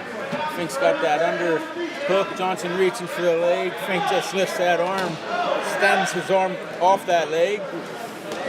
Johnson trying to spin around. Fink's got the one around his waist and on his wrist. Johnson's trying to mirror imaging. Fink takes a shot, shoots him off the mat, and back to the center. 1:18 to go into the second period. We got Fink and Montgomery winning 3-0 over Johnson of Montoursville. Johnson takes a shot, it's in on the shot. Fink's trying to counter, push him down, straightens that leg out, extends it, gets it away. And they're in a hand tie. Head to head now. Middle round, Fink. But the wrestle guy has to stay on his knees. Going to have to try and create some space there. Look for slide bys. Chop down that head. Got him to his feet. Hayden takes a sloppy shot there, and Johnson almost capitalized on it. He's going to hear about it right now from Coach Harris. What's going to take quality shots for Johnson's working Fink's head down. Head to head. Fink's in on the leg now. He's coming around. We got to get him to the mat. Score the points. Johnson's fighting to stay up. There's the 2 for Fink. Fink to lead 5-0 in the second period. 30 seconds to go. Better come underneath and stay tight there with that. He's under his leg there, looking to extend it. He's going to come up and try to swim out of here. Really should be getting that left leg in the back there, trying to pry out, trying to extend him and come under. Short time, we just want to hang on, not give up the reversal. Inside 10 seconds here. Johnson's trying to come out around to the top. It's going to be close. Fink's trying to stretch him out. Johnson's coming up. He's going to try to stretch him out. Looks like he's going to get his 2. Right at the end of the period, that gives Johnson 2 points. So Fink goes into the third period leading 5-2. And Johnson will be in the bottom position. Boy, a lot of times those points right at the end of the period, boy, they give a coach losses. But back to work. Here we go. Fink's on top's got a waist. Back into that cheek tilt again. He keeps blocking with that left leg going full extension, Johnson. He's got to post that hop to the side and come back across, tuck his head, throw an elbow.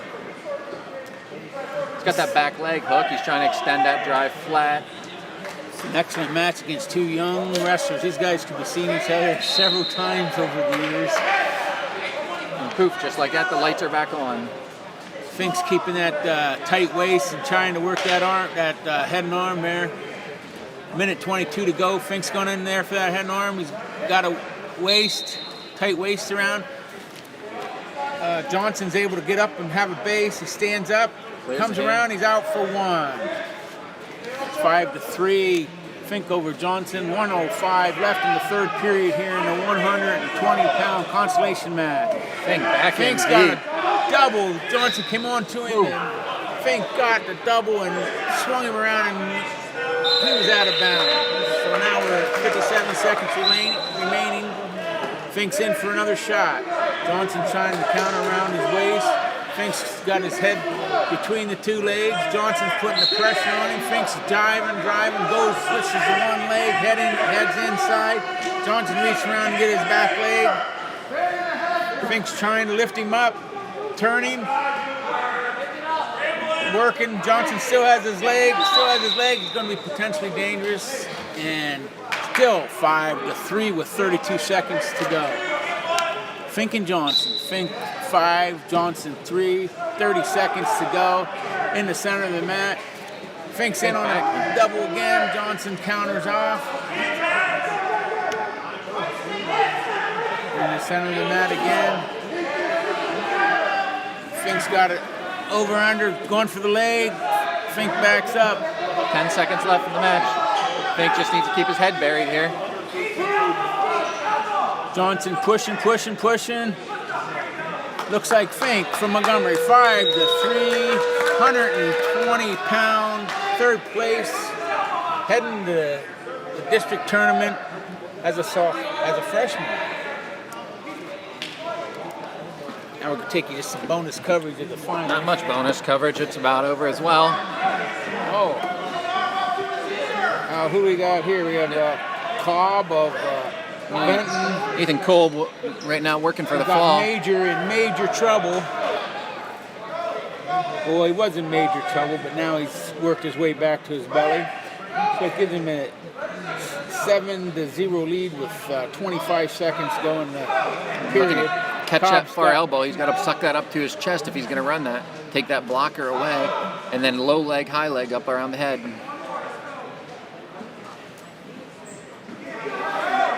So it looks like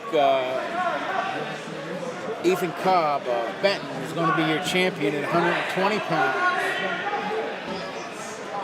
Final score, 7-0. Over Caden Major, Warrior Run. At this time, I'd like to direct your attention to the awards podium, please, for our 113-pound place finishers.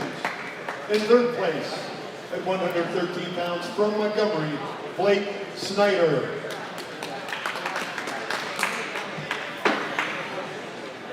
Our second place finisher, from Warrior Run, Caden Milheim.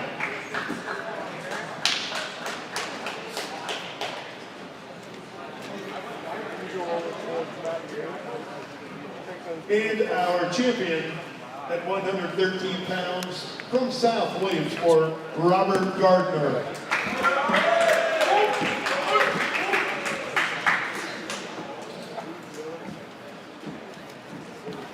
I'm going to go down for Connor's match. When's that match? 130. No, I'm going to go call that match. Be careful. 126 pound, third place bout, Mat 2. From Montgomery, Hunter Leap. From Loyalsock, Braden Vincenzis, Mat 2. Final on Mat 1 at 126 pounds. From Benton, Gable Strickland. From Muncie, Scott Johnson. All right, we got another Mat raider up 1. here at the Consolation Finals at 126 pounds. 132 From Montgomery, we have pounder, Hunter Leap. And from Loyalsock, Brandon Vincenzis. Hunter Leaf has a red singlet, and Vincenzis from Loyalsock will be in the green. Leaf's in on the legs quick, got behind Vincenzis, trying to get him down to the mat before they go out of bounds, and they're out of bounds. 44 seconds to go. And they gave Leaf the takeout. Leaf's got the takedown, he's on top. And Hunter moving so fast, his anklet blew off. Not uncommon. Looking to clear it, not a good idea to turn you back. And Vincenzis is out for one. Hunter back in, he's got two underhooks on the side. Vincenzis going for the score. Good leaky Leaf's in attack. for the. Oh, he steps over. That should be. Leap looking to pancake. Oh, he's. Wow. A lot of excitement for 1 minute, man. Let me tell you. 13.2 left. He's got Elite up 2-1, looking to score again here in the first.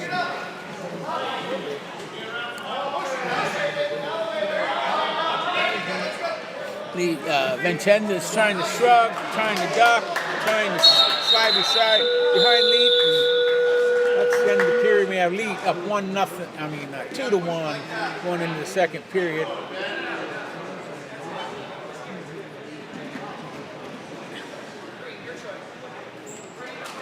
Green's going to defer, so Leet's going to take the bottom.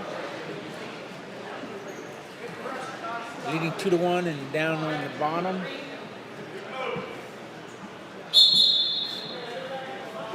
Caution on Vincenzis. Vincenzis switches over to their side. Lee sits out, stands up, wrist control, coming around hard. Comes around for the reversal with a nice little switchy move there. Leet's underneath there trying to get something. Got to get Vincenzis up in the air. Vincenzis standing, and then he's out. So we got a 4-2 lead. with 1:35 left in the second period. Vincenzo shoots in there and Leet backs his leg out of there. Now they're in the center. Leet with the shot. Vincenzo with the shot. He's got the leg high in the air. Leet's got the trying to work the whizzer in. Still neutral. There's 2 down. That brings us to 4-4. Vincenzo and Leet. Leet's on the bottom. A minute to go. 1 minute to go in the second period. It's 4-4. Working to get a new start, and he does.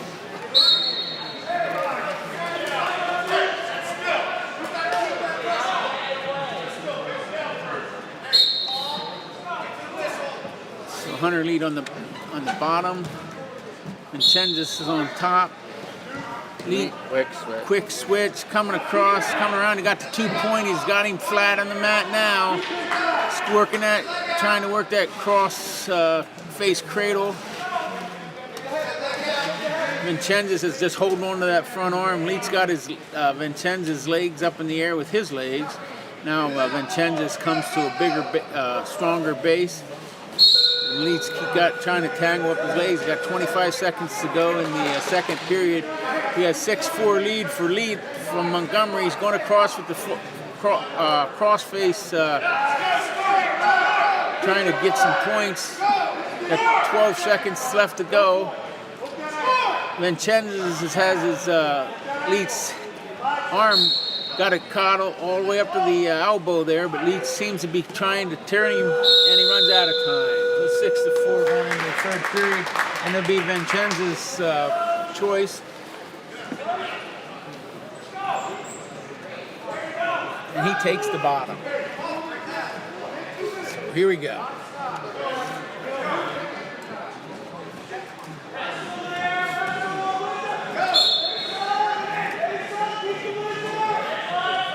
Okay. Pressure. Vincenzo keeps coming to his feet, and Leet keeps lifting him up and dropping him down. They're near the edge of the mat now. They go off the mat. 1:47 to go. Lead Vincenzo 6-4 in the third period in the 126 pounds. Consolation Finals. Vincenzo comes up with the whistle, and Leet kind of lets him go, and then jumps on him and takes him down. The old ghost whistle. Never know where it came from. Yeah. That's what it appeared had happened. I think he didn't hear the whistle. That heard a whistle over here, but it was kind of strange what happened there. 1:39 to go. Leet with a 6-4 lead over Vincenzo. So Royal Sock. Vincenzo is trying to get a base. Does a little roll. Leet rolls right behind him. It looks like he's got going to try to stay behind him.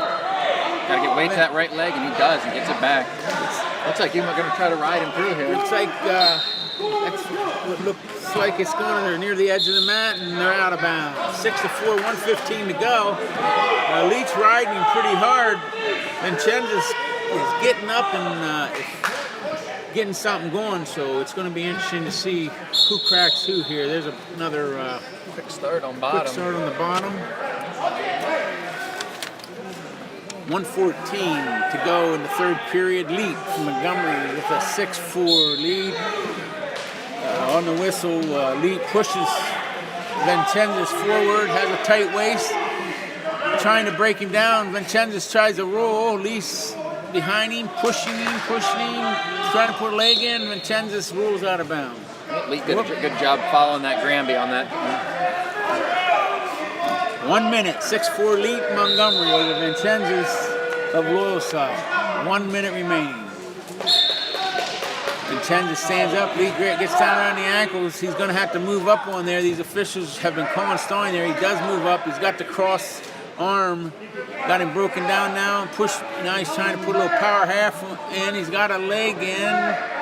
Now the leg's out. And they're going to go out of bounds. Whoa. 41 seconds to go. 6-4 Leet Montgomery over Vincenzo's of Loyal Side. Vincenzo's move forward, at least trying to put the leg in, trying to break him down, Leaf Vincennes has a nice little base there. Leaf takes it out away from him. We're down to 30 seconds to go. 6-4 Leaf. He's got Vincennes tied up in the middle of the mat. Got some hard pressure on his head. Vincennes comes up, gets a base. 1 point red. Looks like Lee locked his hands, so now we got a 6-5 lead for Montgomery's Lee. And Vincennes is down, and there's 18 seconds to go. It's going to be a real interesting thing. Lee breaks him down. That's the way you have to do it. He breaks him right down. He might have just cracked him, but he's coming up again. Lee's trying to take away his base. 10 seconds left. Lee's behind him. Got a good solid 2-on-1. He's going to break him down, and there's a roll. And there's the whistle. Lee Montgomery, 6-5 over Vincennes as the lowest stock in the 126-pound Consolation Final.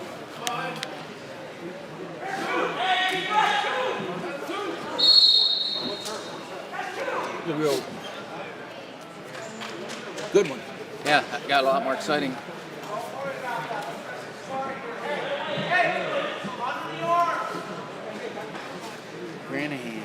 Granahan of Benton and Shooter Ball from Hughesville will be our next match.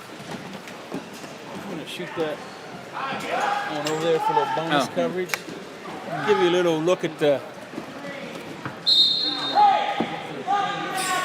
We got a matchup of state-ranked wrestlers with Gable Strickland second and Scotty Johnson sixth.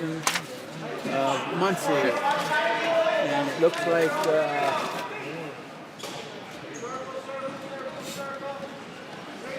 Gable Strickland looks like he has a 6-4 lead with 22 seconds remaining in the match. 6-4 Strickland.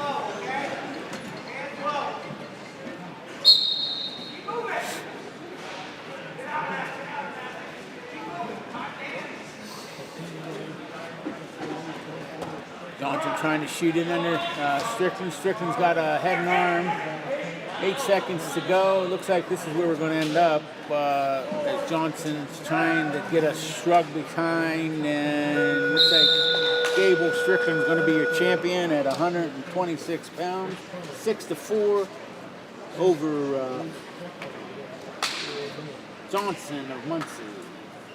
Scott Johnson of Muncie. All right. At this time, I'd like to draw your attention to the awards podium, please, for our 120-pound place finishers. In third place, from Benton, Ethan Cole.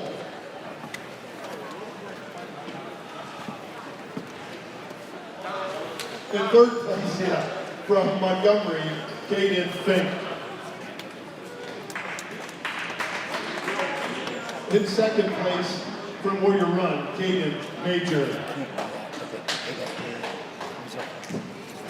And a correction, your champion from Benton, Ethan Cole.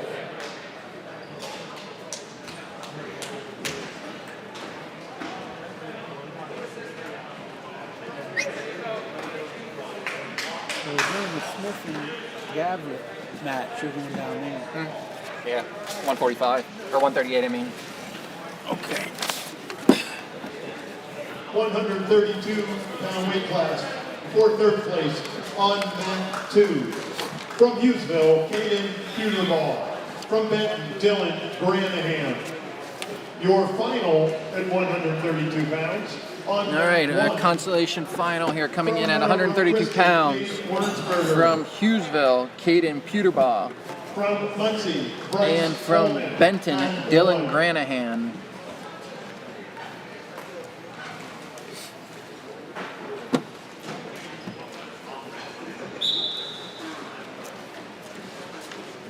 We have Pewterball from Hughesville will be in the green leglet, and Granahan from Benton will be in the red in the center of the mat.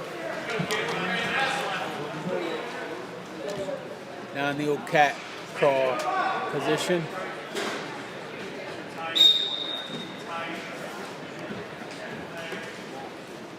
Ear-to-ear tie, drifting towards the edge of the mat.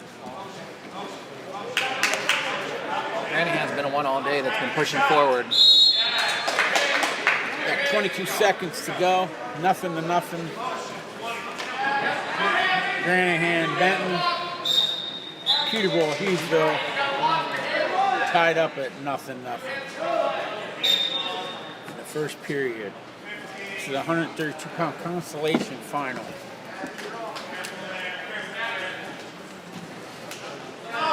Granahan with a slide by for 2. Granahan is a slide by for 2 with just a few seconds left in the period.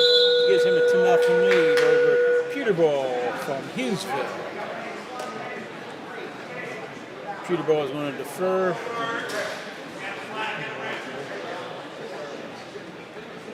Granahan chooses the bottom Got a position. pair of sophomores here, both coming in with 14 wins. As we go over the Peterborough, lets Granahan out.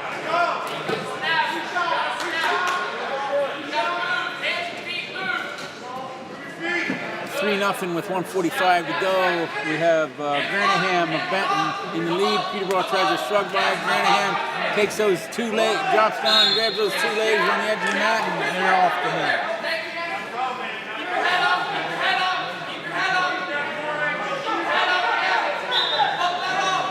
.135 remaining in the second period of this 132 Consolation Mat Final. Granahan of Benton and Peterborough of Hughesville. Yeah, Granahan with a 3-0 lead with 1:15 to go in the second period, and Granahan tries to slip. Pretty struggled Peterborough by. Peterborough almost goes over to the other mat. Works his way back in. Granahan down in that cat position again. Attacking. Peterborough coming in after him. Peterborough's got his back to the boundary. Granahan shoots. Tries a little dump. Comes around, gets it. Gets it into his back. Peterborough on his back. Looks like he's going to get a couple points. Makes that, with the 2 points awarded, I believe the score would be 7-0. With 30 seconds to go in the second period. Granahan and Benton's on the ride now, and Peterborough is trying to get a base. Granahan's working. Granahan's going for a little cheap tilt. Going with the arm bar now, trying to get the head and arm in there. And now he's on the side of the mat with 10 seconds to go. Peterborough is trying to slip in there. Granahan's got a cross arm underneath on him. They're on their feet, and that's the end of the third period. Second period. Oh, second period. Getting ahead of myself. That's right.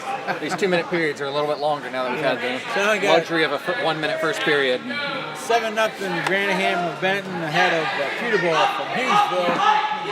Peterborough will be down and Granahan will be on the top. And Granahan isn't letting up. He keeps firing away. In that head and arms, got a tight waist, trying to slip a leg in there.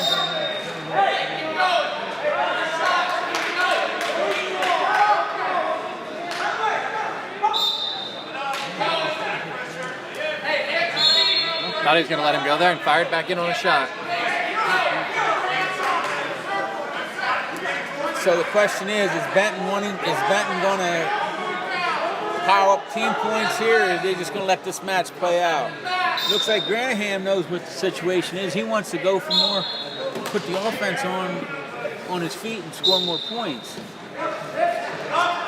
So here we go. Oh, And he gets his wish. he comes up and Peterborough tries a headlock and then misses. They go to the end and Peterborough wants to put Granahan into the bleachers. I don't think it was an intentional or aggressive move. It just happened to work out that way, but now they're on their feet. Granahan's got a 7-1 lead over Peterborough with 1:10 to go in the third period. They're on their feet in the middle of the mat.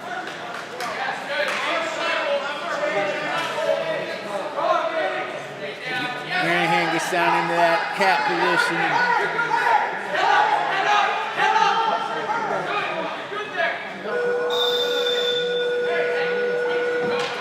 near the edge of the mat here. Tying up ear to ear. Both guys down on one knee. Well, if Granahan's going to put some points on the board, he's going to get busy. There's 39 seconds left in the third period. He's 7-1 lead. Peterball looking to dig the underhook. Peterball chasing him and trying to get an underhook and still on the prowl for points. Granahan reaches down, grabs leg, is out of bounds.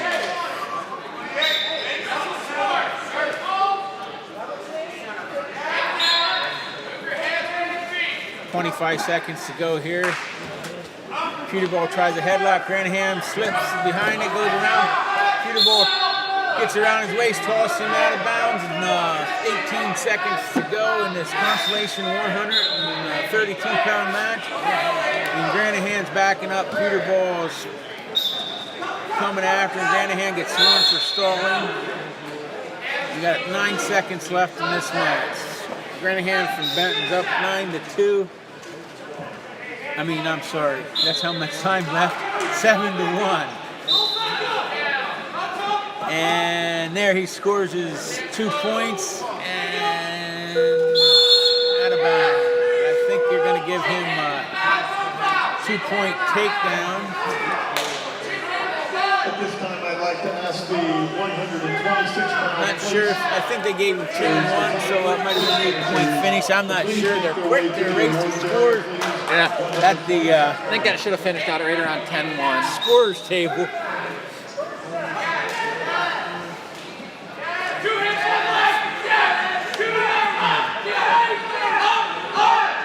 right, I'm leaving you.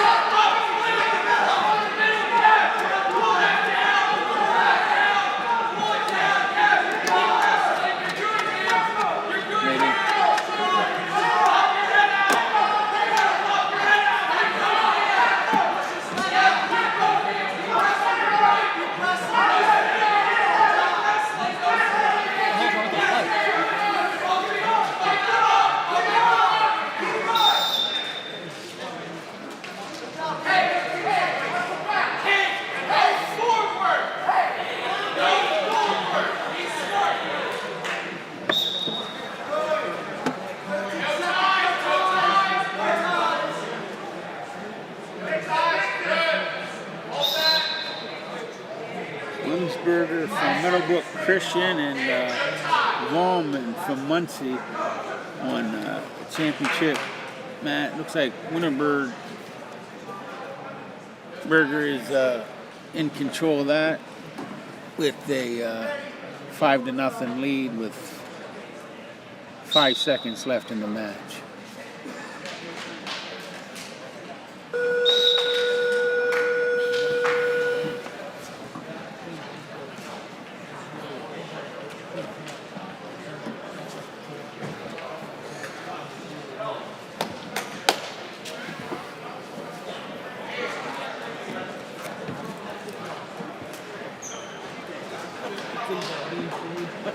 At this time, I'd like to draw your attention to the awards area, please, for our 126-pound top 3 place finishers.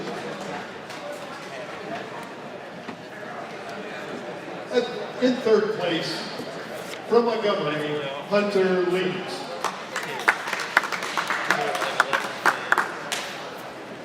In second place, from Muncie, Scott Johnson. And your 126-pound champion from Benton, Gable Strickland.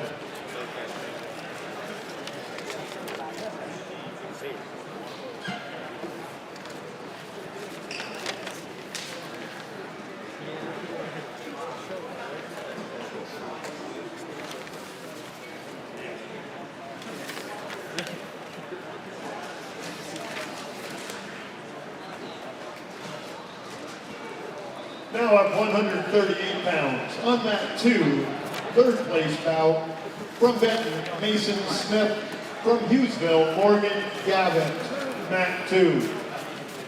Your 138-pound final from Montgomery, Connor Hare, from Central Columbia. Okay, we're going to have Isaac Pastor mat 2 here in the 138 Consolation bout.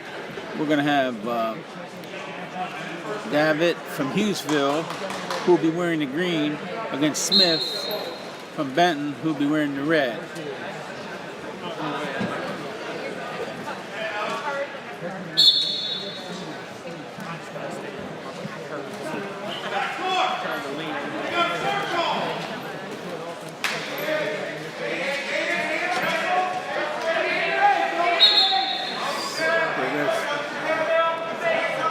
Going around here in the middle of the mat right now, 30 seconds to go in the first period. It's like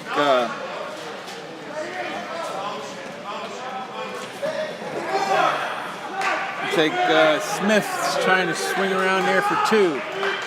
He's still neutral.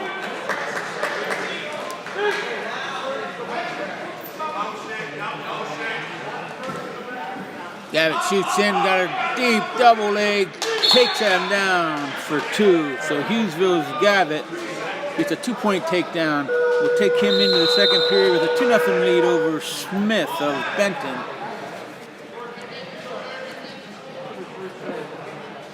And the toss.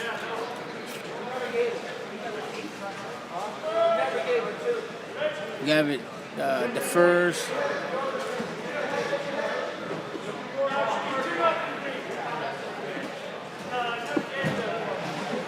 So Smith from Benton will be on top of Gavitt.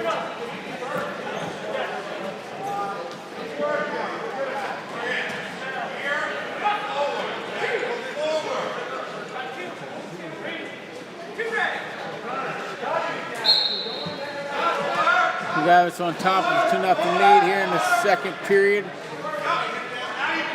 Trying to break Smith down. Smith's got a nice base. Gavitt's trying to put those legs underneath. He's got wrist control on nice wrist control by Gavitt on Smith. Now he's got him bust down in the center of the mat. Minute and 30 seconds to go in the second period. Hughesville's Gavitt with a 2-0 lead over Benton's Smith.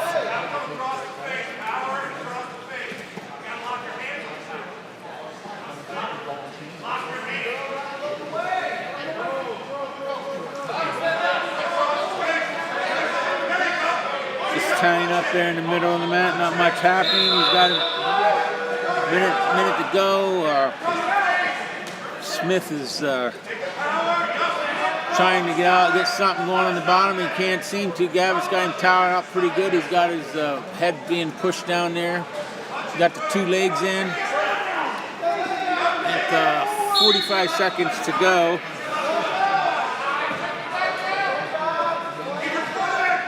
Morgan Gavitt has Smith tangled up down there in the bottom.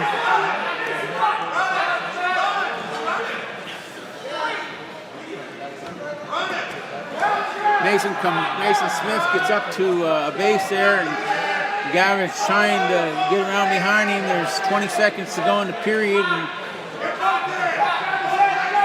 now Smith's trying to get up. Gavitt's trying to stretch him back out, break him back down. We got 8 seconds to go. They're swirling around. Looks like Gavitt's going to control him and maintain temp and score a silly kind of 2 back points kind of right at the end of the period. And Morgan Gavitt, 4-0 lead over Mason Smith of Benton going into the third period. Smith gives the optional start, and Gavin's out for 1.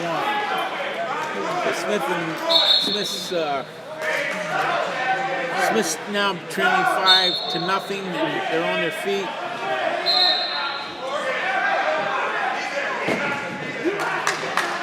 For Gavitt of Hughesville with a 5-0 lead with 1 minute and 44 seconds to go in the third period. They're fading over towards the out of bounds marker. Now they're working back towards the center, kind of wrist ties and hand jies and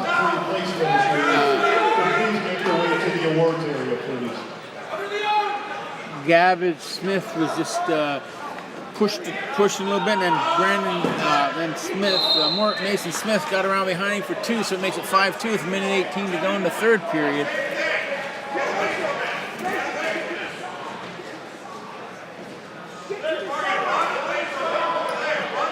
Morgan Gavin's on the bottom, and Mason Smith's going to use the option start.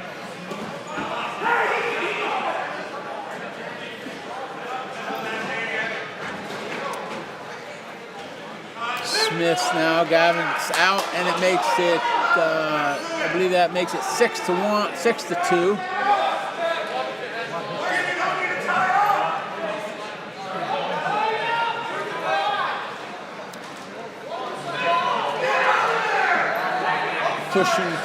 Pushing. Smith's pushing Gavin. Gavin's pushing back. Gavin shoots down underneath, takes a double leg, and scores a 2-point takedown. Makes the score 8-2. Morgan Gavin over Mason Smith, 8-2 with 35 seconds remaining in the third period. And Gavin's got him flattened out. Now Smith comes up, building up to a base. 20 seconds to go in the match. Gavin's got him tied up, stretches that leg across, ties it in, puts the other one in the other side. Going to break him down. Trying to break him down. Looks like we're going to end up with the final score of Morgan Gavin, Hughesville 8, and Ben Mason Smith of Benton 2. So your third place winner at 138 Consolation is Gavin This time I'd like to from direct Hughesville. your attention to the awards area, please, for the 132-pound top 3 place Unfortunately, there finisher. won't be any bonus coverage with this 138-pound match. In third place, from Benton, Dylan Connor Brannigan. Hare was the winner over Isaac Second place, from Muncie, Kessler of Central Columbia, Bryce Hare of Coleman. Montgomery, Kessler of Central Columbia. And your 132-pound champion, from Meadowbrook Christian, Cade Wernsberger.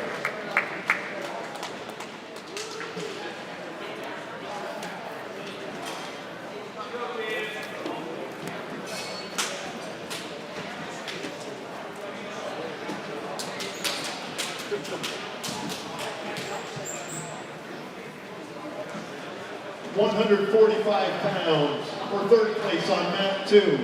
From Montoursville, Caden Frame. From Warrior Run, Landon Kurtz. Mat 2. So here we go, Your 145 145-pound final. consolation match for the 145 consolation match. From Loyalsock, Caden Rottermel. Mat 1. Caden Frame on Toursville, Landon Kurtz, Warrior Run.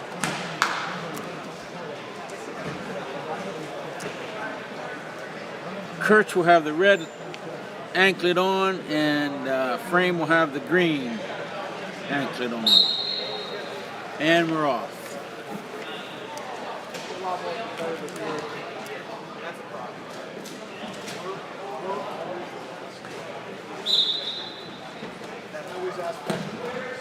Kurtz kind of takes a shot in, and Frame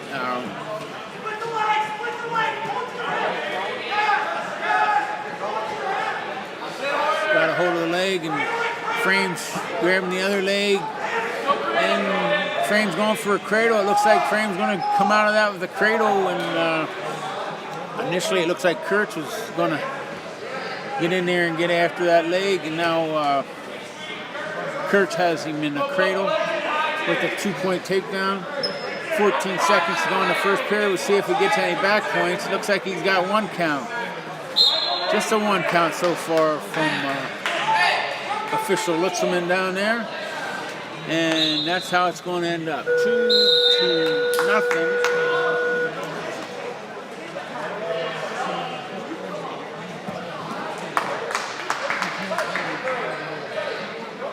2-0 Frame from Montoursville. And Frame's going to be on the bottom to start off the second period. Landon Kurtz on top. Just the arm bar.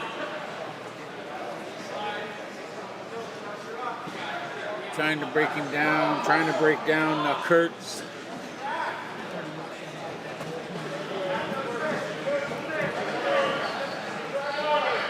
Kurtz is trying to break Frame down, and he does. And now Kurtz slips a half in there. Frame's got a nice base though.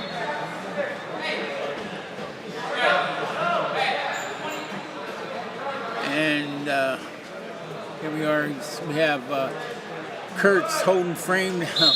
Frame stands up, and Kurtz gets him wrestled back down to the mat. Now he's got an arm bar and a half. He's running a bar forward, but gets a little sloppy. And now Frame's got that leg and coming across. I think Kurtz is still in control, according to the officials, with a minute left in the second period. Still in control. He's got a hold of that leg. Still in control. He's on his back offensively. Frame is trying to come out. Kurtz comes back around. He's still in control.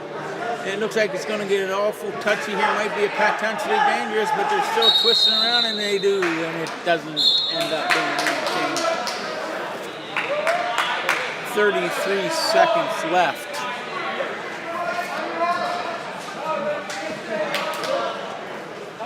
And we still have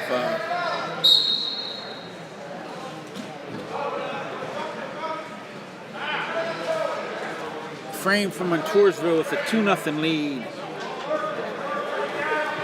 over Landon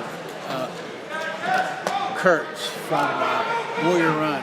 But Kurtz has got a arm bar. He's driving it, trying to turn Frame over. Now he got a far half, trying to jump to the other side. 6 seconds to go in the period.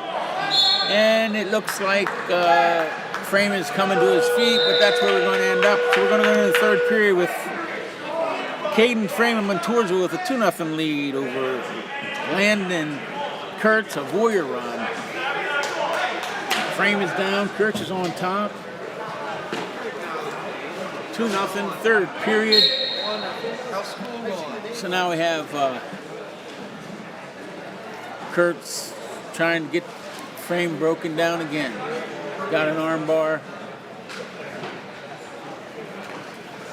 Trying to wiggle his way in there to get some more control of his hands. Frame's got a nice base. Now he drops his head. Kurtz puts a little half in, trying to run a half over on the other side. Jumps to the other side, has bar in half. Now he's going for the cradle. Now Frame tries to stand up, and it looks like Frame's going to get out for one. So we got Frame with a 3-0 lead over Kurtz with a minute and 10 seconds to go in the third period. Kurtz pushing off to the side of the mat. 1 minute and 5 seconds to go. Frame with the 3-0. Frame with the 3-0 lead over. Now Frame's trying to get Kurtz on out of bounds, and no, he's still in bounds. And he's on his back, and he's getting back points. He got a takedown, and he's getting back points.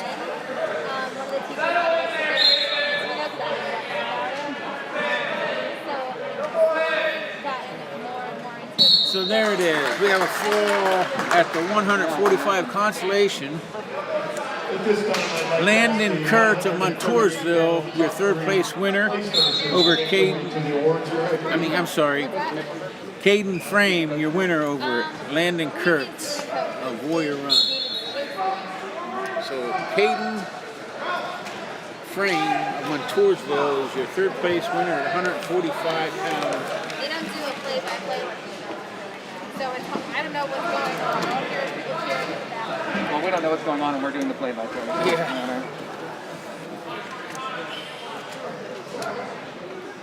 Once again, champions, remember to stay in your team gear All champions, please stay in team here for pictures at the Lights driving me conclusion. nuts. Why can't we figure that out? Huh? These lights keep going on and off. Yeah, I don't know what's going on there. Once that they can see the coach. Now we got, what do we got over here? We'll flip this over here for you. Well, you're gonna get a pretty picture of me if you do that. Go for That's it. all right. We got road armor of Loyal Sock and Remington Morrow of Benton. This bonus coverage brought to you by Ty Hall. Loyal Sock, Benton. Okay. Looks like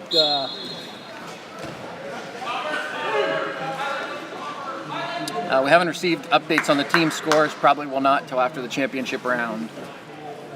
who do we I have believe here? if you go on Flow Wrestling, I think they're live updated there. Loyal Sock. Yes, Kai, can you hold this? I'm gonna hop on my Flow app, see if I can grab them team scores. Caden Remington seems to be winning this bout here with a 12-2 lead with 1 minute and 10 seconds left in the third period.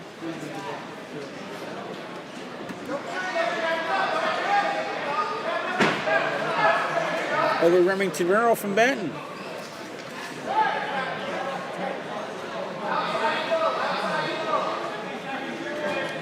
They got 12-2 with 47 seconds to go. Road Armor from Loyalsock over Morrow from Benton. Morrow shoots Remington off the mat. I'm sorry, Remington is Morrow's first name.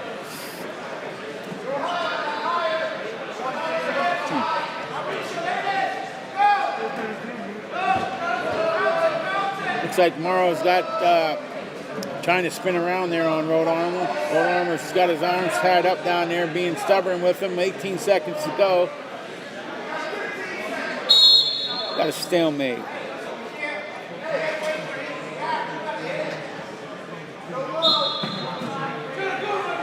So Caden Road Armor from Loyalsock is going to be your winner and your champion at 145 pounds over Remington Morrow of Benton.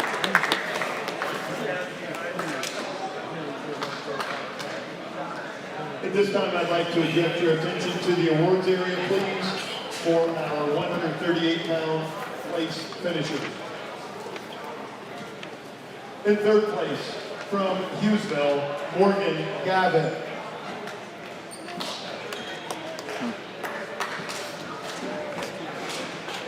And then Troy. These aren't the best brackets for In second place, commentators. from You know, you Central got to Isaac go back and put all Hester. the first names in.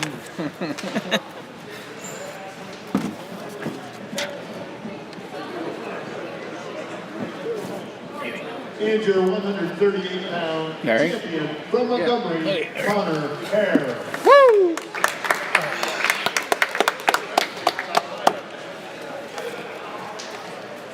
So we're doing all we can to bring you the consolation finals and give you some extra bonus coverage for the finals. So the true wrestling fans are probably watching the consolations and they're watching right. us split over to the other ones. Anybody not doing that is at fault. I can only imagine in the Two, wrong. 152-pound third place bout. Bout number 144 from South Williamsport, Landon Lorson. From Central Columbia, Troy Johnson. So we Your got 152-pound final. Bout 145 on mat 1. From Montoursville, Isaac Corey. From Montgomery, Devin go, Dev. D. Mat 1.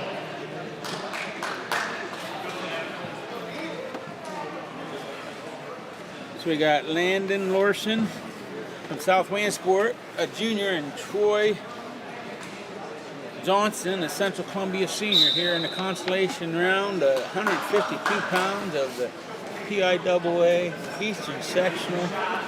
You just challenge yourself now to see how many times you can do it right. You're going to screw it up, and then everybody's going to laugh, including me. So there's those whatever the Central Columbia uniforms that look purple.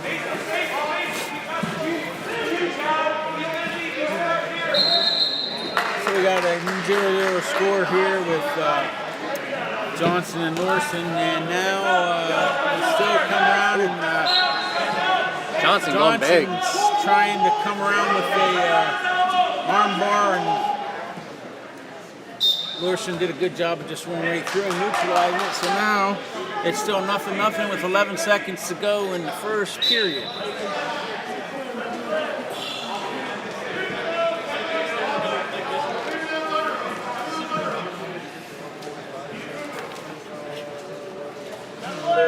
That's about where we're going to end. Good a place as any. 0-0. Johnson's going to take the bottom position, so we have Lance Larson on top with a 0-0 score. Larson slips the leg in, tries to go for the old banana split. Banana splits, got it, but also Johnson's got his head trapped, so it's going to be a fight right now to see for position. Johnson's trying to reach over there and bring his head in. He's still got his arm around his head, got his head and arm in there. Larson's still trying to get on top and take away the base of Johnson. Now he's just got his head out and he's got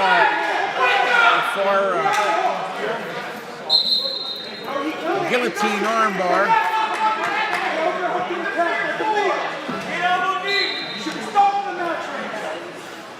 Get elbow deep. Punch it down. Coaches are getting a little excited over here, and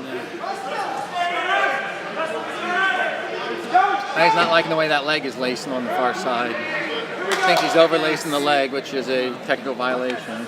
now we have an escape by Johnson. There's 51 seconds to go, and Johnson should be winning this match 1-0 over Lance Larson from South Lansport. It's going to make it real difficult for us when they don't start putting a score on. I don't know Keep if I score can, yourself too. I don't know if I can keep score during this activity also, but we'll try. So Lance Larson down by 1. There's 30 seconds to go in the second period, and Johnson from Central Columbia has got a lead. Now there's Johnson's got after some scrambling around, looks like a 2-point takedown for Johnson. Central Columbia takes a 3-0 lead.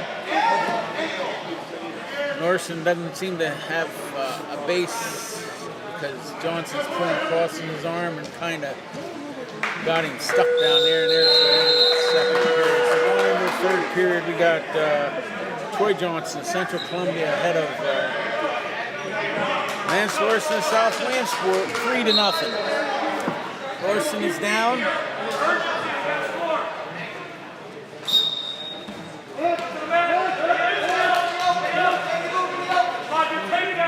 Larson is out. So now Larson trails 3-1. 1:50 left in the third period.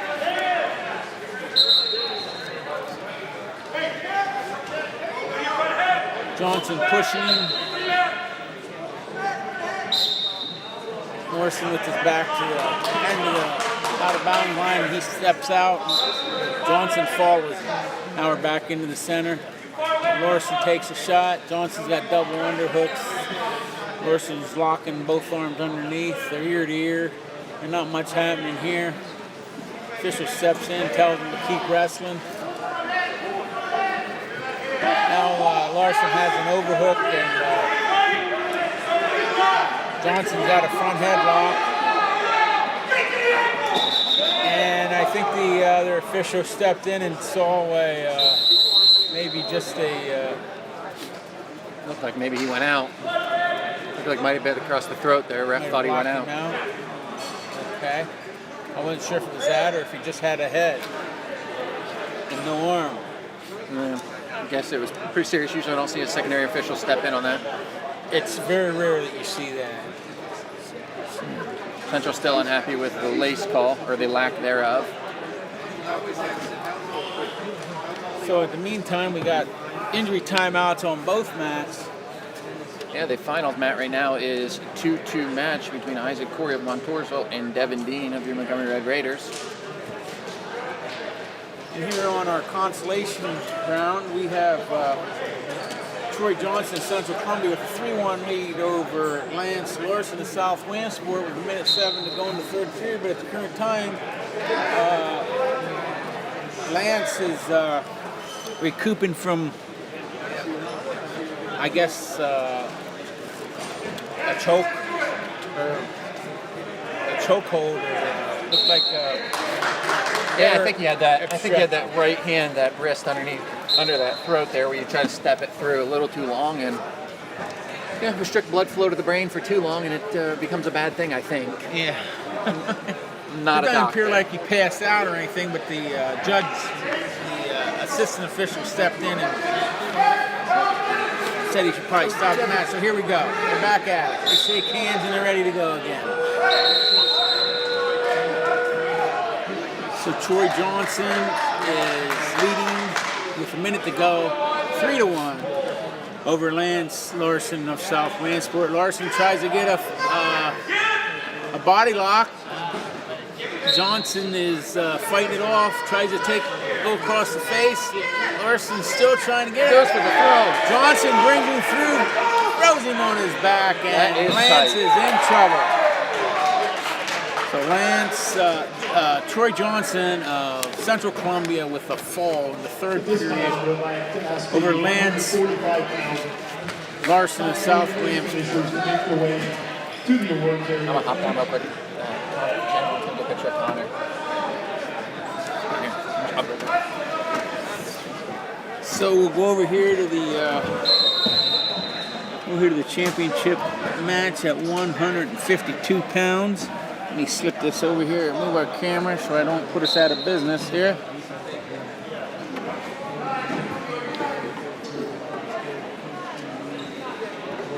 So there we go. Now, who do we got here? Isaac Corey of Montoursville and Devin Dean of Montgomery. And it's 1 minute to go in the third period, and it's a really exciting match. It looks like it's 3-2. 3-2, and it looks like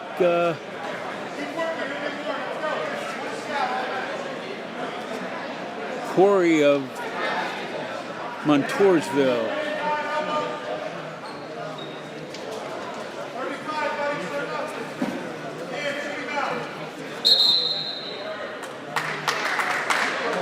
Here we go, 32 seconds to go. Dean from Montgomery trailing Corey from Montoursville 3-2. 25 seconds to go. Dean with the shot in.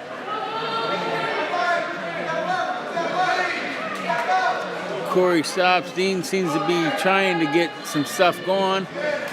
Another shot. There's a stall. So now Corey's called for stalling. Dean's trying to get something going. He's got 8 seconds to go. He's in on the shot. Misses with the sprawl. And it's going to be 3-2. Corey already bonus coverage. I close my eyes and just listen to you. Well, that's bonus coverage. At this time, I would like to get your attention to the awards area, please. For our So the champion at 152 was Isaac Corey of Montoursville over Devin Dean of Montgomery with a 3-2 score. in third place at 145 pounds from Montoursville, Caden Frame.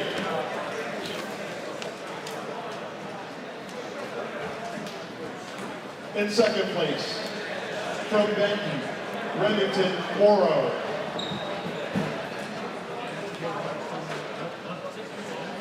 major 145-pound champion from Loyalsock, Caden Rodarmo.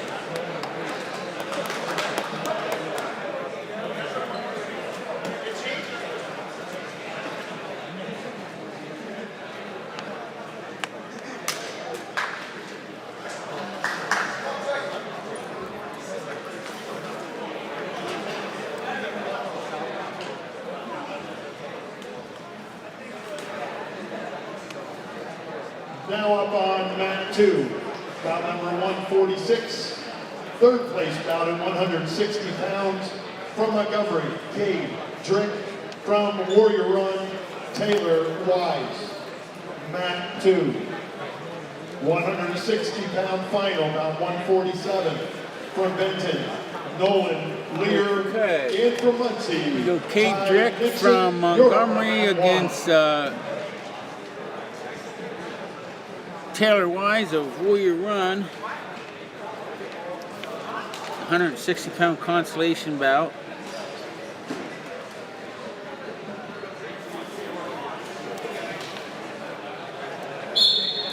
Cade Drick will have the red leglet on, and Taylor Wise will be green. Drick in on an outside single leg. Wise trying to do some kind of a leg tie behind that leg. Drick's got that leg high in the air, pulling him back into the center, and they're out of bounds.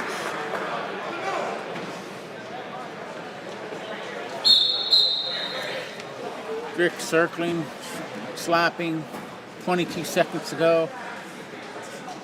Wise dips down, trying to control the hands. Drick with an underhook. Wise pushes him off.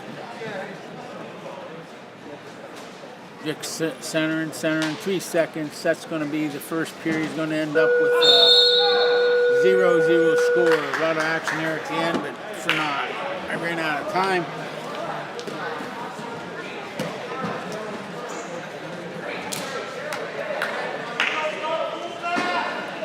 Taylor Wise the first.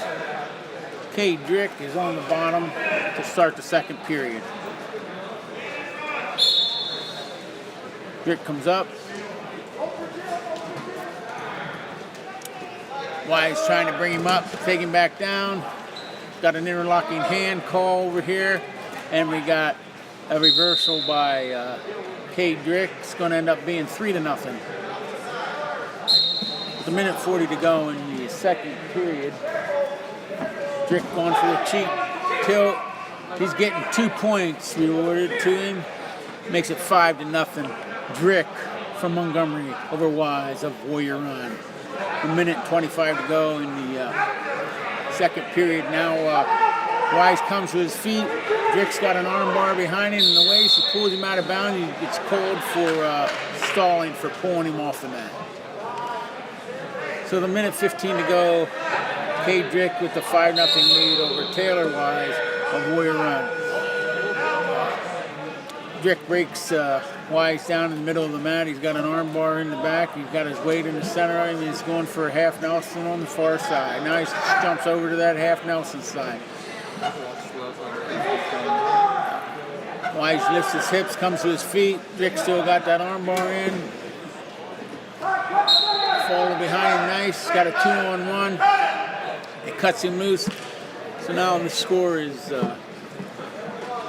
5-2. And we got a poke in the eye. We had a 5-1 score with 37 seconds to go in the second period. So they called Drick for stalling, not a penalty point when he kind of walked him off the mat.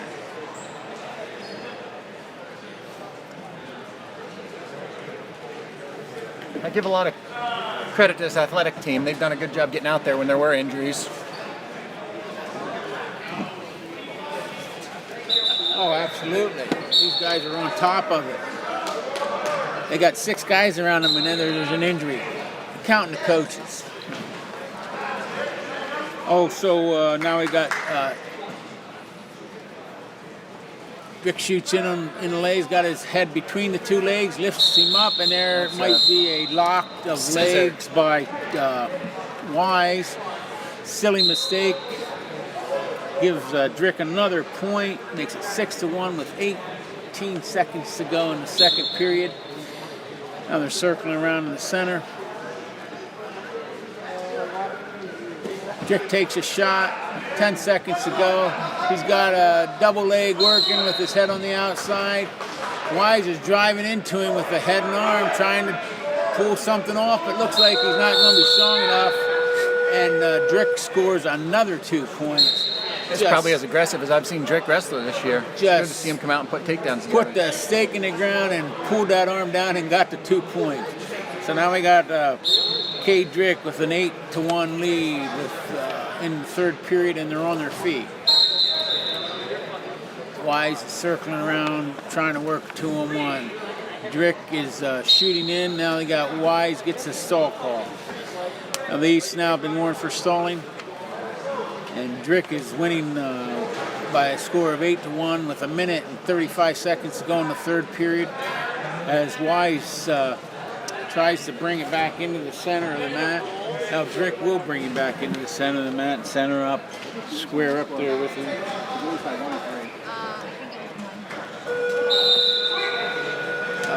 There's a shot by Drick. Another shot by Drick, and he slips behind for 2. It's 10-1. K. Drick over Taylor Wise. Drick's got an arm bar. He's on top. He's breaking him down. Wise got somewhat of a base, but Drick's got that pressure on him. 55 seconds to go in the third period, and Drick's just going to let him go instead of risk getting another stall call against him. He's got an 8-point lead, and he's shooting and being aggressive. He believes he can open the gap up even more, but it's 10-2 with 46 seconds to go. K. Drick and Montgomery over Taylor Wise, a huge win.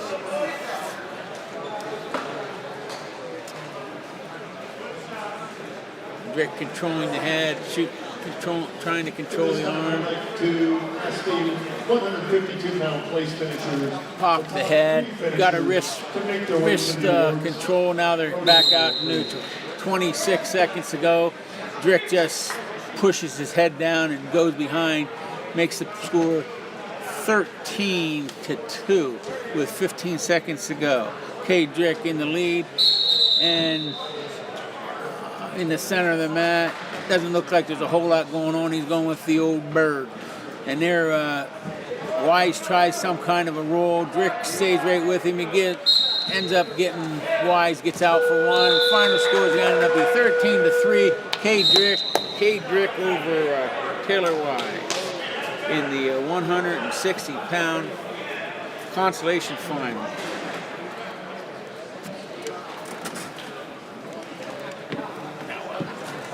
In our final over here, we have Nolan Lear of Benton and Ty Dixon of Muncie. It looks like Lear is in control of this bout with 1 minute, just 50 seconds to go in the third period, as Ty Nixon kind of just laying in the middle of the mat with Lear on top of him. Now Lear puts in a bar and starts to drive. It's putting in that far half. Now he jumps that half side. Now he's back over to the bar side. Running the bar, going to put in another bar on the other side. Exchanges the half for the bar. He's just putting that pressure on. Now he's jumping over to the side where the half was. Now he's on top of the head. Now he's going to pull on that arm. Now he's going to cross face. That's a busy guy. Now he's going to just try to bring him over and get another 2 points and try to get extra points for the team. He hasn't got it. He really needs 1 more point. He doesn't look like he's going to get it. There's 7 seconds left in the match, and I think he should have probably been able to score there, but he just, I don't know why he didn't. But looks like Ty Nixon is down by 7-0 to Nolan Lear. Nolan Lear is on top. He's going to use optional start. He's going to let him up. So he's going to have to score a takedown in less than 7 seconds and to get the extra points. And Nixon just keeps going off, and we're down to less than 1 second to go. So this match is going to end up probably 7-1. Nolan Lear Benton, your champion at 160 over Ty Nixon from Muncie. If I can direct your attention to the awards area, please, for our 152-pound place finishers. At 152 pounds, in third place from Central Columbia, Troy Johnson. In second place from Montgomery, Devin Dean. And your 152-pound champion from Montoursville, Isaac Corey.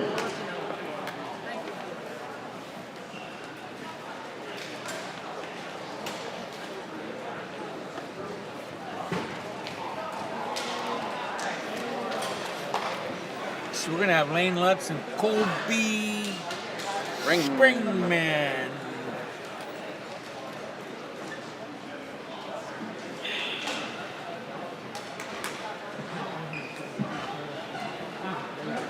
Now up on mat 2, bout number 148, third place match, 172 pounds. From South Williamsport, Lane Lusk.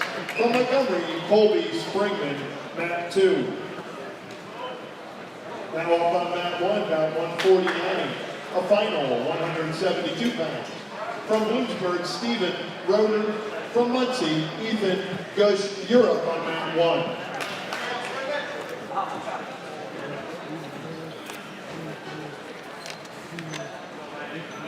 Your third place bout, Lane Lusk is currently ranked the 21st best wrestler in the state of Pennsylvania AA. So this would be a big win for Colby Springman from Montgomery if he could pull it off. Advance to the tournament, get some valuable experience. He's a junior, and Lance Lusk is also a junior. Lusk is in the green leglet, and Springman is in the red leglet.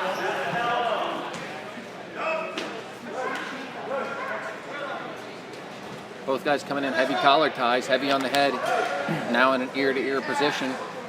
Springman with inside control, controlling that outside elbow. Lusk with a shot, both clear out.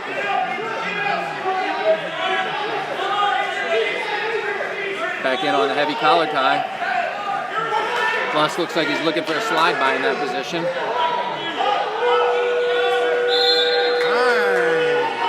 Short first period still gets me. Yep, this is a consolation round. It's 1 minute. Nothing. Lusk gets the choice, takes bottom.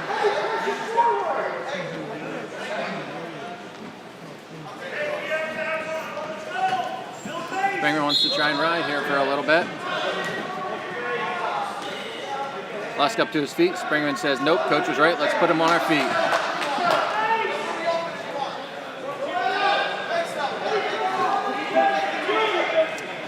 Springer back to that heavy right collar tie, controlling the left elbow. Lusk fighting inside control, now heavy on the head. Both wrestlers staying ear to ear, pretty square in here. Lusk with a shot for an outside high crotch single. Runs out of real estate, and we're back to the center. 1 minute, 30 seconds remaining here in the second period.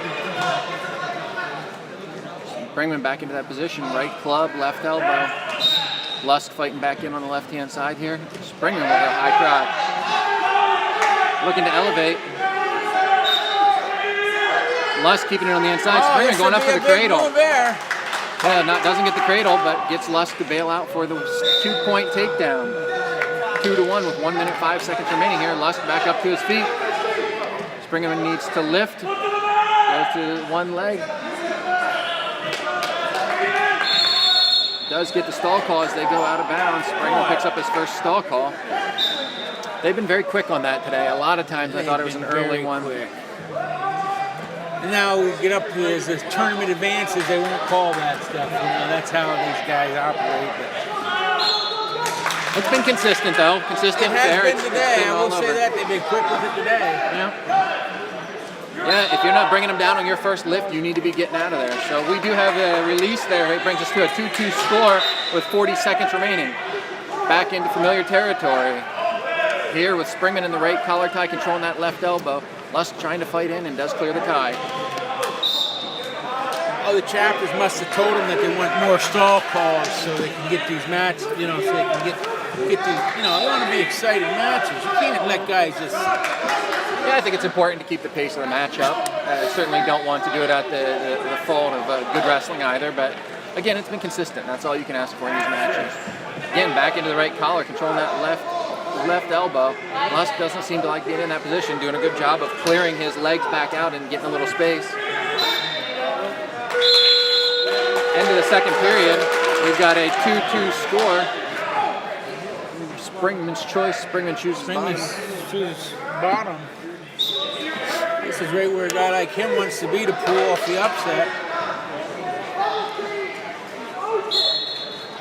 Springman quick to his feet. Needs to get back up.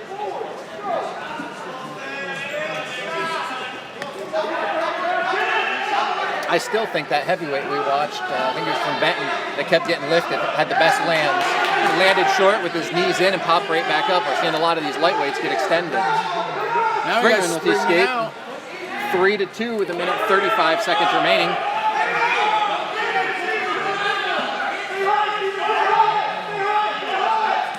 Montgomery coach is yelling, go get a takedown here. Don't want to coast through with a 1-point victory. Certainly want to see him continue to build. Springman back to that right hand, left elbow.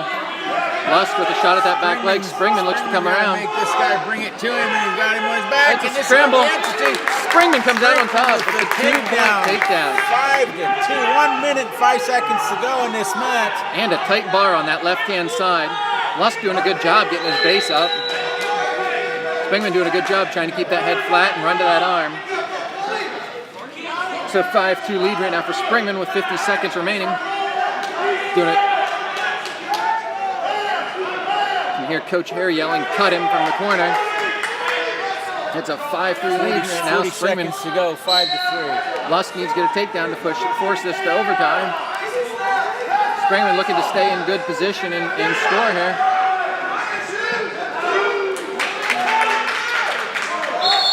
Lusk with the 2 takedowns. Springman did no back points on the edge there, so we do have a 5-5 match with 26 seconds remaining. Springman's looking to come up, and Lusk is looking to drive him forward.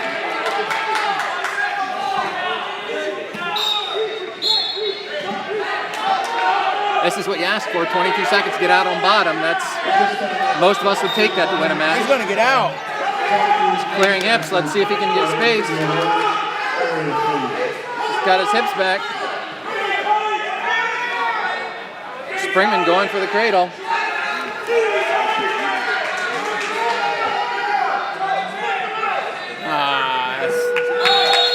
Well, Ty, you asked for it. You said we hadn't had an overtime. Here we have it. Gut check period. I think both guys have gotten a takedown in this match. It's going to be interesting. So this is sudden death on the first takedown, right? It is. For now, and then it goes into the next. Yep, so for first overtime here, since our first, it is a 1-minute overtime. First guy to score wins the match. Springman's going to get around him there. Lusk in a shot. Springman goes the other way, spins right into the double. Lusk is into the double. Springman capturing that arm, looking to fight it. Nothing yet. Springman got it strong. Stepping over. Springman with the 2. My goodness. They can still work for the fall. Got him in trouble. So because he took him to his back, He's got 2 Springman still points has and he's got the and fall. Wow. So moves in That's overtime, that's even an in sudden exciting victory. for, If an Springman. athlete is taken to their back, they do have the opportunity to pin him for the extra team points, and Springman did just that. It was a great match for both athletes. Great match. That was a terrific match.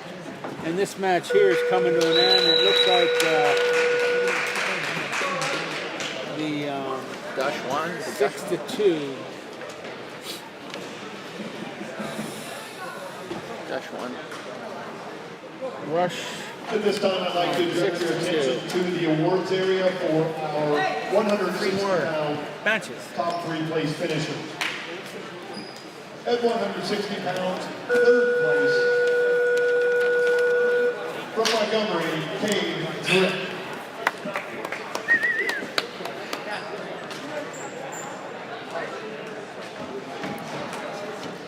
Second place, from Muncie, Ty Nixon.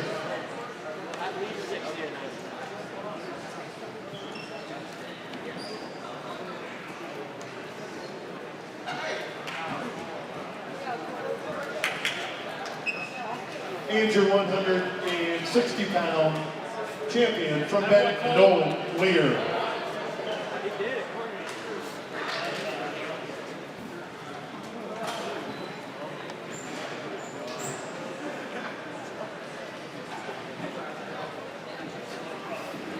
So we're going to have Ryan Casella, South Ransport, and Jacob Boberski from Benton. Ryan Casella from Benton, Jacob Boberski. You're up on mat 2. Our final on mat 1, 189 pounds. From Montoursville, Gail Krebs. From Montgomery, Ben Marino, mat 1. All right, we're getting underway at the 189-pound Consolation Final match. As I said, we've got Ryan Casella from South Williamsport taking on Jacob Boberski from Benton. These two actually wrestled earlier in the tournament, with Boberski coming out with a 6-1 decision in the first round.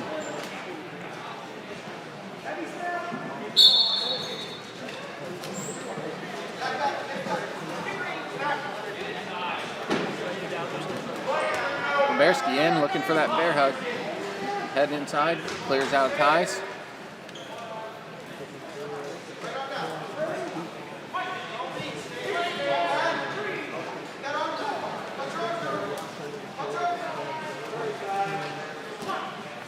A little bit of hand fighting here, but it looks like both guys want to wrestle out in space a little bit.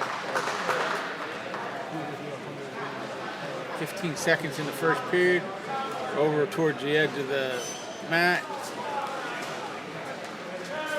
We'll step out and then we start. Now the official's not going to blow him out. He's going to make him just come back in the middle. Then the first period, that's a nothing score. Boberski with the choice goes bottom.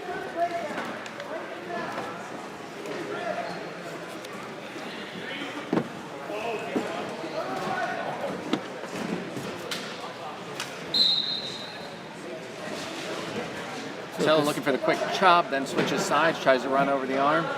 Boberski getting his hips underneath him quick to his quick escape. I'm trying to delay on mat 1. I don't know. We don't have. It's a quick fall. Oh, that quick? Yeah. Wow. Kale crabs.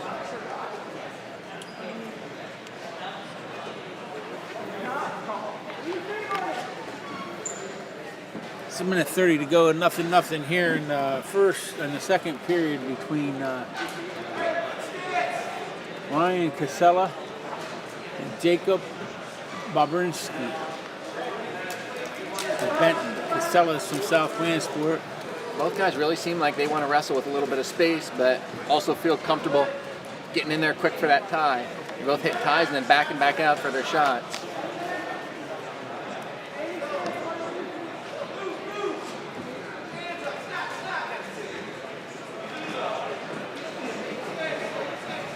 My guess is the winner of this match is going to be the guy who scores more points. Yeah. What do you think, Ty?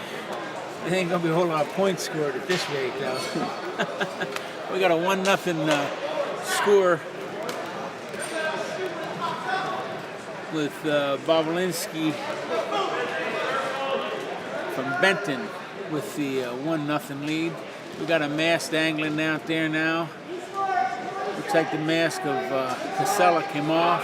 Got 25 seconds to go in the second period.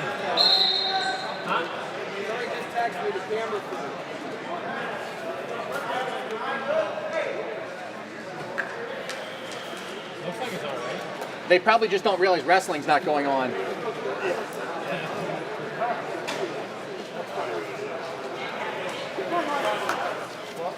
Another quick mask.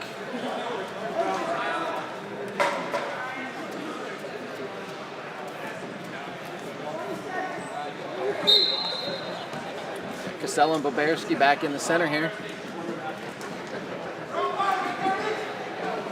Casella coming up her body here. Down to 10 Boberski seconds. in the blocking period. hips. Casella with the coming drop. through. He's got it. He's got This time I would ask 2 you and to extra. He got 2 and 2. He's going to get 2. go into the awards area, please. 2. 2 and 2 for a 4-1 with 0.6 seconds remaining. Good match, Colby. So Casella now is a 4-1 lead with going into the third period. Boberski from Benton. Casella's on the bottom. Boberski will be on the top for this third period. Casella has a 4-1 lead.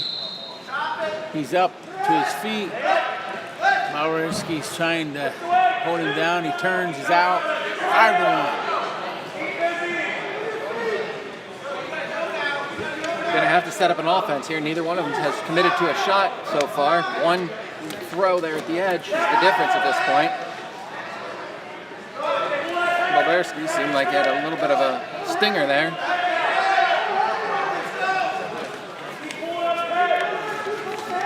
.130 left in the match. Boberski centers up. Casella, no hurry to get there. He's in the lead by 5-1. Boberski's trying to hook something up to toss him. Casella doing a pretty good job anchoring his hips backwards, stay out of any sort of headlock or front lift.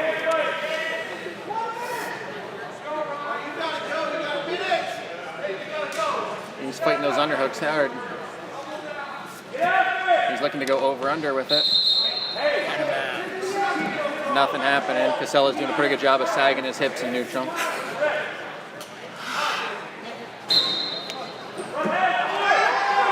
Boberski with the shot. Casella with the opportunity to go behind.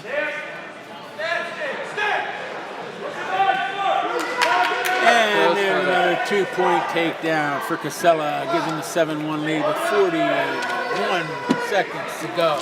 Boberski had to go for something there, went for the headlock, and unfortunately was nobody home.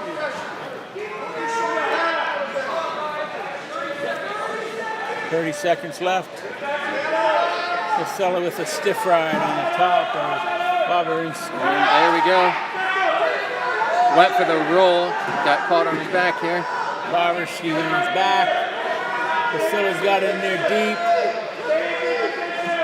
12 seconds left.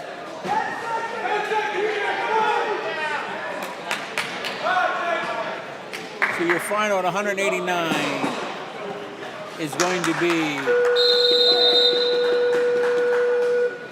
Ryan Casella, South Waynesboro 10, Jacob Boberski of Benton 1.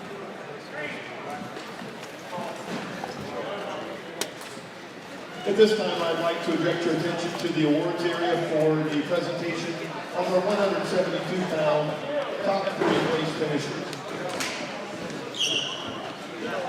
In third place at 172 pounds. When's the snow from come? Montgomery, Colby Springdale. When's the snowstorm?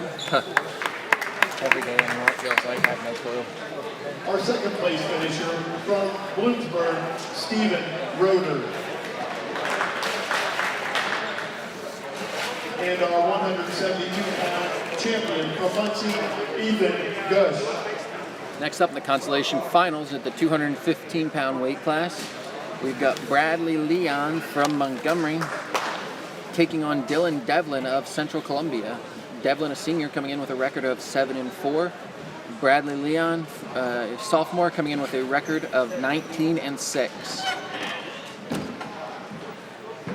Now up on mat 2, third place bout, 215-pound weight class. Leon will be wearing the red anklet. Leon. From Central Columbia, Dylan Devlin. Up on mat 2. Our final at 215 pounds. Leon will be in the red One. anklet. From Montoursville, Dylan. Maybe your last opportunity with your UV purple singlet. Devlin in the green. We'll have to tell Coach Johnson you were a fan of those. Maybe he'll get one for you. So here we are with 215-pound Consolation Final. Both guys coming out. Leon heavy on the head there. Devlin looking to control that low hand tie, 2-on-1. Bradley comes out of it, goes to the underhook, looks to pop shot, not there. Devlin liking to go to that 2-on-1 control here. Shoots at the sweep single, and we've got something going on here that they gotta, or not. Maybe it's nothing. Leon back with that underhook. Devlin whizzing hard down on it. Good shoulder shiv and out of it.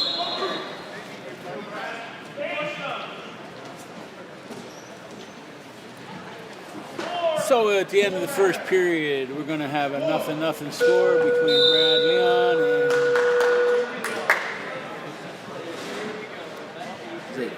Dylan Devin from Central Columbia. I'll mute myself for a second.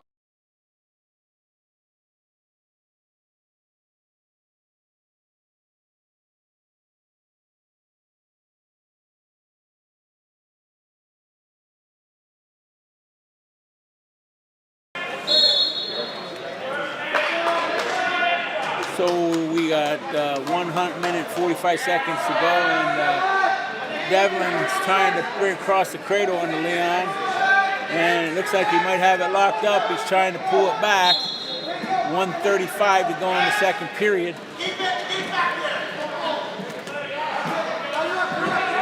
Leon breaks out, gets one. I do apologize. It looks like we're getting some camera difficulties here on mat 1.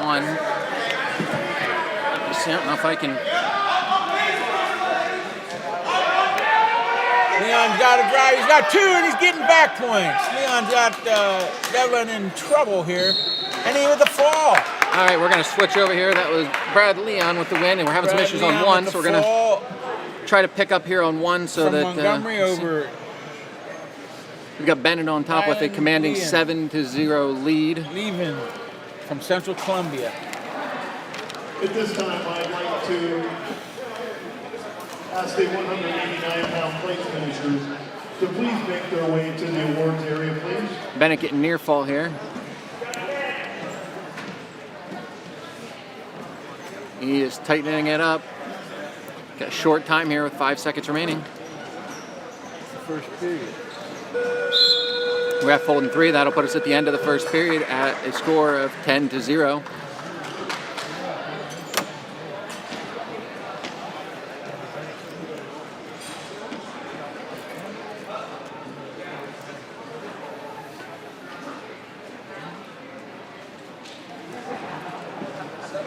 Do apologize for the technical difficulties on 1. I'm going to try my best to try and catch both mats here. They are working to see what the issue may be. Bennett on bottom, looking to clear hips. Gets to his feet. He's looking to get the whizzer in and get weight down to that right foot. Clears it, and he is out. Right back in for the single. No score. This puts our score currently at 11-0. 1 minute 44 seconds remaining.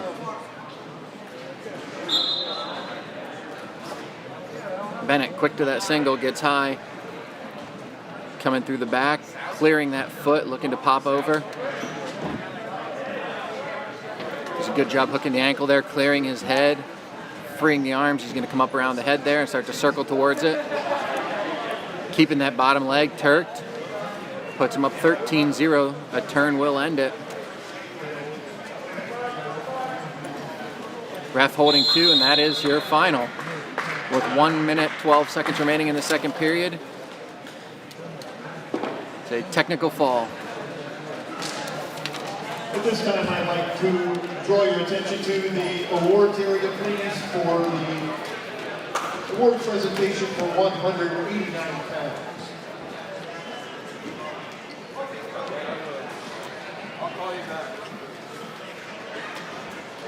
At 189 pounds, third place from South Williamsport, Ryan Casella. Gunner. Oh, man. Second place at 189 pounds from Montgomery, Ben Marino. and your 189-pound sectional champion from Montoursville, Gail Perez. Matches hard.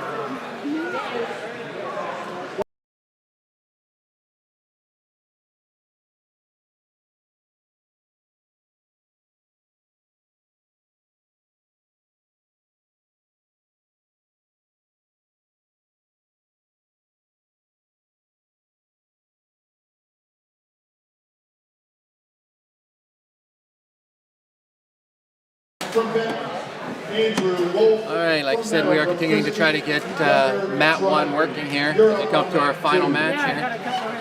285-pound final up on Mat 1. Did you get my Instead of big boy sophomores here. From Central Columbia, Logan Williams, final on Mat 1. it was due like Wednesday, right? In the Consolation Finals, we have Andrew Wolf of Benton taking on Gunnar Tribally of Meadowbrook Christian. These two actually wrestled earlier in the match with Tribally picking up the win. Please have your wrestlers clean up their respective areas here at the facility. All coaches, make sure your wrestlers clean up your areas, please. And I really wanted to work. Every try to trip, they go out of bounds. On Mat 1 in the championship bracket, we do have Caleb Burkhart facing off against Logan McWilliams. We'll do our best to keep you updated of the score on that match. Tribally and Wolf here on Mat 2 in the Consolation 285-pound match. Kind of pushing each other around inside 10 seconds to go in the first period.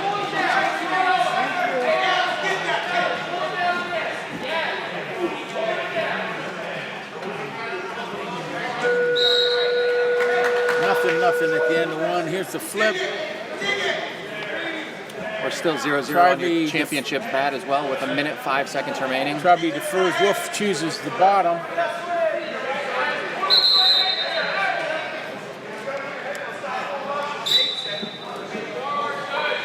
Tribally on top of him, putting that pressure on him. On his toes. Good technique on his toes inside the crotch. Got a bar in, trying to slip a leg across the side. Got that big body on top of Wolf, making him feel it. Trying to work under for some arm bars. He's going to swim them forward. Got the big half in. He's jumping to the side of the half. Now he's jumping to the side of the bar. Wolf's on his feet now for one. 2-1-0. 1:20 left in the first period. Wolf on the 1-0 lead over Tribe.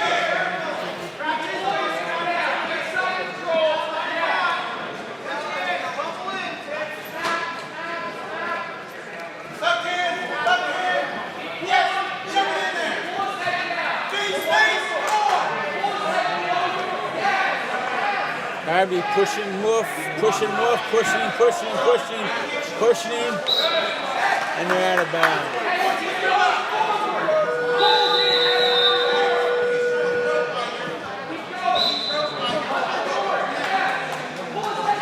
Wolf coming in, Tribally's got a trying to toss him out, and they're out of bounds.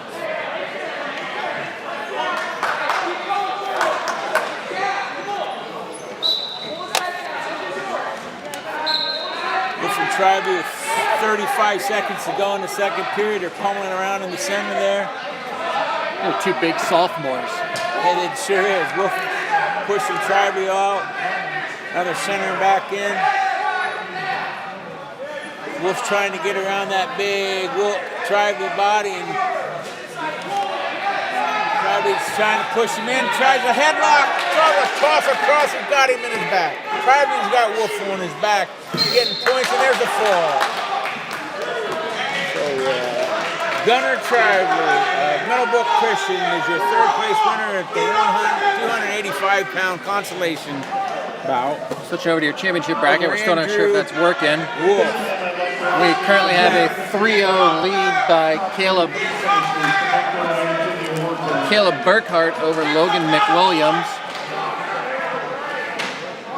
Burkhart riding strong on top here, keeping heavy pressure to the hands. Don't let him do it. Come on, Derek. Come on, let's go. No legs, catch it. Throw it out. Yes, windmill. Head on. Burkhart under the tutelage of Troy Hansen.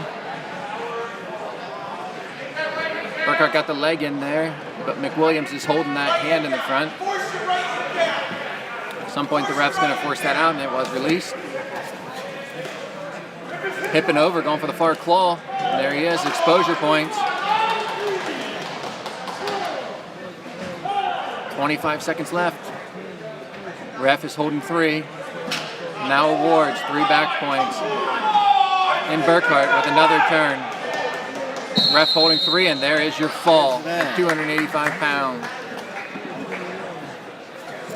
Well, hey, thanks for joining us tonight for the East Central Section 2021 PIAA South East Central Section. I knew you'd screw it up. And these top 3 will be going on to the district tournament. Matt, it's been fun working with you. Yeah, you as well, Ty. Thanks, everybody. For the presentation of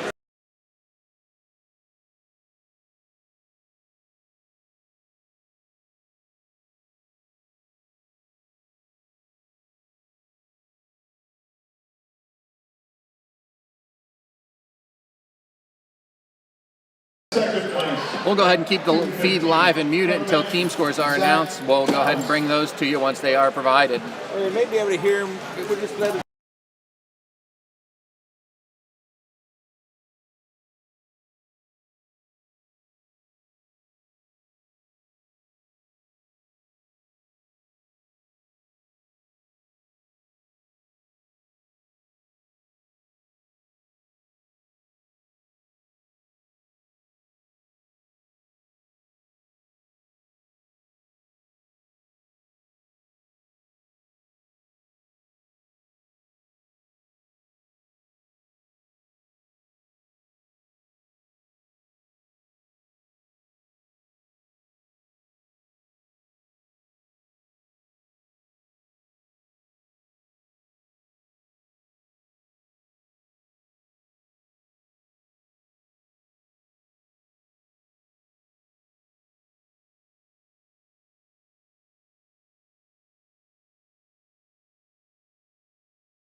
You got it? Do you need help? Good?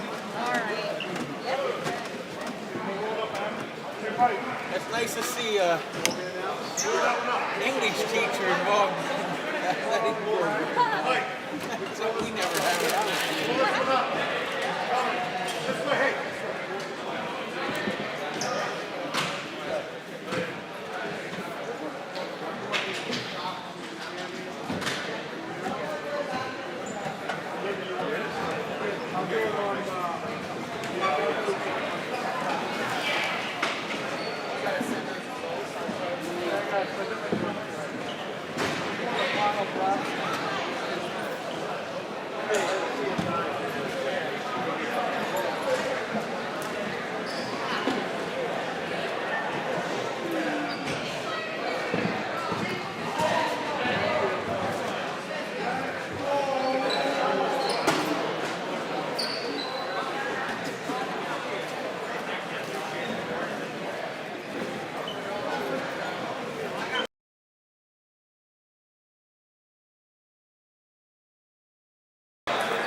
23.5 points, Bloomsburg.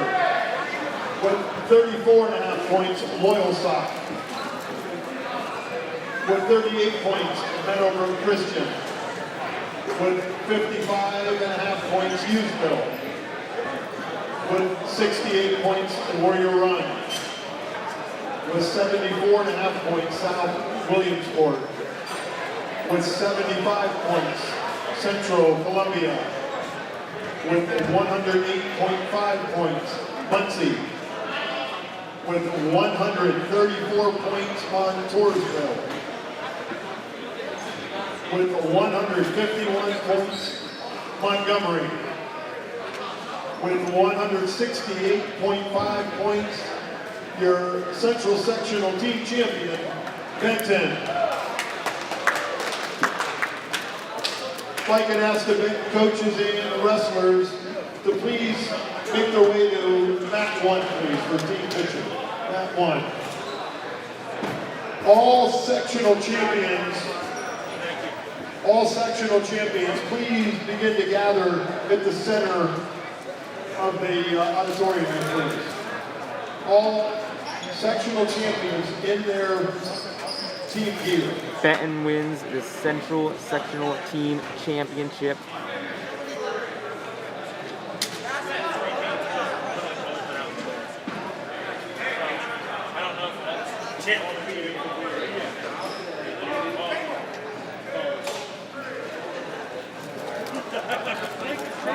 You literally said that on the way.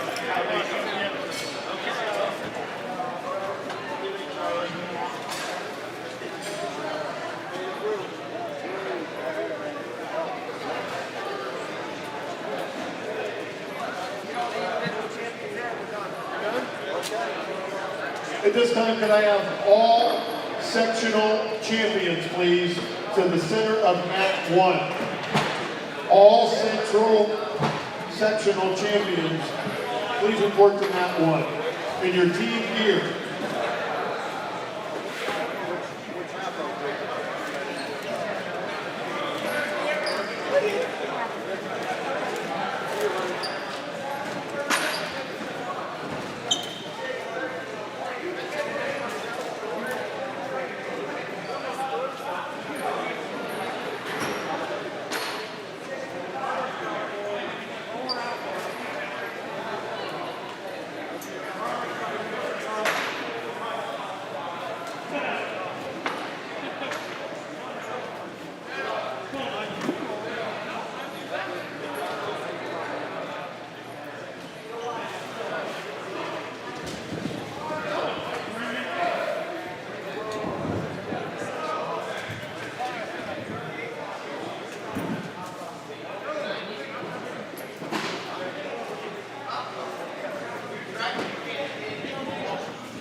Thank you guys for watching all day.